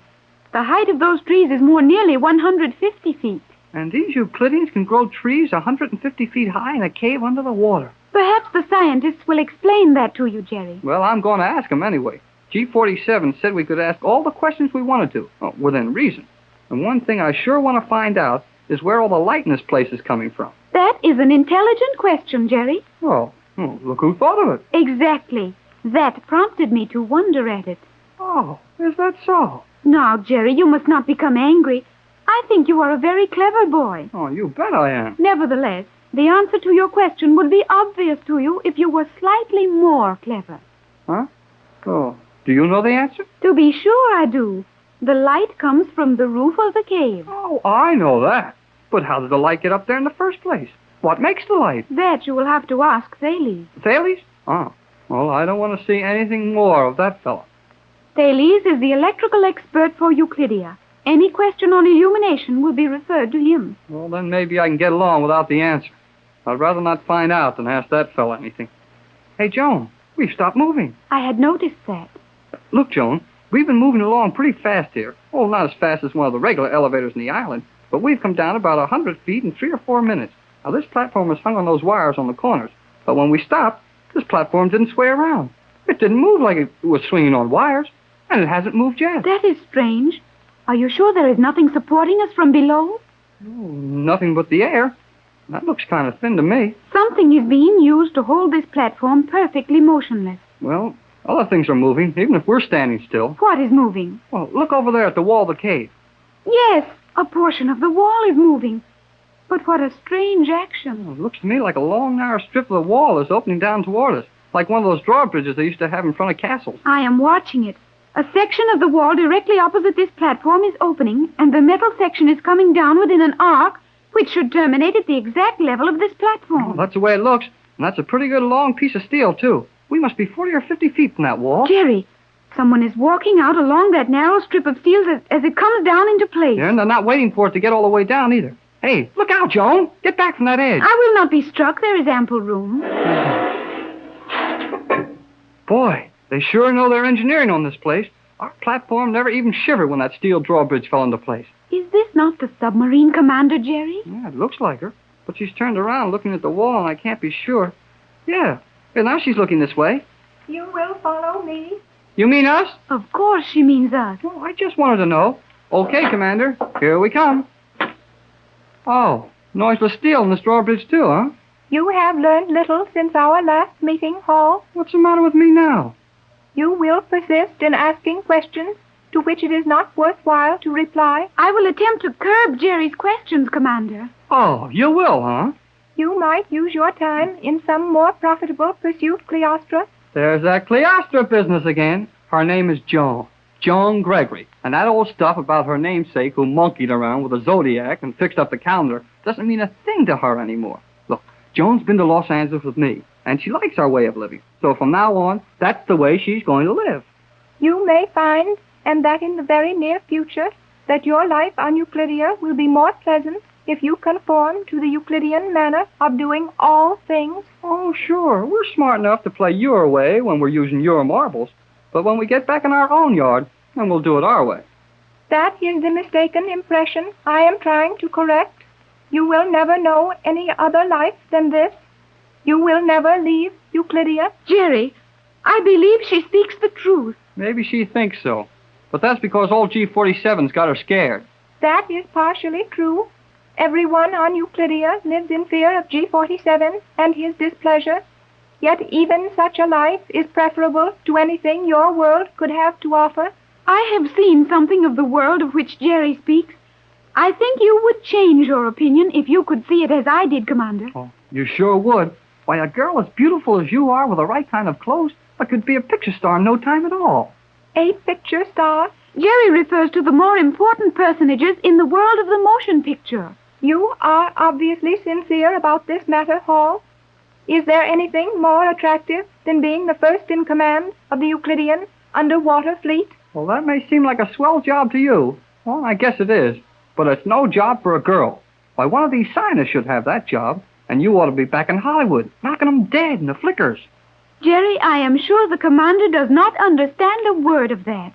It was not even partially comprehensible. Okay. What I intended to convey was the impression that a young lady of your beauty ought to be in Hollywood with the rest of the stars. But you spoke of killing someone. It is not the policy of Euclideans to take human lives. I didn't say anything about killing anybody. But you did, Jerry. You distinctly said knocking them dead. Oh, boy. Well, maybe you didn't understand me then. That means that you'd get over big, make them crazy about you. Why, they'd think you were swell. You'd be the tops. Won't all that. I believe you intend to compliment me on my beauty and infer that my appearance would be productive of approbation and homage in the making of motion pictures. That is what Jerry meant, Commander. Well, maybe it was. It didn't sound like that to me. Enough of this. You will continue to follow me. We are following you at the moment. Yeah. I wish you'd lead us on to something that would make a little noise when we walk. I'm getting tired of having my footsteps sound like toothpicks falling on a rug. You will have many opportunities to hear a variety of sounds during your stay in Euclidia. We are now leaving the steel walk and entering the chamber wall corridor. Oh, I can see that. But how about closing that thing again? It will close automatically. Did you stop the elevator we were riding on so that you might meet us at this level? No. That platform would descend no further. It is merely used for observation of the floor of this particular chamber. You might have stayed there all day if I had not noticed you. Where are you taking us now? Where I supposed you were trying to take yourselves. Down to the floor of this chamber. Commander, you continually refer to this chamber. Are there others? There are 12 others. 13 in all. 13? Oh, boy. What is the matter, Jerry? Oh, nothing. Only I hope they discover another one. Are the others much smaller than this one? The others are all much larger than this. Larger? 12 other rooms under the ocean and all larger than this? Precisely. This is slightly less than 1 mile in diameter. The largest chamber in the city is 2 miles wide. Gee whiz. A cave 2 miles wide. Will we get to see all those other places? I believe that is G47's wish. Though your conduct will have much to do with permission to continue, I will leave you here. Continue down this spiral passageway. You will reach the floor of the chamber. I will meet you later. Do not follow me further. Jerry and Joan are now several hundred feet below the surface of the South Pacific Ocean. After the Gregory party was comfortably located in their new quarters in the Euclidean city below the sea, Mrs. Gregory and Captain Bradford started out to explore the underwater colony from one side, and the youngsters chose the other. When they stood on a balcony of steel, looking out into a natural cave nearly a mile in diameter, where large trees and green grass were growing below them, Jerry and Joan thought they had seen something wonderful. Now, however, they are seeing things even more wonderful as they stand on the floor of the immense undersea room. Hey, Joan, listen to that. Listen to what, Jerry? Listen, you'll know what to listen to. I hear a variety of strange sounds. What do they mean? Well, if it was back home, out in the country, I'd say we're in somebody's barnyard. Sounds like chickens and stuff to me. I have never heard of chickens. Well, you're hearing them now. I don't believe it. Jerry, you say you can hear something, then you say you do not believe it. What are you thinking about? Well, I know there couldn't be any chickens or ducks or pigs or any of the rest of those things here. We're in a cave 400 feet below the water. But you said you heard those animal sounds. Well, I still don't believe it. Jerry, it is foolish to stand here and discuss something we may easily settle. Well, how can we settle it? If we step around this section of the wall into the main chamber, we will see what is making those noises. Yeah, guess you're right. Okay, come on then, Joan. Hey, Joan. Joan, listen to the noise our feet make here. What is so strange about that? Well, this is good old dirt we're walking on now. Just plain old ground. Boy, it sounds good after all that noiseless steel we've been walking around on. I can understand how you would feel that. Joan, look, it's a regular barnyard, just like we have back home, any place in the country. What are those lively white things? Those lively white things are chickens, white leghorns. I have eaten of chicken, but I have never seen one before. Did you like that bacon we had for breakfast? It was indeed acceptable food. Well, that old guy over there with a curly tail, that's a pig, and someday he'll be bacon. Will he also be eggs? Will he be what? Will the pig be eggs? We had eggs with the bacon this morning. Look, Joan, you don't get eggs from pigs. You get eggs from chickens. It's about time you started eating some real food instead of that concentrated stuff they give you in those little pills. Huh, eggs from a pig. I am sorry if you think I am stupid, Jerry, but I had never seen either a chicken or a pig. Oh, okay, but don't ask me a lot of silly questions now if you see a cow. A cow? What is a cow? I know it. Now hold everything. I'll explain a cow when we see a cow. I suppose you think milk comes from those concentrated milk tablets. That is indeed all I know of milk. Well, it strikes me that a lot of these Euclideans know plenty more than you do about a lot of things. Somebody's been living down here and taking care of all these animals and birds and stuff. Jerry, what is stuff? Oh, stuff is, well, when you're talking about something and you mean a whole lot more that's pretty near the same thing, well, that's stuff. A larger quantity of nearly the same thing. Hey, look who's coming. He is vaguely familiar to me. Well, I guess you only saw him a time or two when we first came here in your mother's yacht. That's the old skipper who was handling the boat. The old gentleman who speaks only a single word at one utterance? That's the guy. And he's got some funny-looking clothes on. Looks like he's working here. That is indeed the Euclidean laboring dress. Well, back home, we'd call them overalls. Hey, Skipper! Jerry, perhaps you should not speak to him. Why not? Old G47 said we could do anything we wanted to on the sightseeing tour. He has heard you, Jerry. He is coming toward us. Boy, and does he look glad to see us. Hello, Skipper. Hello. How do you do? Hello. Have you been here ever since we escaped from the island? Yep. Have you been working down here? Yep. But you are a sea captain.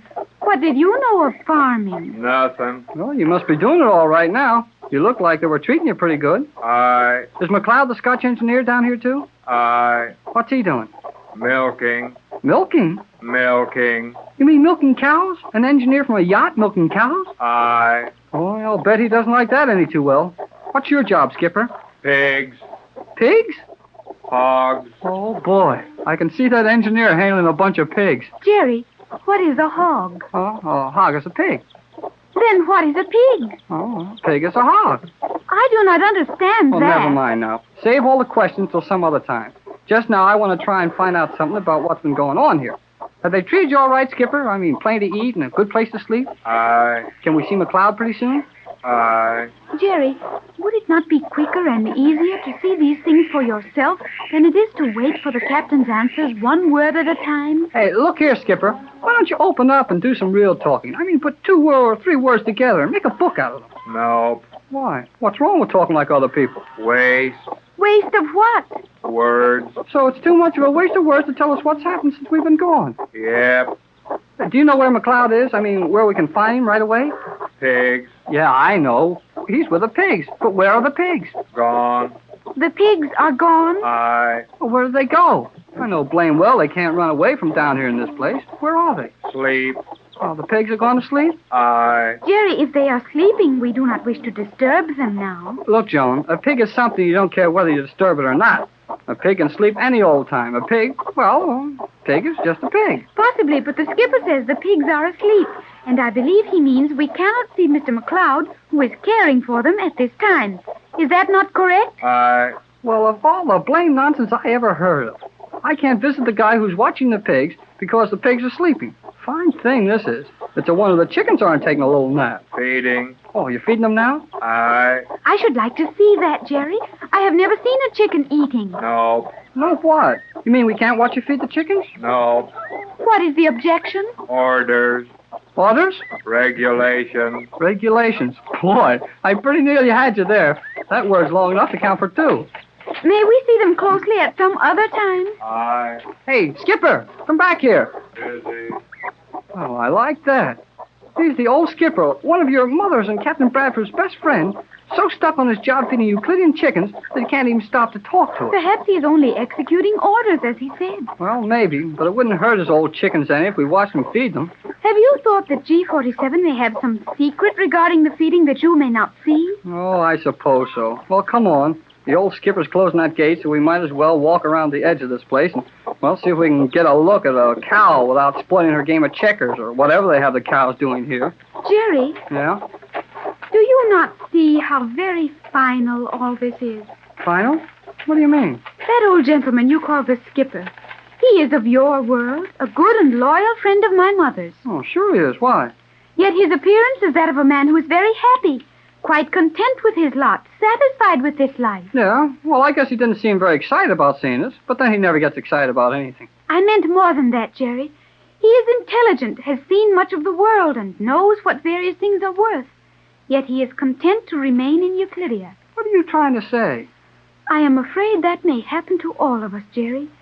Is it not entirely possible that we may all find life here so pleasant that we will not want to leave it? Mother and the captain and yourself may be quite willing to give up the world you have always known. And I will have to be content with the brief glimpse I had of that world. Oh, don't worry about that, Joan. I'll never like this place so well that I won't want to get back home. I wish I could believe that, Jerry. Well, I mean it. I know you mean it at the moment, but we do not know what wonders we may see here, what comforts may be provided for us. Will we ever go back to your world, Jerry? Now, quit worrying about things like that, and let's find out more about these big caves. This one looks like it's the farm, the country part of Euclidia. Where are the rest of the caves the girl commander told us about? When we were up on the balcony, I could see the opening into one of the other rooms. But from our position on the floor, I can see nothing but trees. Trees. 200 feet high. Boy, what a place. And on this side of us, the artificial steel wall of the chamber. And now we're back in that noiseless steel again. And I suppose a lot of this spooky Euclidean stuff will start happening. Oh, I knew we couldn't have pigs and chickens all the time. Must you walk so rapidly, Jerry? Well, why not? There's nothing to see around here, and I'm in a hurry to get where I can see something. You will see a great deal. Gee whiz. G47. Where did you come from? That is not important. You will follow me. Oh, okay. Come on, Joan. No. Cleostra will remain where she now stands. You mean I'm to go with you alone? Precisely. What shall I do? Remain in your present position. Mrs. Gregory and the captain will join you in an instant. Oh, but look here. Why can't Joan come with me? You said we could look at anything we wanted to on this island or under it. I will show you something far more interesting than anything you might discover for yourself. But where are Mother and the captain? Silence, come on. I won't be long, Joan. I have spoken. That is all. Yes, that is all. And I am alone. Alone in the same world from which Mother and the captain and Jerry have tried so bravely to remove me. Joan, dear. Mother! Where's Jerry? And are you all right, Joan? Oh, I am perfectly safe, Mother. But where did you come from? Through this steel slide right behind you. Why, it's invisible now. Why, sure it is. Once you pass through a door in this place, there's no chance to find it again. But where's Jerry? G47 just stepped through another of those noiseless steel panels and ordered Jerry to accompany him. What was he going to do with Jerry? That I do not know. Oh, probably ask him a lot of questions. Jerry doesn't know the answer to the only question old G47 cares about. I hope he can make that scientist believe him. I suppose we are quite helpless to do anything for Jerry. Naturally, Mother. And any attempt on our part to move in Jerry's behalf would only anger G47. Well, we might as well take it as calmly as we can and wait around near here for him to come out. What have you two been seeing? We saw the old captain of your yacht, Mother. The skipper? Yes. How is he? He seemed in the best of health and spirits. So obviously so that Jerry could not understand it. What was he doing? He was caring for the chickens. Chickens? Yes. I had never seen one before, and we did not view these from a good point. But Jerry said they were chickens that gave us the bacon, which we used with the eggs, which came from the pigs to make our breakfast. Well, Joan, dear, that's the first time I've ever heard you so completely mixed up. But I believe we understand. You mean that they have chickens and pigs here? Just beyond this soundproof wall. Jerry and I saw and heard them from a distance. And the old skipper is caring for the chickens. What a task for an able seaman. But you say he seemed to enjoy it, Joan. He did indeed. Of course, it is difficult to question him, as he will only speak a single word at one time. But he excused himself and left us very calmly to attend his chickens. Tex, can you imagine such a thing? I can't, unless it would be McLeod milking cows. As to that, I could not say. but he is attending the pigs. Tex, McLeod, and the pigs. A marine engineer and his skipper playing nursemaid to the pigs and chickens. No wonder Jerry looked surprised when he heard that. The last time we saw the Gregory party in Euclidia, that mysterious colony beneath the sea, we found our friends in happier circumstances than they have enjoyed for some time. Jerry and Joan went on a sightseeing tour of one of the mammoth natural caverns under the ocean, one of the giant rooms which have been used by the Euclideans to house their weird city. And there they saw strange sights. Not unique and terrifying scientific devices, but natural things. Pigs and chickens, green grass and tall trees. The most surprising things possible for this world beneath the water. Their pleasure lasts but a few moments, however, as G-47 takes Jerry away.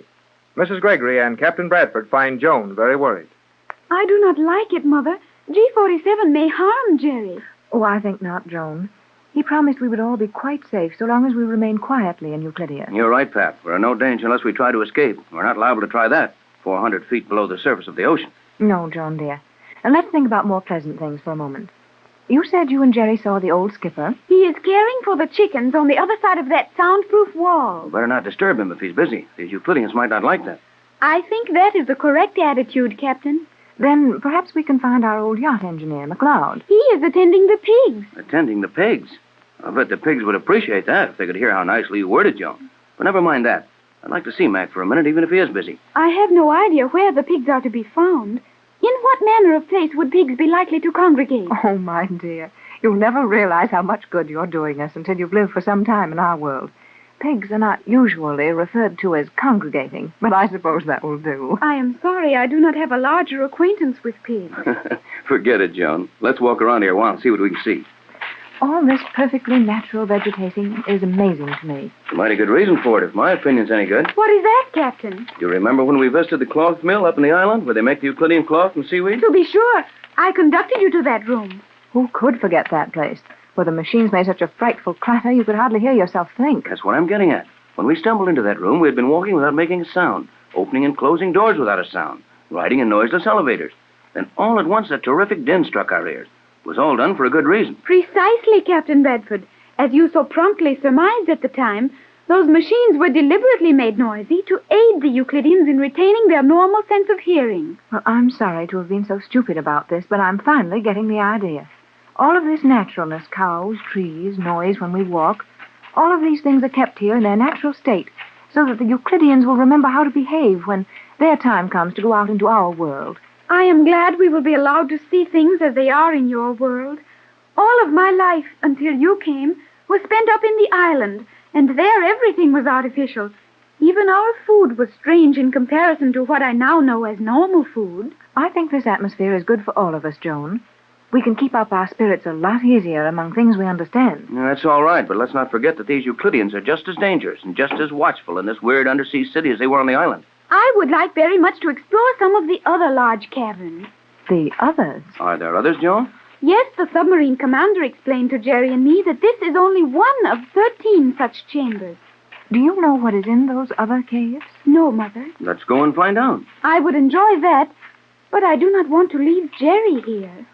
We're certainly not getting anywhere this way. Don't be too sure of that. We're on one of those noiseless steel runways now. So we are, and I believe it leads upward. Well, let's take a chance and go up on it. Perhaps we can come out on that balcony again, and this time we'll watch everything that's to be seen and plan our tour. Hello there. Pat, did you hear that? Well, I did hear something. Perhaps Jerry is calling us. Jerry never saw the day he could make a noise like that. Hi, over there. Hello. Tex, that sounds like McLeod. That's who it is, and he's coming this way. Is this gentleman the engineer from your yacht, Mother? Yes, dear. And poor Mac has been down here ever since we first found the island, I suppose. Aye, there you'll be, Mrs. Gregory, and Captain Bradford. Hello, Mac. Oh, I'm glad to see that you're alive and well, Mac. How do you do? Aye, and how do you do, my lassie? You're as beautiful as your mother, and heretofore I had no thought that possible. Well, thank you, Mac. I see you're diplomatic as ever. More so, Mrs. Gregory. I've got a bit of a job here now that requires no little diplomacy. I thought you had something to do with pigs now, Mac. Pigs they are, and a fine task it is to handle them. But even so, it's no on the easy side compared to marine motors. What did I tell you about the old skipper, Mother? Now you can see that Mr. McLeod likes his pigs better than he did your yacht. Why, Mac, that's treason. If that be treason, make the most of it. I never want to leave this place again. Mac, you're not serious about this thing. You wouldn't actually stay here through choice. I would that, Everything is perfect here. Even the sunlight is regulated properly, so my pigs get a right amount of it every day. I was trying to explain that to Jerry. Sunlight? What do you mean, Mac? The artificial sunlight we use here in the domestic animal sector. Ultraviolet light is something like it, but this is better. Well, how is it different and better? I cannot explain it to you, Captain. But G47 will if you ask him. And now I must get along to my pigs. Well, hold on a minute, Mac. I have some questions to ask you. I'm sorry, but the question will have to wait. I must see about my pigs. Well, Tex, what do you think of that? I don't understand it, Pat, and I don't like it. McLeod was one of the best marine engineers who ever held a ticket for all engines and all oceans. And he loved the sea and an outdoor life more than any man I've ever known. Yet he seems content to stay here with the Euclidean pigs. That's the very thing I'm so afraid of. The thing I've tried to warn you against all along. It's so easy to find things attractive in this sort of life. Yet we know it's wrong. The whole purpose of this hidden colony is wrong, and we must keep ourselves from liking it, no matter what we have to do. I do not understand you, Mother. This part of Euclidia is exactly like your world. No, it isn't exactly like our world, Joan, and I think I know what your mother means. This artificial sunlight apparently has the same results as real sunlight, but it isn't real. Oh, nothing here is real. Did you say nothing? Oh. Well, where did you come from? From whence did the heavens come, or the sea, or the sands of time? Well, who are you? I'm called Cheops, the builder. This is getting back into my ancient history days. I thought they found your tomb in the center of the Great Pyramid. That was Cheops the First, whom the Egyptians called Khufu. From the building of the first or Great Pyramid 5,000 years ago, the blood of Cheops has come down through the centuries. Until now, I, Cheops, the builder of Euclidia, stand before you as the architectural wizard of the world. I'm beginning to understand your position here. In your modest way, you are letting us know that the responsibility for the marvelous construction in this weird colony rests on your shoulders. No, only a fool would carry a burden on his shoulders. I carry them with my intelligence. Well, maybe you're right, but there must have been some strong backs and willing shoulders somewhere along the line when all this construction went on. Now we reach the point which caused me to appear before you. I was studying in my laboratory behind this wall when I heard your careless remark. If we have been mistaken in the nature of our conversation, the fault is entirely mine, Cheops. My mother and Captain Bradford are not familiar with Euclidean regulations. Silence, Cleostra. You needn't shout at her like that, and we need no apologies. What is the reason for appearing out of nothing and giving us your history? Careful, Pat. You need not warn the lady, Captain Bradford. There is little harm in the desperate prattle of one who is driven to nervous expressions of complete helplessness. We're not helpless. Please, Mother, it will avail you nothing. You have not forgotten your Euclidean training, Cleostra. Now, if you will allow me a period of silence, I will correct your erroneous impression as to the reality of certain things in Euclidia. We feel that the whole thing is mighty unreal. You'll never change that impression. You may change a great number of your opinions while you are on Euclidia, my precious captain. You have said that your sunlight was not real. We know it isn't.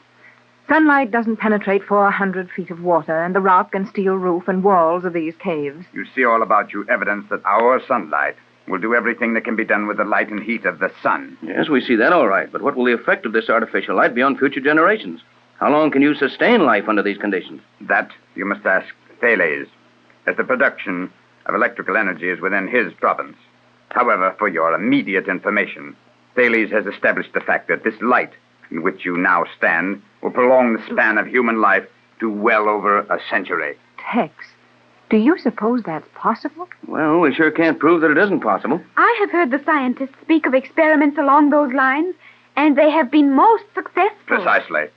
As for the reality of the construction around you, these arches, pilases, bridges, and walls, which I have designed and created, will retain their present form and usefulness for a period of 50,000 years. 50,000 years? How can you prove that? You are a man of science, are you not, Captain Bradford? Well, I thought I was until I came here. At least you will recognize the value of one of my construction materials. I have unearthed the greatest secret of the ancient engineers. I have tempered copper. Tempered copper? But scientists have been trying that for thousands of years, and they've all failed miserably. You will enter my laboratory. I wish you to see a little experiment with the tempered copper. Enter. And just as easy as that, the door is open for us. I suppose the plain wooden floor is for the usual purpose of keeping in tune with the normal things in our world. Precisely. You, Mrs. Gregory, will stand there. You there, Cleostra. Now, Captain Bradford, will you step over here with me? That's a sheet of copper foil you have there, isn't it? No, foil is much heavier. This sheet of copper leaf is 1/10,000th of 1 inch in thickness. Well, that's getting it thin, all right. But how can you temper a sheet of copper so thin it's practically transparent? The secret of the ages must remain my secret. Now, Captain, I have mounted a similar square of copper leaf in this heavy wooden frame. I will place the frame on these 2 supports. So, and ask you to feel that copper. Why, it's so delicate that it quivers under the touch. Precisely. Now will you be so good as to stand on it? Stand on it? Stand on that sheet of copper, which is so thin you can see through it? Precisely. Stand on it. Okay, but don't blame me when I fall through. Mother, the captain is standing on it. Tex, it's not real. You're not actually standing on that sheet of copper. Yes, I am. I'm standing right in the middle of a sheet of copper 1 yard square and 1/10,000th of an inch thick. And it doesn't even quiver. Perhaps you will realize, after this little demonstration, that Euclidia is a very real place. And before you attempt to dispute any statement of mine in the future, it would be well for you to remember that my knowledge is as old as the pyramids and as new as tomorrow. When the Gregory party was allowed the freedom of the strange underwater colony known as Euclidia, their first view was of an immense cave or cavern, 1 mile in width and half a mile high. The most surprising thing about this cavern is the naturalness of everything. Tall trees and green grass, growing just as they do in the everyday world, while cows, pigs, and chickens make the weird surroundings almost natural. This can't go on forever on Euclidia, and our friends soon feel more as they did on their first visit to the island. Jerry is taken away for a conference with G47, and Mrs. Gregory, her daughter Joan, and Captain Bradford are taken to witness an experiment in the laboratory of Cheops, the builder. The captain is speaking as they stand outside this room. It doesn't matter what we've seen on this place before. There's always something more surprising waiting for us. You were impressed, were you not, Captain, with Cheops' demonstration of the tempered copper? I should think that anyone would be impressed, my dear. Yes, Joan, the art of tempering copper was lost somewhere, along with a lot of other wonderful things those old Egyptians had done. And ever since that time, men have been trying to find the secret. Even his name seems unnatural. Cheops, whom the Egyptians called Khufu. I can almost imagine this man standing by the newly completed Great Pyramid, proudly looking at his handiwork. You allow your imagination too much scope, Mother. This man has merely taken the name of Cheops, as he is the master builder of Euclidia. We know that, Joan, but at the same time, it's more than a coincidence. This man should have taken the secrets of the ancient builder along with his name. I've seen enough of this for a while. Let's walk around this passageway and try to find some more natural things to look at. The sight of you standing on that thin sheet of copper as solidly as you might have stood on a concrete foundation was a little too much for me. It was indeed remarkable. That copper was so thin that it seemed almost to float in the air. Yet when the edges of it were firmly held, it supported your weight. I wish Jerry could have seen that. He's probably seeing plenty where he is now. I wonder what G47 will do to him. He will not harm Jerry, I think. Possibly not, but I wish he were here with us. Okay, here I am. Oh, Jerry. Jerry, you startled me. Well, you're getting to be a regular Euclidean, son. Where did you come from? Oh, through one of those noiseless steel panels, just like the rest of the Euclideans do it. The rest of the Euclideans? Oh, sure. My dad always said, when in Rome, do as the Romans do. So I'm going to try it on Euclidia. Well, it works all right, but we haven't quite accustomed ourselves to these poppings in and out of doors. I do not like the thought of you being a Euclidean, Jerry. Why, what's wrong with that? You were one for a long time, and you thought it was all right. This is different. You are so much a part of your world. You would not be convincing as a member of this colony. Nevertheless, Joan, it looks as if we're all going to be members, whether we want to or not. It sure does. And it looks like it more than ever now. What's happened now, Jerry? Well, nothing much has happened that we didn't figure was going to happen, but old G47 made it mighty plain to me that from now on, we're going to do just exactly what these Euclideans tell us to do. Did he threaten you? No, he just talked to me. You know him. The old guy's a pretty interesting talker when he isn't trying to scare you. What did you learn? Well, we're all got to go to work. Work? Yeah. What sort of work? Oh, we can take our choice about that, but we've all got to do something around this underwater city. G47 said that everybody works here, and we'd have to do the same thing. Did he not indicate the type of employment which was to be delegated to each of us? No, he didn't tell me what our jobs would be either. Jerry, you understood me perfectly. Now, hold it, you two. Let's don't fight yet. No, please. We must keep our minds on the possible meaning of Jerry's news until we decide what steps to take. Was any particular qualification given you, Jerry? I mean, did G47 mention what services we might be required to give? No, not much. I try to get a job with the cows. Well, I know how to milk a cow, and I'd like to stay in this room where all the green grass and the trees are. But nothing doing. I imagine that job is filled long ago. They've been using milk from these cows for a long time. Yeah, and they've got automatic milkers, too. But it needs somebody to watch them all the time. And guess who's got that swell job? Well, it couldn't be McLeod. He's waiting on the pigs. And the old skipper's gathering the eggs from the chicken. That exhausts the personnel of our party, Jerry. It could not be anyone you would know. Oh, is that so? Well, it is. The new milkman who watches the machines milk the cows is Jim Lowe. Jim Lowe? Jerry, not the Chinese cook from our own boat. Yep, the Chinese cook's got the job. Does he understand his duties? The nearest that Chinese ever got to a cow was opening a can of condensed milk. Yet he has the job. What a place this is. Are we to choose our occupations and report, or what is our procedure, Jerry? Well, we can go around and pick out our own jobs after we watch the eruption. Eruption? Of what? Well, the volcano. Jerry, you mean the crater where the island of Euclidia is located? Yeah, well, I guess it must be there. There's going to be an eruption of that old volcano. That's what G47 is getting ready for. He said we could go up to the top of this room and watch it through the transparent seawall. How far are we from the base of that crater? I think not more than 200 feet, Captain. Then we're not going to watch the eruptions if we can help it. There's more to this, isn't there, Jerry? Well, sure there is, if you'll all give me a chance to tell it. You wasted time discussing our future occupation. Yes, and if that volcano thing is on the level, we may not need any future occupation. Well, that eruption is going to be artificial, and G47 is going to pull a switch that sets it off. An artificial eruption that will create a disturbance on the surface. There must be a good reason for that. There is. I should think so. That'll destroy the island. Oh, no, it won't. You see, they pulled the island way down into the bottom of the crater. It won't get hurt a bit. Did G47 tell you all of this, Jerry? Yeah, and he told me a whole lot more. But we'd better be getting up there if we want to see this. All right, son. You can discuss as we go along. Come on, Pat and Joan. Do we go up this way, Jerry? Yeah, right up this twisting runway. I guess it comes out in some sort of a transparent walled room from what old G47 said. Well, what's it all about? Well, they're going to set off a lot of inflammable bombs. There's a lot of ships cruising around over here, taking soundings and trying to locate the island. What ships, Jerry? Well, they wouldn't tell me that. But I got an idea there are boats from more than one country that's rushed down here to try to save us. And now they'll never know we're here underwater. I guess that's about the size of it, Pat. When they take all the soundings they want, they'll find nothing but the crater of an extinct volcano in a submerged mountain. And those bombs exploding will create the impression the volcano is active again. Then all those ships will be driven away, thinking we have all been lost at sea. Well, what's worse than that? Everybody will think we didn't know what we were talking about. Yes, Jerry, I understand. There isn't any island at the position we gave. There sure isn't. At least not where they'll be looking for it.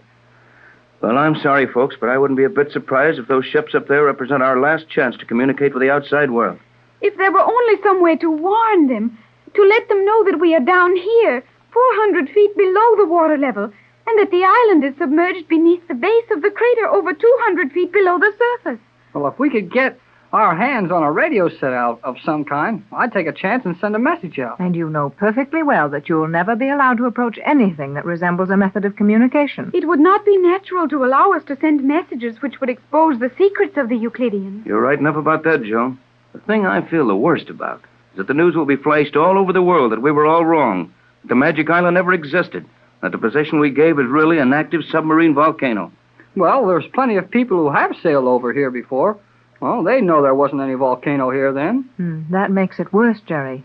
It will bring them to the conclusion that an island possibly existed, but that the volcanic eruption has destroyed the island and probably taken us with it. That is logical, Mother. Though surely some of the charts of this locality must show the existence of the submerged mountain we are now inside of. Afraid not, Joan. Euclidean and its magnetism have been around here too long. All the charts of this position are wrong. The mountain isn't shown on any of them. Well, we can't help it now, so we might as well watch what goes on. I guess this is the door we go through. It is at least the end of the passageway. Careful, Jerry. That may be the wrong door. No, G47 said to come up to the top of this runway and to open the door. This is the only thing I can see that looks like a door. Do you think this must be the one he meant? Well, go ahead, Jerry. Well, I'm trying to, but it doesn't want to open. No, nothing doing. You should not have to pound on the door, Jerry. If we were supposed to enter here, the door would open easily. Joan's right. There's a mistake someplace. Well, let's forget about it. I'd feel safer if we weren't any too close to this wall when those explosions take place. Well, looks like we can't get in here, so we might as well go back down. Those Euclideans are going to watch this thing from somewhere. And if we can find that place, we can watch it too. We have not much time, have we? Well, G47 didn't say how soon they were going to start manufacturing this eruption. But the way he hurried me out of his room gave me the idea it would be pretty soon. Well, then let's go back down. We passed several panels that look like doors on our way up here. Maybe some of them can be opened. I'd just as soon not open any doors. After all, the ocean is on the other side of this wall. Quiet. What was that sound? It sounded like an earthquake to me. The bombs. I'll bet they've started them. Yes, there's another one. Tex, I felt this steel wall quiver. Now, Pat. Well, I did. Can't you feel the floor trembling? Yeah, I can. This isn't so good. Come on. I believe it is time to leave this place. Maybe so, but there must be someone around here watching this eruption. I'd like to see how they do it. Oh, Tex, please, come along. Oh, very well, Pat, but there isn't any danger. These Euclideans built things too well for that. It is possible, however, that they have not anticipated the stress and strain accompanying these explosions. Oh, sure they have. G47 told me he had the idea of using fake explosions in that old volcano for protection long before these walls were built. Well, whatever it is, we're in danger. That noise is steadily increasing. Hurry, you fools. G47, what's happening? These chambers are to be flooded. Flooded? Oh, I felt something was wrong. But G47, did you not tell Jerry to bring us up here? Will you hurry out of here? No. I told Hall to take you to the top of the other passageway. This is a pressure channel. We must fill it with water to withstand the pressure of these explosions. Otherwise, Euclidia will be flooded, and you stupid fools will have the lives of everyone here in danger. Gee, I'm sorry I made a mistake. You certainly made a big one. Do not blame Jerry. This would confuse anyone. I certainly couldn't tell one passageway from another. Silence, you stupid fools. Go, hurry. Take yourselves down this incline as rapidly as possible. Go. But what about you, G47? Go. Come on, everybody. We'd better move faster than this. G47 has gone back into that upper chamber. What if he's caught in there and can't get out? I guess he's too smart for that. G47 would think only of saving the colony. He would make no effort to save his own life. He's just like that, all right. You three go on down this ramp. I'll go back and see if I can help him. No, Tex, don't be foolish. Why should you try to save that man's life? Our lives wouldn't be worth much without him. You are right, Captain. All of our lives depend on G47. You're too late now. Run, everybody. That wall's going to cave in. Come on. Let's get out of here.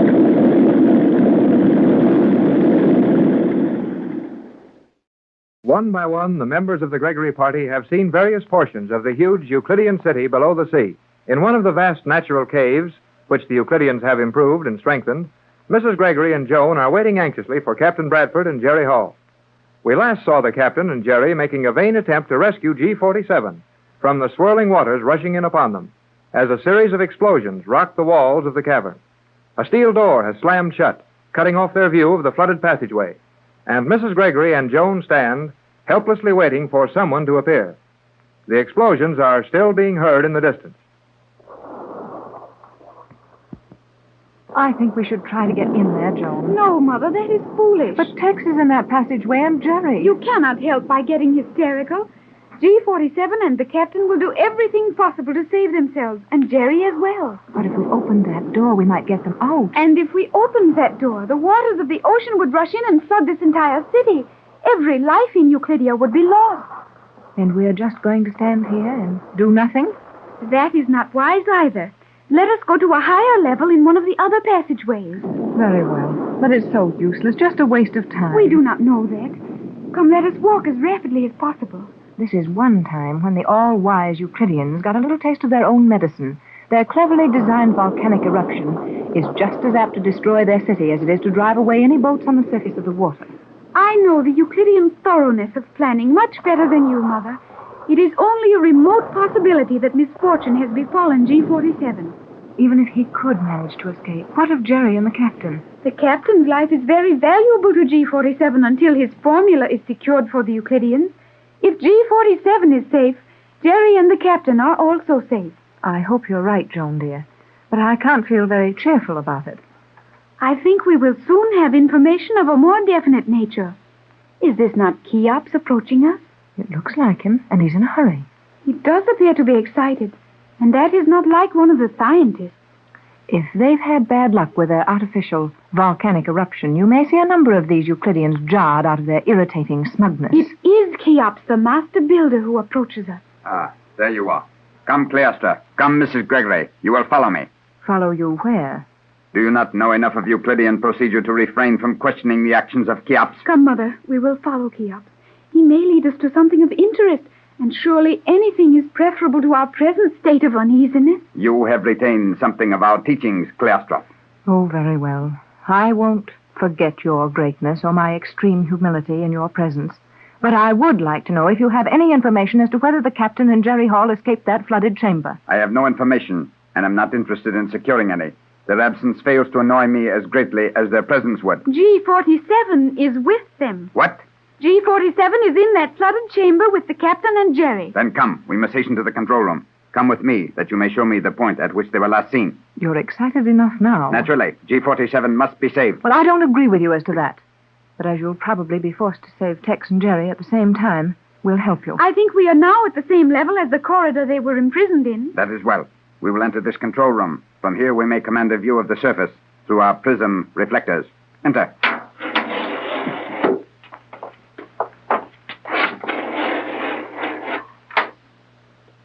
What a remarkable room.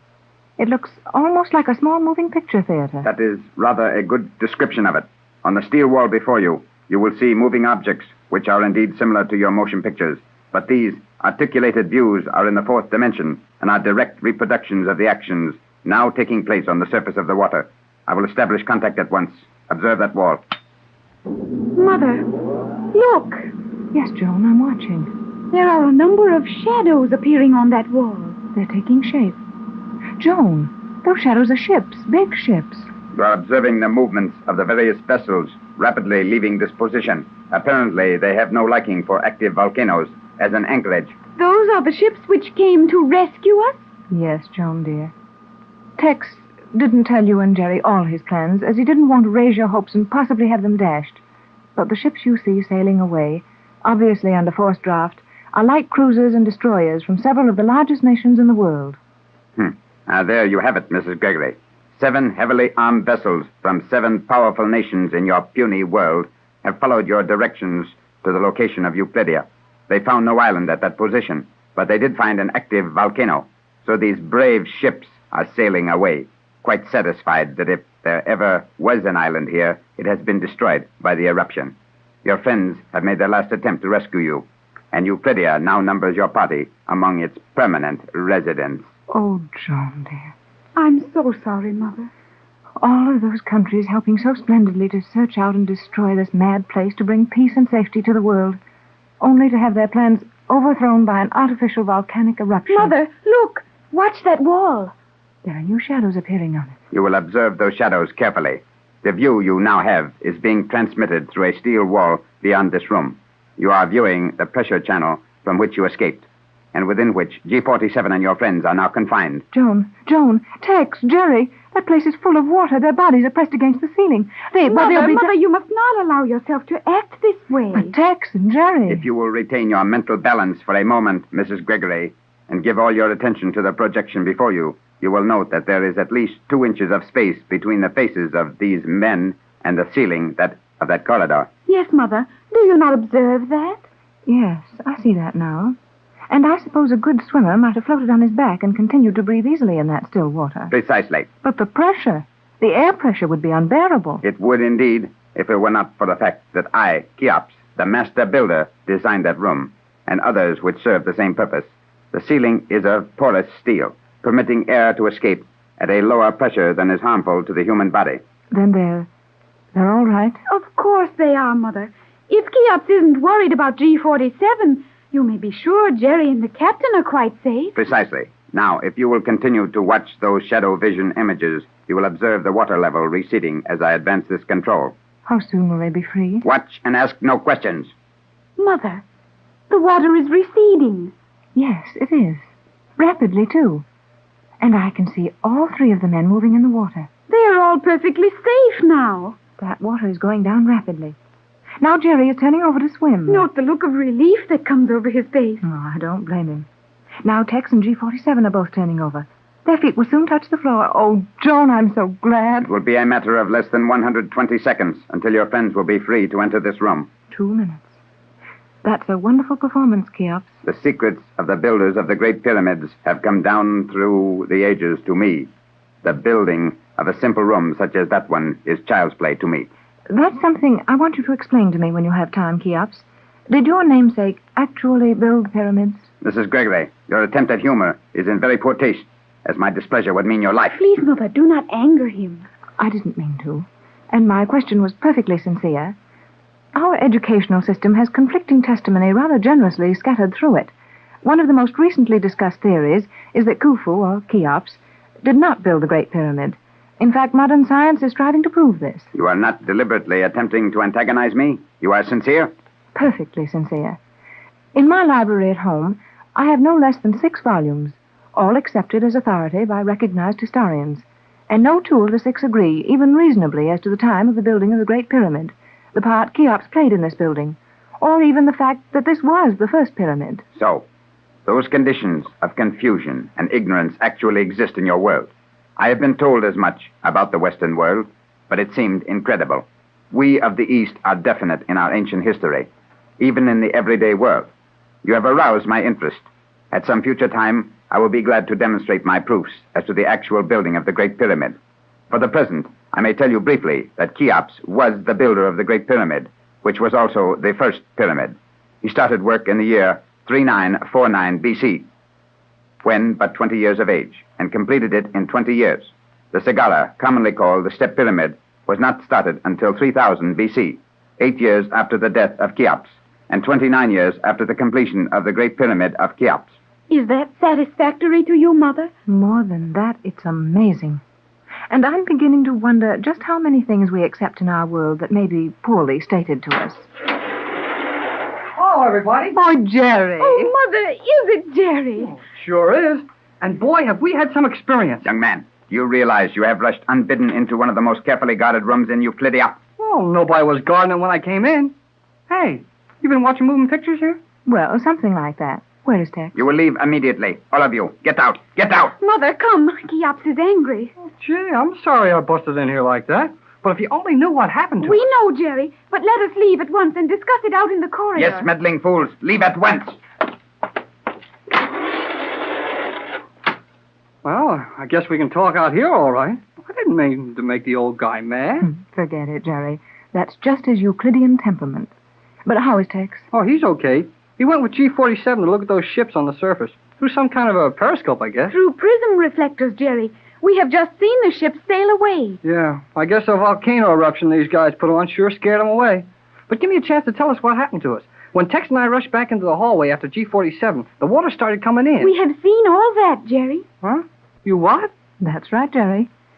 Cheops took us into the room where you found us, and with some very wonderful equipment, which he referred to as prism reflectors, he showed us the room in which you were floating on the top of the water. Yes, Jerry, and we could see that you had very little space in which to breathe. Well, all that's over now, and we're all right. The important thing is those ships that were looking for the island. I'm afraid that's all over, too, Jerry. It is indeed. All over. Yeah, well, they're gone. And right now, I'll bet their radios are telling the world that the Magic Island was destroyed by that volcano. If they will even believe there was an island, Jerry. The Magic Island is a very real place to Mrs. Gregory and her little party of loyal friends. The finding of her daughter Joan on the island should have brought the story of the 14-year search to a happy ending, but such is far from true. Jerry and Joan, with Mrs. Gregory and the captain, found it comparatively easy to escape from the island. Now their position is much more difficult. 400 feet below the surface of the water, 200 feet below the spot where the artificial island is hidden in a volcanic crater, the mysterious city of Euclidia, a complete community, capable of sustaining life indefinitely, holds our friends tightly in its grip, and escape seems far away. Come, Mother, we may as well return to our quarters. Well, sure, Mrs. Gregory, come on. I hate to leave Tex without knowing just where he is. Well, we couldn't help him any if we did know. I suppose you're right, Jerry. He is indeed, Mother. Very well, Joan, dear. I'll wait quietly for news of the captain.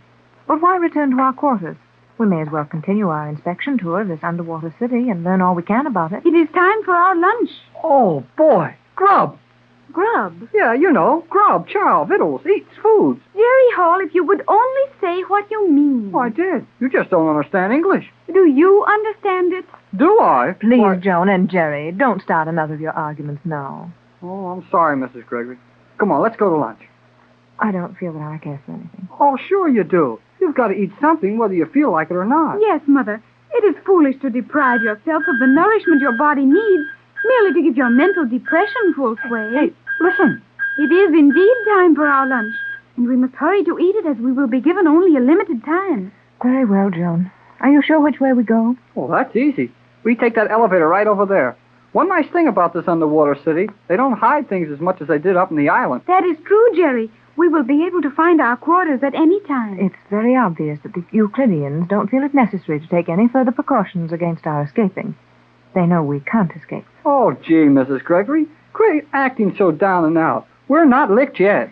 Perhaps you don't realize when you're licked, Jerry, but I feel rather thoroughly beaten. We are in no danger, Mother, and we have unlimited time in which to plan. There is still hope. Oh, sure there is. Now, here's the elevator. I know it's the right one because the girl submarine commander showed it to me. We must go quickly or the luncheon will be removed. Yeah, we have to eat just when these fellows want you to or they take it away from you. Now, hang on tight, Mrs. Gregory. The commander said this elevator was mighty fast. If she thought it fast enough to warrant her warning, it would probably be terrifying. There are a number of handles which we may grip with our hands. Yeah, and those handles look pretty shiny, like somebody's been hanging on plenty. Well, get set. Here we go. Can you operate this, Jerry? Well, I can try.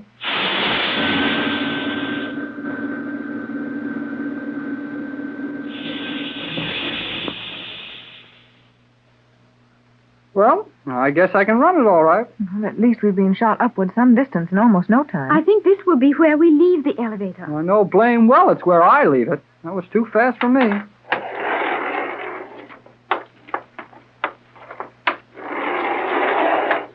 We are on the proper level. The section containing our quarters is just ahead. You're a good guesser, Jerry. Oh, I must be. I sure didn't feel any too sure when that elevator would land us, though. We are now walking on the noiseless steel. The corridor outside our quarters is noiseless. I think we are correct. Yes. That should be the door right over there. Hey, wait a minute. Sounds like another elevator coming.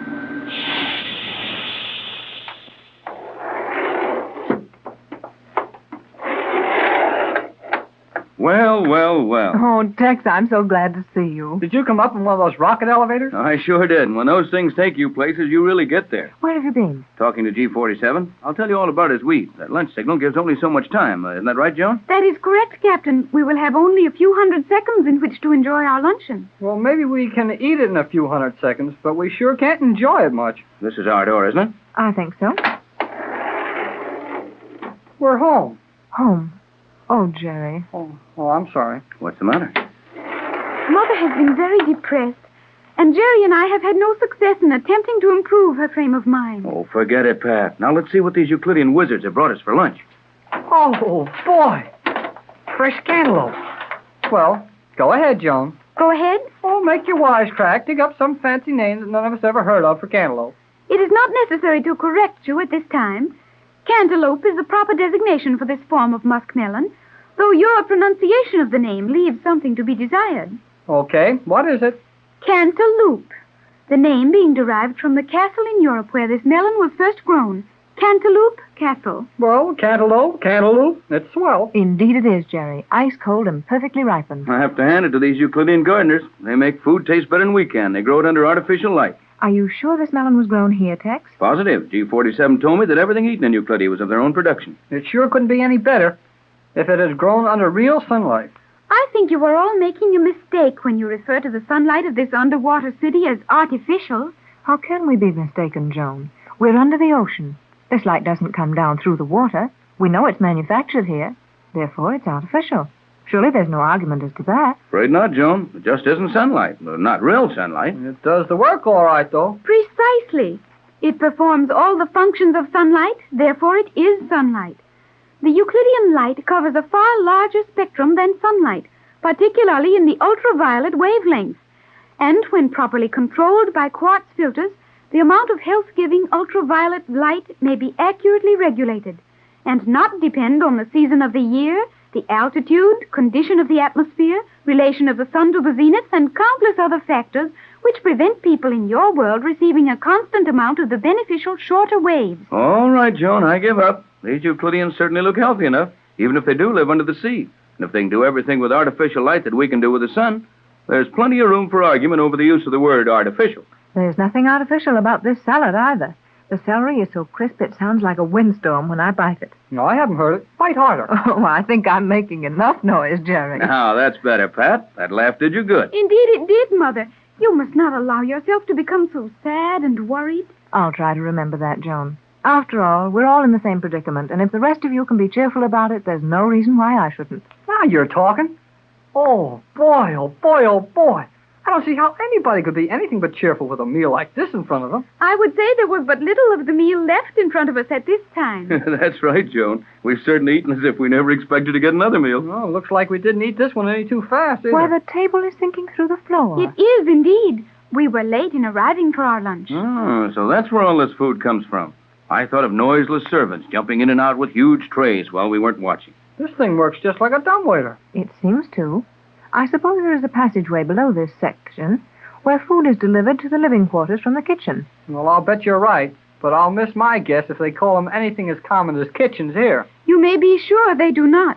On Euclidia, the chambers where the food is prepared are referred to as the dietary laboratories. Uh-huh. I knew it. We scientists just can't resist dressing everything up in technical terms, can they? They do seem to lean that way, but if all our meals are as appetizing as that one was, I'm not at all interested in what they call their kitchens. Me too. I mean, me neither. Oh, no, neither am I. Oh, something. Oh, that floor section nearly caught my foot. I was watching for it. I knew they wouldn't leave a hole where that table went down. Well, now that we've had our lunch in 200 seconds, or whatever it was, let's talk about what we've accomplished so far. Well, we know that the volcano eruption that the scientists put on scared away that fleet of ships Johnson had come down here to try and rescue us. And we know that with them went our last hope of rescue. No doubt of that. We'll never be allowed to reach any means of communication here. But there's always the chance of escape. I agree with you, Captain. Escape from this city below the sea would seem difficult and may prove an impossibility. But until that is proven, I feel that we should hope and continue to learn all we may about the city. Good girl, Joan. That's the spirit. And, Pat, I want you to get in line with the rest of us.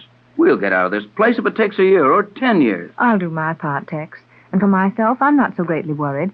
I've spent over 14 years looking for Joan, and now that I've found her, I can be fairly content anywhere with her and with you, Tex. But it's Jerry I'm so worried about. Oh, gee, I'm all right. Why worry about me? Why, I'm a swell time here, and I can stand anything the rest of you can. Oh, it isn't that, Jerry. Your father will be terribly distressed over your absence. If only we could get word to him that we're alive and well.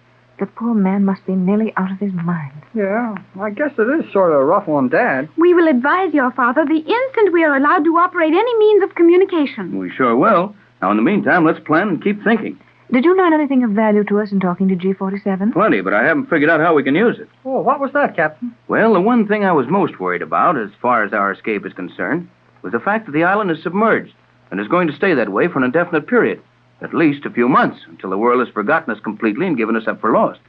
I thought all the submarines, planes, radios, and everything we might use for an escape were in the island. But they're not. They're not? They're not. Oh, that is splendid, Captain Bradford. There are means to escape from this city where we may have access to them. The means are here, though our having access to them may be something else. Well, I'll bet it will be. Don't forget we stole one of their submarines the last time we escaped. And when they got it back, after Joan blew it up with those bombs in the Catalina Channel, well, it wasn't anything but a bunch of junk. And G47 will be very bitter over the loss of his submarine. Naturally. They are expensive beyond belief and difficult to construct. I thought of all those reasons for the old boy to be mad at us, and he surprised me plenty when he thanked me for spoiling his submarine. He did what? G47 thanked you for almost destroying that beautiful boat? He did, and he meant it. But I do not understand that, Captain Bradford. G47 cared more for those submarines than anything on Euclidia. Right, and that's why he was grateful to us. We showed him that his idol had feet of clay. The submarines weren't as perfect as he thought, or we wouldn't have been able to render that one helpless so easily. He thinks we've done him a big favor in showing up the weakness in that boat, and he's asked me to help him design another, eliminating the faults we found in that one. Tex, it's almost unbelievable. G47 has asked you to help him on a new submarine. He has? Oh, boy. There's your chance to begin to plan for our escape. And more than that, I'm to be allowed to see the rocket ships. They actually have rocket ships? I told you of the rocket-propelled airship. Better than that, Joan. They have rocket ships built like submarines, which will operate under the water, on the water, or in the air. And those rocket ships are somewhere in this underwater city, somewhere that we'll finally locate. And when we do... No matter how long and how hard any job seems to be, there's always a way to do it. Always an answer to everything that seems to go wrong. And it looks as if the Gregory party have found the answer to their troubles. When Mrs. Gregory, her daughter Joan, Jerry Hall, and Captain Bradford were taken to the Euclidean city beneath the sea and given their freedom to roam through the city as they pleased, it proved that the freedom was mostly imaginary, as they are prisoners. Perhaps even more surely prisoners than they were on the Magic Island. The Euclidean city is built in 13 enormous natural caves under the ocean, the smallest of these rooms being 1 mile in diameter, and the largest nearly 2 miles across. The highest point in this weird city is 200 feet below the water, and escape has seemed impossible. Now, however, we find Jerry and Joan walking through one of the large caves, and they're mighty cheerful about something. But, Joan, are you sure G47 will keep his promise? I have told you repeatedly, Jerry, that G47 need not stoop to the practice of deceiving anyone. He is quite secure in Euclidia. No, I guess that's right. He could let Tex work with those rocket ships all he wanted to, and still be mighty sure that there wasn't any danger of our stealing one of them. Captain Bradford is very clever, but even he would find it impossible to take a rocket ship out of these underwater caverns. Yeah, I guess he would. But if the Euclideans... Hey, where are we going? We are going to the transportation room, where we will be allowed to see all of the Euclidean methods of transportation. Okay, that's all I wanted to know. What were you about to say when you interrupted yourself? When I interrupted myself? Yes, Jerry, you were mentioning the Euclidean rocket ships and the impossibility of getting one of them out of this colony. Oh, yeah. Well, I was just thinking about how impossible that impossibility really is. Jerry, an impossibility is an impossibility. There are no degrees of comparison. A matter is either possible or impossible. You just saved me the trouble of trying to tell you that. If it's impossible to get all those submarine rocket ships and all the other gadgets these guys use to get around in, and if it's impossible to get them out of here, what good are they? Did they build them just to look at them? I stated that Captain Bradford could not get them out. The Euclideans get them out, don't they? Naturally. Then Tex Bradford can get them out. That does not follow. The Euclideans will impose certain restrictions on the captain. And when Tex gets ready, he'll smash those restrictions all to pieces. I hope you are correct, Jerry. You sound like your hopes were mighty weak. Say, Joan, our footsteps don't make any more noise. I had observed that. We are entering a section of the city where the floor of the cavern has been covered with the Euclidean noiseless steel. And our voices are getting that funny hollow sound they had up in that sound laboratory on the island. So they are. I believe that would indicate that we are approaching one of the more important sound testing laboratories on this level. Then maybe we'll see something interesting, huh? If we are allowed to see anything, it will prove interesting. Well, I'll agree with that. These Euclideans put on a good show, even if they're only giving you something to eat. Jerry, stop. What's the matter? In another moment, you would have walked into that steel wall. Oh, looks like it. Oh, well, we can go some other way. But the captain wanted us to visit the transportation chambers, and we were directed here. Well, directed or not, I'm not walking through any walls today. There must be some other manner of passing that wall. Oh, sure there is. But if they don't want us there, we'll stay on this side. Jerry, there is that signal again. Yeah. Sounds like the one they use when they want us to come to lunch. But it's only 4 o'clock now. The signal sounded 4 times. Is that not logical at 4 o'clock? Well, sure, if that's what it's for. But they didn't do that at 1 or at 2 or at 3 o'clock. Why do it at 4? I do not know. Well, maybe... Oh, golly whiskers, Joan. What is it, Jerry? Look, through this wall. Euclideans. I'll say Euclideans. I have never seen so many together at one time. Well, there must be 50 of them, all dressed alike, in those funny costumes of Euclidean cloth. They are rapidly approaching this transparent steel wall. And this wall's plenty soundproof, or else they're walking on this noiseless steel. They're heading straight for this wall. Then there is an opening in the wall for them to pass through. Well, unless they're going to walk right straight through it. This is a solid steel wall, Jerry, and there is no magic in Euclidia. Well, that's what old G47 told us when we first got here, but I still don't believe it. If you will look carefully at this wall, you will note that it is rising. Silently and slowly, but surely rising. Yeah, it's going up all right. Say, we'd better get back out of the way and let the parade through. It will be wise to step slightly to one side. Well, that wall's up just over their heads now, and here they come. Gee, that's a creepy sight. That long line of people, all dressed exactly alike, marching along in single file, looking straight ahead, and not a sound out of them. Needless conversation is not encouraged among the workers of Euclidia. Well, this bunch sure isn't wasting any words on us. I never knew so many blamed people could have so little to say as the gang around this spooky place. I think we should attempt to pass under the wall while it is raised. Good girl, Joan. Come on. And if anybody stops us, they'll have to move out of that chain gang they're in. I'd be glad in that, just to get in that chain gang and watch it bust up. Quickly, Jerry, the procession is nearly through. Okay, come on then. Only a couple of steps and we'll be on the other side of the wall. Well, we made it, and nobody tried to stop us. We are barely in time. The wall is sinking down to the floor. And that long line of spooks is marching off someplace. Jerry, what is a spook? Oh, a spook is something you see every time you turn around on Euclidia and G47 says he hasn't any up. Oh, that is horrible English, Jerry. Well, maybe it is, but it's the way I feel. Oh, boy. Our voices sound all right again. That is something. Yeah, and we're on the other side of the wall. That's something else. It will be difficult to decide upon our course. Huh? Oh. Why, Joan, this is really something to see. I agree with you. Are you sick? Sick? You think I am ill? Oh, must be something wrong with you. You agree with me. Jerry, will you please? All right. I won't try to have any more fun with you. Let's get down to business and decide which one of these little streets we want to use. There is apparently no activity at any point in this portion of Euclidia. Sure not much going on, but what a place this is. A regular little modern city, all laid out in streets and everything just perfect. I got it. What have you, Jerry? I've got the answer to this model town. Yes? Oh, I'll bet the Euclideans are planning to start model towns like this when they take over the rest of the world. Well, that is possible. It is indeed a model of neatness. Well, I guess it won't do any harm to look in one of these windows. Wait, Jerry. Huh? As we are walking on this noiseless stone, do you not think we should give some indication of our presence before we attempt to peer into windows? Oh, I suppose we ought to. Hello in there. Hello in there. Hello in there. Jerry, you are terribly noisy. Guess I'm not noisy enough, though. I didn't wake anyone yet. I'll try it again. Please do not. I think we may consider these buildings vacant and observe them as we choose.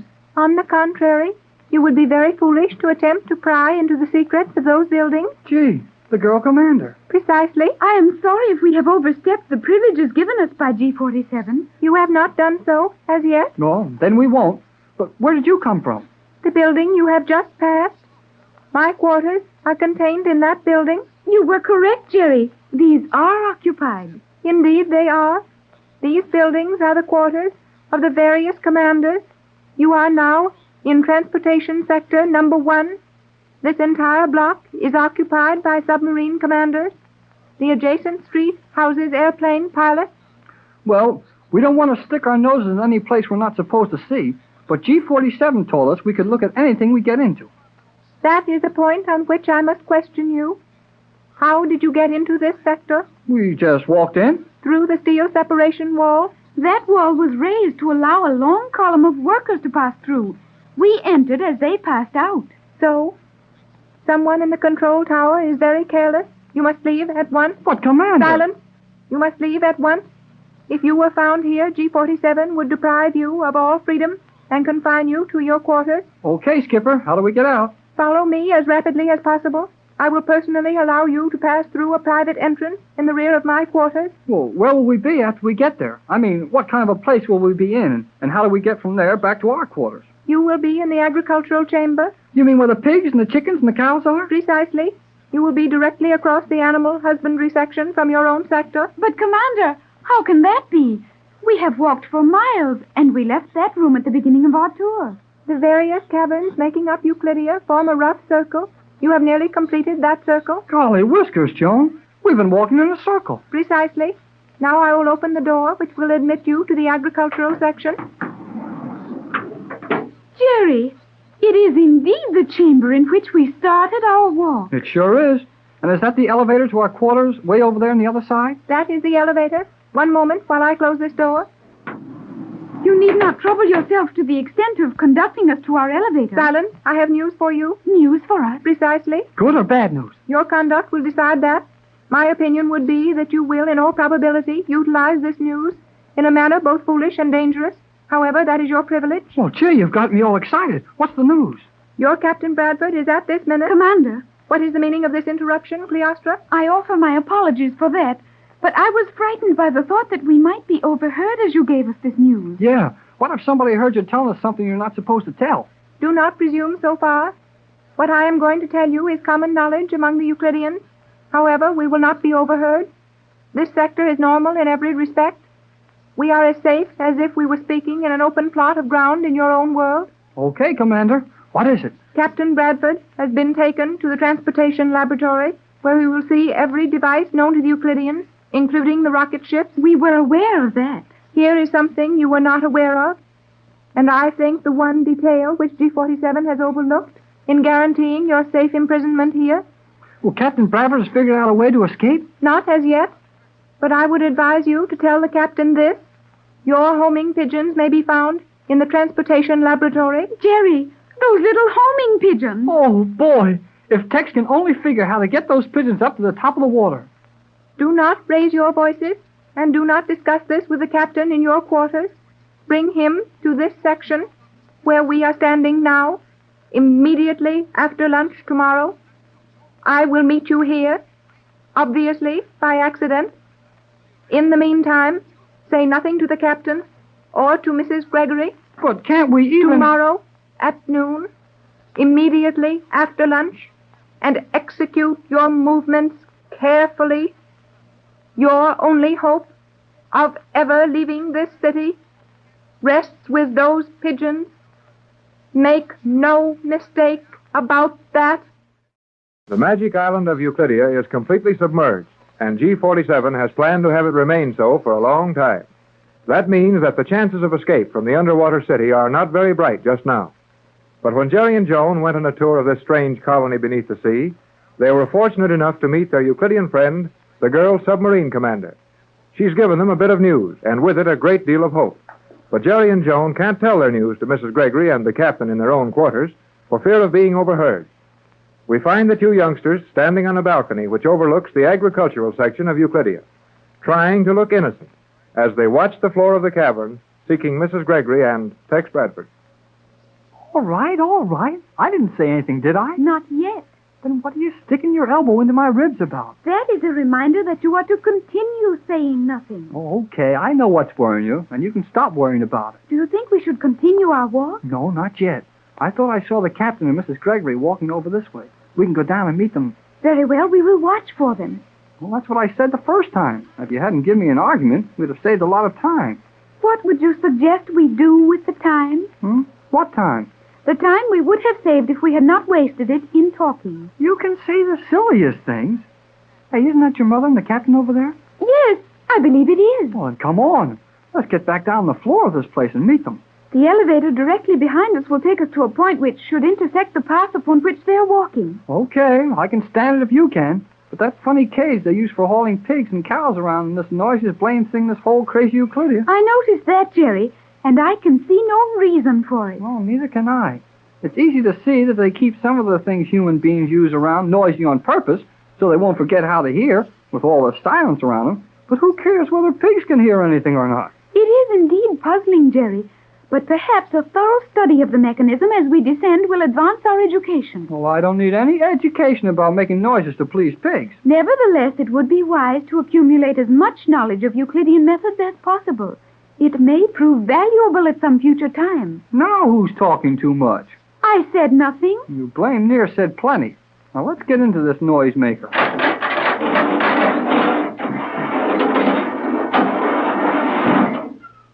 That is really rather terrible, Jerry. Oh, it's really worse than that. Well, put your fingers in your ears. Here we go down.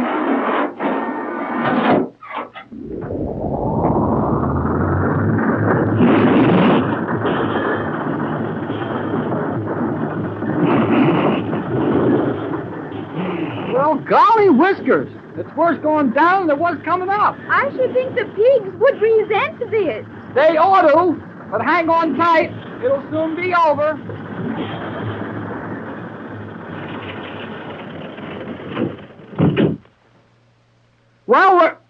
Well, we're here. I said we're here. I heard you, Jerry. I was merely ascertaining that your statement as to our presence was correct. Well, I don't blame you. Now, if this gate hangs together long enough for me to open it...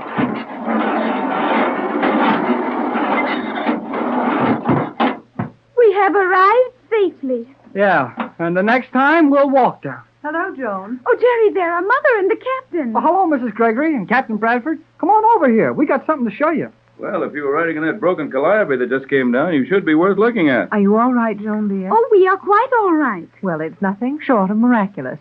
Tex and I watched and listened, and it seems as if the entire city were falling in. What's the idea of all that noise, Jerry? I don't know, Captain. And Joan couldn't figure it out either.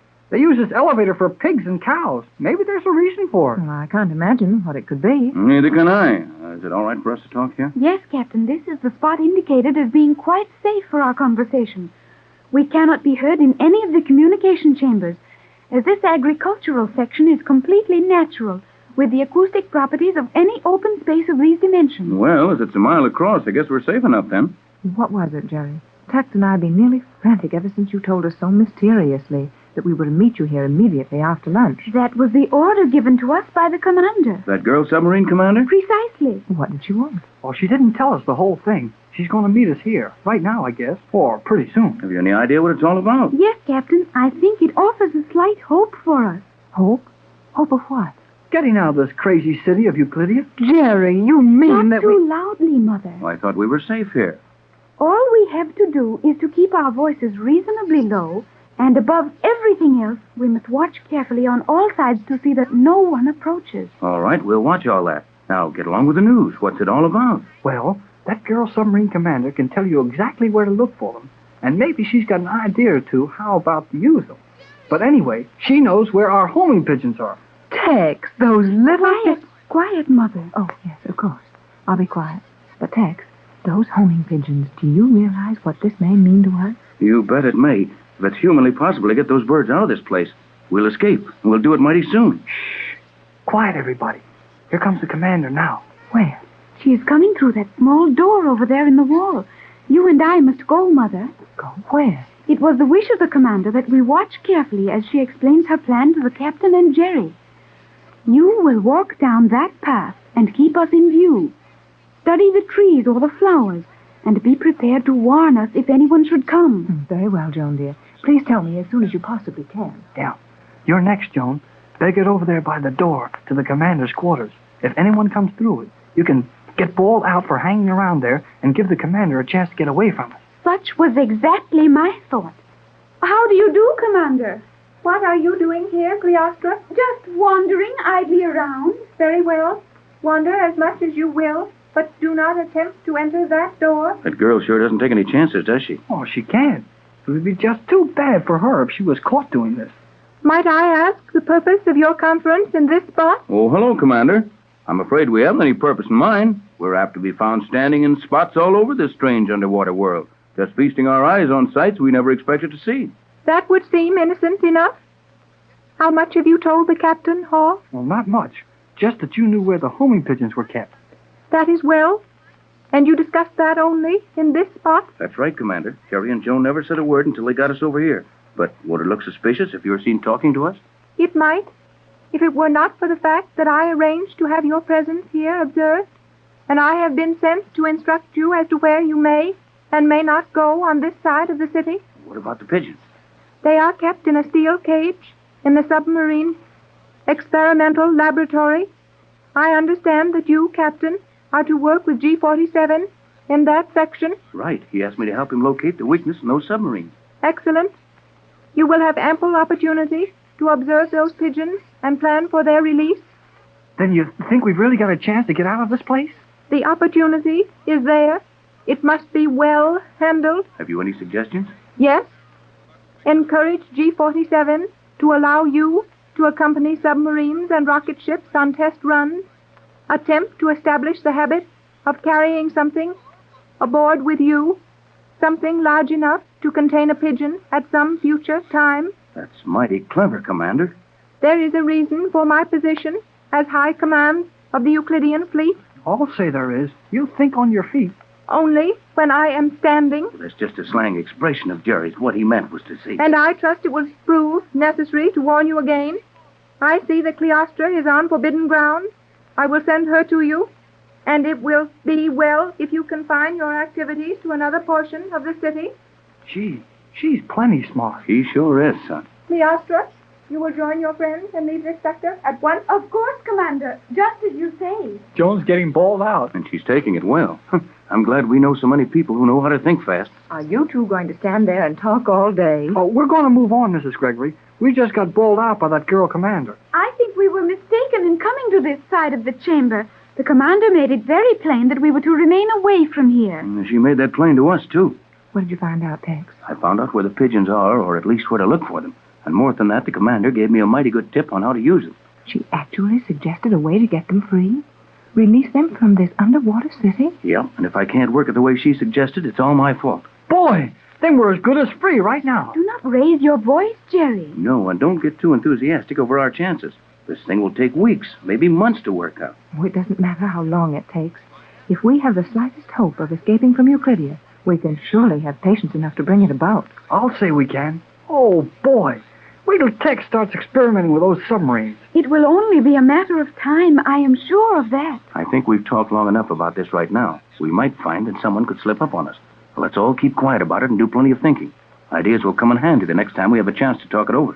I suggest we return to our quarters. We may as well. We've seen everything we're going to be allowed to see today. Well, I don't care where we go now. I'm so blame happy, I'm liable to whistle right in old G47's face if I meet him. That would be about the worst thing you could do, Jerry. We must all be sure to act just as hopeless as we're supposed to be. G47 would get wise mighty quickly if we're too happy all at once. You're right, Tex. A long face is our best protection now. How far are we from our quarters? Well, if we walk, we're a couple of miles around those paths. But if we ride this nice, quiet elevator right here, well, we're only a couple of minutes to the balcony, then right around our quarters. Then by all means, the elevator. Suits me. I've walked plenty for one day. This is rather a novel elevator. You may be surprised by its activity. Yeah, and it's quiet, too.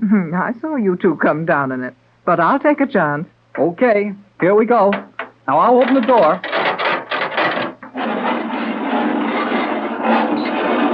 Good heaven! Were you afraid this contraption would be too quiet for us? It will surprise you still further as we ascend. Jerry, are you sure this thing is entirely safe? Oh, they haul plenty of pigs on it every day. Then it certainly should do for us. These Euclideans give those pigs the best of care.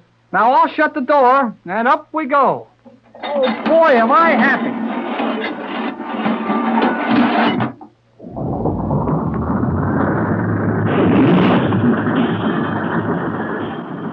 Heck, isn't this terrible? I've had smoother rides. Jerry thinks this is very funny.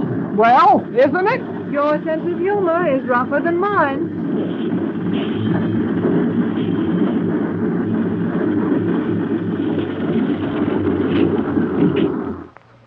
Pat and I watched you come down on this, but it's worse than we expected. Yes, I didn't expect quiet, as Jerry promised. But watching is nothing to the torture of riding. Well, we're here. Everybody out. Now be careful, Jerry. Don't forget to look sad. I'll try, but it's going to be mighty hard. I know what I know. The underwater city of Euclidia is a weird and terrifying place, and it would seem almost impossible to escape from this well-guarded scientific colony 400 feet below the level of the South Pacific Ocean. It would be impossible for anyone depending on the mechanical devices protecting Euclidia, but the adventuring Gregory party escaped from the Magic Island with the help of their brave little homing pigeons. And now it appears that these same little birds may aid them again. The girl submarine commander, who has proven a friend in many instances, has informed Jerry and Joan that the homing pigeons are kept in the very laboratory where Captain Bradford will work with G47.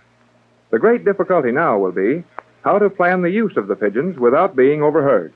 Jerry and Joan are discussing this in their own quarters. Are you sure it's all right for us to talk now, Joan? We are quite safe. This small room is completely lined with Euclidean cloth.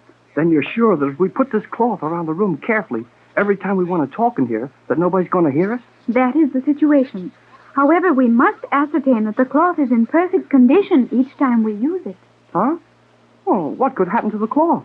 You understand, do you not? that the soundproof qualities of this Euclidean cloth are contained not in the fabric of the cloth itself, but in the liquid with which the cloth is saturated. Oh, sure, I know that. It's just plain old cloth made of seaweed until they soak it in that secret formula there. Precisely. And that soundproofing liquid may be removed just as it is applied with another liquid. Gee whiz, Joan. You mean that one of those Euclideans might sneak in here while we're out and spoil his cloth? Take the soundproofing out of it so we'd get caught next time we try to talk about something secret? That is precisely my meaning, Jerry. And I think it is only logical to expect such a move to be made. Yeah, well, I guess you're right. But now that we've got it all fixed up, let's figure out what we're going to do. I feel there is very little we can do until the captain is given the opportunity of working in the submarine laboratory with G-47 and locating the pigeons. Well, then he'll have to plan a way to smuggle one of them on board a submarine or a rocket ship with him on a test run so that he can get a chance to turn a pigeon loose within range of Los Angeles. How far will one of those little birds be able to fly and find my mother's home in Los Angeles? Well, that's the trouble, Joan. And that's the reason the captain's got to try to turn them loose pretty close to home. He's not sure how far they can make it now. At one time, the captain told me he thought 1,000 miles would be their limit. Oh, that was all right then. They were just away from home a few weeks, and they were in training all the time. But now they've been locked up in a strange place for a long time, and they haven't had any practice. And Tex is afraid that a few hundred miles is all they can possibly make. Then it will be necessary for the captain to arrange a long test run with a submarine or a rocket plane to release the pigeons within a short distance of Los Angeles. Yep, that's it. And he will be closely guarded on those tests. Well, yes.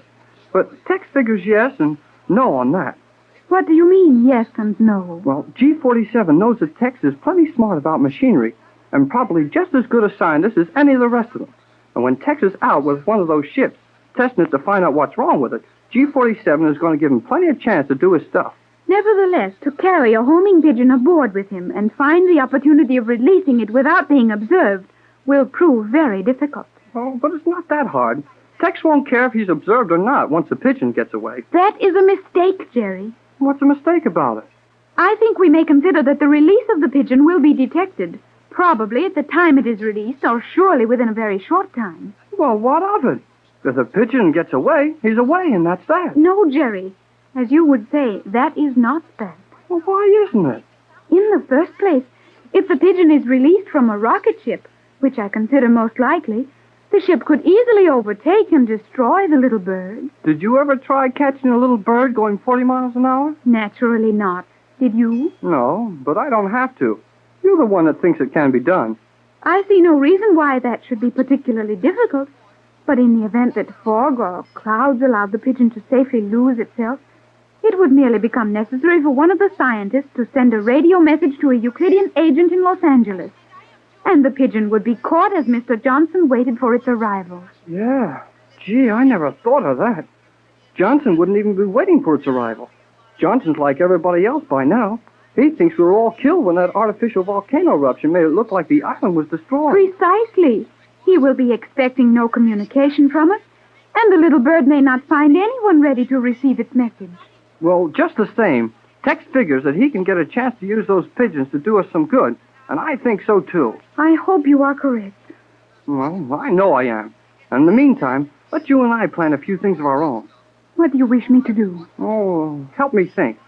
Think about what? About escaping from this city in the cellar. That would only be a waste of time. Except for the captain's daring plan, we have no hope. Sometime I get so blamed sore at you that I could give you a good spanking. What is a spanking? Didn't you ever have one? No, Jerry. I have never had a spanking. Is it something I would like very much? No, it's something you wouldn't like very much. A spanking means that I'd turn you over my knee and paddle you good. Paddle? I have heard of paddle.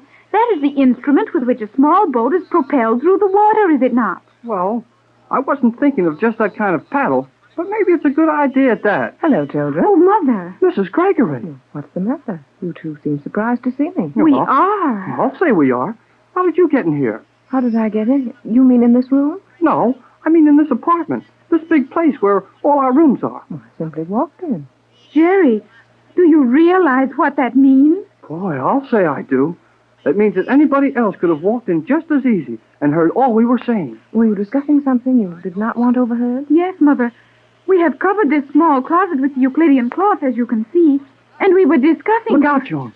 If Mrs. Gregory walked in on us, anybody else could do the same thing. It was indeed stupid of us, Jerry. We should have realized that while this cloth was making this room soundproof, it was also making it impossible for us to hear anyone entering these chambers. I hope you haven't given away any of Tex's ideas. No, I guess we have, if anybody was listening. Oh, Jerry. I think we are safe this time, Mother. Jerry and I have been speaking but a few moments, and you would probably have seen anyone leaving who might have overheard us. Yes, probably. But now that you have this little room fixed up so well, we'll continue using it with this added protection. When any two of us are discussing our plans, a third one must remain out in that other room on guard. You're right, Mrs. Gregory. And I hope it isn't too late for your idea to be of any good. I would not worry about that, Jerry. The element of time involved in our recent discussion should prove adequate protection. Yeah, we didn't talk long either. That is precisely what I said. Well, then you took too long to say it. Well, here you are. Oh, Tex. Sure happens quick. What's this? Now you can understand how startled Jerry and I were. I do understand.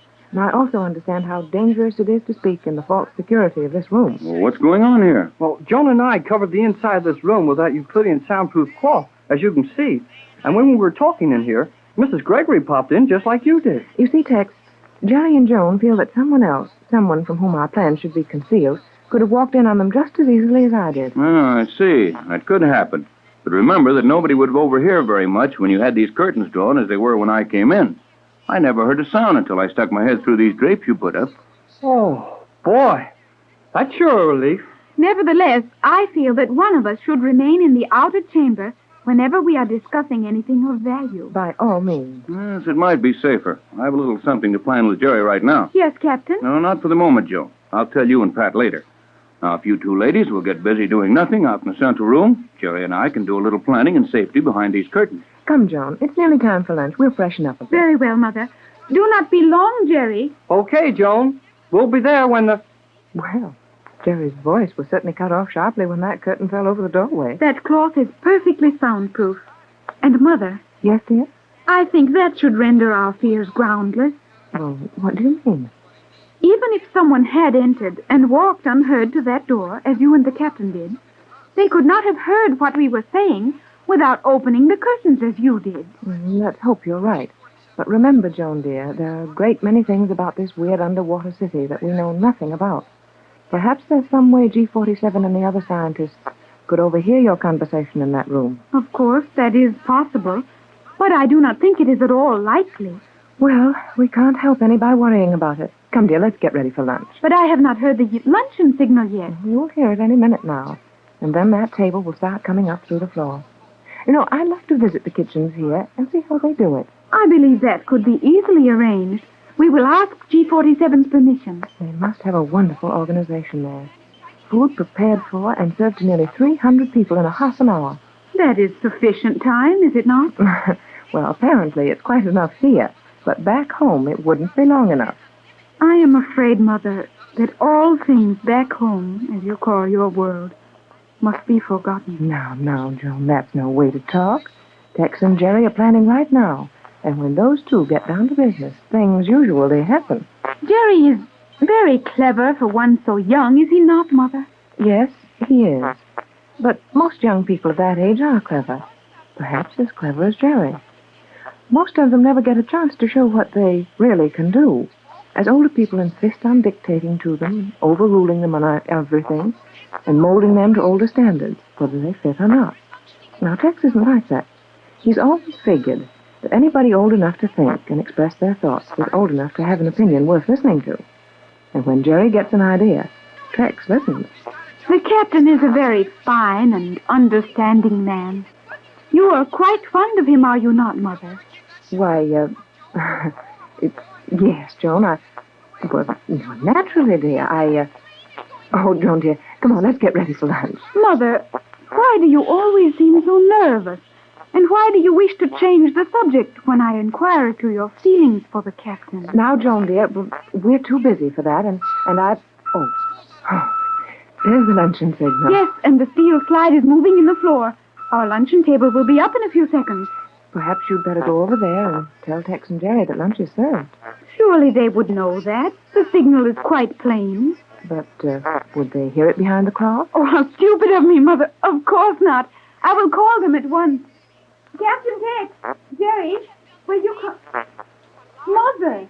Yes, Joan? Come here, quickly. What is it, dear? Has something happened? Oh, that I do not know, but the captain and Jerry are not here. Not here, let me see. They are gone. But how? Where? Is there any other opening to that room? Not that I have been able to locate. Only this small door, and the walls, floor, and ceiling are of solid steel. But, Joan, two men just don't fade away through solid steel. Of course they do not. Nevertheless, they are gone, and they did not come through the door. But where did they go, and how? Joan, we must know what's happened to them. Down in the underwater city of Euclidia, 400 feet below the surface of the South Pacific Ocean, Mrs. Gregory and her daughter Joan find themselves in a strange and terrifying situation. One of the smaller rooms in the quarters assigned to them by the Euclideans has been lined with a soundproof Euclidean cloth to allow them to talk in privacy. Jerry and Captain Bradford were in this small room discussing plans for the possible use of homing pigeons in their escape when the time comes to capture the city. When luncheon is served, Joan calls to the conspirators, but they don't answer. Mrs. Gregory rushes to Joan's side. The room is empty. But, Joan, there's no way to get out of this little room. I think you are mistaken, Mother. But these walls are solid steel behind this cloth. Granted, nevertheless, Jerry and the captain are not in here now. Well, where did they go? That we cannot determine. Oh, Joan, at times I think you are the most exasperating child I've ever known. I am sorry, Mother. Oh, forgive me, Joan. I didn't mean that, really. But all of this disappearing and jumping around noiselessly from place to place is just a little too much for me. I suppose you do find it disturbing, but I have lived so long with the Euclideans that such actions are perfectly natural to me. Well, they're not natural to me. Jerry and Tex have disappeared, and we're going to do something about it. What can you suggest? We'll have to look for them, Joan. I am quite willing to search, but it will be a foolish effort. We know that the construction of this room is solid steel. Nevertheless, Tex and Jerry got out of this room. And the means of exit is certainly closed to us. Oh, I suppose it's hopeless. Like everything else that happens around here, we might as well sit quietly and wait for the Euclideans to bring the answer to us. I think it would be far more sensible to partake of our lunch while we are waiting. You're right, dear. We must eat. Hey, Tex, here's the door. Jerry! That door wasn't here a minute ago. And the captain. Oh, sure it's us. But where have you been? We haven't been any place but right in this little room. Captain, Mother, and I have just looked in this room, and you were not here. Well, you can see that we're here now, and we never did go anyplace. Tex, just what is this? Joan and I felt all over the walls of this room. We couldn't find a possible opening, and yet you disappeared, and the room was empty. Now, wait a minute, Pat. Don't get excited. There's something mighty funny going on here. Jerry and I were talking in this small closet, surrounded by this Euclidean cloth. When we tried to come out, the door was gone, but we never left the room. The explanation is quite simple, I believe. Well, then let's have it. Mrs. Gregory looks like she's just seen a ghost. Well, I am a little upset, Jerry. What's your idea, Joan? It could be only one thing, an optical illusion created by an additional partition dropped through the room. That could have been easily enough done, but that means that we haven't the privacy we counted on. I'll say it does. We're only kidding ourselves about being able to talk in that little room. And if the Euclideans have overheard you, all of your plans about using the home... Careful, Pat. Yes, Mother. It is not wise to speak too freely now. I think we may safely feel that this soundproof cloth has served its purpose. I hope you're right. So do I. But I don't feel any too happy about it. I think we'd better eat while we have a chance. Remember that it'll be 6 o'clock tonight before they push the next meal up through the floor at us. Hey, look, we're too late. The table's starting to go back down through the floor. We are indeed too late. And I was hungry, too. Well, maybe I can catch something off the table before it gets down below the floor. Be careful, Jerry. That machinery must be very powerful. Too late, Jerry. It's no use. Oh, you're right. Well, there went our lunch. I feel it's all my fault. If I hadn't been so frightened, Joan would have had sense enough to eat while the food was here. Do not feel badly, Mother. It will not hurt any of us to do without this one meal. That's what you think. I'll bet I shrink all up before dinner. Yeah, I guess you can stand it, son. Well, now that we're all together again, what have we accomplished? Let's sit down and talk it over. Well, someone has been in this apartment. Someone has been here and has made several changes since our last meal. Well, we've been out of it since breakfast. I guess they've had plenty of chance to do anything they liked in here. But I don't see where anything's changed. Neither do I. I believe I know what you mean, Mother. Our steps no longer make any sound, and these metal chairs move noiselessly along the floor. Yes, Joan, that's it. Golly, they've been in here and put that soundproof paint all over everything. Looks like it, but why should they do that? You will find your radio reception much clearer in a soundproof room. Thales. Yes, but where's his voice coming from? From the radio receiver installed in your apartment. So, we're going to have a radio now. Where is it? In the wall, near the exit to the main corridor. Yeah, look.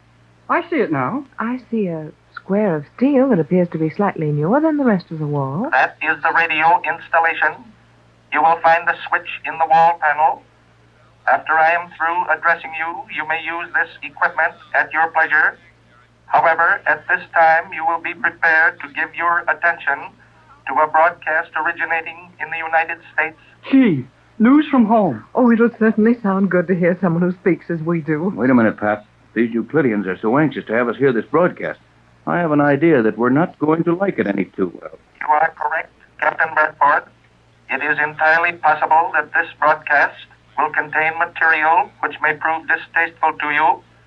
Nevertheless, it will also contain information which should make your present position quite clear to you. How soon does all this happen?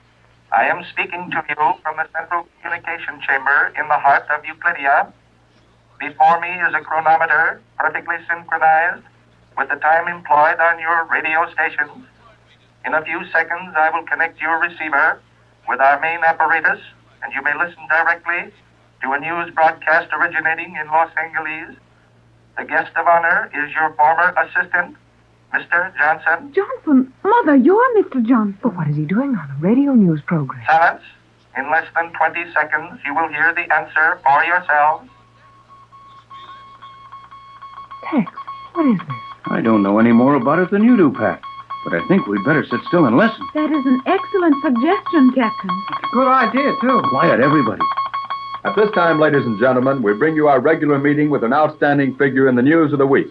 The past week has been a lively one in the world of news, with events crowding each other out of the way for a place on page one. But we've chosen as the most interesting single news item of the week the story of the Gregory expedition to the South Seas and the mysterious disappearance of the so-called Magic Island. Gee, it's We're fortunate in having with us in the studio today a man who has been closely associated with Mrs. Patricia Gregory for several years, one of her most able lieutenants, and the man who directed the rescue of the Gregory party on 2 previous attempts to escape from the influence of the Magic Island, Mr. Clyde Johnson.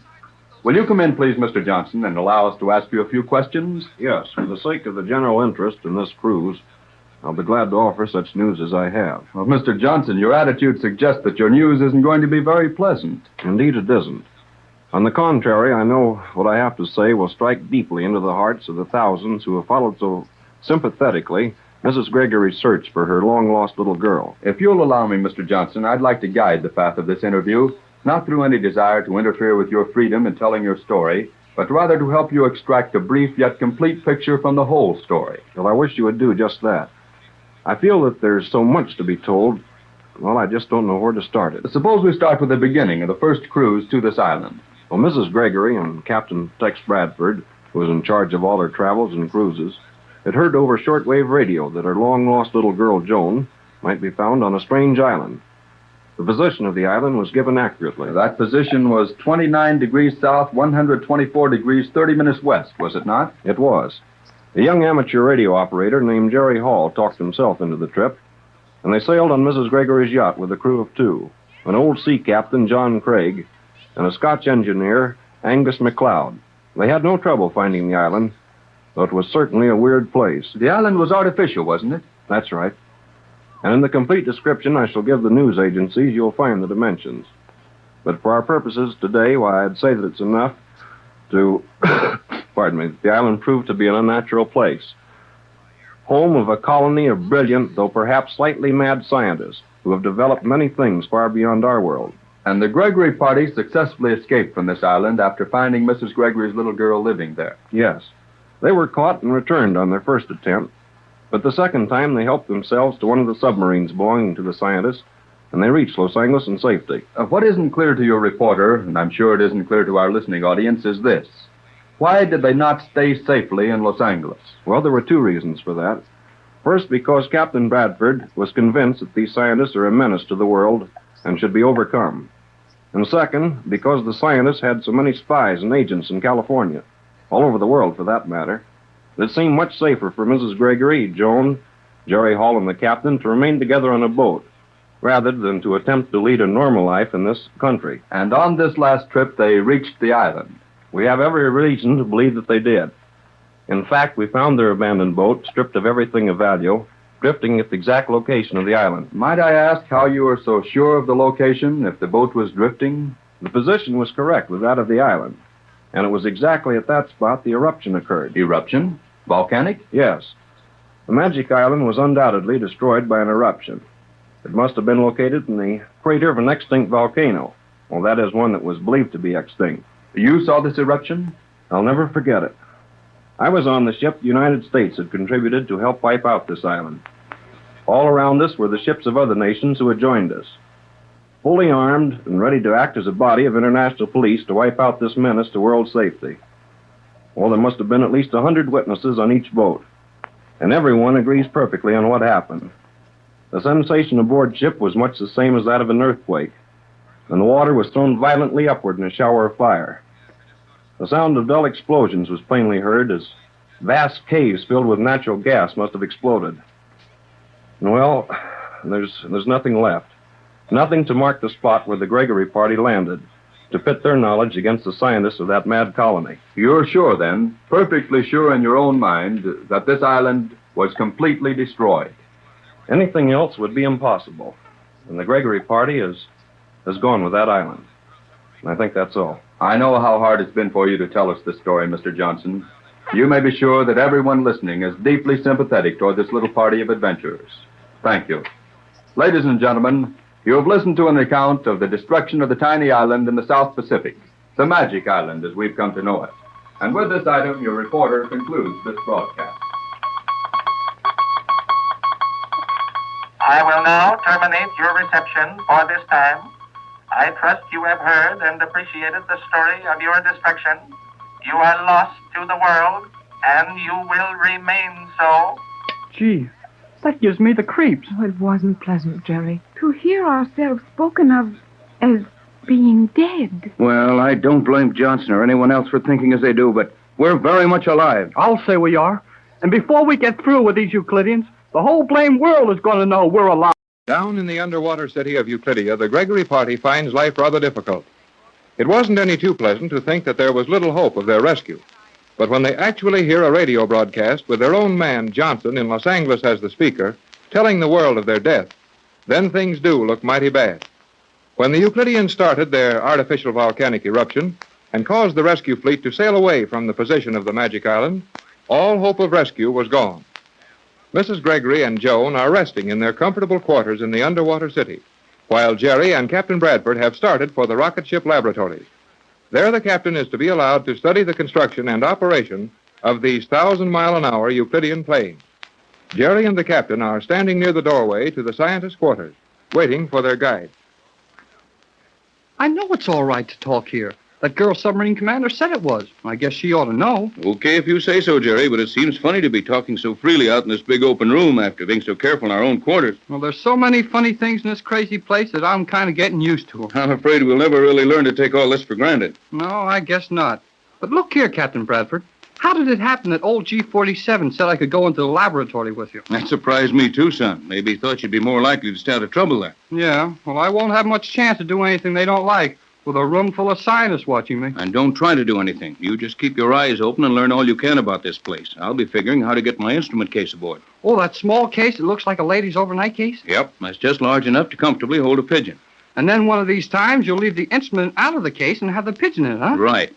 But don't get impatient about it, Jerry. It may take weeks or months to get that chance. Oh, yeah, I know. They'll search that instrument case pretty carefully the first time you take it on board. Not only the first time, but a good many times. Our hope is that they'll finally get careless about looking at it.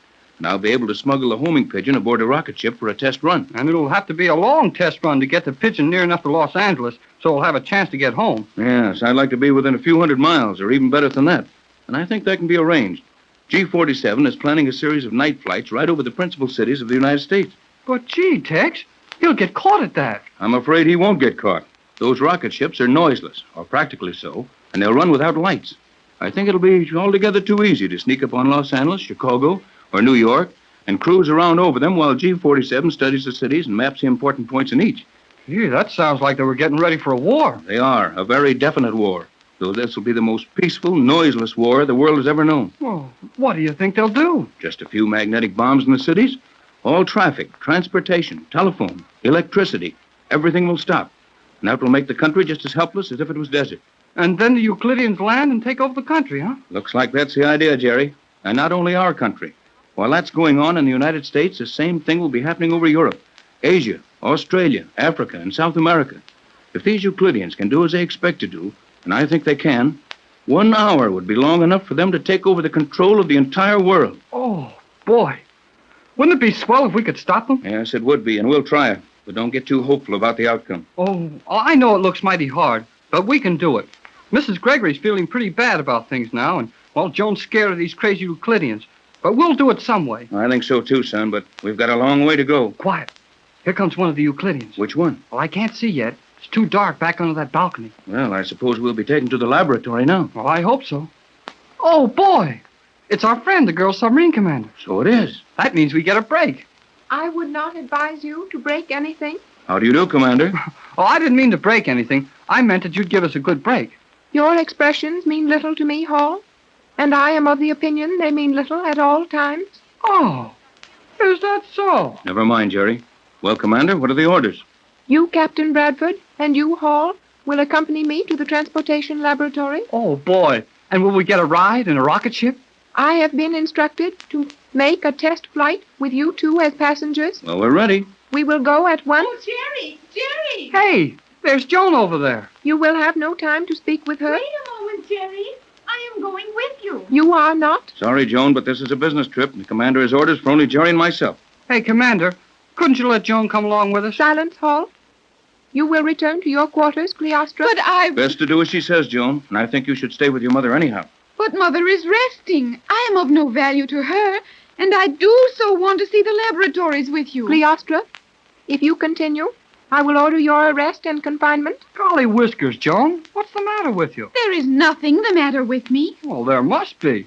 You ought to know these Euclideans well enough to know they mean business and not keep on arguing with the Commander.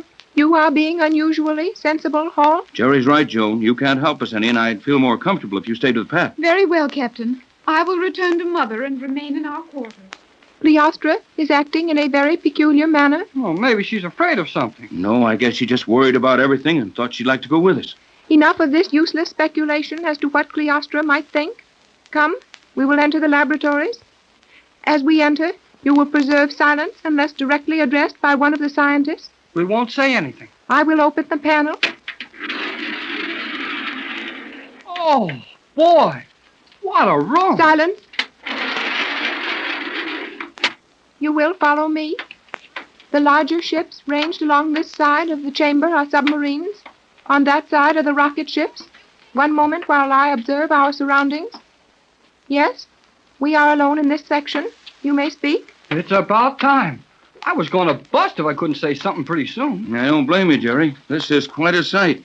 There are 25 submarines and 50 rocket ships. Oh, boy, 75 of these things. And they don't half fill this room. Whoever dug these caves sure had plenty of time. These caves are natural, except for the improvements installed by the Euclideans. Well, Jerry knows that. Commander? Yes? Mind if I ask some questions? Proceed. And when you get done, I'll ask some. Silence, Hall. Proceed, Captain Bradford. Well, we're familiar with the submarines, as you know. As all Euclidia knows, only too well. Yeah, we sure put one over on all of you when we swiped that other sub. Never mind that now, Jerry. We're here to learn all we can about this place. G47 has informed us that you will aid him in certain tests with the rocket ships. So he said, but I thought he meant rocket planes, not submarines. These rocket ships are both air and water vessels. Huh? These little submarines fly? Precisely. But, Commander, there isn't anything about them that looks like a flying machine. They are not airplanes in the ordinary sense of the word. They are rocket planes, propelled by a continuous stream of compressed gas bombs until they reach the static zenith, at which time they derive their power from the natural electrical impulses in the rarefied atmosphere. She's talking to you now, Captain. I can't understand any of it. I'm not much better off, son, but perhaps the Commander will explain. The explanation will be made by one more proficient in the higher reaches of science. Cheops, the master builder of Euclidia, will explain the construction of the rocket plane. Hey, how soon do we see Cheops? You may have that honor now. Well, how do you do? You will not be needed further, Commander. Very well. I will be in my quarters if you need me. How soon do we see the rocket ships, Mr. Cheops? The term Mr. is superfluous. I am referred to as Cheops, master builder of Euclidia. Yeah, I know. Your grandfather built the pyramids or something. Never mind that now, Jerry. Sorry. I should like to inspect the rocket planes as soon as possible. We will inspect one at this time. G47 has ordered that you be given a complete explanation as to the mechanical principles involved. Yes, the electrical principles also, if you don't mind. I can visualize the possibilities of the compressed gas in the form of rocket power, but the use of atmospheric electrical energy is something I'm not at all clear on. That explanation must come from Thales. He will join us later and explain the electrical devices. It is my task to acquaint you with the physical features of this rocket ship. Before we enter, you will observe the fins set into the sides of the ship. I was noticing those things. What good are they? They are, to use your worldly description of them, simply wings. Wings? Those things are wings folded back into the body of this submarine? Precisely. And this machine actually flies? This rocket ship will consistently maintain a speed of 1,000 miles per hour and has a cruising range, when fully fueled, of 10,000 miles. 10,000 miles? Golly whiskers. Enough to fly all over the United States and back here again. Just what I was thinking, Jerry. And possibly what the designer had in mind. Yes, quite possibly. The ship works as a submarine with its wings folded and an airship with them extended. Precisely. Well, we're over 400 feet below the surface of the ocean. I'd think that thing would have to be made mighty heavy, or it wouldn't stand the water pressure long enough to get it under the surface. Yes, I wondered about that too, Jerry. You are quite observant, Hall. In fact, that matter of pressure is something we have not been able to overcome. And the weight of such a ship, even a ship made of the finest Euclidean metals, would prove too great for the best results in the air. Therefore, these ships are carried in floating pressure chambers to within 5 fathoms of the surface and there released. And then at the end of a flight, they are landed on the water and returned to the lock. Precisely.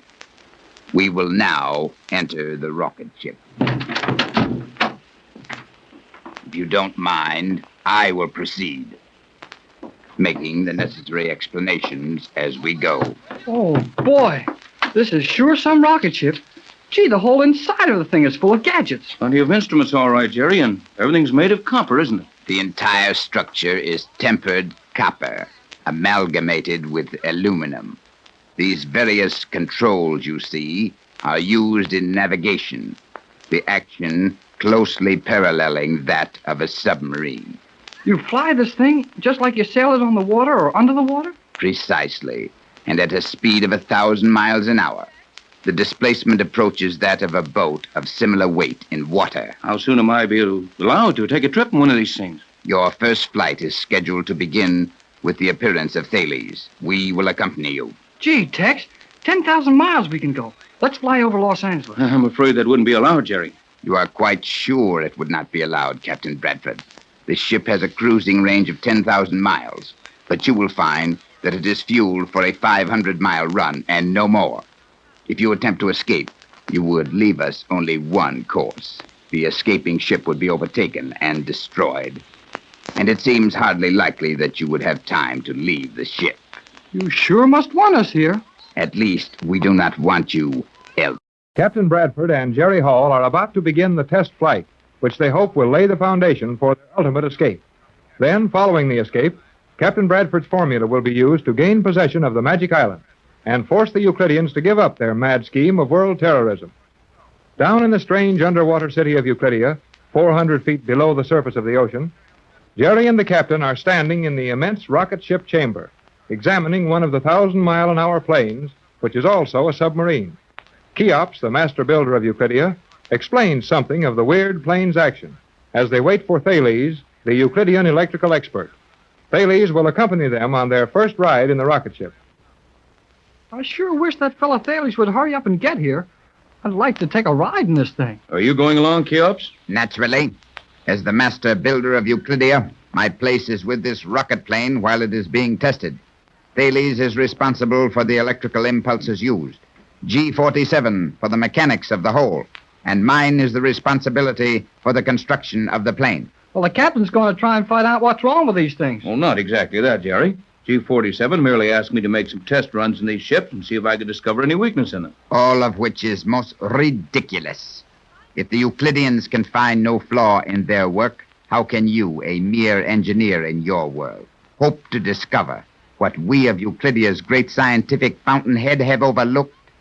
Oh, you think Tex isn't as smart as you are, huh? Steady, Jerry. Have no fear, Captain. Nothing this prattling young fool could say would make me angry. It merely annoys me. Okay, I'll keep still. Might be just as well. All right, I won't say anything more about it. But I can go right on thinking the captain's smarter than you are. You will confine yourself to thinking at once. Is the rocket plane prepared? How do you do, Thales? The plane is prepared for 500 miles.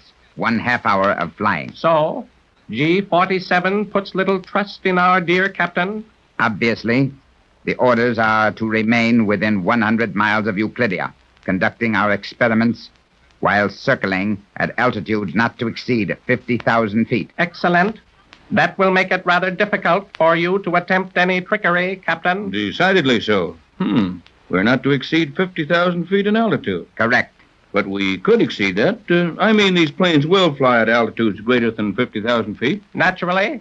These rocket planes cannot attain their maximum speed until they reach the rarefied atmosphere above 50,000 feet. Golly whiskers. What did you say? Oh, nothing. That is probably true. Well, gentlemen, if you've amused yourselves sufficiently at our expense, I suggest we get along with this cruise. Agreed. Thales, will you enter your compartment? I will. Bradford and Hall will sit behind me in the gas chamber. You, Cheops, will occupy the stern section.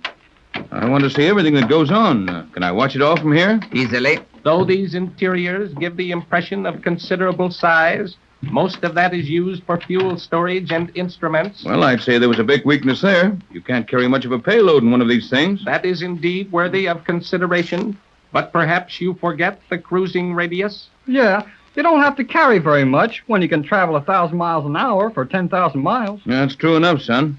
Well, are we all set? I am ready. Ready here. You may all relax in your compartments. There is no appreciable sensation involved.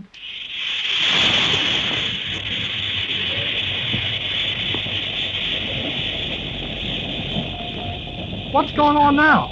We are now moving down an incline into the lock. Must be plenty of pressure on that lock at this depth.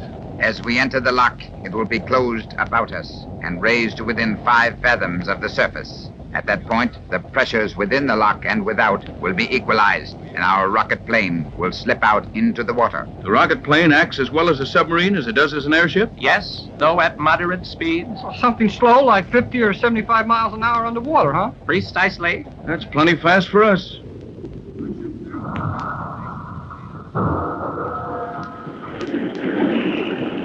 The lock is now being filled with water. In a few seconds, we will be on our way to the surface. Is it all right if I ask a question? Anything within reason will be answered. Well, this is a mighty good question, I think. How does this lock get up to the surface with us? You just beat me to it, Jerry. I was going to ask that. The process is quite obvious. The lock is now full. The walls of this lock are air chambers. These will carry us to the desired depth. But how does it work after we get up there? I will open this visibility slide. You may then see the operator in the lock. Gee, look, Tex. There's a fellow in the corner of the lock with a lot of instruments and gadgets around him. Yep, we're going up. I suppose it's all very simple to you, but I don't understand half I see around here. How does the lock get back down here again after we leave it? That is very simple, Captain Bradford. The air chambers are flooded, and the lock sinks slowly. How do you control the return to the landing ramp we've just left? The giant Euclidean magnets will pull the lock back into position, and these locks may be used at any of the ramps, as their only contact with the ramp is electrical. Boy, this is sure something, isn't it, Tex? It sure is, Jerry. What would the folks back home think of this one?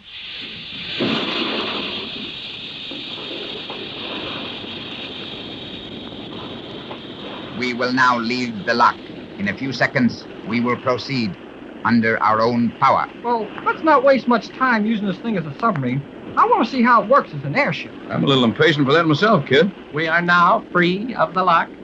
Gee, can we go up to the surface now? One moment. It is necessary to observe the surface of the water for a considerable distance. Might be a good idea to make sure no one is watching us at that. I am now using the prism reflectors. The surface is clear of all shipping within a radius of 100 miles. You can see 100 miles in all directions with that thing? Naturally not. Then how does it work? On the principle of the electric eye, this instrument transmits a constant beam in all directions. It has an effective range of 100 miles. If the beam is not interrupted, there is no magnetic or metallic body within that range. Hey, but how about Euclidia? We're not more than a few hundred feet from that place, and it's got magnets all over it. This beam is refracted along the surface of the water only. We would receive no impulses from a depth of more than 3 fathoms. How about a submarine? The speed of submarines from your world is so ridiculously low, and their clumsy shape so easily identified, that the main control room on Euclidia would have notified us when such a vessel was within 200 miles. Are you prepared to rise to the surface? I am prepared. Proceed.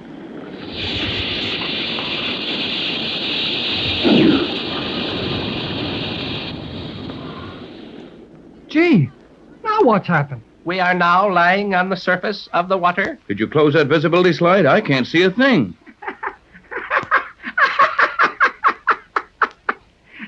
Did you think we would burst out of the water for a chance observer to see? I thought you said we were safe. Nothing is left to chance on Euclidia. Well, I still can't figure it out. What has the fact that I can't see anything got to do with our safety? We are surrounded by a ring of magnetic fog. This plane has created its own fog ring instantly? Precisely. I'll say it was precisely. Are you ready for the air fins? Ready.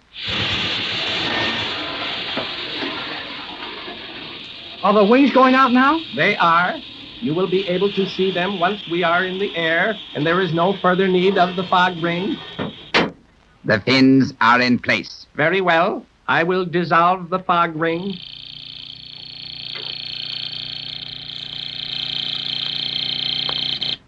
Gee, Tex, look, the fog's gone. Yes, Jerry. It didn't take long. We are ready for a test flight. I will make such explanations as may be required. Thales, you will navigate. Right. We rise.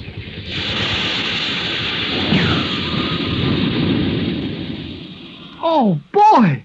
We're flying. What's our speed, Cheops? We are flying at the rate of 500 miles an hour and gaining altitude at the rate of 4,000 feet per minute. 4,000 feet of climb a minute, and we can't even feel it. Well, these chairs of ours are on universal joints, just like they were in the regular submarines. Precisely.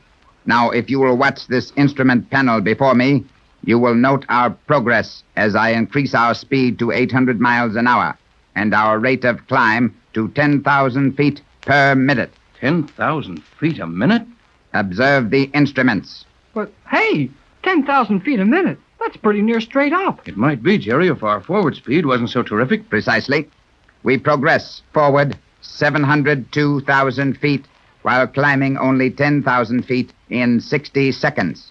Therefore, our actual rate of climb is something less than 15 degrees. Yes, it all sounds very simple when you figure it like that. But what I can't understand is how this compressed gas you use for fuel will drive this huge metal contrivance upward at 15 degrees and forward at 800 miles an hour and do it all noiselessly. The gas is very simple. You are quite aware that hydrogen is inflammable and therefore, under proper conditions, also explosive. Sure, we know that. We merely admit the air through tubes in the nose of the plane. This is properly mixed with a free agent, which I must decline to reveal to you. And as the gas is released through tubes in the stern, it mixes with natural hydrogen in the air, causing a series of explosions. But golly, we can't hear these explosions. Well, I'm not enough of a lightning calculator to have it all figured out in my head. But it seems to me that we must be traveling at approximately the speed of sound. You mean we're going as fast as sound travels? The captain is correct.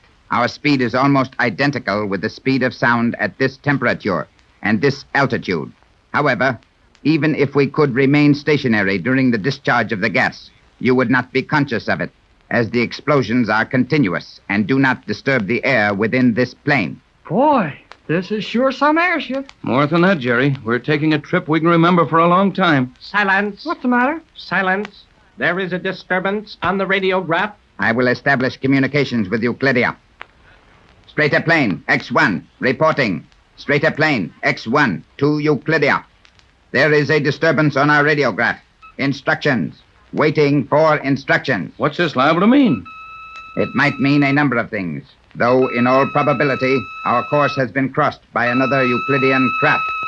The beam to Euclidia is clear. Precisely. That course signal is steady, but this instrument continues to register disturbance. That can mean but one thing. There is another flying machine of some type on our course, and at greater altitude. We will remain at this course, come what may. Captain Tex Bradford and Jerry Hall are certainly in an exciting spot now. Two of the Euclidean scientists, Cheops, the master builder, and Thales, the chief electrician of the underwater city, have taken Jerry and Tex for a test run in one of the rocket-propelled airships of the Euclideans. All has been going very smoothly, with nothing worse than amazement happening to our friends. But now, a new note has crept into the proceedings. There is a disturbance on the radiograph. Someone is on their course.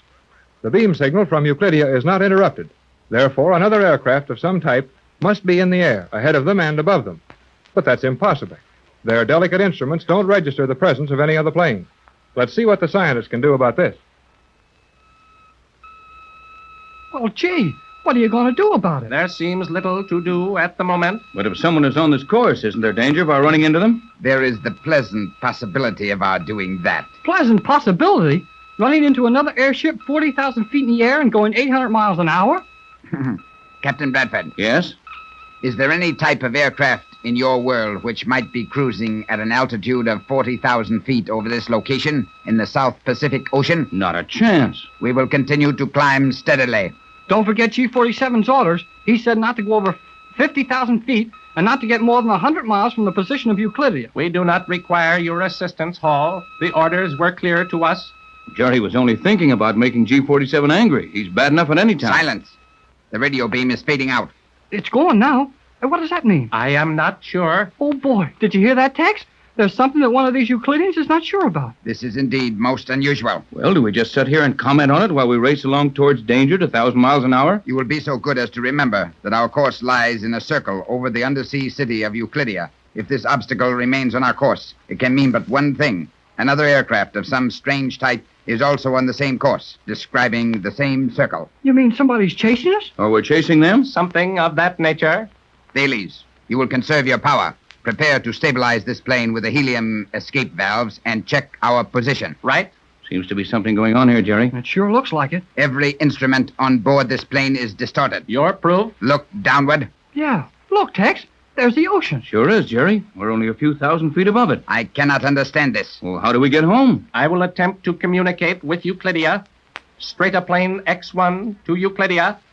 Requesting bearings. Straighter plane X1 to Euclidia.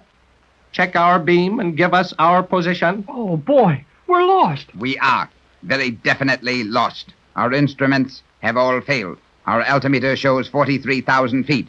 We are actually about 4,300 feet above the water. Well, this seems like a good time for a little simple navigation with the sun. That would be the answer indeed, if it were not for the fact that we have no idea as to where Euclidia lies in relation to our present position. But we can't be over 100 miles from it. We should not be over 100 miles from Euclidia. We may be near 500. Oh, I see what you're getting at. If our instruments are all wrong, we may not have been describing a circle at all. Oh, but Tex, we only had fuel enough for 500 miles. If we're going 400 miles in a straight line, how do we get home? Looks like we may have to walk. That will hardly be necessary, but we would have to ask for aid from the city. Huh. I'll bet G47 would like that. G47 would find a number of ways to make life most unpleasant for us if such were the case. Yes, and he's good at that. Commander S1, waiting your report.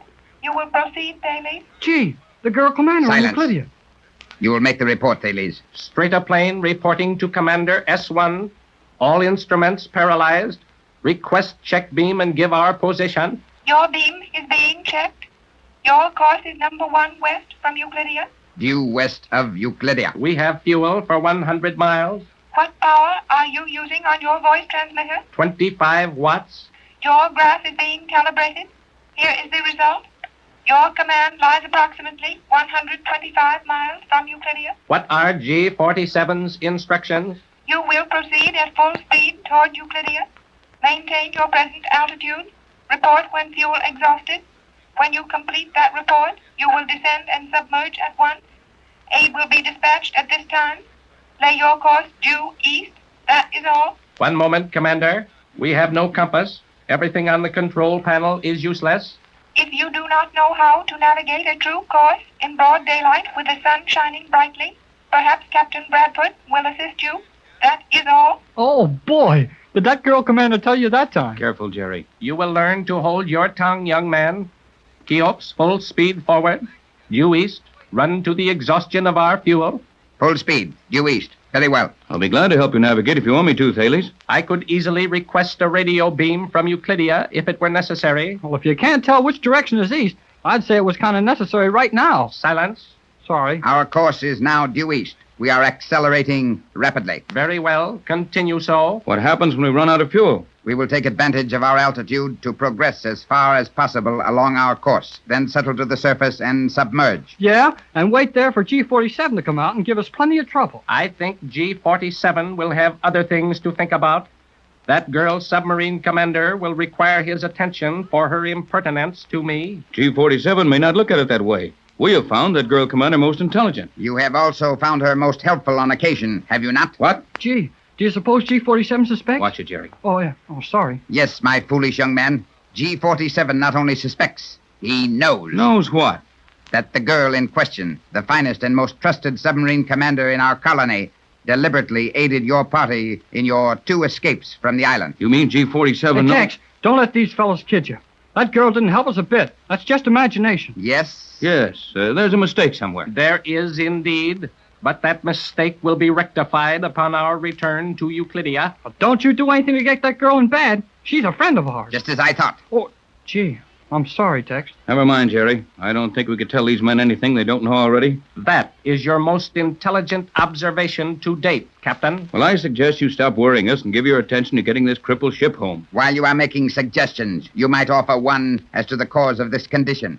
You are here at the request of G47, who, for some reason, believed you might prove valuable in such a predicament as this. If you want my advice, you can have it. We will listen. Well, in the first place, are these ships comparatively new? By that I mean, how many long cruises have you made in them under various conditions? These planes have been out rarely. There is no necessity of running exhaustive tests on anything of Euclidean invention. Our machines are perfect. Yeah, like the way this ship is acting today. This was unavoidable. Nothing is unavoidable. G47 is the author of that remark. I think you'll find that your tempered copper is much too fine a conductor to be highly successful as a material used throughout this ship.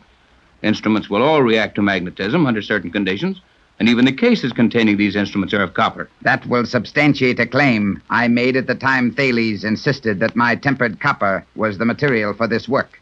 I disagreed with him. The copper has nothing to do with this condition, related to it in no possible... Oh, yes, that could be... Those fins, they are copper with a steel core. And nearly anything wrapped around a steel core would make a fine magnet in a ship full of electricity. Well, I'll bet that's it. The instruments were all right when we were on the water, and those wings were folded back into the sides of the ship. If that were the case, how do you account for the fact that numerous trips have been made in ships such as this one, and the instruments worked perfectly? Well, I can't explain that yet, but give me time to take one of these things to pieces when we get back to Euclidia, and I'll find out what the weak points are. Commander, S1 to rocket plane.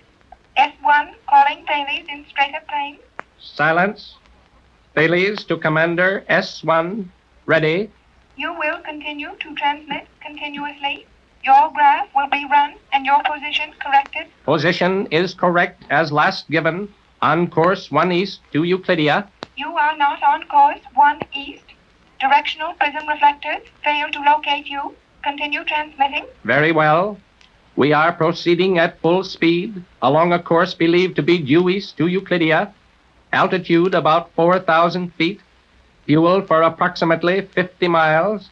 Is there any further information I can give you? You may cease transmission. Your graph has been calibrated. You are 7 degrees off your course. Impossible. You are 7 degrees north of your course. You will make this correction immediately. Very well. Proceed along course. Notify me immediately when fuel exhausted. I am leaving at once. That is all. Hey, that girl is coming out after us with her submarine. Obviously so. This is getting to be a habit. It'll make the third time she's dragged us to the island. It will be a comparatively simple task on this occasion. We should reach the surface of the water within 25 miles of Euclidia.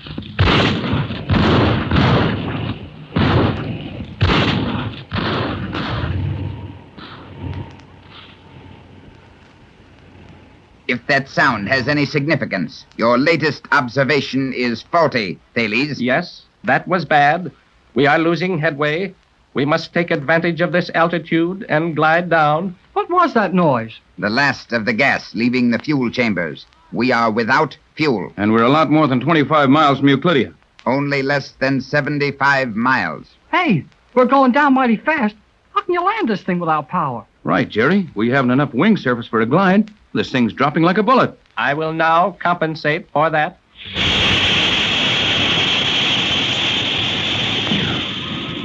Oh, boy. Did we bounce that time? Hey, what did we hit? That sudden jar was caused by the release of the helium cylinders. The outer shell of this plane is now expanding. Expanding? Precisely. You mean that you release compressed helium into the outer shell, and that it is pliable enough to expand and carry our weight as a light as an airship? Precisely. Well, it's a good trick if it works, but it looks to me like we're starting down again, and mighty fast, too. What? Yes, we are falling again. I will release the reserve supply of helium. Hey, you have to do that so rough? It's better to flatten out up here than it is to hit the water at the speed we were making. We are gaining speed again.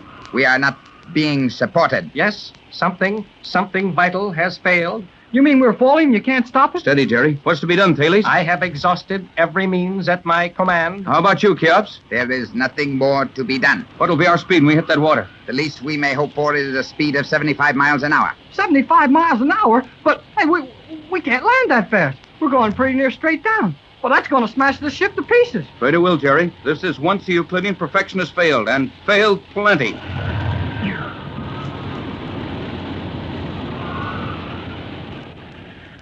One of the Euclidean rocket planes is hurtling down out of the sky. With Captain Bradford and Jerry Hall on board, two of the Euclidean scientists, Cheops and Thales, have made a test run in a rocket plane. Some flaw in the instruments has caused them to run beyond their fuel limits, and in trying to return to Euclidia, the fuel supply has failed them completely. They are within 75 miles of the underwater city, and help from Euclidia will reach them quickly. But all of this may do them very little good. The plane is diving for the water at a speed of over 50 miles an hour, and the helium gas supply, which was to have inflated the shell of the strange craft and allow them to settle gently to the sea, has proven inadequate. Only 1,000 feet separates the falling plane from the water.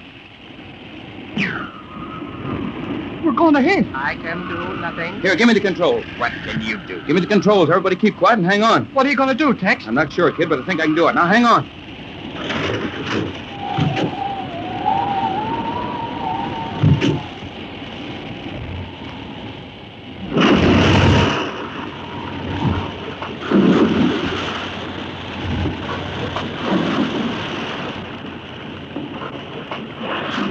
Well, we're down. I'll say we're down. And we're floating on the water just as nice as you please. How did you do it, Tex? Just flew this thing down, that's all. That is one of the most remarkable demonstrations it has been my experience to witness. Phenomenal. All you have to know is a little about flying. Perhaps you gentlemen would do well to take a few lessons. Your rebuke is well deserved. Yeah, serves you right, too. But how did you do it, Tex? Just took a chance and it came out right. After all, Jerry, the secret in good flying is the men, not their instruments. I saw that those dinky little wings weren't going to hold us up at the rate we were going, so I folded them back in, shot straight down, and then checked our course by shooting the wings out again, and using full elevators at the same time. You sure checked our course all right. I felt like I was going through the bottom of this sea. That was preferable to going through the floor of the ocean. And how it was. You may not realize it, Captain Bradford, but you have placed yourself in a very enviable position. Old G-47 will give me a tin medal for this, I suppose. His expression will be more practical. You will undoubtedly find yourself given a place of honor among the scientists of Euclidia. Oh, the captain doesn't want to be a Euclidean. Don't be too sure of that, Jerry. As long as we're going to spend a long time in Euclidia, might be more comfortable to spend it as a Euclidean. Well, let's quit arguing about what we're going to be and tell somebody in Euclidia that we're sitting out here in the water. Good idea, Jerry. We haven't any motive power? None. Our gas is exhausted. I will report. Cheops to Euclidia. Straighter plane to central control. Waiting. Gee, it's going to be nice if they've forgotten all about us out here. That is impossible. Yeah? Well, you said it was impossible for this plane to go wrong, too. But it sure did just the same. I think they're waiting for a signal from us. They are slow in answering. I will continue asking for a signal. Cheops to Euclidean control station. Cheops calling central control station. Straighter plane is down. Helpless on water. Answer at once. Cheops. Euclidean control.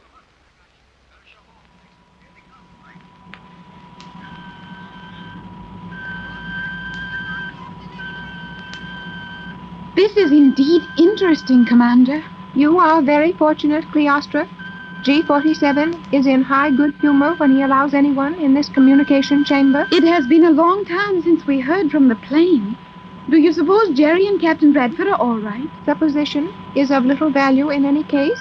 We may assume that they are in no danger. But if they are running out of fuel? When they report again, we will start out to locate them and tow them in. We? Then I am going with you. You have G47's permission to accompany me at any time. If your mother has no objection, I will take you on this trip. Cheops calling Central Control Station. Cheops calling Central Control Station. Silence, Cleostra. Cheops is calling. Cheops calling Euclidia. Straighter plane is down. Helpless on water. Unable submerge. Answer at once. Oh, Commander, they are down. And Cheops says they are helpless. Silence. Commander S1 to straighter plane. Leaving at once with submarine. Will run on surface if possible. Keep me informed your position. That is all. Something must have gone wrong with the plane. That is not likely. Euclidean machines are perfect. You may be right, but I am very worried about them. We will start at once, using this large submarine with heavy stern towing fins. Follow me into the central control section. You may occupy the seat on my left. Hurry.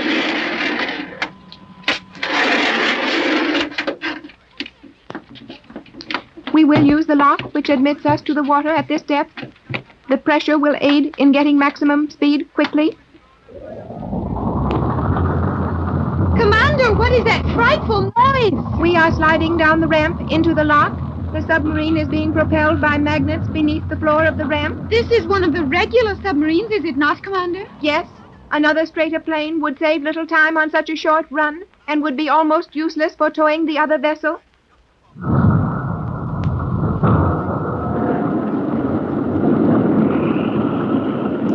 We are now in the lock. In a few seconds, the lock will be filled. Then we may go. You do not feel at all alarmed over the position of the captain and Jerry? Yet they are helpless on the surface of the water. Alarm would not aid them. We must not rush to conclusions as to their condition. We will arrive at their position in approximately 3,600 seconds. I will now leave the lock. Brace yourself firmly. Our speed will be very great.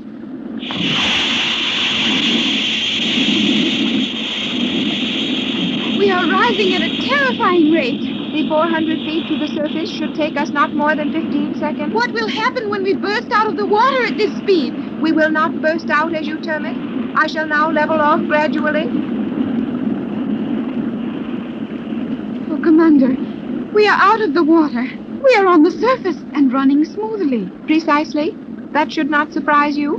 Did you not steal one of these submarines and take your mother, Jerry Hall, and the captain safely to Los Angeles? To be sure, but I could never operate this as you do. You are very clever, Commander. Naturally. I earned my place as the foremost commander on Euclidia. Now we will continue on this course.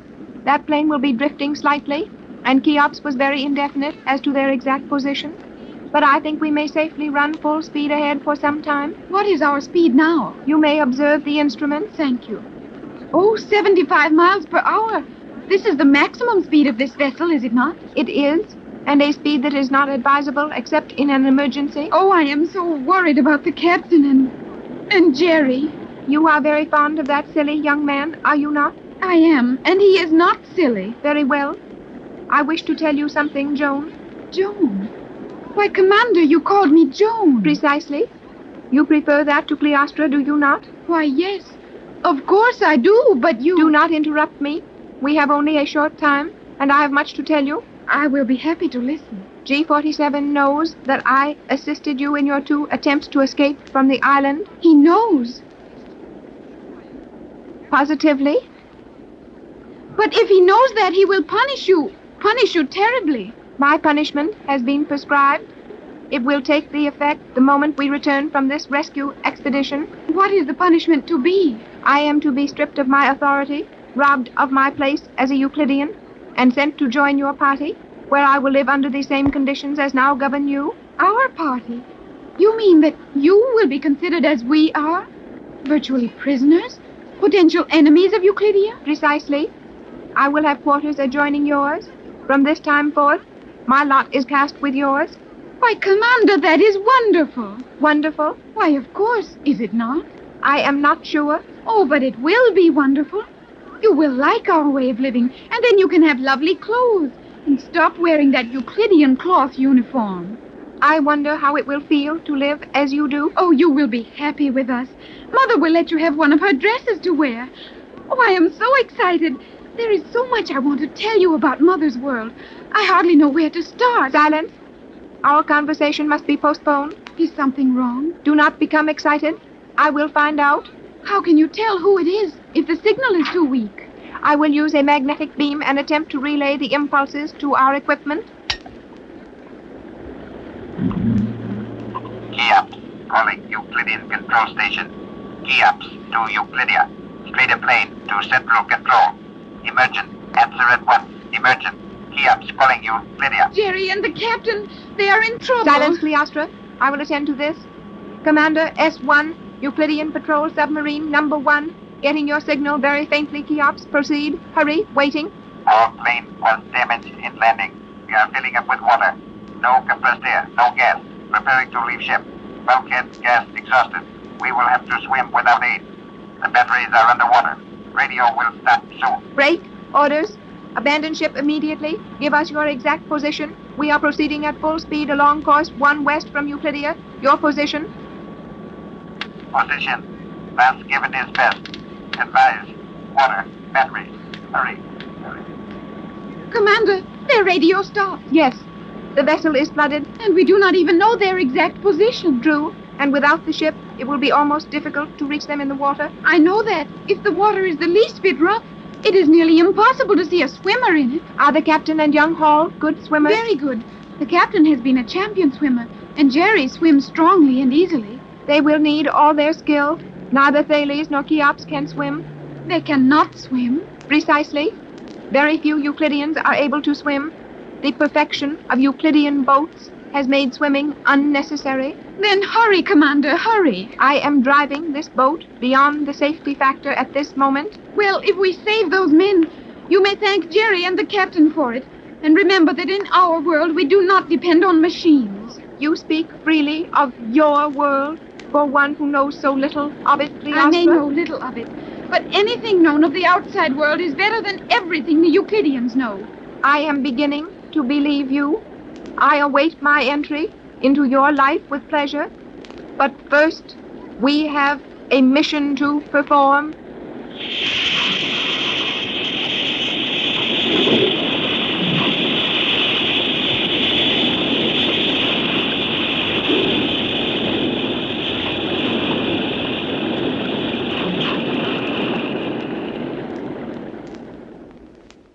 Just 75 miles from Euclidia, one of the rocket planes of the Euclidean scientists is down in the water. This should not prove very serious under ordinary conditions, but something went wrong with the plane. The instruments have failed. And now, even the gas-filled bulkheads which were designed to keep the strange craft afloat have proven worthless. Captain Bradford, Jerry Hall, Cheops, and Thales are helpless in the water as their craft is slowly sinking. On board a Euclidean submarine racing to their aid on the surface of the water are Joan Gregory and the Euclidean girl commander. They are within a few miles of Jerry, the captain, and the 2 Euclideans who were with them, but it seems as if even this short distance may be too great. The captain and Jerry have a mighty serious problem on their hands. I think this portion of the plane will float for a few minutes at least. It better float. We're a long swim from anywhere. The chances are that this section will stay where it is for some time, and there's no use pulling it underwater until we have to. Now, look, let's all let loose and float in the water where we can reach out and grab that thing if we need it. Okay, Tex. I'm floating now. Hello over there on the other side. Cheops, Thales. Yes, Captain Bradford. We are here. Are you hanging onto the ship? We are. Better let go and give the wreck a chance to stay afloat as long as it will. We might need to climb up on it. Yeah. But We might find a couple of hungry sharks around here. I am sorry, Captain. It will be impossible for me to release my hold on the wreckage. Why is that impossible? I cannot swim. What? You can't swim? I cannot swim. I am in the same predicament. I cannot swim. Oh, gee, this is swell, Jerry. Yeah. Just dandy. Here we are floating around in the Pacific Ocean with a sinking ship and two fellas who can't swim. Now, we're all right as long as this wreck stays above water, but those air tanks were all cracked up when we hit, and seams will be opening up any minute. And when that happens, you and I'll have to try to swim and keep those two above water at the same time. Right, that's about the size of it, Jerry. You just take care of yourself. I can handle them. They don't lose their heads. Oh, no, you don't. I can swim as long as you can. We'll take one of those fellas and we'll keep them afloat if we have to put them to sleep. Right. You men work your way around to our side of this thing. Very well, Captain. I'm sorry. Yes. Coming. How soon do you think that submarine can get to us, Tex? No way of telling, Jerry. I don't know what speed it's making or exactly how far we are from the position of Euclid. Just to make it real nice, the submarine skipper isn't exactly sure where to look for us. This is rather an unusual situation, is it not, Captain Bradford? Well, you might call it that. It's a situation that wouldn't happen to us if those Euclidean rocket ships were as flame perfect as you claimed they were. That is true. You are in a position of advantage now, Hall. You may think your remarks well advised, but let me warn you that once we are back in Euclidia, steps will be taken to curb your tongue. Now, before you worry about taking any steps to do anything to us, you'd better give a little thought to saving yourselves. This boat won't float for more than a few minutes more. And when it goes down, we'll swim. Swim and float and tread water. And then swim and float some more. Possibly for hours until that rescue submarine locates us and picks us up. I have told you. I've told you twice that I do not swim. Then you don't give any orders. Tex and I can swim and hold you two above water for a little while. If you do as you're told. We will know how to obey orders. I suppose you practice it right now. Might save a lot of trouble when the time comes. What is to be done? Drop your grip on the side of this boat and turn over on your backs. Turn on our backs in the water? Sure. Turn over on your backs. Here, Thales. Give me your hand. Now, don't try to push me through the bottom of the ocean. Just put your hand on my arm. In this manner? Yeah, that'll do. Now, you do the same, Cheops. Very well. Now, turn over on your back and try lying as flat as possible in the water. Oh, don't worry about your nose. I'll keep it above water. Very well. You'll do the same thing, Thales. I do not feel any particular confidence in you, Hall. And you know how I felt about you all the time. You'd better either get some confidence in me or learn to swim. I will attempt to turn over on my back. Come on. There you are. That wasn't so hard, was it? This is a ridiculous position for a scientist. Maybe, but if Jerry let your head go into water, your position would be a lot more ridiculous. I would suggest, Thales, that you remain silent and be thankful these men are human fish. It's a good idea, Cheops. Now, you're doing all right with your floating. Now, both of you know how it's done. Here, flop over right side up again and rest on this boat as long as you can. How about it, Skipper? Will they do? I think we can handle them, son. If they behave that well after the boat's gone down. You have no fear of our behavior, have you? We haven't any fear.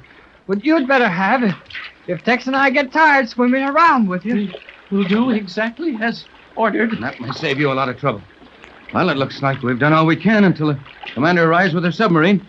How do you estimate the distance separating us from our rescuer? I don't. I couldn't even guess. Well, at least we can't see anything of her submarine. And she said she'd be on the surface. The submarine which the commander is using will project only 10 feet above the water under ordinary conditions. 10 feet. Plus a little if she's riding high and fast. Yes. If the craft is making its best possible speed, it will stand less than 15 feet above water. How far over the water can you see something? Only 15 feet high. Slightly less than 5 miles, isn't it, Gibbs? Yes, precisely. If the submarine is proceeding at top speed, it will not be visible to us until within 180 to 240 seconds run of our position. Oh, boy. That's too blame close. If we can't see her any better at that, she can't see this thing half that far. She might run on past us and never know it. Yes, that is indeed possible. Let's break a piece out of the top of this ship and get it up into the air now. That is impossible, Captain. While the construction of this rocket plane has proven inadequate as a protection against a forced landing, you will find it much too strong to be torn apart with the hands. I suppose so. And of course, the blame thing turned upside down, so we can't get at the door. That is another weakness we will remember and remedy when construction of more of these ships is done. Better fix plenty of these things before you build any more of these. Hey, Tex, look over there. Where, Jerry? Where? Look, where I'm pointing. Can't you see something on top of the water? I can, plainly. Yes, I should say that was a submarine running on the surface. Get away from this boat, everybody, quick. She's sinking. Oh, boy, sure is. Do we turn over now? You doing fast. Grab Thales, Jerry. Let's swim out a few strokes. This thing's going to pull plenty when she goes down. Right. Turn over, Thales. Now keep your mouth shut. Here we go.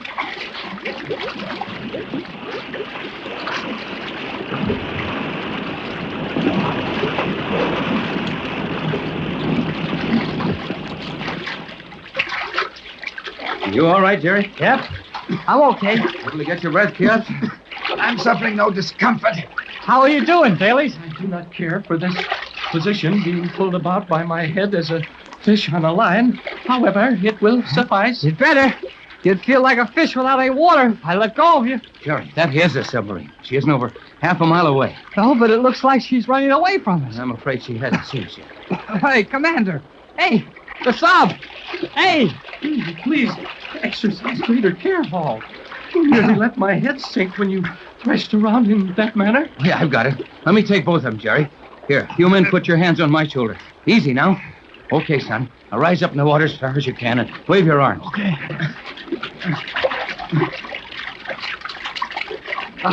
It's no use, Tex. She doesn't see us. Yes, she does, Jerry. She's putting about. I can't see where that sub's getting any closer. Well, you won't for a few minutes, probably. She was going at a terrific clip. It'll take us some time to swim around. Get over here to us. Are you sure that that's the Euclidean submarine? No doubt of that. Nothing else on the water today could make that kind of speed. If it is the commander, she will reach us quickly. Yes, that boat will describe a very small arc and lose headway rapidly. It's doing that all right. Golly whiskers, Tex. Look at that thing come. What a sight, Jerry. That girl has straightened it out and heading right for us. It would be well to signal that she is not to run near us at too great a speed. I imagine that our position would not be too comfortable if the water was rough. You might get part of the ocean in your nose, but we could roll that out of you later. That will not be necessary.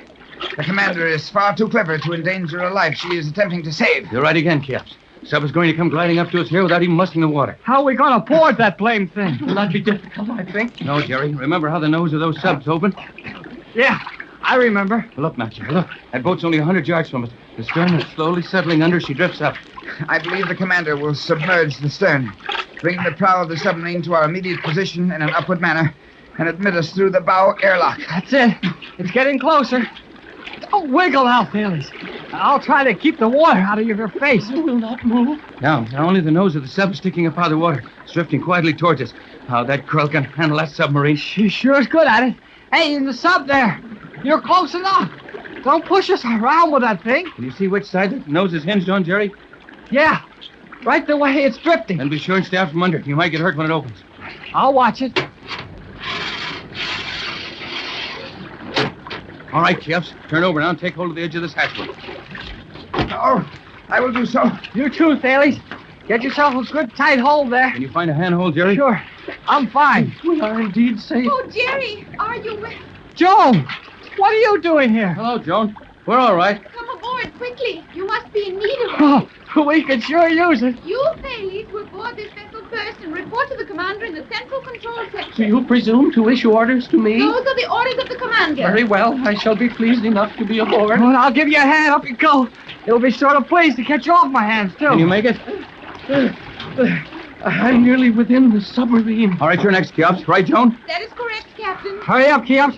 I'm getting tired of this water. I am making all possible speed. Is Mrs. Gregory on board the sub with you, Joan? No, Captain Bradford. Mother was resting when we left Euclidia. She does not know of the danger you and Jerry have been in. That's good. All right, Jerry, in you go. You first, Tex. Orders, Jerry. All right, Skipper.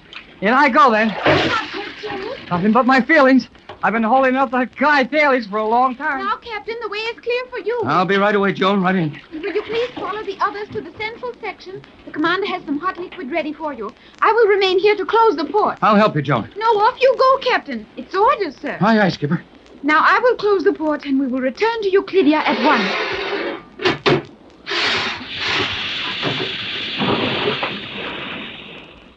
The Euclidean submarine, carrying the 4 men who were forced down on a test flight of a rocket plane, has landed them safely in the city of Euclidia.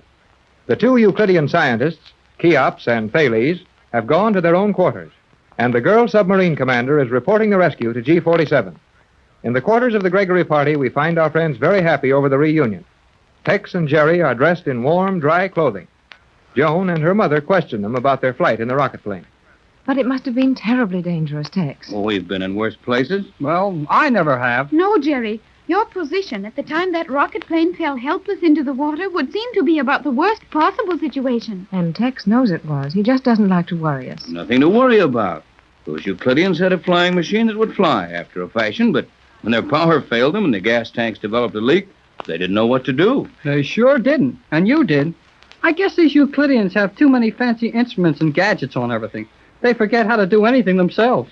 But they've been so careful to preserve their natural sense of proportion about other things. Those rooms they keep noisy, and the small farm they have here. All such things are maintained to keep them in tune with the normal way of doing things. Even so, Mother, the failure of this rocket plane flight is an example of what the captain means. The Euclideans do depend entirely too much on their instruments. Yeah, that's right, Joan. The air isn't the best place in the world for that. Things happen pretty fast when you start falling out of the air. The man who flies only by instruments hasn't time to stop and remember how they used to do it in the old days. Well, one thing is sure. If Tex hadn't known plenty about flying, we'd have hit that water so hard that the rocket plane would have gone straight through to the other side. Jerry, that is not possible. Well, maybe not, but we'd have hit plenty hard just the same. Yeah, but we didn't, so let's stop worrying about it. Yes, we may as well drop it. When Tex gets that, I don't want to be interviewed, it was only a routine flight look on his face. There's nothing more to be had from him. Well, one thing we learned, and it ought to help us a lot. What was that? Oh, there's plenty of things wrong with that rocket ship, and if G-47 keeps his promise to let Tex work on them, he'll have plenty of time to plan our escape from here before he's through. Careful, Jerry. You need have no further worry about being overheard. Well, don't be too sure, Joan. Remember how Thales talked to us through that radio speaker they installed for us? And how easy it was for him to hear our conversation in the control room? Golly whiskers, that's right. We have no further need for caution in our conversation in these quarters. I am positive of that. You seem sure of yourself, Joan, but I'm afraid the rest of us don't share your confidence in the matter. Perhaps you have not learned all that I have had proven to me. Well, giggling goldfish, don't act so blame mysterious about everything. What do you know that we don't? You are impatient, Jerry. Well, Joan, for once I think Jerry is justified. Our position here is not so enviable that we can afford any secrets from each other. I am sorry, Captain. I will explain. Please do, dear, at once. As you know, I rode with the girl commander as she took that submarine to your rescue. She did a swell job of it, too. Gee, Mrs. Gregory, if you could have seen the way that girl... Jerry Hall, I am trying to explain. Oh, I'm sorry. The commander and I had a splendid opportunity for conversation as we searched for you on the surface of the water. One of the things I learned is that the Euclideans believe our position to be so absolutely hopeless that they are removing all guards assigned to spy on our movements and discussions. Well, that'll help a lot if you're sure of it. I am quite sure of it, Captain. However, I think it wise to exercise some little caution when discussing matters of importance. I agree with that. Oh, me too. What else did you learn, Joan, dear? The other item is particularly interesting and possibly important to us. The commander will be sent in here to share these quarters with us. That girl commander? Yes. Why, I thought you said these Euclideans weren't going to bother to watch us so closely after They this. are not. Well, looks to me like they're putting a spy right under the dining room table. Sure looks that way to me. It certainly does. It means nothing of the kind. The commander will be one of us, A prisoner, no longer a Euclidean. Why, Joan, dear, do you realize what you're saying? Of course, Mother. But what's it all about? Well, I got an idea from something she said to Joan and me. G47 found out that she helped us escape from that island. I'll bet that's it. That is the answer. G47 knows that the commander helped us at the time we put the scientists to sleep in the laboratory with the captain's gas formula. And she's being stripped of her high command in the Euclidean fleet? She is. Oh, golly whiskers. That makes one more for our side. And that girl knows a lot about this place. She certainly does. This may be a help to us. It seems incredible. Hey, that's the word I was trying to remember. The girl is so valuable to these Euclideans. She's the finest submarine commander they have. I wonder if it isn't some sort of a trick. I know it is not. In talking with the commander, I could see that she is deeply interested in learning something of the ways of our world. I described to her some of the pleasant things I had seen during my brief visit to Los Angeles, and her face positively shone with excitement. Excitement? That girl got excited? She did. Oh, that's almost too much. Yes, that girl is the coolest person in an emergency that I've ever seen. And if she was excited about the prospects of becoming one of us, she must be in earnest about it. She was very much in earnest. I hope you will not object, Mother, but I promised her that you would allow her to wear one of your dresses so that she might see how it would change her appearance. Of course she may wear one of my dresses, or all of them for that matter. Hasn't she ever worn anything but that uniform of Euclidean cloth? Nothing. The commander was born on Euclidia and, except for ocean voyages, has spent her entire 22 years here. Gee whiz. 22 years in this place. Seems pretty terrible to us, son, but I suppose you can get used to anything. Especially if you don't know what to do about changing your position. Oh, I'm anxious to see her. When will she arrive? I believe within a very short time. Tex, will you help me? Oh, sure. Doing what, Pat? Well, let's fix up the little room next to mine. The one you have your instruments in. Yes, that's probably the room they figured on her using. I presume it is, as that is the only vacant room in these quarters. Come on, Tex. We'll put it in order. This is certainly a surprising angle to run into.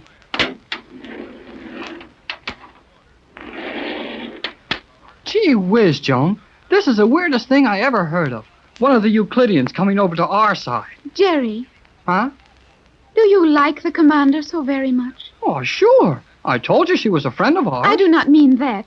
I mean, do you like her as well as you like me? Oh, Joan, stop that silly stuff, will you? You women are all alike. Sure, I like her. She's a mighty pretty girl, and well, so are you. Am I pretty, Jerry? Yes, you're pretty, Jerry. Now, stop worrying about that girl. Why, she's 22 years old. I guess she won't have much time for me. But would you like her to have time for you? Joan, will you stop acting like a baby? Oh, I bet that's her now. I suppose it is. Come in. It is I. Hello, Commander. Come in and make yourself at home. It is indeed unfortunate that I must disturb you in this manner. We do not mind. Well, I'll say we don't. We're tickled to death. Here, sit down. Thank you. I suppose Joan has told you that I am to be one of you? Joan? Did you call her Joan? That is the name she will use in your world. I am now of that world. Thank you, Commander. Well, wait a minute then. You're not going to be called Commander anymore either. What's your real name? I anticipated such a question, and I am ready and willing to enter your ways in all things. I have my record from the Euclidean personnel file. My worldly name is Elaine Raleigh. Elaine. Gee, that's a pretty name. Elaine is a nice name. Do you think you will like it? I may as well like it. Well, look, Commander, Elaine, that's swell. Now, there's one more thing I wish you'd do for us. Stop talking like a Euclidean and talk like we do. Perhaps the command... Elaine is able to speak no other way. To be sure I am. Oh, boy. Did you hear that, Joan? Naturally. Well, it may be natural to you, but it sure surprised me. The Euclideans have found it necessary, for numerous reasons, to develop a unique speech which will hide their true identities in time of need. But we are also constantly trained in using a manner of speech suitable to your world, so that we may not attract undue attention when moving in your world on secret missions. Well, I sure like your voice a lot better this way. It is indeed more pleasant. Gee, Joan, you know, you sound more like a Euclidean than the commander. Perhaps I do. I have had no training in any other manner of speech. Well, you just stick around Elaine and me, and we'll teach you how to talk. Jerry. One thing that I cannot understand, Jerry. Do many people in your world prattle on endlessly about meaningless things as you do? Oh, I'm not so bad. You speak far too much and say too little. Yet you seem sensible, and I have seen evidence of your intelligence. In the world which Jerry knows, it is not considered necessary to wear a mask of science in order to display intelligence. Oh, gee, thanks, Joan. You sure can make words get up and dance for you. Well, I see that our latest edition has arrived. Welcome to the prisoners section, Commander. I am grateful for the privilege, Captain. Hey, Elaine, forget that commander stuff and talk to the captain like you did us. It is not easy to change a habit so deeply ingrained. Hello. Hey, that's a surprise. It was also a surprise to us, Captain. So, this Euclidean manner of speech is only disguise, as Joan tried to explain to us. Precisely, Captain Bradford. G47 has felt that we should be able to go into the world without exciting any suspicion. Well, I like this way of talking a whole lot better. So do I, Jerry. We've heard about enough of that high-pitched, whining voice Euclideans affect. Your natural manner of speaking is much more pleasant to the ear. Sorry to keep you waiting, Commander, but we had used the extra room here as a storeroom, and I was clearing it out for you. That is quite all right, Mrs. Gregory. Tex, did you hear that? Sure, I heard it, Pat. The commander has a perfectly good voice, which he's been hiding under that nasal whine of the Euclidean. Well, that certainly is a relief. You're welcome to our party, Commander. Thank you. The commander will now be known by her worldly name, Elaine. Elaine. What a pretty name. And you're very lovely, my dear, now that you've dropped your Euclidean manner. Boy, I think she's keen. Jerry. Oh, I'm sorry. And I should like to see you win one of my dresses. I would enjoy that. Hold it. There's the dinner bell. It is indeed the signal for the evening meal. You are forgetting again. It is stupid of me. I will not forget often. Well, now, don't you worry about that, Elaine. Look, let's all gather around that table, which is in the habit of coming up through the floor just along about this time. Oh, it's right on the dot. Here it comes. I am happy to see that you have real food in here. Did you have to eat that concentrated food? Most of the time. Oh, we've got a lot of things you'll like. Well, now, look, let's talk about them after we eat. I'm hungry. I am sure you will be happy with Mother and her friends, Elaine. They know and do so many lovely things in their world. I am sure you are correct, Joan. Oh, it is so pleasant to hear you call me Joan. I hope I never hear the name Cleostra again. Well, Tex, our family has grown. Will you? There's an old saying that there's strength in numbers, and this is possibly as true on the Magic Island or in Euclidia as it is anywhere else. The Gregory party of 4 has now grown to 5, with the addition of the Euclidean girl submarine commander. The girl whom we have known only as the commander has been sent to live with our party as a punishment for aiding them to escape from the Magic Island. She's a very lovely and clever young person and will be known from this time on as Elaine Raleigh. In the living quarters set aside for Mrs. Gregory and her loyal friends, Joan and her mother are fitting one of Mrs. Gregory's dresses on Elaine, while Jerry and the captain are out trying to get a little more information on their position.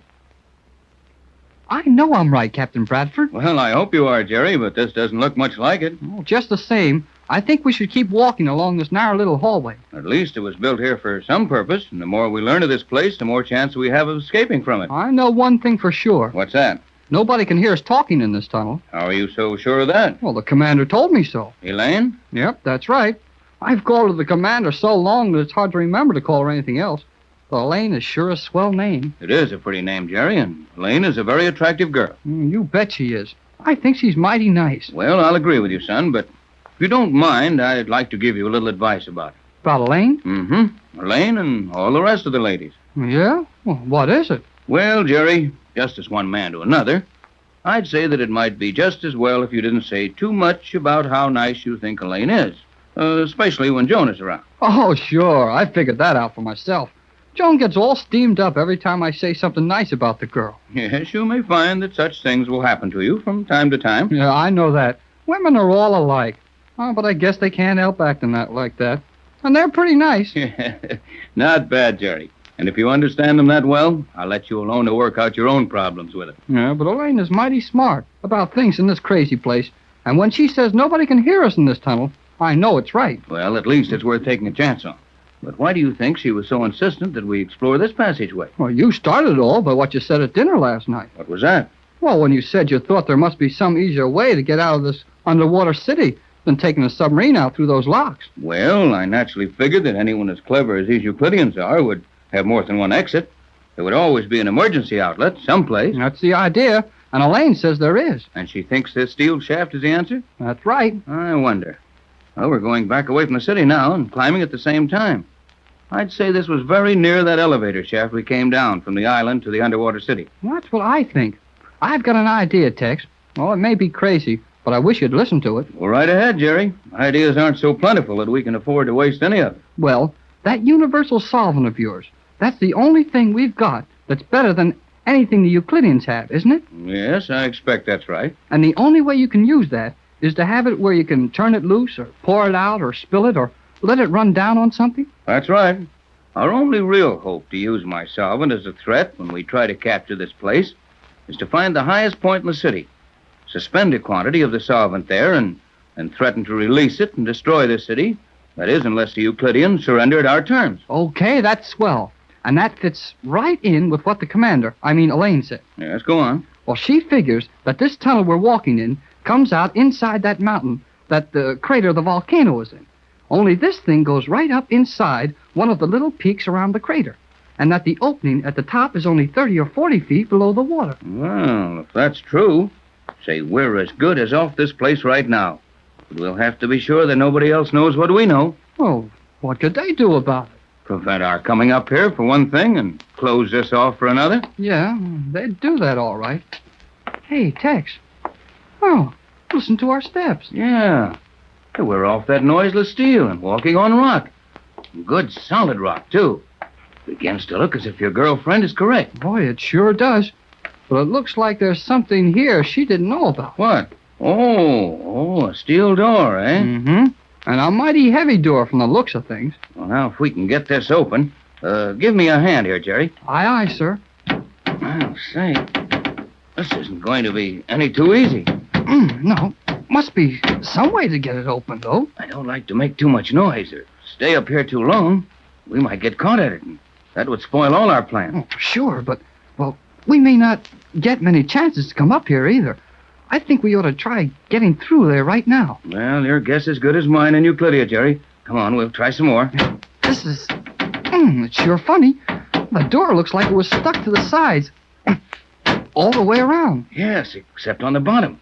Here, put your hands flat against the door, and we'll try pushing down on it. Down? Down. Okay, Skipper. Here we go.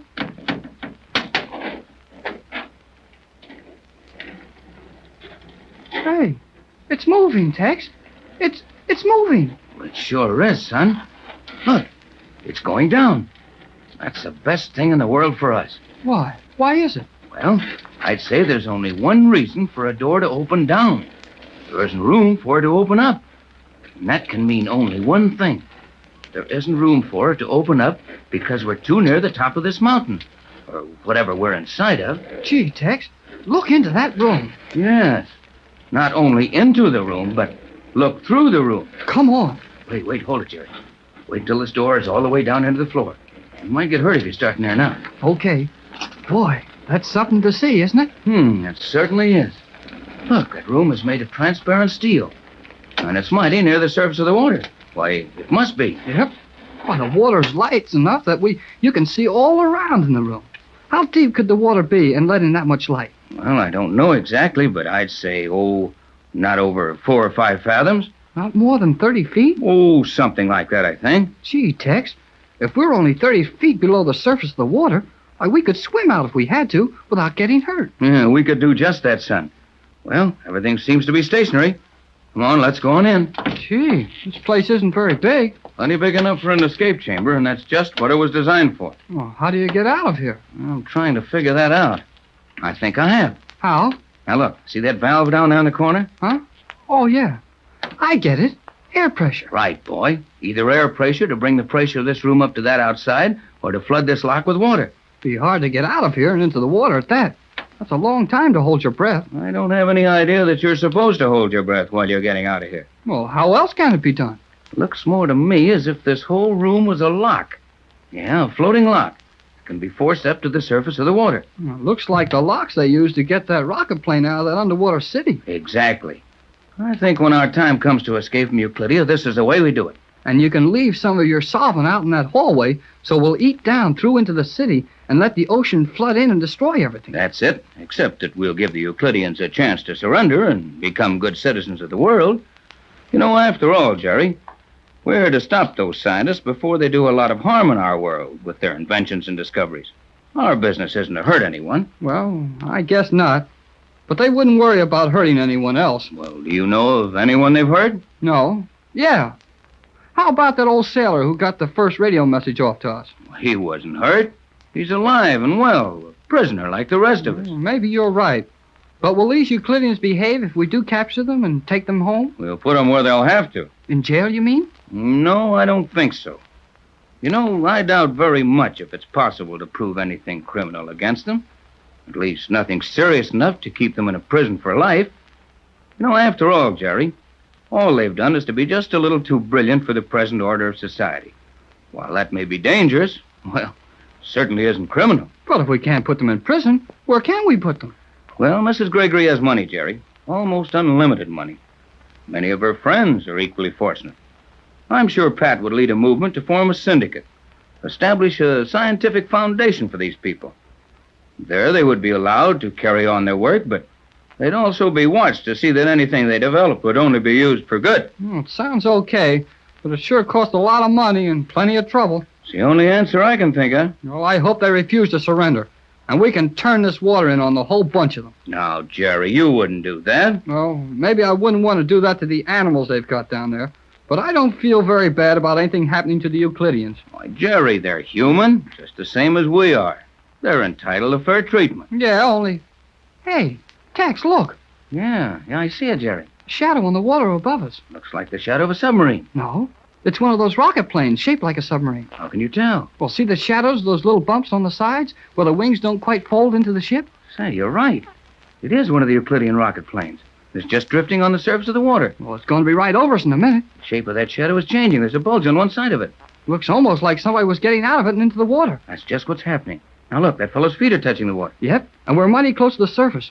I'll bet it is over 20 feet. Nearer 30, I think, but the water's perfectly clear.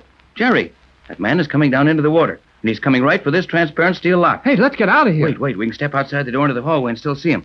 I want to watch how this is done. But if he sees us in here, then our chance of using this place for an escape are all gone. No, now look, we'll step backward to the door and start to shut it. When it's nearly up to the top, we can safely watch over it and close it quickly when he's near enough to see us. Okay, but we'd better get busy. Look, Jerry, the man has on heavy shoes like a diver, but no diving suit. Well, he's got a little thing like a helmet on, though. Right, just something to allow him to breathe for the few seconds it takes him to get into this lock. He's right beside the lock now, but he's turned sideways, so I guess he can't see us. Now look, he's reaching down to turn something. It's a valve. Just what I thought. This is a lock, and he'll fill it with water before coming into it. But how can he get the water out of it when he wants to come through this door? Probably pump it out with that valve we saw in here. Hey, he's letting in the water. He's liable to turn around in a minute. Here, give me a hand here, Jerry, and we'll shut this door quick. Aye, sir. Now, come on, Sam. Let's get away from here quick. I'll say, oh, boy, what we know about this place now. Sure looks encouraging, Jerry, but we'll have to be mighty careful about discussing with the others. But we'll have to tell Joan, their mother, and the girl commander, Lane. Well, we'll tell them all right, but let's be careful. We're as good as out of Euclidia right now. That's what you think. What's up, kid? Well, look behind you. Through the transparent wall of that steel lock we just came out of. Huh? That's a funny one. Yes, that fellow took off his helmet and stored away in that little cabinet, but he isn't coming out this door. Well, he's sure not going to try going back up through that water without a helmet. Get out of here quick, Jerry. He's coming this way. Blame these transparent steel walls. You can't tell when you're through something. He's coming now, and there's no doubt of it. And I'm not sure we can find a way out of here. Well, there aren't any turns in this corridor. You mean there weren't any turns in it when we came up here? No telling what's happened to it since then. Come on, step on it, Jerry. That door's opening behind us. And if we can't get around the turn in this tunnel before that fellow sees us, we'll never get a chance to see this place for an escape. Down in the weird underwater city of Euclidia, many strange things take place, and most of them have been terrifying to the Gregory party. Now, however, a big ray of hope has suddenly appeared. Mrs. Gregory, her daughter Joan, and their newly found friend Elaine, the Euclidean girl submarine commander, are in their quarters. Mrs. Gregory is enjoying herself as Elaine tries on one of her dresses while Joan watches admiringly. I am so worried about Jerry and the captain. Now, Joan, dear, when Tex and Jerry are together, they're able to get themselves out of anything that might come up. But, Mother, they were to be gone only a few minutes, and it is now more than an hour. Well, you're worrying much too soon, Joan.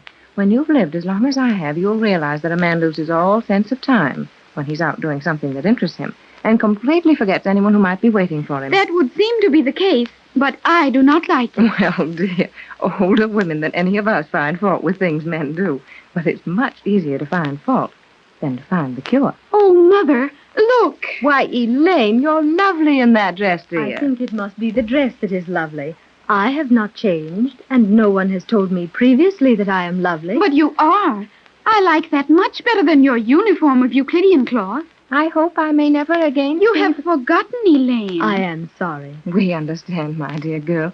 You've kept up that Euclidean atmosphere so long that you find it difficult to realize that all of your Euclidean mannerisms and your obligations to these scientists have been left behind you with that uniform. Mother, may Elaine have this dress? I mean, may she keep it? Well, to be sure. I am not at all sure about doing that. This dress must have some value, and if I understand things in your world, articles of value must be exchanged for things of equal value. That's approximately correct. But don't let that worry you for a moment. I can well afford to give you a dress or a complete wardrobe. Mother is a very rich woman, Elaine. Joan, dear, please. But that is what Jerry says about you. Well, even if it's true, we don't discuss those things. Mrs. Gregory, if I return to your world with you and attempt to enter life as you know it, what will be my place? Your place? Yes. I am not, as you are, a very rich woman. We have nothing of value to call our own on Euclidia. No medium of exchange except our efforts, in return for which we receive a bare sustenance. If I attempt to take my place in your world, how will I exist? That is a very well-placed question, Mother. Well, it might be if Elaine were not such an unusual person. As it is, I think we'll find that her new life will present more opportunities for accumulating money than she will have time to grasp. How could that be, Mrs. Gregory? Well, it's very obvious. Not to me, and Elaine is plainly disturbed by it. Well, it's too long a story to go into in great detail, but in the first place, you could amass a small fortune in a short time as a lecturer. Lecturer? Surely you do not mean as an educator? In a sense, yes. You see, your knowledge of things Euclidean and your personal story of your life here would provide material for any number of public appearances. However, I propose to protect you from that sort of exploitation until you know our world well enough to make your own choice in such matters. You will live in my home as my guest and Joan's companion until you feel thoroughly acquainted with our manner of living. Oh, Mother, that will be wonderful. To have Elaine with us in your home. Oh, indeed it will, Joan. I realize that I should be very grateful for such an offer, and I hope I may show that gratitude. But will you permit me to question the offer? Question it? You need not question it, Elaine. My mother is very sincere in her gesture. Oh, indeed I am. I am sorry to express myself so poorly. I would like to ask a question regarding your offer. Perhaps that is a more satisfactory way to state it. Well, of course. What's worrying you? Will it not be crowding you, making your quarters stretch beyond the number of people your apartments were designed to accommodate? Oh, and that's what's bothering you. Why, my dear girl, I could take a dozen young people into my home and still have room to spare. Mother has a truly enormous home, Elaine. That must be so. And Jerry is quite possibly correct when he says that you are a very rich woman. Well, perhaps he is. But let's forget that for the moment and get back to the matter of your appearance. You think that I will present a proper appearance? And more. Indeed you will. I wish Jerry were here. He has a number of expressions which are very poor English and sound silly, yet are quite valuable. Jerry could tell you in a few slang phrases just how acceptable your appearance is. Boy, oh boy, have we got big news Jerry! for you. You bet it's Jerry, the one and only in person. Well, Jerry, you're all excited. Bet I am. He's got a mighty good reason to be excited. What is it, Captain Bradford? Yes, Tex. Is it something good? Something so good that we'll have to be very careful how we tell you about it. Well, may we hear now? Golly whiskers. Oh, boy. Hey, Tex, look. Well, what struck you, Jerry? The commander. I did not strike you, Hall. Oh, forget that Euclidean talk. Look at that girl, Tex. Is she a knockout? What a picture for the film magazines. Would she knock 'em dead in Hollywood? Boy, is she something to write home about. Giggling goldfish. That was what I referred to, Elaine. You have no idea what Jerry meant by all that, yet his intentions are perfectly clear. Jerry didn't tell more than half of it. Now, Elaine, how do you feel? I feel something that I have never felt before. It is all so strange to me. You are all such strange people. You are concerned with my comfort, planning my future, and commending me on my appearance. I feel that if you will excuse me for a few moments, I will try to compose myself. Well, what's the matter with her? Gosh, did I say something wrong? No, Jerry, you said everything just right. But Elaine isn't accustomed to compliments and kindness. For the first time in her life, she was overcome with emotion, and she prefers to be alone for a few moments. Yeah, I know. All girls are the same way. When they get too happy to do anything else, they start to cry about it. Looked like a case of tears, all right. I can understand that. My feelings were the same when you first found me on the island. I had known nothing of affection, love, or kindness. We all understand, and a good cry will help her a lot. Now suppose we let poor Elaine alone for a little while, so she may exercise her first opportunity to act like a woman and give us the big news. Gee, Tex, I got so excited when I saw that girl in Mrs. Gregory's dress that I forgot all about our news. Well, I didn't. And while I'm not at all sure we have all the privacy we're supposed to have here, well, it's got to be told sometime, and might as well start now. You have learned something of real value, Captain? We certainly have. Jerry and I have found the place to escape from Euclidean. Tex, not really. Absolutely. Well, how did this happen? Oh, we're pretty smart. You must be. Oh, it wasn't any trouble for us. We just started out to look for it, and there it was. No, Jerry, wasn't there a little luck mixed up with it? Well, not much. And didn't we have a well-directed hint from Elaine that we might find something of value if we followed that steel tube to the top? Sure, but, all right. We just happened to find it. That's more like it. Well, never mind the distribution of credit. What was it you found? We found an airlock near the former position of the island, and so close to the surface of the water that all of us could easily escape and get to the surface without any help if we had to. Tex, really? That's right. Where was this? Well, we followed this steel tunnel round and round, getting higher and higher all the time, and I guess we kind of lost our directions.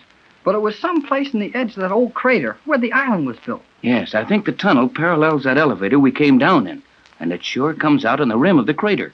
But what's more important is that there's a transparent steel lock at the top, and it's within 30 feet of the surface of the water. Oh, it should be easy to escape from there. It should indeed. But after the escape, what? After the escape, we're free. Yes, on the surface of the ocean, 4,000 miles from Los Angeles. I see what you mean, Joan, and naturally we'd take care of that. But how, Tex? By the very simple process of having a boat up there to pick us up. How is that so simple? Well, now, don't forget that tomorrow I'm beginning a regular series of test flights in the rocket planes. Sooner or later, I'll plan the rescue.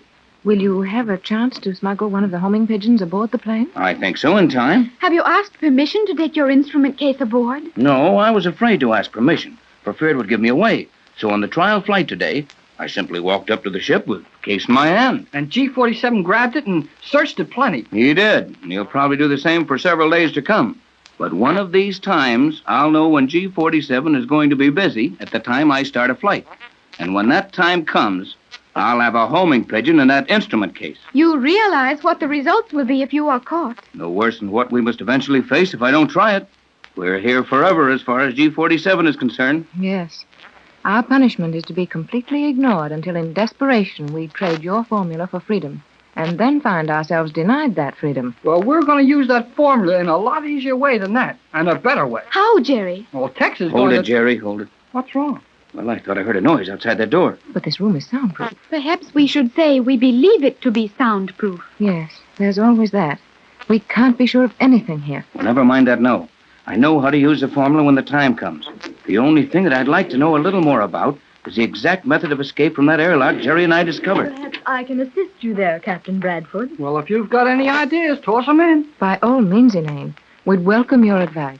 I'm not familiar with the manner of operating the escape mechanism in the lock, but experience with other locks on Euclidia would lead me to conclude that it would be a very simple matter to arrange the flooding of the lock. I thought that too, Elaine. What worries me is just how difficult it's going to be to get from that lock to the surface. With a number of us getting out at the same time, the last one out is going to have a long stretch without breathing. I'm sure we'll never have the chance to get any special equipment up there without being seen. Yeah, it's always so easy until it gets hard. That is not a serious problem. Every Euclidean has been instructed in the use of that escape lock in the event of an emergency, such as the flooding of the city. We have never searched for them, but somewhere in the wall panels of that steel room, and probably easily located, are a number of small air helmets, sufficient to sustain life underwater for several hundred seconds. Hooray! That's the answer, Tex. It certainly is. And our future is brighter than it has been for some time. It's positively rosy, Joan. Yeah, But how long will it be before you can get a message out for help? That all depends on how long it takes me to get a rocket plane over Los Angeles with a homing pigeon aboard. Any other means of communication is impossible. You plan to smuggle a pigeon aboard in your instrument case? Yes.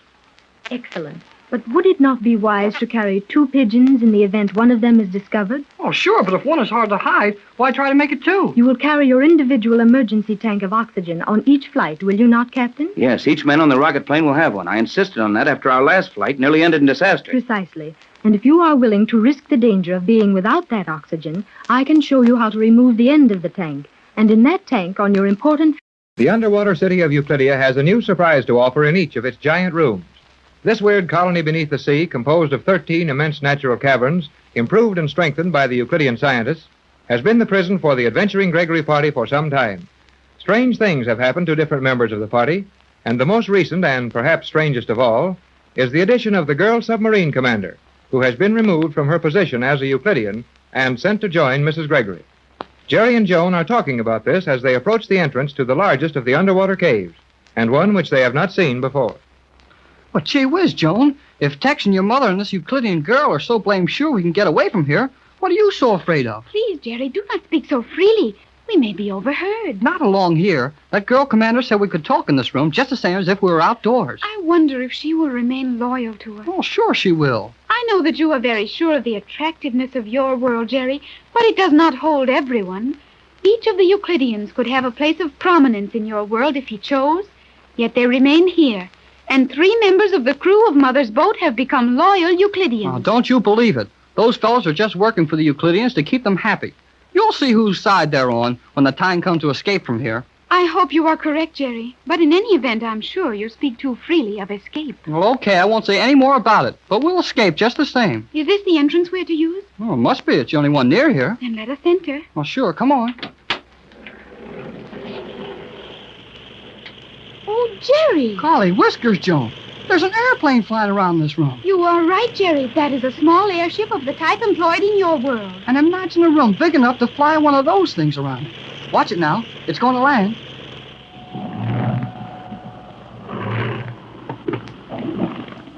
Jerry, there is no one in that plane. There ain't what? Not ain't. No, isn't either. You're right. That cockpit is empty. But that little plane was doing a good job of flying around the cave. It must be radio-controlled. If it is, they sure know their business. That landing was the smoothest thing I ever saw. How large would you estimate this chamber to be? Well, I'm not used to rooms this size, and things fool you around this crazy place. But I'll bet it's at least 2 miles across and pretty near a mile high. That would be my estimate, too. Oh, wonder they can fly airships in here. But why are they doing it? I should say that was obvious. They are testing the plane in some manner. Well, sure they are. But why test a thing like that? Well, they've got rocket planes here that will go 1,000 miles an hour. Why would they be playing around with a little old ship like that? That I do not know. Well, I'll bet I'll find out pretty soon. G47 said we could ask as many questions as we wanted to. And here's where I asked some. Of whom are you going to ask them? Yeah, and it might be a good idea to find somebody to talk to. This is the emptiest, lonesomest room I've seen since we came here. There must be someone who was observing and controlling the flight of that small plane. Quiet, Joan. Listen.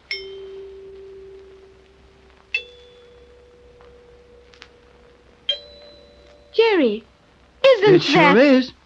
Why, that must be the old guy who experiments with notes of music. What's his name? Octavo. Yeah, that's the fella. He's trying to figure out a note that will bust up something right now, I'll bet. I believe the sound came from behind that steel screen over there. Well, let's try it over and see. Yes.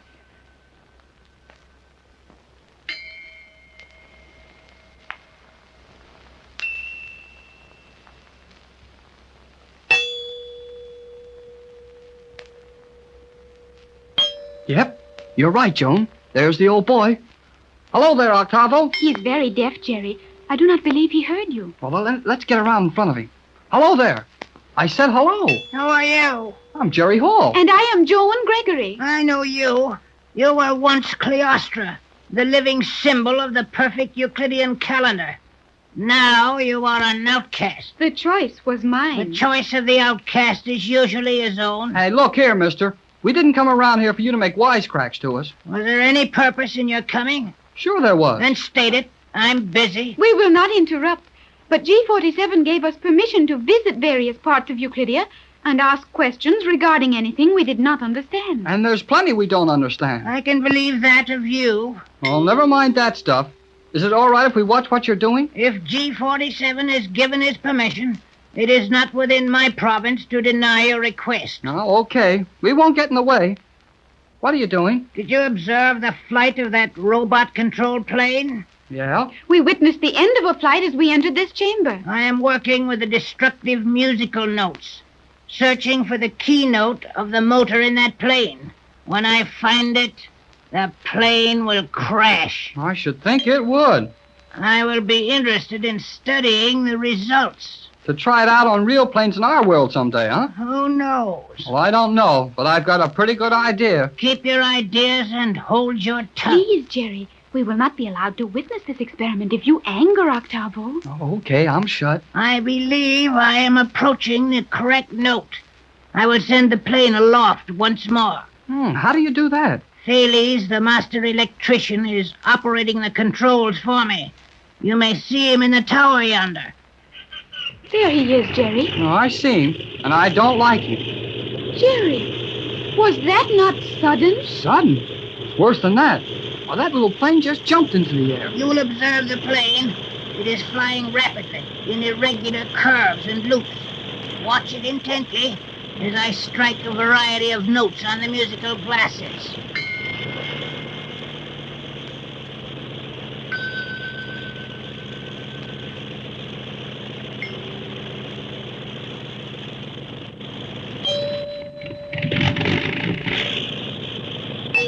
Hey, Octavo, when you hit that other note, I thought the motor of the plane started acting up. There was a change in the sound of the plane. I observed that.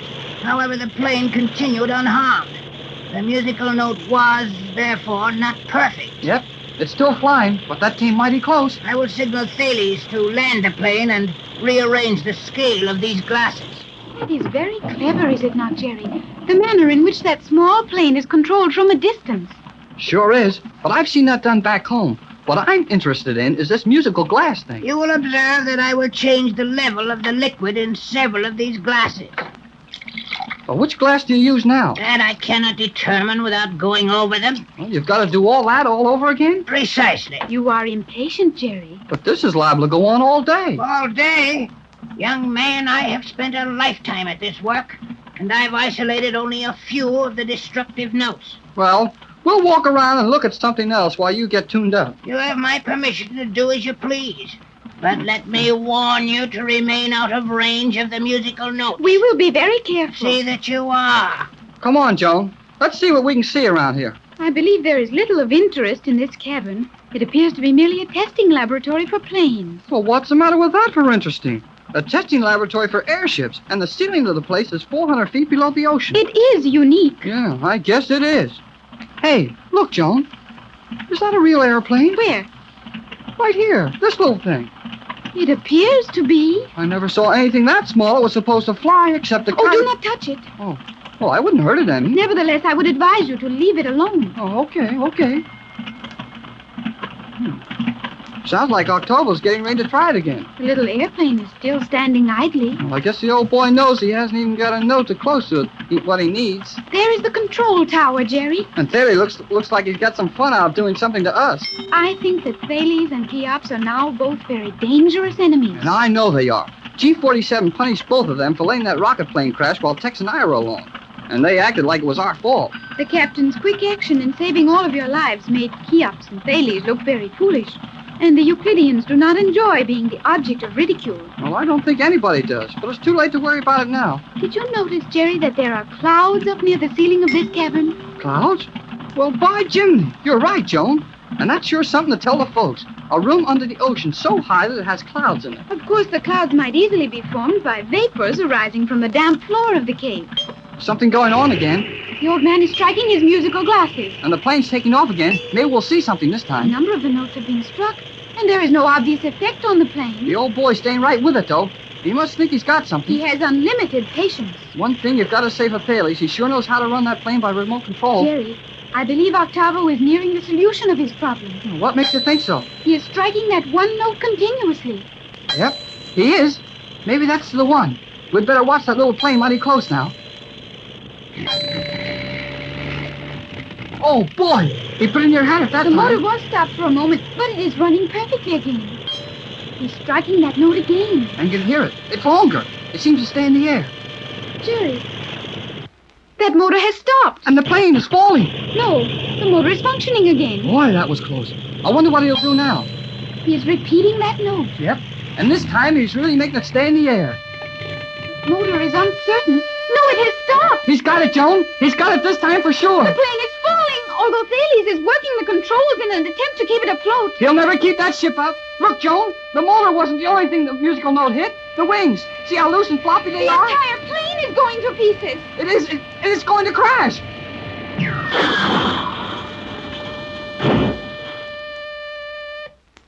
Gee whiz. Oh, Jerry, that was terrifying. I'll say it was.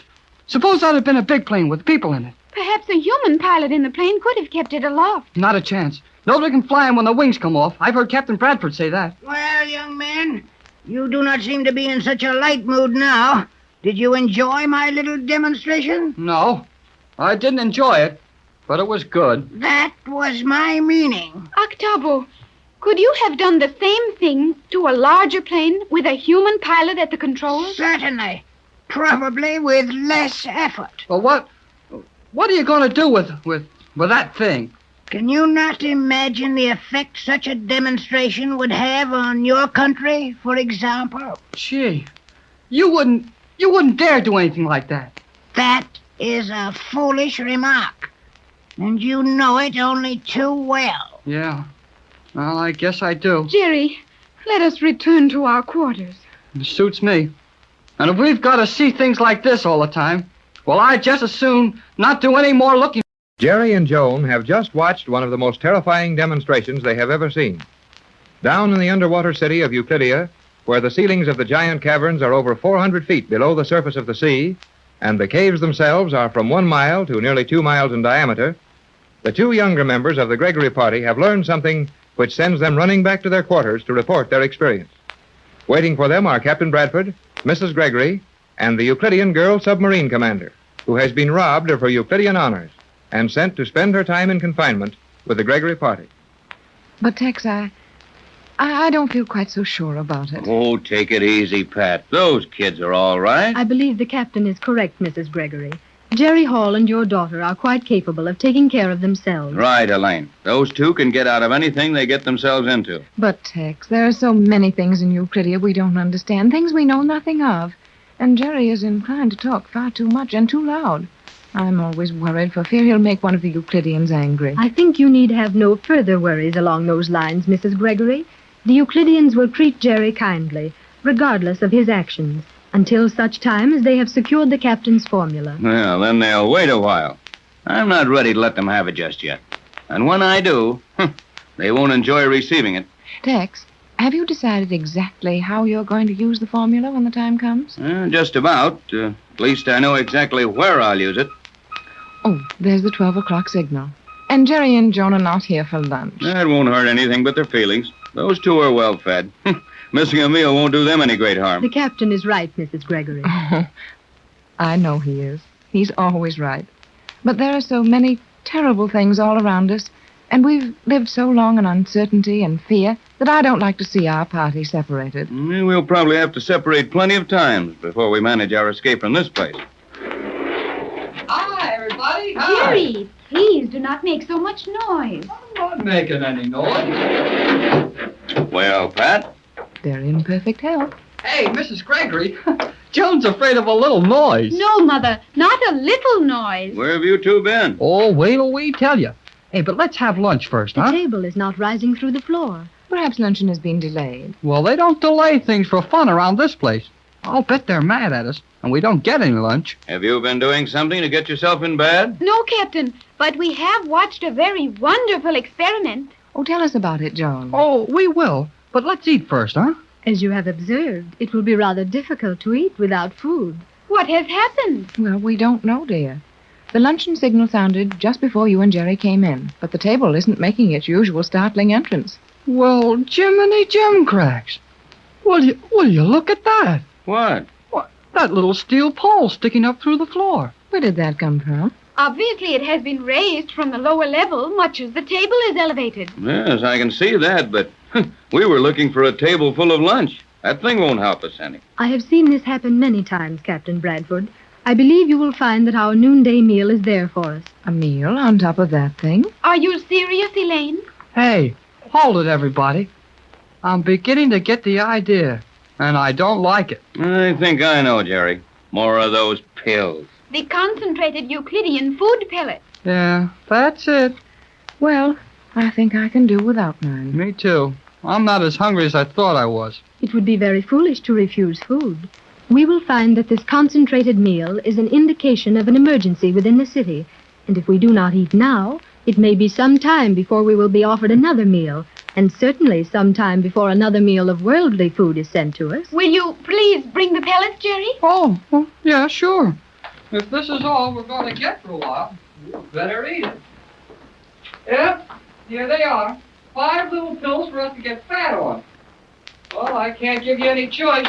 They're all alike, so help yourselves. Thank you, Jerry. You do not seem to enjoy the prospect, Mrs. Gregory. Well, none of us are crazy about it, but it's the best thing we have offered right now. Thanks, Jerry. This is very nice, thank you. What's nice about it? When you are offered food on Euclidia, it will be well for you to remember that anything you receive deserves your gratitude. Oh, hey, forget it, Elaine. Why, I am sorry. We understand, my dear. You have been a Euclidean so long that it's not easy for you to break away from it. Did sound startling, though, to hear the voice of that submarine commander suddenly pop out at it. I will be more careful in the future. No one could want to forget Euclidia more quickly than myself. Well, our dinner's all over. I don't feel any too fat. Now, Jerry, you are perfectly aware that the food you have eaten is entirely sufficient for your needs. Oh, sure. But I can't taste it. What did you and Joan see that kept you so long, Jerry? Oh, well, when we went over to... Pardon me just a moment, Jerry. But I think that's the sort of second-order business. I'd like to hear something more from Elaine about this emergency she spoke of. I cannot tell what it is, as I have no way of securing information now. But something is happening. Something which the Euclideans feel important enough to warrant calling the staff from the food chambers to active duty. Oh, all hands and the cook on deck, huh? Must be that, son. But what could be happening? Many things. Perhaps an attack from the outer world. I think not. With the exception of yourselves, no one from the outer world even suspects the existence of this underwater colony. That's true, so far as we know. Well, what makes you so sure anything's gone wrong? Emergency rations in the form of this concentrated food invariably means that everyone in Euclidia has been called to their emergency stations. And the most natural emergency is an attack. Not necessarily. The Euclideans live in constant fear of the ocean. A fear that these caverns may not withstand the pressure and allow the water to flood the city? I felt that we were in danger from that. No, not that, I think. These caverns are natural, and even though the scientists do not like to admit it, their artificial structures fall far short of nature's wonders. I knew it. Golly whiskers, I knew it. Those guys aren't as good as they claim to be. Now, don't go too fast along those lines, Jerry. G47 is the greatest scientist in the world, perhaps the greatest of all time. And he's merely showing his intelligence when he fails to trust something he's built against all the laws of nature. I agree with you on that, Tex. G47 isn't going to make any mistake as serious as the mistake of overestimating his power. I think that is quite correct. Okay, he's smart then. But so are we. Let's go and find out what he's doing. I will go with you, Jerry. No, Joan, dear. But, Mother... Not this time, Joan. You don't know any more about this underwater city than we do. And you and Jerry have done enough touring for one day. Now, I think your mother, Elaine, and myself will go out presently and have a look around. But before we do, it might help to know what you and Jerry saw on this last trip. Well, we saw plenty. And it wasn't good news for our world, either. What was it, Jerry? Well, you remember those musical notes the plane near wrecked the submarine we stole? We are not likely to forget that quickly. The horrible tremors that passed through the steel shell of that huge boat as the musical notes struck it. Are they working on those things again? They are indeed, Captain Bradford. Jerry and I saw Octavo perform an amazing experiment. He is working in the airship testing cavern, is he not? He sure is. And he's got Thales working with him, too. Thales is operating the radio control from the tower, and Octavo is testing his musical robot-controlled plane, flown within the chamber. Within the chamber? Yes, Mother. You mean one of those undersea caverns is large enough to fly airplanes in? Boy, I'll say it's large enough. The plane we saw in use was a very small one, of the type ordinarily used in your world for observation. Yet the results would be the same with a large plane. What happened? Well, The first couple of times old Octavo hit a note, the plane just shivered a little and kept on going. But the third bunch of music he turned loose, the motor stopped, and the plane started to fall to pieces. The plane was breaking up in the air? Indeed it was. Then Octavo has accomplished something he has worked on for more than 10 years. And what will be the effect of this on flying if we can't stop these activities? Well, if we can't keep this guy Octavo from getting loose in our world, well, there just won't be any flying, unless the Euclideans do it. Exactly. And what you've just seen is one more reason for our plans to take this place over. Captain Bradford, may I ask a question? Why, certainly, Elaine. Will you trust me? Trust you? What do you mean, Elaine? Trust me completely. Allow me to participate in your plans for escape and the capture of Euclidia? Oh, sure we will. Well, I've known ever since I first saw you that you were going to be a friend of ours. And I, too, feel that the commander... Oh, I'm sorry. That Elaine is to be trusted. Of course. You're one of us now, Elaine. And you have no more reason to love the Euclideans than we have. What caused you to ask that question? It would appear to me that the time has come for us to make some well-organized and rapid movement if we hope to leave Euclidia in safety. And, what do you suggest? Nothing for the moment. But if you will allow me to enter into all of your discussions, I am sure that my services will prove of value to you. Oh, sure they will. That would seem reasonable to me. If you wish, I will go over the situation with Jerry and Joan, while the captain and yourself learn what you can of the present emergency. Very well. Come on, Pat. Let's go out and look around. Why, you ready to leave at once? Yes, I just thought of something. Hey, isn't there anything we could be doing? Do what Elaine suggested. Get all of our ideas on our position here. We'll go over them when we're together again. Get you back, Mother. Well, we'll return as soon as possible, dear. And while we're gone, you three remain in these quarters. Whatever happens, don't leave here until you see us again. Oh, but Captain Bradford, what is it? Tex, what's the matter with you? I've got an idea. Well, it must have been a sudden one. Well, it was, and I wanted to get you out of there where I could tell you before my face gave me away. What is it, Tex? Something you didn't want the others to find out? Something I didn't want that girl submarine commander to find out. Tex, what has happened? Nothing yet. And I think as long as we keep an eye on that girl, nothing will continue to happen. But let her out of our sight after she knows our plans, and G-47 will have them just as quick as she can get to it. Oh, you're mistaken. Oh, I wish I was. Something tells me that girl is not what she pretends to be. Why, that's out of the question, Tex. It isn't reasonable. That girl has helped us a number of times. Yeah, true, but if you remember, she never helped us into any very permanent security. But she's an outcast from Euclidia. Even Thales and Cheops told you that, Tex. It would be to their advantage to tell me that, wouldn't it? Tex, something very definite has happened. What is it? That girl asking us if we trust her. That sounds too much like a criminal who gets his alibi ready before anyone accuses him of the crime. Oh, you're worried about nothing at all, Tex. That girl is a friend of ours, and I'll trust her with our lives. Well, I won't. I think she's hiding something from us, and that's that. We won't discuss our plans with her. Tex, I'm sorry to have to say this, but you've invited it. I'm in charge of our party. What? Just that. After all, this entire expedition is mine. We came on my boat.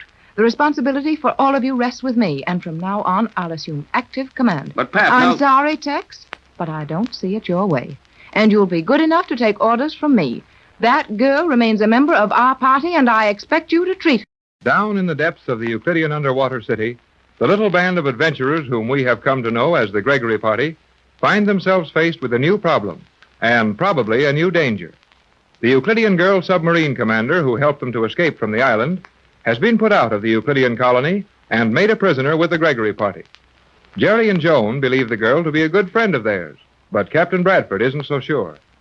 Some emergency has stopped all activity on Euclidia, and Mrs. Gregory and the captain have gone to find out what they can. Jerry and Joan remain with the girl submarine commander in their quarters. Hey, you know, Joan, there was something mighty funny about the way Tex was acting when he went out of here. His manners seemed to be very abrupt. Well, it was more than that. Golly, Tex doesn't get excited very often, but he was sure off balance about something this time. Do you think that we said or did anything to offend him? I believe I know what was troubling the captain. What?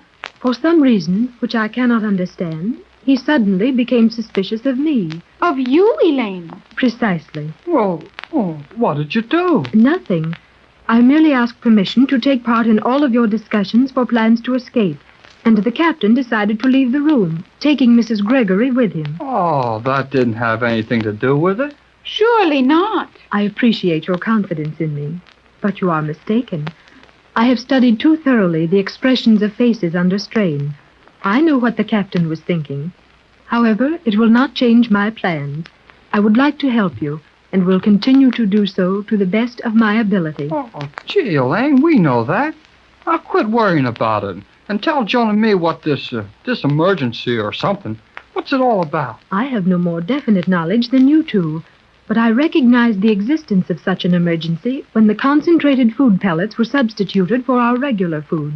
Do you think that all of the Euclideans are now engaged in some important work and could not spare the time to prepare our usual meal? Precisely. What may have happened, we can only surmise, but it must be serious. Well, at least they're still here. Thank heaven for that. Hey, they're all excited about something. What has happened, Mother? Oh, a great deal. You three haven't moved out of this room since we left? No, sir. We have followed your instructions to the letter, Captain. Good. Now we'll have to work fast. Doing what? Escaping from this place. Escaping? Yes, Joan, dear. We have a greater chance now than we'll ever have again. What has happened? One of the chambers... Silence! What? I am sorry. I forgot for the moment. But if you had not spoken, if I had been allowed to count the strokes of that alarm gong, I could have told you where the accident occurred. Oh, well, then, I'm sorry. I know about what is happening, but I'm not sure where. I have counted the strokes. There were 12. 12. Chamber 12. The airplane testing chamber. What does it mean? The chamber is being flooded. They would sound a general alarm for nothing else. Well, it's general, all right. Every Euclidean in the place was running toward the other end of this first big cave. Yes, that would be correct. Chamber 12 is diametrically opposite our entrance to the city. Oh, but if that place is flooded, well, we'll all drown. Isn't there anything we can do? Oh, I thought something of trying to steal one of those rocket planes, but guards in the locks would stop us. If the guards are still there. Those men will remain. I have a plan. Well, hurry up with it. We need it. Oh, by all means, Elaine, hurry. If the captain will allow me. Huh? You must trust me now, Captain. Well, how did you know that I mean, what That makes you is think I not don't? important now. I have a plan which may save all of our lives. Oh, we'll hear it gladly. Did you see your 3 former employees in the agricultural section? Yes, McLeod, the skipper, and Jim Lowe are still among their pigs and chickens. They would be of no assistance to the Euclideans. I will take them with me as I pass through there. Where is my Euclidean uniform? Well, in my room, Elaine. Give it to me. Well, Hurry. I'll get it. Well, what's the idea, Elaine? I am going to steal a rocket plane, taking your 3 employees with me. My Euclidean uniform may get me through the guards, who will not know that I am no longer a Euclidean. If I can get into one of the rocket planes and out into the water, we are saved, at least for the moment. Oh, yeah, you are. But what about us? We haven't any Euclidean uniforms to sneak past those guards with. You will go up this narrow steel corridor leading to the airlock near the surface of the water. You mean the one we found in the crest of the volcanic crater? Precisely. In a panel in the wall, you will find helmets. Put them on. Wait there for me. When the shadow of my plane is over you, fill the lock with water and leave it. I will take you aboard. But what about provisions, and what of these Euclideans? Please pull that uniform over my head quickly. I have no time to remove my dress. Oh, very well. Help me, dear Joan. Yes, Mother. I will take as many precautions as time will permit to safeguard the escape. But we will run certain risks. Oh, golly whiskers, we're used to that. How long will it take you to do all this? Probably less than 180 seconds. I will hurry, and you will not have more than enough time to gain the surface lock. But what if you fail? You will still be safe. Gee. Golly, that girl's got nerve. Well, Tex? Oh, I'm sorry I suspected her. Well, this is no time for such worries. We must be on our way. Yeah, that's right. But if she gets a rocket plane up there in 3 minutes, we can't get there much ahead of her. Right. Come on, let's go. What do we take with us? Nothing but the clothes we have on. But, Tex, we're 4,000 miles from Los Angeles. Oh, and that rocket plane will make it in 4 hours. That's it, Pat. All we need is a chance to get away. Are you sure you remember which corridor we take? Oh, we found it once. Yes, and we'll find it again. Now, come on, out you go. Everybody, hurry. Well, let's see. We turn this corner right around to the left. Well, you lead the way, Jerry. A good idea. You and Joan in the middle, Pat. Come on, now, I'll bring up the rear. All right. Oh, come on, then. Now, we'll have to hurry to beat that girl to the top of this thing. Oh, I don't like to be walking on this noiseless steel at a time like this. It's too easy for someone to slip up on us. So Jerry and I thought, Mother, until we discovered that all of these polished steel walls act as mirrors if anyone is following or approaching you. Why, sure they do. If we can see ourselves in them, why, we could see other people. Well, if anybody could see how we look now, they'd sure get a laugh out of us. We aren't dressed for a 1,000-mile trip, and we're going to get wet, and cold in that water. Yeah, and we're also going to get away from Euclidia. If we can trust that girl. I think you may do so, Captain. Well, I don't want you to think that I'm in the habit of running around suspecting people without reason. So I'll tell you why I'm afraid of that girl. Come on, let's keep walking as I tell you. Oh, yeah? Well, what is it? Well, she's been carrying a ray gun around with her. She advised us to leave ours in the sleeping room. Are you sure of that? Positive. I think I can explain that. Oh, golly, I wish you would, June, so the captain would stop suspecting that swell girl. I will. The commander, or Elaine, as we now know her, was afraid that Jerry might use the ray guns at the wrong moment, act on the spur of the moment, and do us more harm than good. Oh, is that so? She didn't think I had enough sense to take care of one of those things, huh? Well, maybe she isn't such a swell girl after all. Oh, take it easy, kid. It was all for your own good. Well, I suppose it was, but golly, well, I never did get any fun out of things that were for my own good. Well, at least that relieves our minds. This is a very steep climb. How much farther must we go? Only a little ways now. I think I can see the door to the lock. There, just ahead of us. Oh, that can't be, Tex. We made a turn just before we came to the door. You sure of that, Jerry? You bet I'm sure. Tex, suppose you can't locate the door. We'll locate it, all right. We did locate it. Oh, no, we didn't. That's just the turn in the wall you bumped into. You are correct, Jerry. How much, Father? Getting tired, Pat? Well, we're climbing awfully fast. Oh, it's just a little ways now. We're walking on solid rock. We must have come up at least 200 feet, I think. No, not quite. Our quarters are about 200 feet below the surface, and this lock is about 30 feet. Oh, here's the door, Tex. Right. Now get the palms of your hands against it. Aye, aye, Skipper. Why, that door slides down. Yes, Mother. I presume there is no room for it to slide in any other direction. That's right. We're in a narrow ledge of rock in the edge of the old volcano crater. Mighty little room. All right. Okay, now in we go. Now, where's that panel with the diving helmets in it? It must be here, Jerry. This is the only opaque panel in the entire room. Well, let's have a look then. Here, I'll give you a hand, Jerry. Now, Pat, you and Joan watch out into the water in all directions. Tell us the minute you see the shadow of that girl's rocket plane on the surface. Hey, Tex, she isn't on time. Well, she didn't give herself enough time. We're not ready for her anyway. I've got it, Tex. It's opening. Hey, and there's the helmet. And here comes the shadow of the... Why, I thought you said she'd have a rocket plane. That shadow is made by a submarine. I think not. Here, now. Here, start putting on your helmet. No, Mother. The rocket planes look like submarines. Here's a helmet for you, Joan. Come on, get into it quick. Right. Now, you go up first, Jerry. All right, you next, Joan. Then Pat. Now follow. Open that valve, kid. Open it is.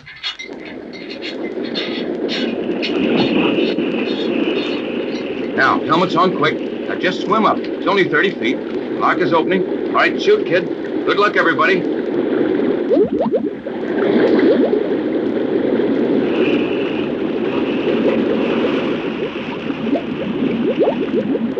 Hey, Skipper!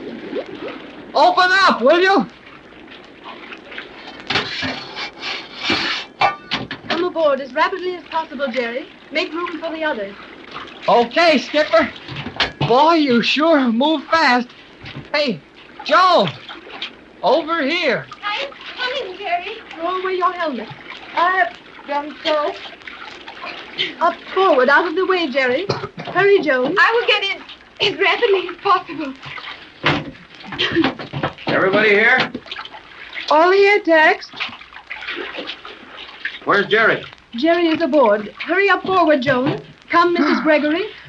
Well, I'll do my best. Oh, these wet clouds. Hey, wait a minute. I'll give you a hand, Pat. Up forward, please, Mrs. Gregory. Be in the second lane. Close the door after you. I will prepare to take off.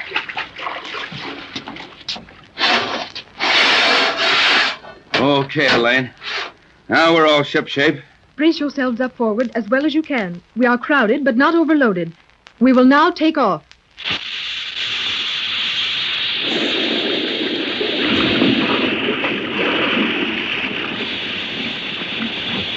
Oh, boy, we're off again. And in 4 hours, we'll be home. 4,000 1,000 miles away. That's pretty fast, but it's the best way to leave Euclidia. Hey, Elaine, where's the skipper and McLeod and the Chinese cook? They are in the forward baggage compartment. Everyone is safe. I will set my course for Los Angeles. How soon will the Euclideans take out after us? Not for hours. I have magnetized their submarine locks. We will not be overtaken on this flight. Once more, the Gregory party has escaped from Euclidia. It seems a little out of place to escape from the very locality you've come to capture, but sometimes a well-ordered retreat is the best manner of attack. Captain Bradford has discovered exactly where and how he will use his universal solvent to take over the weird underwater colony of Euclidia. But he hasn't any of the materials necessary to compound the formula, and the only way to get them is a quick return to Los Angeles. The Euclidean girl submarine commander has proven a real friend and has taken one of the Euclidean rocket planes. We find the girl commander at the controls now, as the entire Gregory party of 7 other people ride with her at a speed of 1,000 miles an hour. They have been in the air 4 hours since leaving Euclidia and are almost over Los Angeles.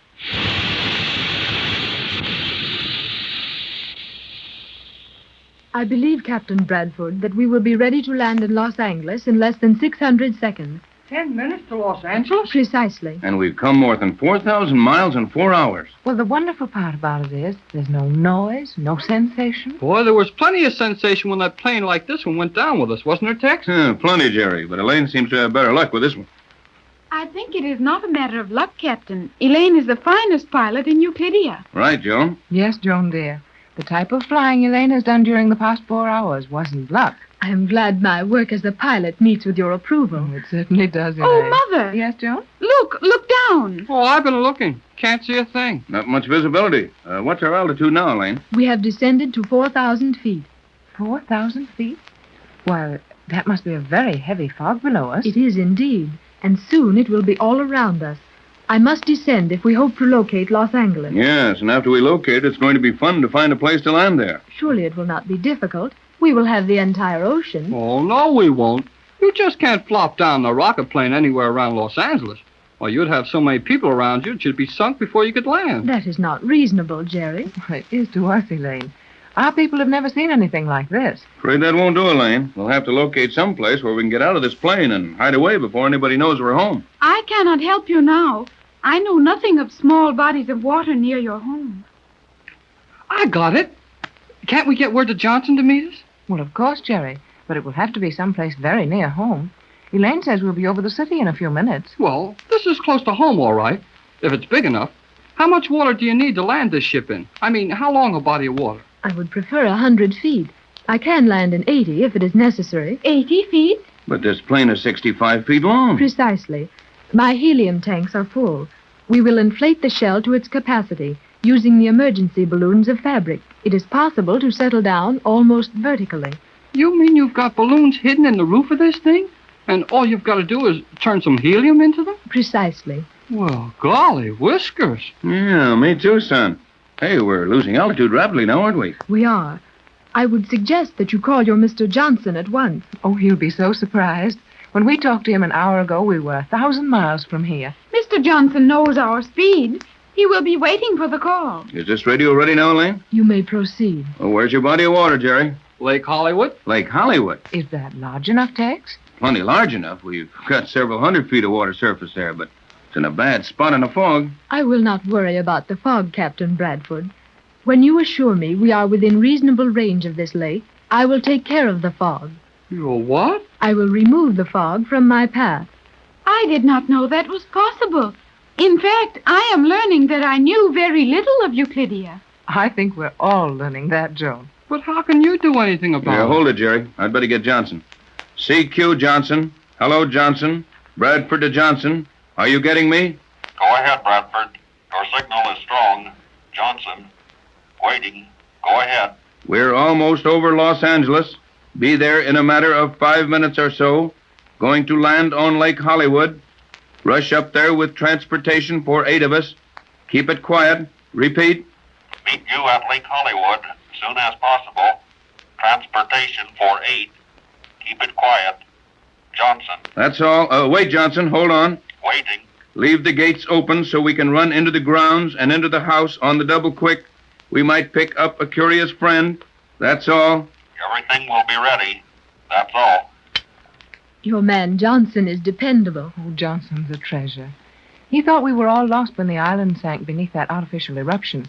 But when we located him with the radio an hour ago, he was as calm as if we'd just left him at lunch. I would say that Mr. Johnson had never given up hope of news from us. He sure hadn't, and I can't see why. Well, I can. Johnson came down on one of those boats that saw the eruption and sailed away. But Johnson wasn't fooled a bit. He knew that if the explosion had been real, if the island had actually been destroyed, some evidence of it would have floated to the surface. What an amazingly simple reasoning. Almost childish. Yet none of us thought of it except Tex. And Johnson. You will learn, Elaine, that Captain Bradford and Mr. Johnson do many amazing things together. That is obvious. One moment. Captain Bradford. Yes? The fog is not solid ahead. I see a tall building. Oh, well, that's the Los Angeles City Hall. We're too low to get over to Lake Hollywood. You take the controls, Captain. Hey, I'm no wizard with these ships. You are familiar with landmarks. I will retard our speed to 100 miles an hour or less. You will fly us into a position over the lake. I will land the plane. Okay, Skipper. How far are we from the lake, Captain? Only a few miles. Cut the speed as much as you can, will you, Elaine? I am doing so, and I will begin to use helium in the shell. After I attain 100% buoyancy, the speed may be negligible. Boy, oh boy. I hope we don't wind up on Lookout Mountain. I'm taking no chances, Jerry. I can get an occasional glimpse of Riverside Drive down there. I'll follow it around behind the hills. That's the easiest way to get in. Are we not in great danger of being seen from the ground? Oh, I should think so, but we can't do anything about it. We are making no sound, and we will not attract much attention, merely passing through openings in this fog. Yeah, I guess we're all right there. Yeah, nobody could get a second look at us anyway. Well, we're nearly there. Better cut speed some more. I am doing so. Johnson can't possibly get to the lake from my home in this length of time, Tex. He won't be far behind us, and remember that we're not down the lake yet. The fog is thicker here, is it not? Sure is. I can't see any holes in it now. Well, I've got the general direction of the lake spotted, but I'll never hit it exactly in this stuff. Well, what did you say about controlling the fog? I will use the fog ray. That will give us perfect visibility from this plane to the ground, in a circle 100 feet in diameter. Gee, can you do that? I said I would do it. Well, isn't it time to try it, Tex? I don't like to use it until we absolutely have to. That circle cut out of the fog is going to attract the attention of anyone we fly over. There is no other course, Captain. You cannot land in this fog. You're right, June. I guess. Turn on, Skipper. I am doing so. I never saw anybody who could be doing what people want you to do before they want it, like you can. I have been well trained. Joan, Jerry, look down. Mother, we can see the ground. Sure can. The ray is not perfectly focused for this altitude. I will clear it up. No, don't. That little haze along the ground may be our greatest protection. I can see what I want. And I'm way off my course. Are we in danger, Captain? The only danger we're in is that of going to San Francisco. We're miles over into the valley. I can't get used to the speed of these things. We are now making only 80 miles an hour. Oh, it's that fog, Tex. You can't gauge your speed through that stuff. Yeah, I'll cut it around hard. At 80 miles an hour, we should be over the lake in a couple of minutes. Is the lake entirely surrounded by mountains? Well, they're not exactly mountains, Joan. Just hills. But even so, it would be a little embarrassing to fly into one. No danger of that with this fog cleared away under us. Yeah, it doesn't do any good straight ahead, though. Don't need it, son. I know every wrinkle in this terrain. We'll slip in over the lake with 100 feet to spare. That should be ample. Perhaps, but it is not a great deal. No, Joan, dear, but we haven't a great deal of time either. Remember that it would defeat our purpose to be discovered at this time. It would appear that this local fog is most fortunate. It sure is. All right, Elaine, take it over. There's the lake right under us. Oh, golly. Now we overshot it. That is of no moment. I will circle down and remain within this radius. Are we going to land smoothly? There is no reason why we should not. Why do you ask? Well, the rest of our crew aren't any too comfortable crowded into that front compartment. Gee, that's right. You know, we ought to tell them we're going to land so they can brace themselves. That will not be necessary. I will now cut off all power. Can we just drift down to the lake surface? Precisely. May I make a suggestion? You may. As soon as you are stabilized over the lake and within 100 feet of the surface, would it not be wise to allow the fog to surround us again? That would remove any possibility of our being observed from the shore of the lake. Good idea, Joan. How about that, Elaine? I will stop the fog ray. We are now directly over the center of the lake and less than 100 feet above it. Isn't there any wind which might blow us slightly off the landing? None. I will now release the helium balloons from our upper surface.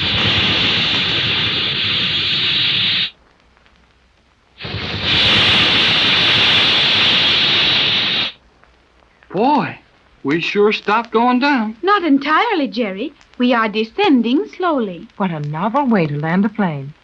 Why shouldn't this prove practical for our own planes, Tex? It would. And after we take care of those Euclideans, we'll put a lot of these ideas to work in our world. We are nearly to the surface. Hey, any minute now we'll hit. Get set, everybody. No preparation is necessary. The landing will not disturb you.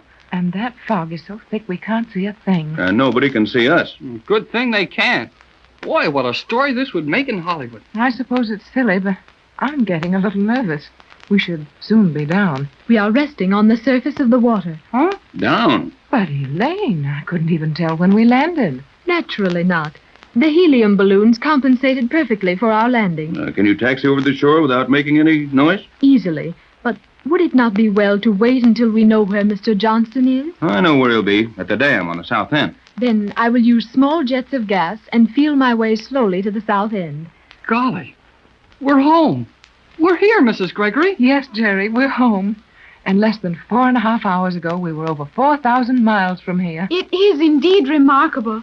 But one thing is not clear to me. What's that, Joan? This fog will not remain here. How will we hide the rocket plane? Oh, yeah, that's right. After we leave it, I will flood the outer shell. The plane will sink in the lake and remain in perfect condition and safely hidden until we want it again. Well, it looks as if our troubles are nearly over. Yes, they are for the moment. But we still have the little matter of going back to Euclidean, capturing those men, and doing that in a matter of hours. That we will be able to do. I will now land you at the south side of the lake.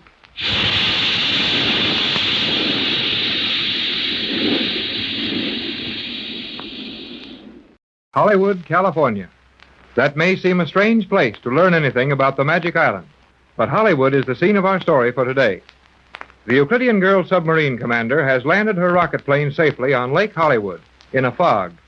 The plane was allowed to sink slightly below the surface, so it might not be discovered until our friends want it again.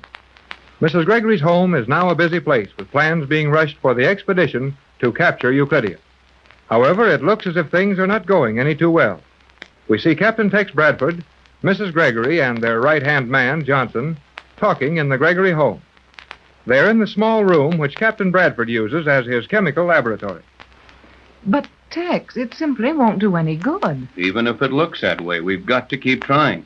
I agree with the captain, Mrs. Gregory. We must compound as much of the captain's formula as possible in a short space of time, and then continue our plans to return to Euclidia. But, Johnson, what good will that do? Elaine has admitted that the submarine locks on that underwater city can't possibly stay magnetized more than a day or two at the most. Now, I've chartered the fastest private steamer on the West Coast, but it will take a full week to arrive at the location of the Magic Island. I know all that, Pat, and I may be wasting my time. But we can't hope to take that place over with anything but this formula. And I've made up a lot of it. Is it ready now, Tex? Yes, there's enough of this liquid ready to destroy every inch of Euclidia. Well, just how are you going to use it, Captain? We haven't had a chance to explain it to you, Johnson. But there's a small steel room, a sort of an airlock, way up inside one edge of the crater of that old volcano. If we release this formula there, it will eat its way down into the underwater city and promptly flood the whole place. However, Johnson, don't think that we intend to shut all of those people up in that place and flood them. I've chartered this steamer to take them all off that location. Well, of course you don't want to harm them if you can help it. And it would be too bad if all of those great scientific minds were lost to the world. But what are you going to do with them? You can't just bring them back and turn them loose in this country. We don't intend to. Pat has been out calling on some of her influential friends. And I believe raised enough money to put over a very ambitious plan. Is that right, Pat? Yes, Tex. I had no trouble at all raising the money. We've decided to take over the buildings and grounds of a little private college near here. The property was for sale, and we really got it at a very reasonable figure. Now, I propose to establish those Euclideans on that property, under constant guard, of course, and let them work on their inventions. Say, that's a great idea, Mrs. Gregory. Their knowledge can be used for benefit to the world, without the danger of their using their power in the wrong direction. Yes, that's my idea. I hope it works out all right. Well, now, as I understand it, this girl submarine commander who brought you home She left the Euclidean submarine locks magnetized. Yes, and while they stay that way, the Euclideans are helpless. But just how long will the magnetism remain effective? That's our trouble. Elaine, the girl commander, said that we couldn't hope for more than 24 hours. It'll take a week at least to get down there with a steamer large enough to take them all off. And there are over 250 Euclideans. Yes, and if we don't have something ready to replace that magnetism, Euclidia will be empty in 24 hours. G47 will lead his men out of there. They'll establish another colony at some other place. Well, if I didn't know you so well, I'd say it was hopeless. But I know that you haven't worked all night compounding this formula for nothing. You're right, I haven't. But, Tex, I can't see where we have the slightest chance to use that formula. Well, that girl commander will be here in a few minutes. She has an idea. Must be a wild one, as there's only time for a wild one to help us any. But whatever it is, she says it will work, and I'm going to listen to it. Does she know how to find this room? I told her we'd meet her in the living room. Got to be back any minute now. I told them to hurry. But Jerry and Joan may be having trouble with her. Trouble? Well, if she's not trustworthy, why did you let Jerry and Joan go out with her? Not that sort of trouble, Johnson. Jerry and Joan are taking Elaine on her first visit to a real store, and they may have trouble getting her out of there. Well, I wouldn't call that very serious. Yeah, it wouldn't be if we had any time to spare. But as it is, it can be mighty serious if that girl doesn't get back here soon with her idea. Is it safe to leave your formula here while we go into the living room? Oh, perfectly safe. Well, I'll stay here and watch if you want me to. Oh, never mind. You'd better be with us when Elaine outlines her idea. Yes, there may be a part in it for you. Well, I certainly hope so. It's not very exciting to sit at home with a radio set and let you have all the experiences. Maybe not, Johnson, but you've saved us a couple of times by that very same sitting at home. Who's there? It's Jerry. Okay, Jerry, just a minute. Oh, that means they're safely home. Come on in, kid. Hey, gee, what goes on? You got this place all locked up. Well, we've just finished my, wait a minute. Joan and the girl commander with you? Well, we came back together. They're waiting in the living room. Did you have any trouble getting Elaine out of the stores? She was walking in her sleep. Why, Jerry, Sorry, what on Pat, earth? but I'll have to interrupt this now. Let's get on with this idea. Time is precious now. Oh, of course, Tex. Come on, Jerry. You and I'll go into the living room. Tex and Johnson will follow as soon as they lock up the laboratory. And while you're there, make sure we're alone. I will. I'll send the servants away on some errands. Oh, Joan's already done that, Mrs. Gregory. Joan has? Yes. She figured you might want some privacy, so she thought up a lot of silly things for them to do, and they started doing them. Well, good for Joan. She'll soon be able to manage this home as well as I do. Were you speaking of me, Mother? Yes, Joan, dear. Jerry tells me you've guaranteed our privacy for a while. I thought it advisable. Elaine has told me something of her plan, and it seemed wise to discuss it where we could not be overheard. I did advise Joan to exercise all caution. This plan of mine has elements of danger in it. Oh, you're all too nervous about this thing. There's no more Euclideans in Hollywood. You do not know that. No, Jerry. We know very little about the Euclideans. It is as well to use care. Where is Captain Bradford? Oh, he'll be here in a minute or two. He's with Johnson, locking up the laboratory. And while we're waiting for them, tell me something about your visit to the stores. It was very exciting. Boy, it must have been. All you did was stand around in front of counters and hold a lot of cloth and ribbons in your hands. It was the first time I have ever felt such fabric. Of course, Elaine. I can understand how you felt. Elaine would not purchase anything, Mother. I tried to persuade her to bring home a dress or a coat or something for herself, but she refused. Why was that, Elaine? Oh, she figured that she didn't want to spend any of your money, and Joan and I couldn't talk her out of it. I hope you will understand my position, Mrs. Gregory. You are more than kind in giving me the freedom of your lovely home. I should prefer to wait until our mission is accomplished. Then I may feel that I have rendered some little service to you. Mother, I have tried to reason with Elaine, but it is without effect. She feels that she must earn your money before she can accept any of it. I am sorry if that is not correct for your world. Well, it's correct for anybody's world. But I never heard of anybody worrying so much about taking money before. It is unusual, Jerry, but Elaine is right. And I appreciate how she feels.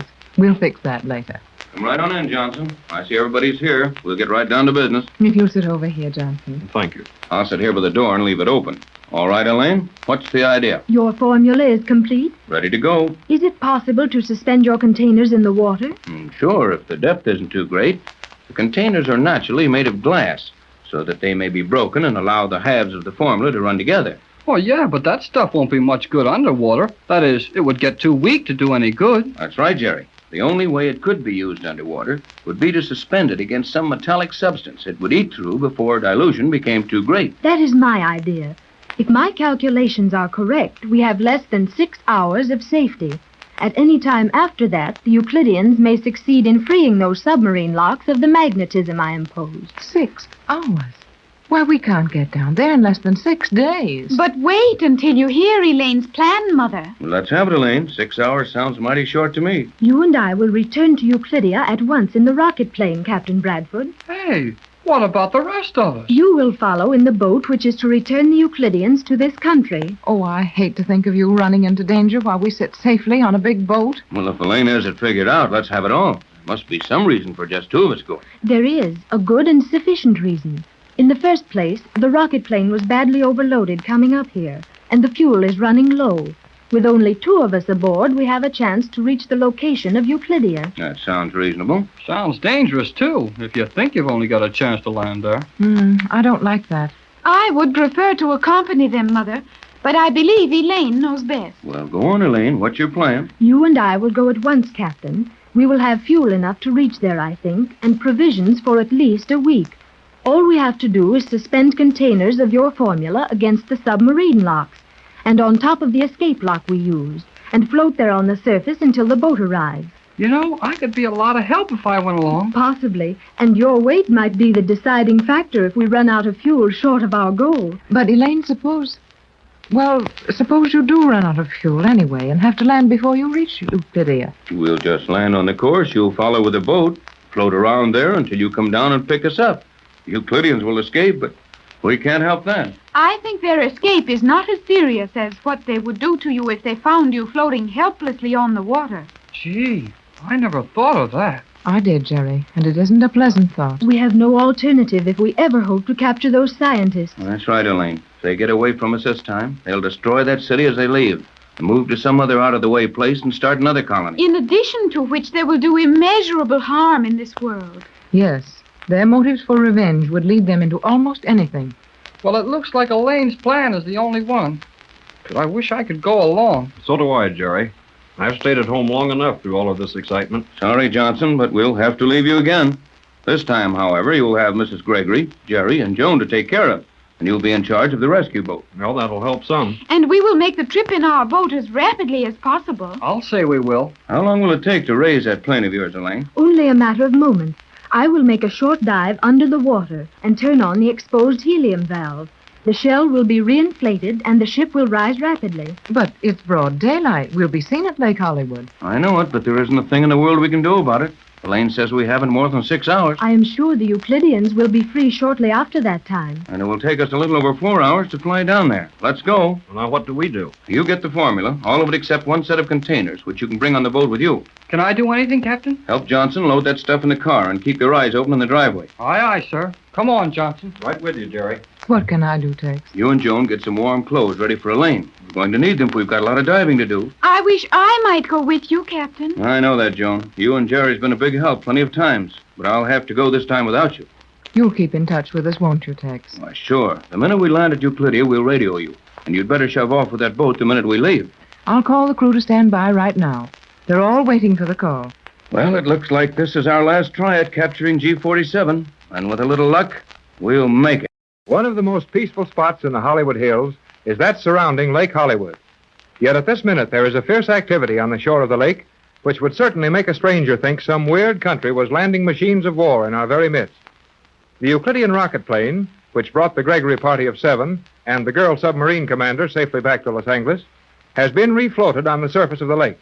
Preparations are underway for an immediate takeoff. Captain Tex Bradford and Elaine, the girl Euclidean commander, are going to make a dash back to Euclidia. Jerry Hall and Joan Gregory are helping them with their last-minute plans. Are you sure you've got everything, Tex? Everything we have time to worry about. The plane does not seem to be buoyant enough to rise from the water. I was wondering about that, Joan. Well, how about it, Elaine? I am nearly ready, Captain Bradford. The task of driving the water from the outer shell has been slower than usual, due to the necessity of watching the rise closely. In flooding and then re-raising the ship, all from the outside, as we have done this time, it must be done slowly, as the plane could easily leap from the water and float beyond our reach if I admitted too much helium. Well, Golly whiskers. Who ever heard of a leaping plane? This rocket ship would do exactly that, Jerry. Yeah, I guess it would.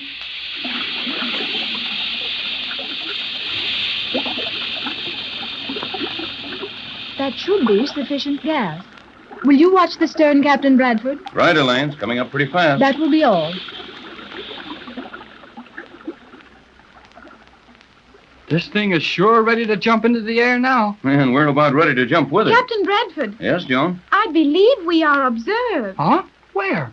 On that highway above us. Yes, we are, and that means we'd better get out of here quick. We don't want to answer any questions right now. The plane is ready. We can take off now in a matter of 100 seconds. Oh, why so long? That much time will be required to distribute the first charge of fuel to the gas jets. Okay, Elaine, turn them on. That car's stopping up there, and a couple of mighty businesslike fellows are pouring out of it. The tanks are now charging. Yeah, and these two fellows from the car are charging, too. Oh, Jerry, we are being attacked. Attacked? What do you mean, attacked? One of those men is carrying a weapon in a black case. A weapon? Oh, yeah, it's a weapon, all right, Joan, but it isn't very dangerous, except for getting our pictures in the paper. Well, that's bad enough right now. Yes, it is at that. Well, I'll tell you what we'll do. You and the skipper pile in and shove off. Joan and I'll get our pictures taken and keep these boys away from you. Excellent plan, Jerry. Come, Captain. Right. Go ahead, Elaine. We'll give the last-minute instructions to the kids here. Hurry, Captain. Those men are nearly upon us. You two let them question you all you want to, but don't tell them who you are. Don't give them any information. We've got to have 4 hours to get back to Euclidia before anyone finds out about it. Hey, they'll get the license number of Mrs. Gregory's car. No, they won't. I took the plates off, and the registration slip is at the house. Well, we're liable to get caught by the cops on the way back to the house. We will be arrested. Possibly. They have a habit of arresting people without license numbers or registration slips. But just to make it sure, Jerry, you might go a little too fast at the wrong time. Oh, I got it. Remind them that they are not to attempt to contact us by radio until we call them. Why is that, Captain? We don't want those Euclideans to know we're on our way. It might make them take chances getting out of that underwater city before we can bottle them up. I got you. Better shove off, Tex. Here they come. Right. Ready, Elaine? Ready. So long, kids. Good luck, Tex. Goodbye, Captain and Elaine.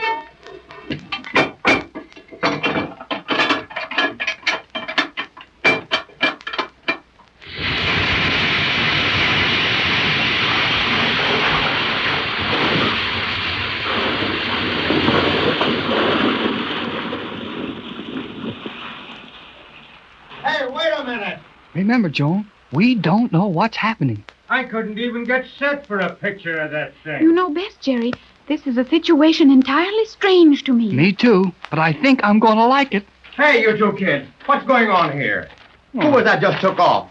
And where did that flying submarine come from? How should I know? I never saw anything leave so fast but last week's pay.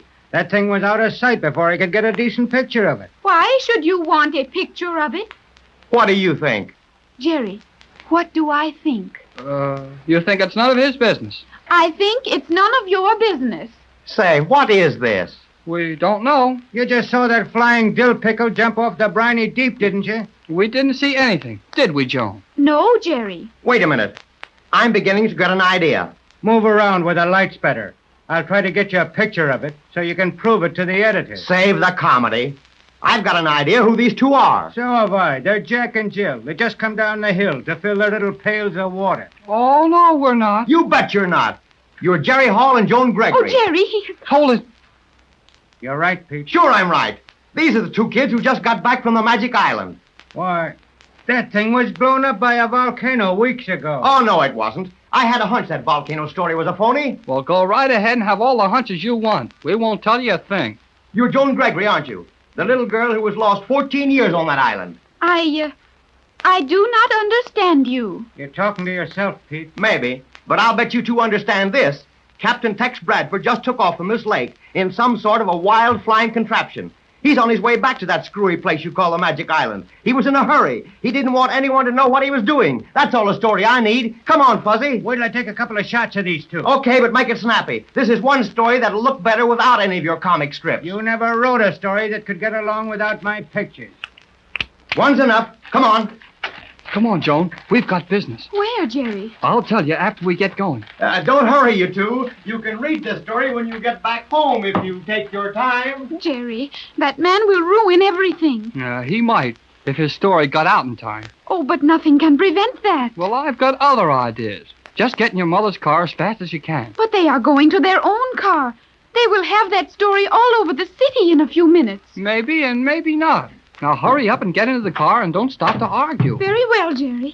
Well, I haven't been up and on this road for a couple of years, but if they haven't changed it any, we're all right. Those men are hurrying to their car, too, Jerry. They will reach the highway before we do. Maybe not. You watch them and tell me which way they go, and I'll see how quickly I can get us out of this.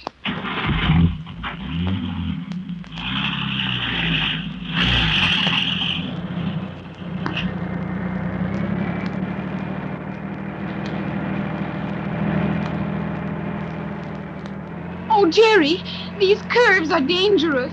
Nothing is dangerous to you, Euclidean. Now take it easy. Well, I will try. Just let me drive this car and keep your eyes on those two in the other car. They are going up a winding drive, almost opposite to the direction we have taken. Did they turn to their right as they started up the hill? Yes, they did. Swam. Hang on tight, Joan. We'll see if this car of your mother's is as good as it looks.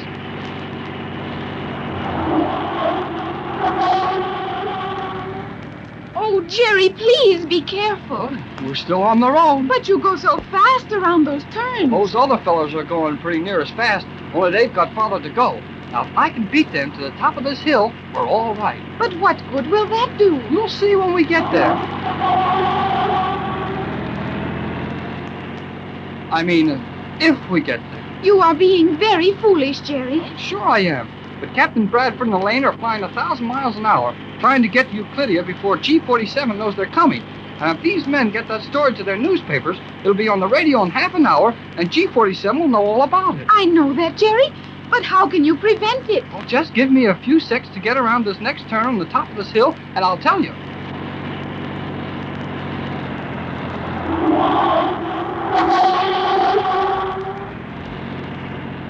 Oh, Jerry. Jerry, did you not see that notice at the top of this drive? Oh, sure I saw it. But you are going down a one-way drive. It is wrong to go down this way. Well, I know it. And I'm going to stop going, right in that narrow place just ahead of us. Hang on while I skid this car straight across the road. But that will block the road. I hope you're right, Joan. Hang on tight.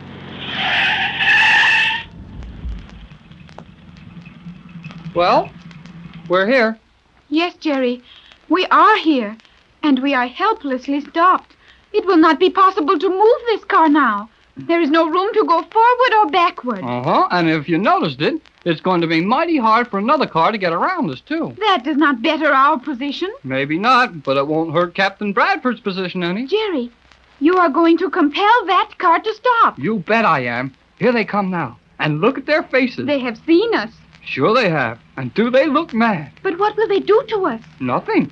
I had an accident with a car. It got stuck across the road. And if that keeps a couple of wild men from running to their papers with our story, well, I can't help it.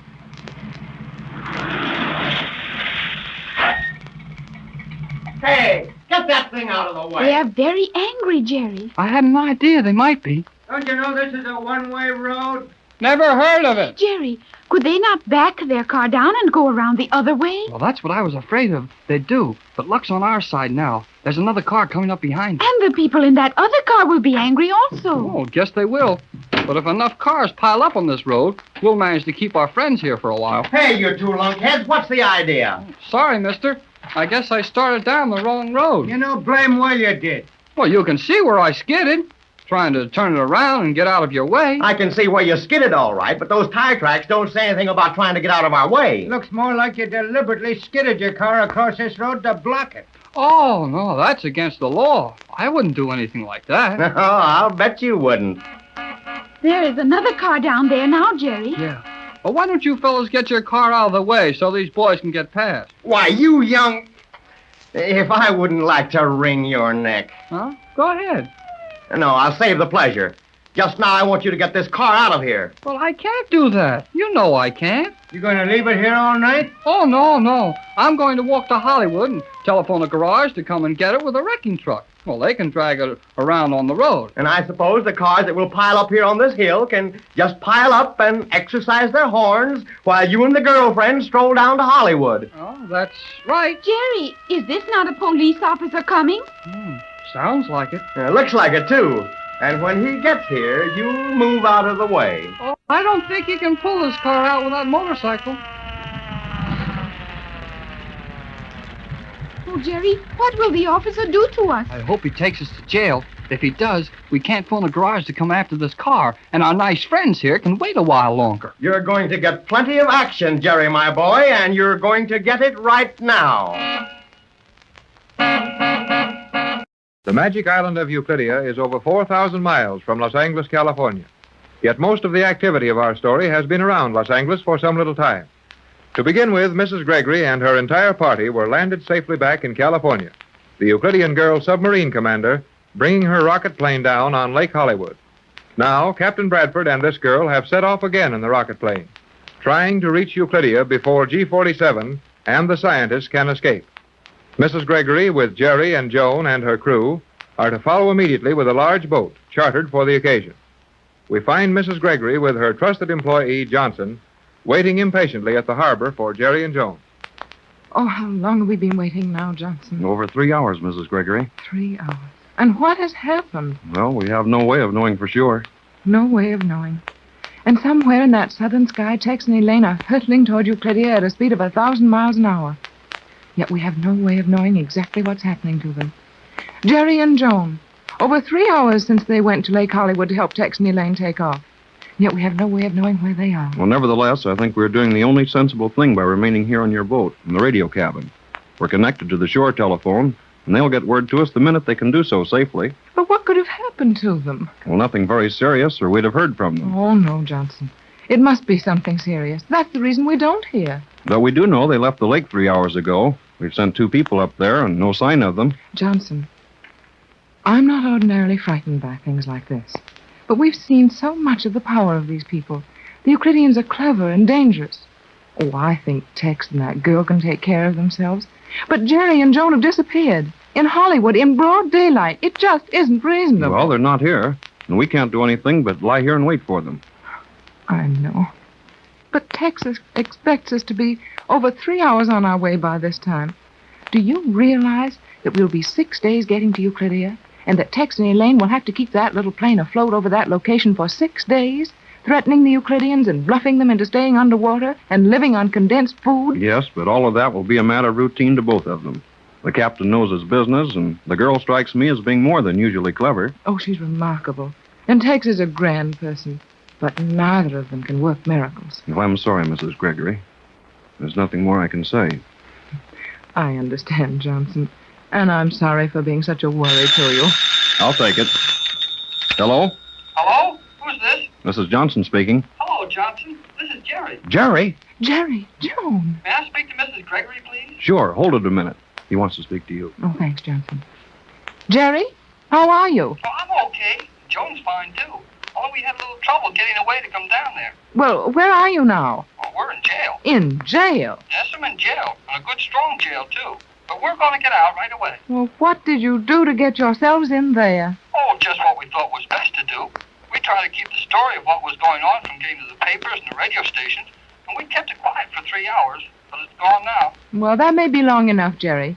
We have a man waiting with his set open in the radio shack. He hasn't heard anything yet, or we'd have found out about it. Oh, okay. We just talked to the chief and got everything fixed up. We'll be there in half an hour. Half an hour? Well, you can't make that, Jerry. Yes, we can. The chief's going to give us a police escort. We'll be there and ready to go in half an hour. Well, we'll be ready to cast off when you arrive. Goodbye, Jerry. Bye. So they're in jail. Yes. Jerry says they got there trying to keep the news of our departure a secret. Well, I think they were trying to cover up the captain's flight. Oh, of course they were. Tex said that no matter what happened, we weren't to try to communicate with him or let anyone know he'd gone until they'd had 4 hours. That to put them at Euclidia. Well, Jerry's apparently done his best, even to the point of going to jail over it. Oh, he's a great boy, Jerry is. He's been a wonderful help to us. Now, Johnson, I think we'd better get ready to shove off. If Jerry and Joan make it here in a half an hour...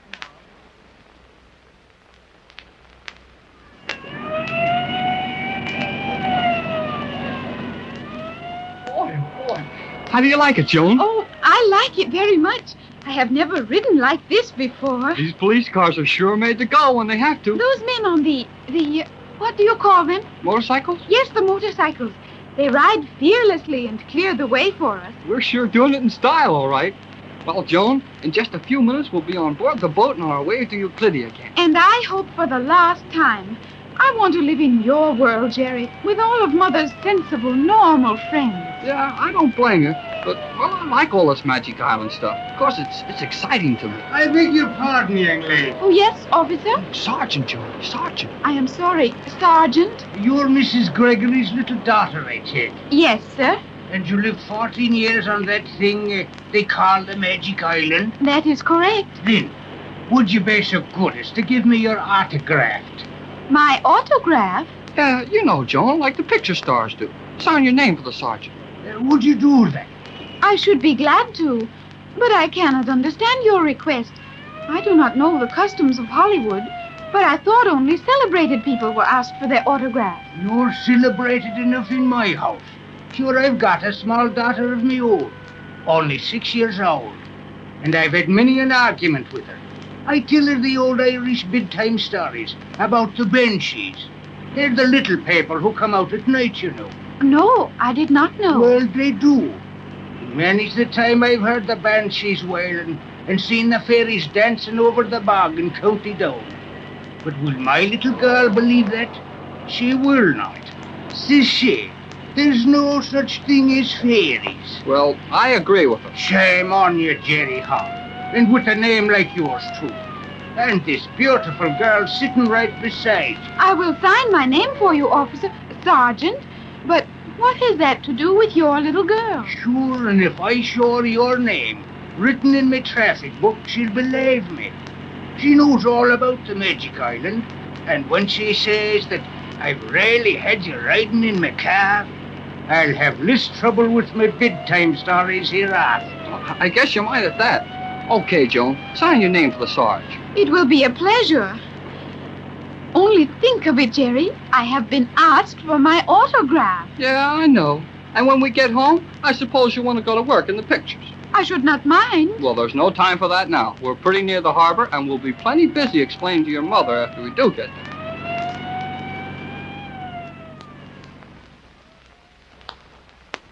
I've made the rounds for the third time, Mrs. Gregory. Everything's shipshape, and a couple of the men are holding us fast with hand-snubbed lines. Well, they should be here any minute now. Oh, Skipper. Aye. Will you start the motors and stand by to shove off the instant Jerry and Joan are aboard? Aye. Nearly 4 hours since the captain took off. Well, I think we may expect to hear from him almost immediately after he lands at Euclidia. Listen.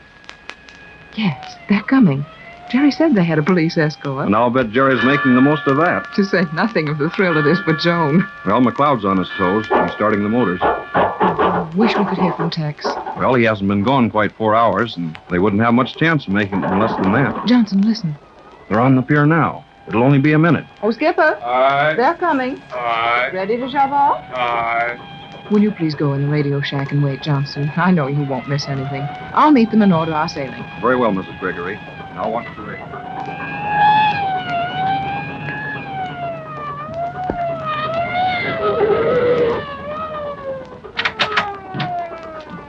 Thanks, Sarge. Good night. Good night, and good luck to the two of you. Hurry, Joan. We're coming, Mother. Hi, Skipper. Shove off. We're here. Not so fast, Jerry. Oh, well, give me your hand, Joan. Come on. Over you go. Oh, thank you. Hurry into my cabin, you two. Car stop, Skipper. Aye. And full speed ahead at every possible moment. Aye. We are sorry to be so late, Mother. Oh, I'm sure you couldn't avoid it. We sure couldn't. You see, Mrs. Gregory... One moment, Jerry. Wait until we get in the cabin. Gee, Mrs. Gregory, somebody on board you can't trust? No, Jerry. Just that I want to talk in here where Johnson can reach me immediately if he picks up anything on the radio. No news of the captain as yet. No, but we're expecting it any time. Golly, we sure got underway quick. Yes, Jerry, we've been waiting for you over 3 hours, you know. Oh, I'm sorry about that, Mrs. Gregory, but we had a good reason. You see, a reporter and a cameraman followed us to Lake Hollywood and saw the captain and Elaine take off in the Euclidean rocket plane. Oh, Jerry, they didn't know what Tex's destination was. They seem to have a very good idea. But how, Joan? Well, golly whiskers, Mrs. Gregory. Everybody in the country knows about our trip down to Magic Island, and I'll bet plenty of people managed to find out we got back all right. But they couldn't possibly have known about Tex's formula or what he plans to do at the underwater city. No, Mother.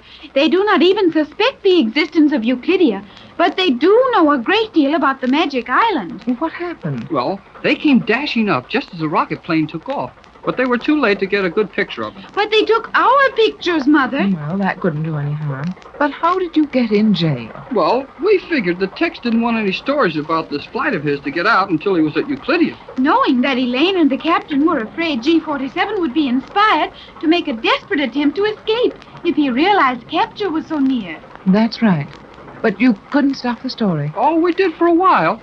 Well, I took a shortcut over the hills and headed them off on a one-way road and swung your car around so it blocked the road and couldn't be moved.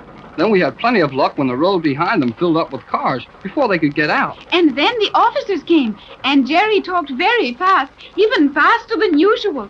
And the officer agreed to take the 2 newspapermen to jail with us.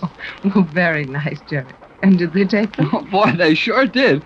I told the cop who arrested us just enough about you and the captain that he knew I had something serious to tell. And he agreed to hold those fellows and not let them get the story out until I had a chance to explain it at headquarters. But how did you get the chief's attention at this time of day? Well, I just kept asking for him and saying you told me to talk to him. And pretty soon he came down to the jail.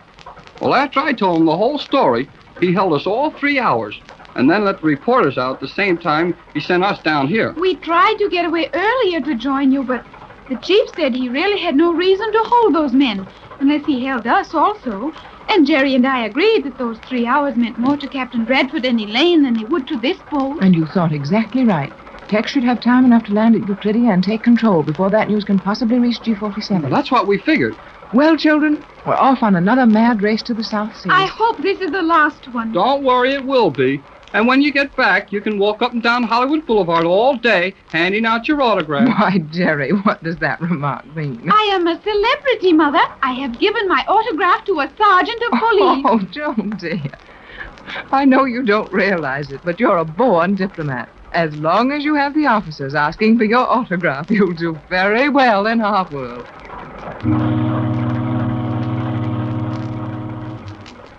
Captain Tex Bradford and Elaine Raleigh, the Euclidean girl submarine commander who has joined the Gregory party, have been flying 4 hours in the stolen Euclidean rocket plane, trying to reach the location of Euclidia before their fuel gives out. Just outside Los Angeles Harbor, a small passenger vessel chartered by Mrs. Gregory has put to sea, heading for the same location, but expecting to require between 5 and 6 days to reach the captain and Elaine. On board with Mrs. Gregory are Joan, Jerry, and their faithful friends of previous cruises. Our story today leaves them 4,000 miles behind, however, and we join Elaine and Captain Tex Bradford in the Euclidean rocket plane.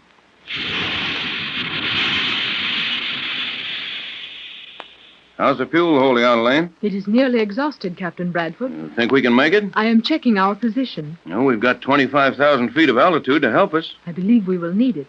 It is foolish to waste our last bit of fuel if we may glide down and save it. Well, why save it? We may need it later. There won't be enough left to take us anywhere. No, but there may be sufficient to keep us from drifting anywhere. Yeah, sure. I guess I'm getting old. No one person can think of everything. You seem to do a pretty good job of it. Thank you.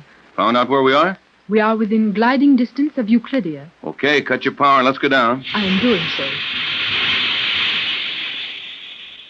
I just had another pleasant thought to add to our troubles. If it concerns something we can do nothing about, it is not wise to worry about it. Well, we can't do anything about this, but I can't help worrying about it either. What is it? We're not going to have fuel enough left to take us very far from where we land, is that right? Correct. And what happens to us if we find the G-47 and his Euclideans are swarming all over the water waiting for us? That is indeed an unpleasant thought. However, you must have thought of that before this. Yes, I have, but it looks a little different when you're looking at it from back home and when you're drifting down into it. I hope we will find the submarine locks of Euclidia helpless as we left them. If you were right about how long they'd stay bottled up in there, we're okay. It will be only a short time until we know. How fast are we falling? 5,000 feet a minute. Gee, that's falling pretty fast. Can we check it when we get ready? I have tested my helium tanks. We have sufficient gas to inflate the shell and land gently. How will we be able to tell what the Euclideans are doing? The instant we land, I will be able to give you a full report on that. Well, how, if you don't mind telling me? I have directional radio beam receivers in this plane. They will register the slightest metallic disturbance. If we encounter none within a reasonable distance of the underwater city, We may be sure the Euclideans are not operating outside the confines of the city. You seem to have covered everything. How's the altitude? 18,000 feet. Lost 7,000 feet already. Precisely. How about radioing to Mrs. Gregory's boat and finding out what they're doing? I would not recommend that as yet. I suppose it would be better to wait until we're sure about those Euclideans. That is my opinion. G47 and his scientists would make a desperate attempt to escape with at least a chosen few of the Euclideans. Yeah, and he might succeed. He would succeed very easily if he wanted to take only his chief scientists. They'd use the same surface lock we escaped from, I suppose. Exactly. But they wouldn't take any boat. No way of getting away from that position. Not for any great distance, to be sure. But they have life rafts which could be inflated and float them for some time. I'd hate to be playing around among the sharks in a rubber lifeboat for very long. Those boats are not rubber. They are made of very thin copper. They do not tear easily, and the Euclideans' ray guns would discourage the sharks for some time. Nice party we're getting into. It does present difficulties. However, I believe we will overcome them. That right? 11,000 feet? Yes. Falling more than 5,000 a minute, then. I think not. Have you anything strong enough to steady that water through at this altitude? Naturally. That slender copper tube set into the panel before you. Pull the tube downward. Like this? Ouch! Yes, Captain. That is correct. Maybe, but I don't like my telescopes hitting me in the head. Its length is greater than you would expect. You may now look downward through it. Don't you have to aim it at anything? That is a reflecting telescope with a lens perfected on Euclidia. You will be able to sweep a mild section of ocean surface clearly from this altitude. Which is, 8,000 feet. Anything I can do about the particular part of the ocean I might want to look at? Not with that instrument. It is, however, perhaps the most effective thing you could use at this time. The focal center of that telescope is synchronized automatically with the center of our landing area.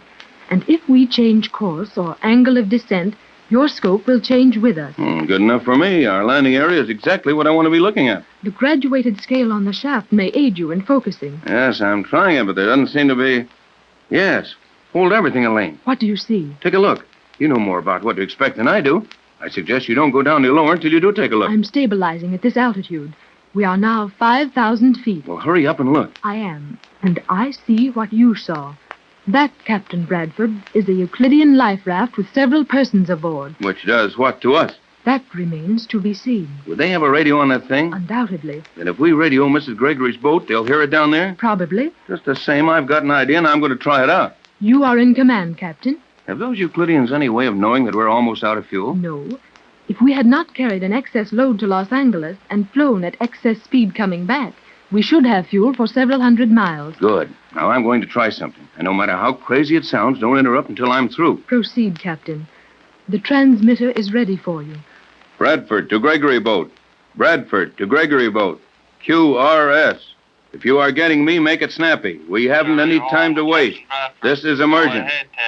Hall is answering. Can you hear me clearly, Jerry? Swell. Go ahead. We are over Euclidia. From the looks of things on the water, some of them are trying to escape.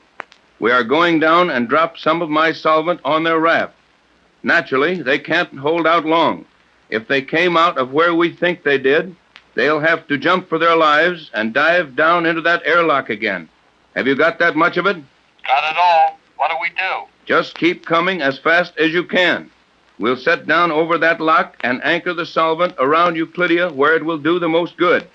I just want you to know our plans so you understand that we'll be on the water and saving our radio power if you don't hear for some time. Okay. I'll tell Mrs. Gregory. Everything's fine here, and we're getting 21 knots out of this old tub. Good work, kid. Now keep your chin up. We'll be seeing you. That's all. Got the transmitter. I have done so. Well, how about it? It was an excellent idea, Captain. Now we shall see if the Euclideans are taking it seriously. Well, if they didn't hear it, we'll have to do it all over again. Would Jerry understand? You bet he would. That boy doesn't ask any questions till he knows the meeting's open. There is some activity in the life raft below. Are they getting ready to leave it? I cannot be sure, but it looks as if they are indeed putting on their helmets. And we'd better get down there to make this attack of ours look as real as we can. Agreed. We descend. How quick can we get down there? Allowing for time to circle as we descend, keeping that point under the axis of our circle, we should land in 120 seconds. And can they all get back into that lock in 2 minutes? Hardly. Not and deflate the raft. Good. That's what I want, that raft. See just how fast you can get down to them. If they abandon that raft, we may find supplies on that will do us a lot of good during the next 6 days. Correct, Captain.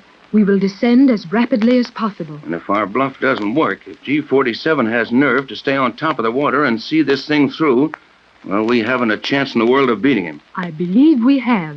This plane will afford us much more protection than an open raft, and we can easily extinguish their lives with our heavy ray gun. Oh, none of that, Elaine. You don't seem to get the idea that in our world we don't go around killing people.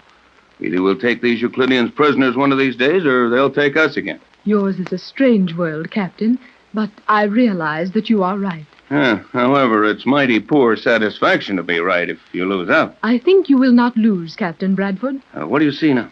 You watch through the scope. I will maneuver for a landing. Yep. They're leaving the raft. And they're getting off fast. Say, they won't have time to take it with them. That is well. Drop down there just as fast as you can. We'll grab it. I would suggest not rushing into a landing in that exact spot, Captain Bradford. But I'd like to get the provisions off the raft. Precisely. And G47 knows that beyond a doubt, or at least suspects that you want the raft. But we're running out of fuel. We have run out.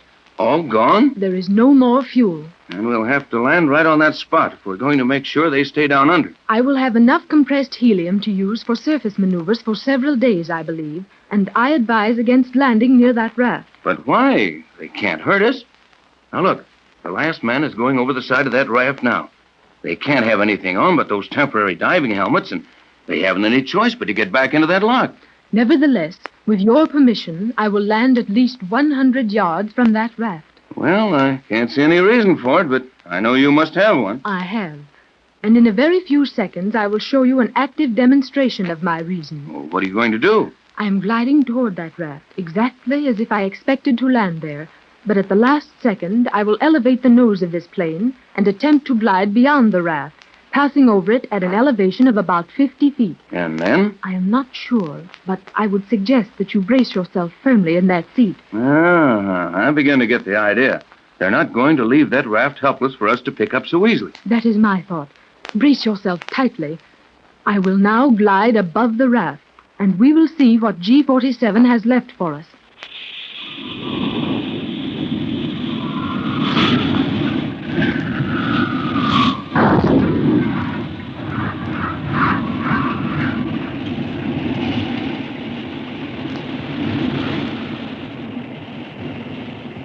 What do you think now, Captain? I think that's about as close to getting blown to bits as I ever want to come. It was indeed too near for comfort. I will now land as gently as possible, though you might preserve your position of self-protection, as I do not want to waste our helium in landing perfectly. Well, save the gas. Go ahead and smack the water as hard as this ship will stand. After the tossing around that explosion gave us, I can stand anything. Brace yourself. We will now land. Okay.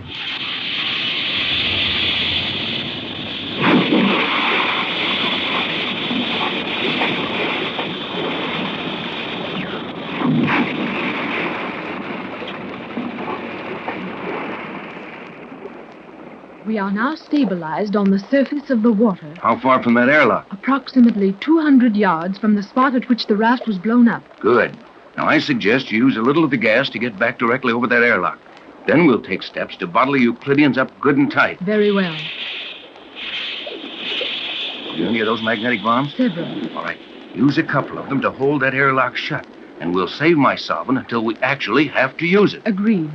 I will release the bomb when we are over the lock. One such charge will paralyze the lock for 2 hours. Good. And after I'm sure those fellas can't get at me, I'll dive down there and fix some of the solvent to the lock gate. Then we'll be safe indefinitely. Excellent. Well, Captain Bradford, it looks as if you are in command of the city of Euclidia at last. We are directly over the lock. The city is powerless.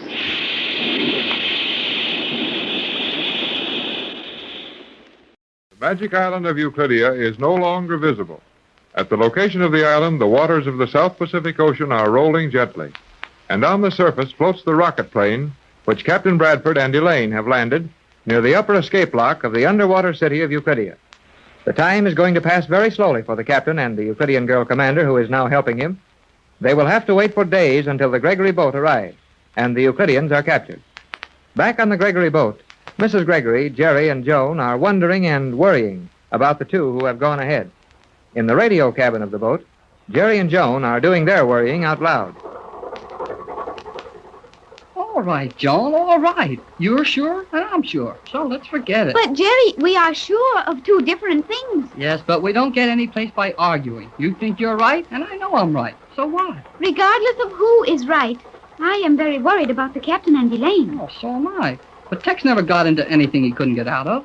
They must be nearly out of fuel, Jerry. Elaine said when they took off that they had barely enough of the fuel gas to take them to Euclidia. Well, what of it? They're not trying to go anyplace else. What do they need fuel for? If the Euclideans are able to escape from the underwater city and attack the captain, he will need fuel badly. Oh, I know it.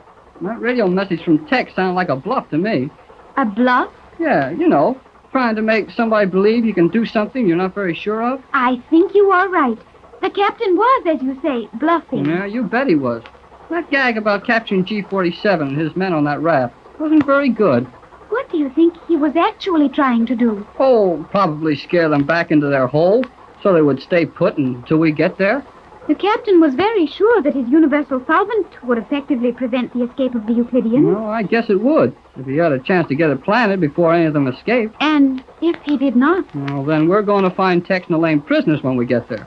And the rest of us will probably end up the same way. But that would be terrible, Jerry. Oh, don't tell me. We would not be treated so kindly this time. G-47 would have the captain's solvent, and he could easily work out the formula. Then there would be no further need for them to show us any consideration. Well, all right. Golly, I know all that as well as you do. But when you're sure of bad news, why rub it in? I am not rubbing anything. Oh, I didn't say you were. I see you two are just as friendly as ever. Mother. Oh, Mrs. Gregory. Oh, we're not fighting, just arguing. No more news from Tex? No, Mother. The radio has been silent. Well, I hope no news is good news. Oh, sure it is. The captain and Elaine know how to take care of themselves. Yes, they would if they had a chance. But what are the odds against them down there? I think their position is not pleasant. There you go again. Why don't you try to be cheerful once in a while? Jerry, you were the one who suggested that the captain's radio message was a bluff. What? Well, you see, Mrs. Gregory, I've got an idea that Tex sent us that message just to scare the Euclideans, if they were listening in. I don't think he had a chance to really capture them. I thought that, Jerry. The message didn't ring true. We can do very little to help them, and this boat is so slow. Everything seems too slow when you're trying to cope with those Euclideans. But this was the fastest boat I could get, which was large enough to hold the 200 or 300 people we may have to bring back with us. Yeah, they don't keep us there with them. Oh, yes, Skipper? Jerry. Want me? Aye. What for? Come. Something wrong, Skipper? No. Oh, okay, Skipper. I'll be back pretty soon, Mrs. Gregory. Very well, Jerry. What's up, Skipper? Come. Okay. Well, I wonder if anything has happened. I think not, Mother. Just some little task the skipper has for Jerry. What were you and Jerry discussing? We were speaking of the probable conditions at Euclidia. And neither of you looked very happy when I came in. You think they're in danger? I did not say that, Mother. No. None of us dare to say it. But everyone is thinking it. There is nothing we can do about it. That's what worries me. If there were only a few moves we could make, anything to occupy our minds, to give us something to do. No, Mother, you cannot help by worrying. Oh, I know that. But it doesn't keep me from worrying. Bradford to Gregory. But don't you do not see that if... Wait, Joan, I think I hear the radio. Can you hear me? It's Tex. Hello, Tex. Pat calling. Hello, Tex. Hello, Pat. How's everybody? Well, we're all right, just plowing along. Everything running on schedule? McLeod says we're doing a little better than schedule. Fine. Keep it up and don't worry about us. What have you been able to do? We're riding easily on the water, just above the airlock. No trouble? Not a bit. How are your provisions and fuel? More than enough to last until you arrive. Have you any special instructions for Not us? at the moment, but keep the radio open on this wavelength and have someone with it at all times. We would have done that. Are you sure that no one escaped before you got there? No chance. The submarine locks are still magnetized shut, and we're watching the airlock in the surface chamber. Is Elaine sure that there is no other means of escape from the island? Positive. Don't worry about anything. Just keep coming our way, and we'll be waiting for you. Thanks, Tex. You've been so wonderful through all this, and it's my fault we ever started it. Think nothing of it. Well, I'd better save our batteries. Good luck, all. See you later. Goodbye, Tex, and good luck to you both. It would seem they are doing well, Mother. Yes, and I suppose it's true. But I'm afraid I won't rest much until we reach there. This is only our first night on the water. You must not worry at this early date. Mrs. Gregory, Yes, Mac, what is it? may I have a word with you? Why, of course you may. Come in. Thank you. Come right over here and sit down. I'd like to stay near the radio as much as possible. How do you do, Miss Joan? You are wearing a very sad expression, Mr. McLeod. Sorry, I am for that. But the truth of the matter is that I have something which is not resting easy on my mind. Trouble, McLeod? It may be, and then again, it may not be. Well, what is it? How important is it that we keep up this speed we're now making? Well, it may mean everything, Mac. The captain and Elaine are drifting practically helpless on the water down there, and they'll never be really safe until we arrive. Then it would seem that we must keep it up. Yes. But why not? Well, to tell you the truth, Mrs. Gregory, the motors are acting none too good. The motors? Aye. The motors of this boat are defective? I wouldn't say that they were defective, but they are being badly overworked, and I'm none too sure how much of it they'll stand. But speed means everything, Mac.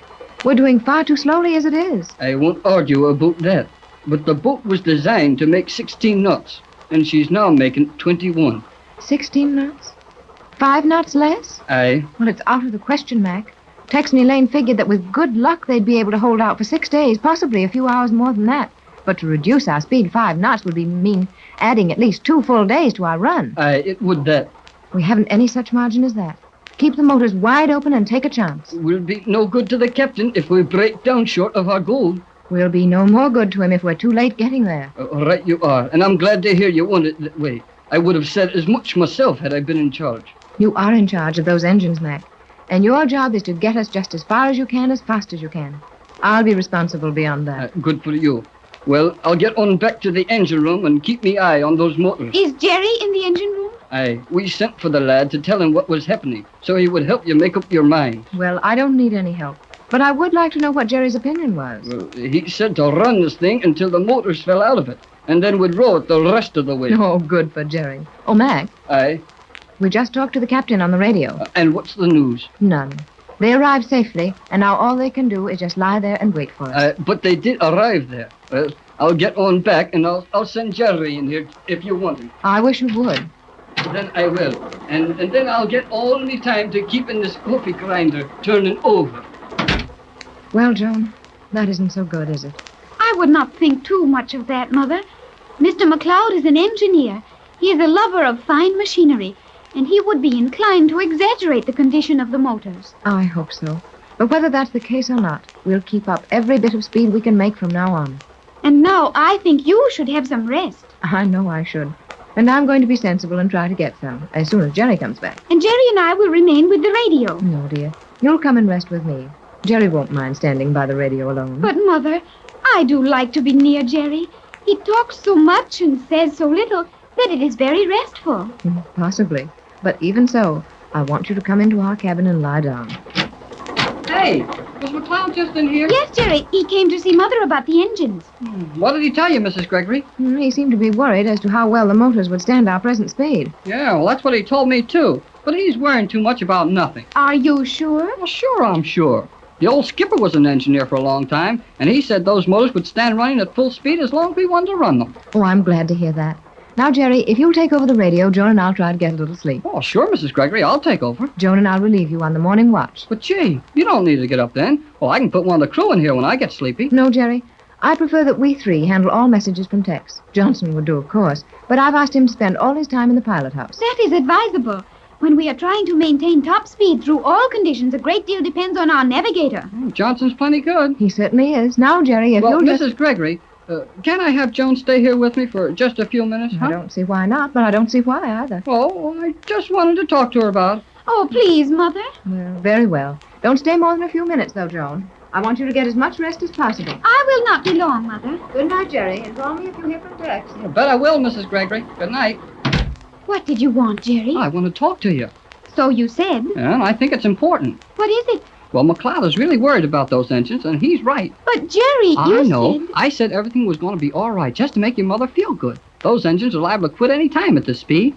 Then we could not help the captain, and our position would be hopeless. Well, that's the idea, and there's only one thing we can do if we get close enough to do it.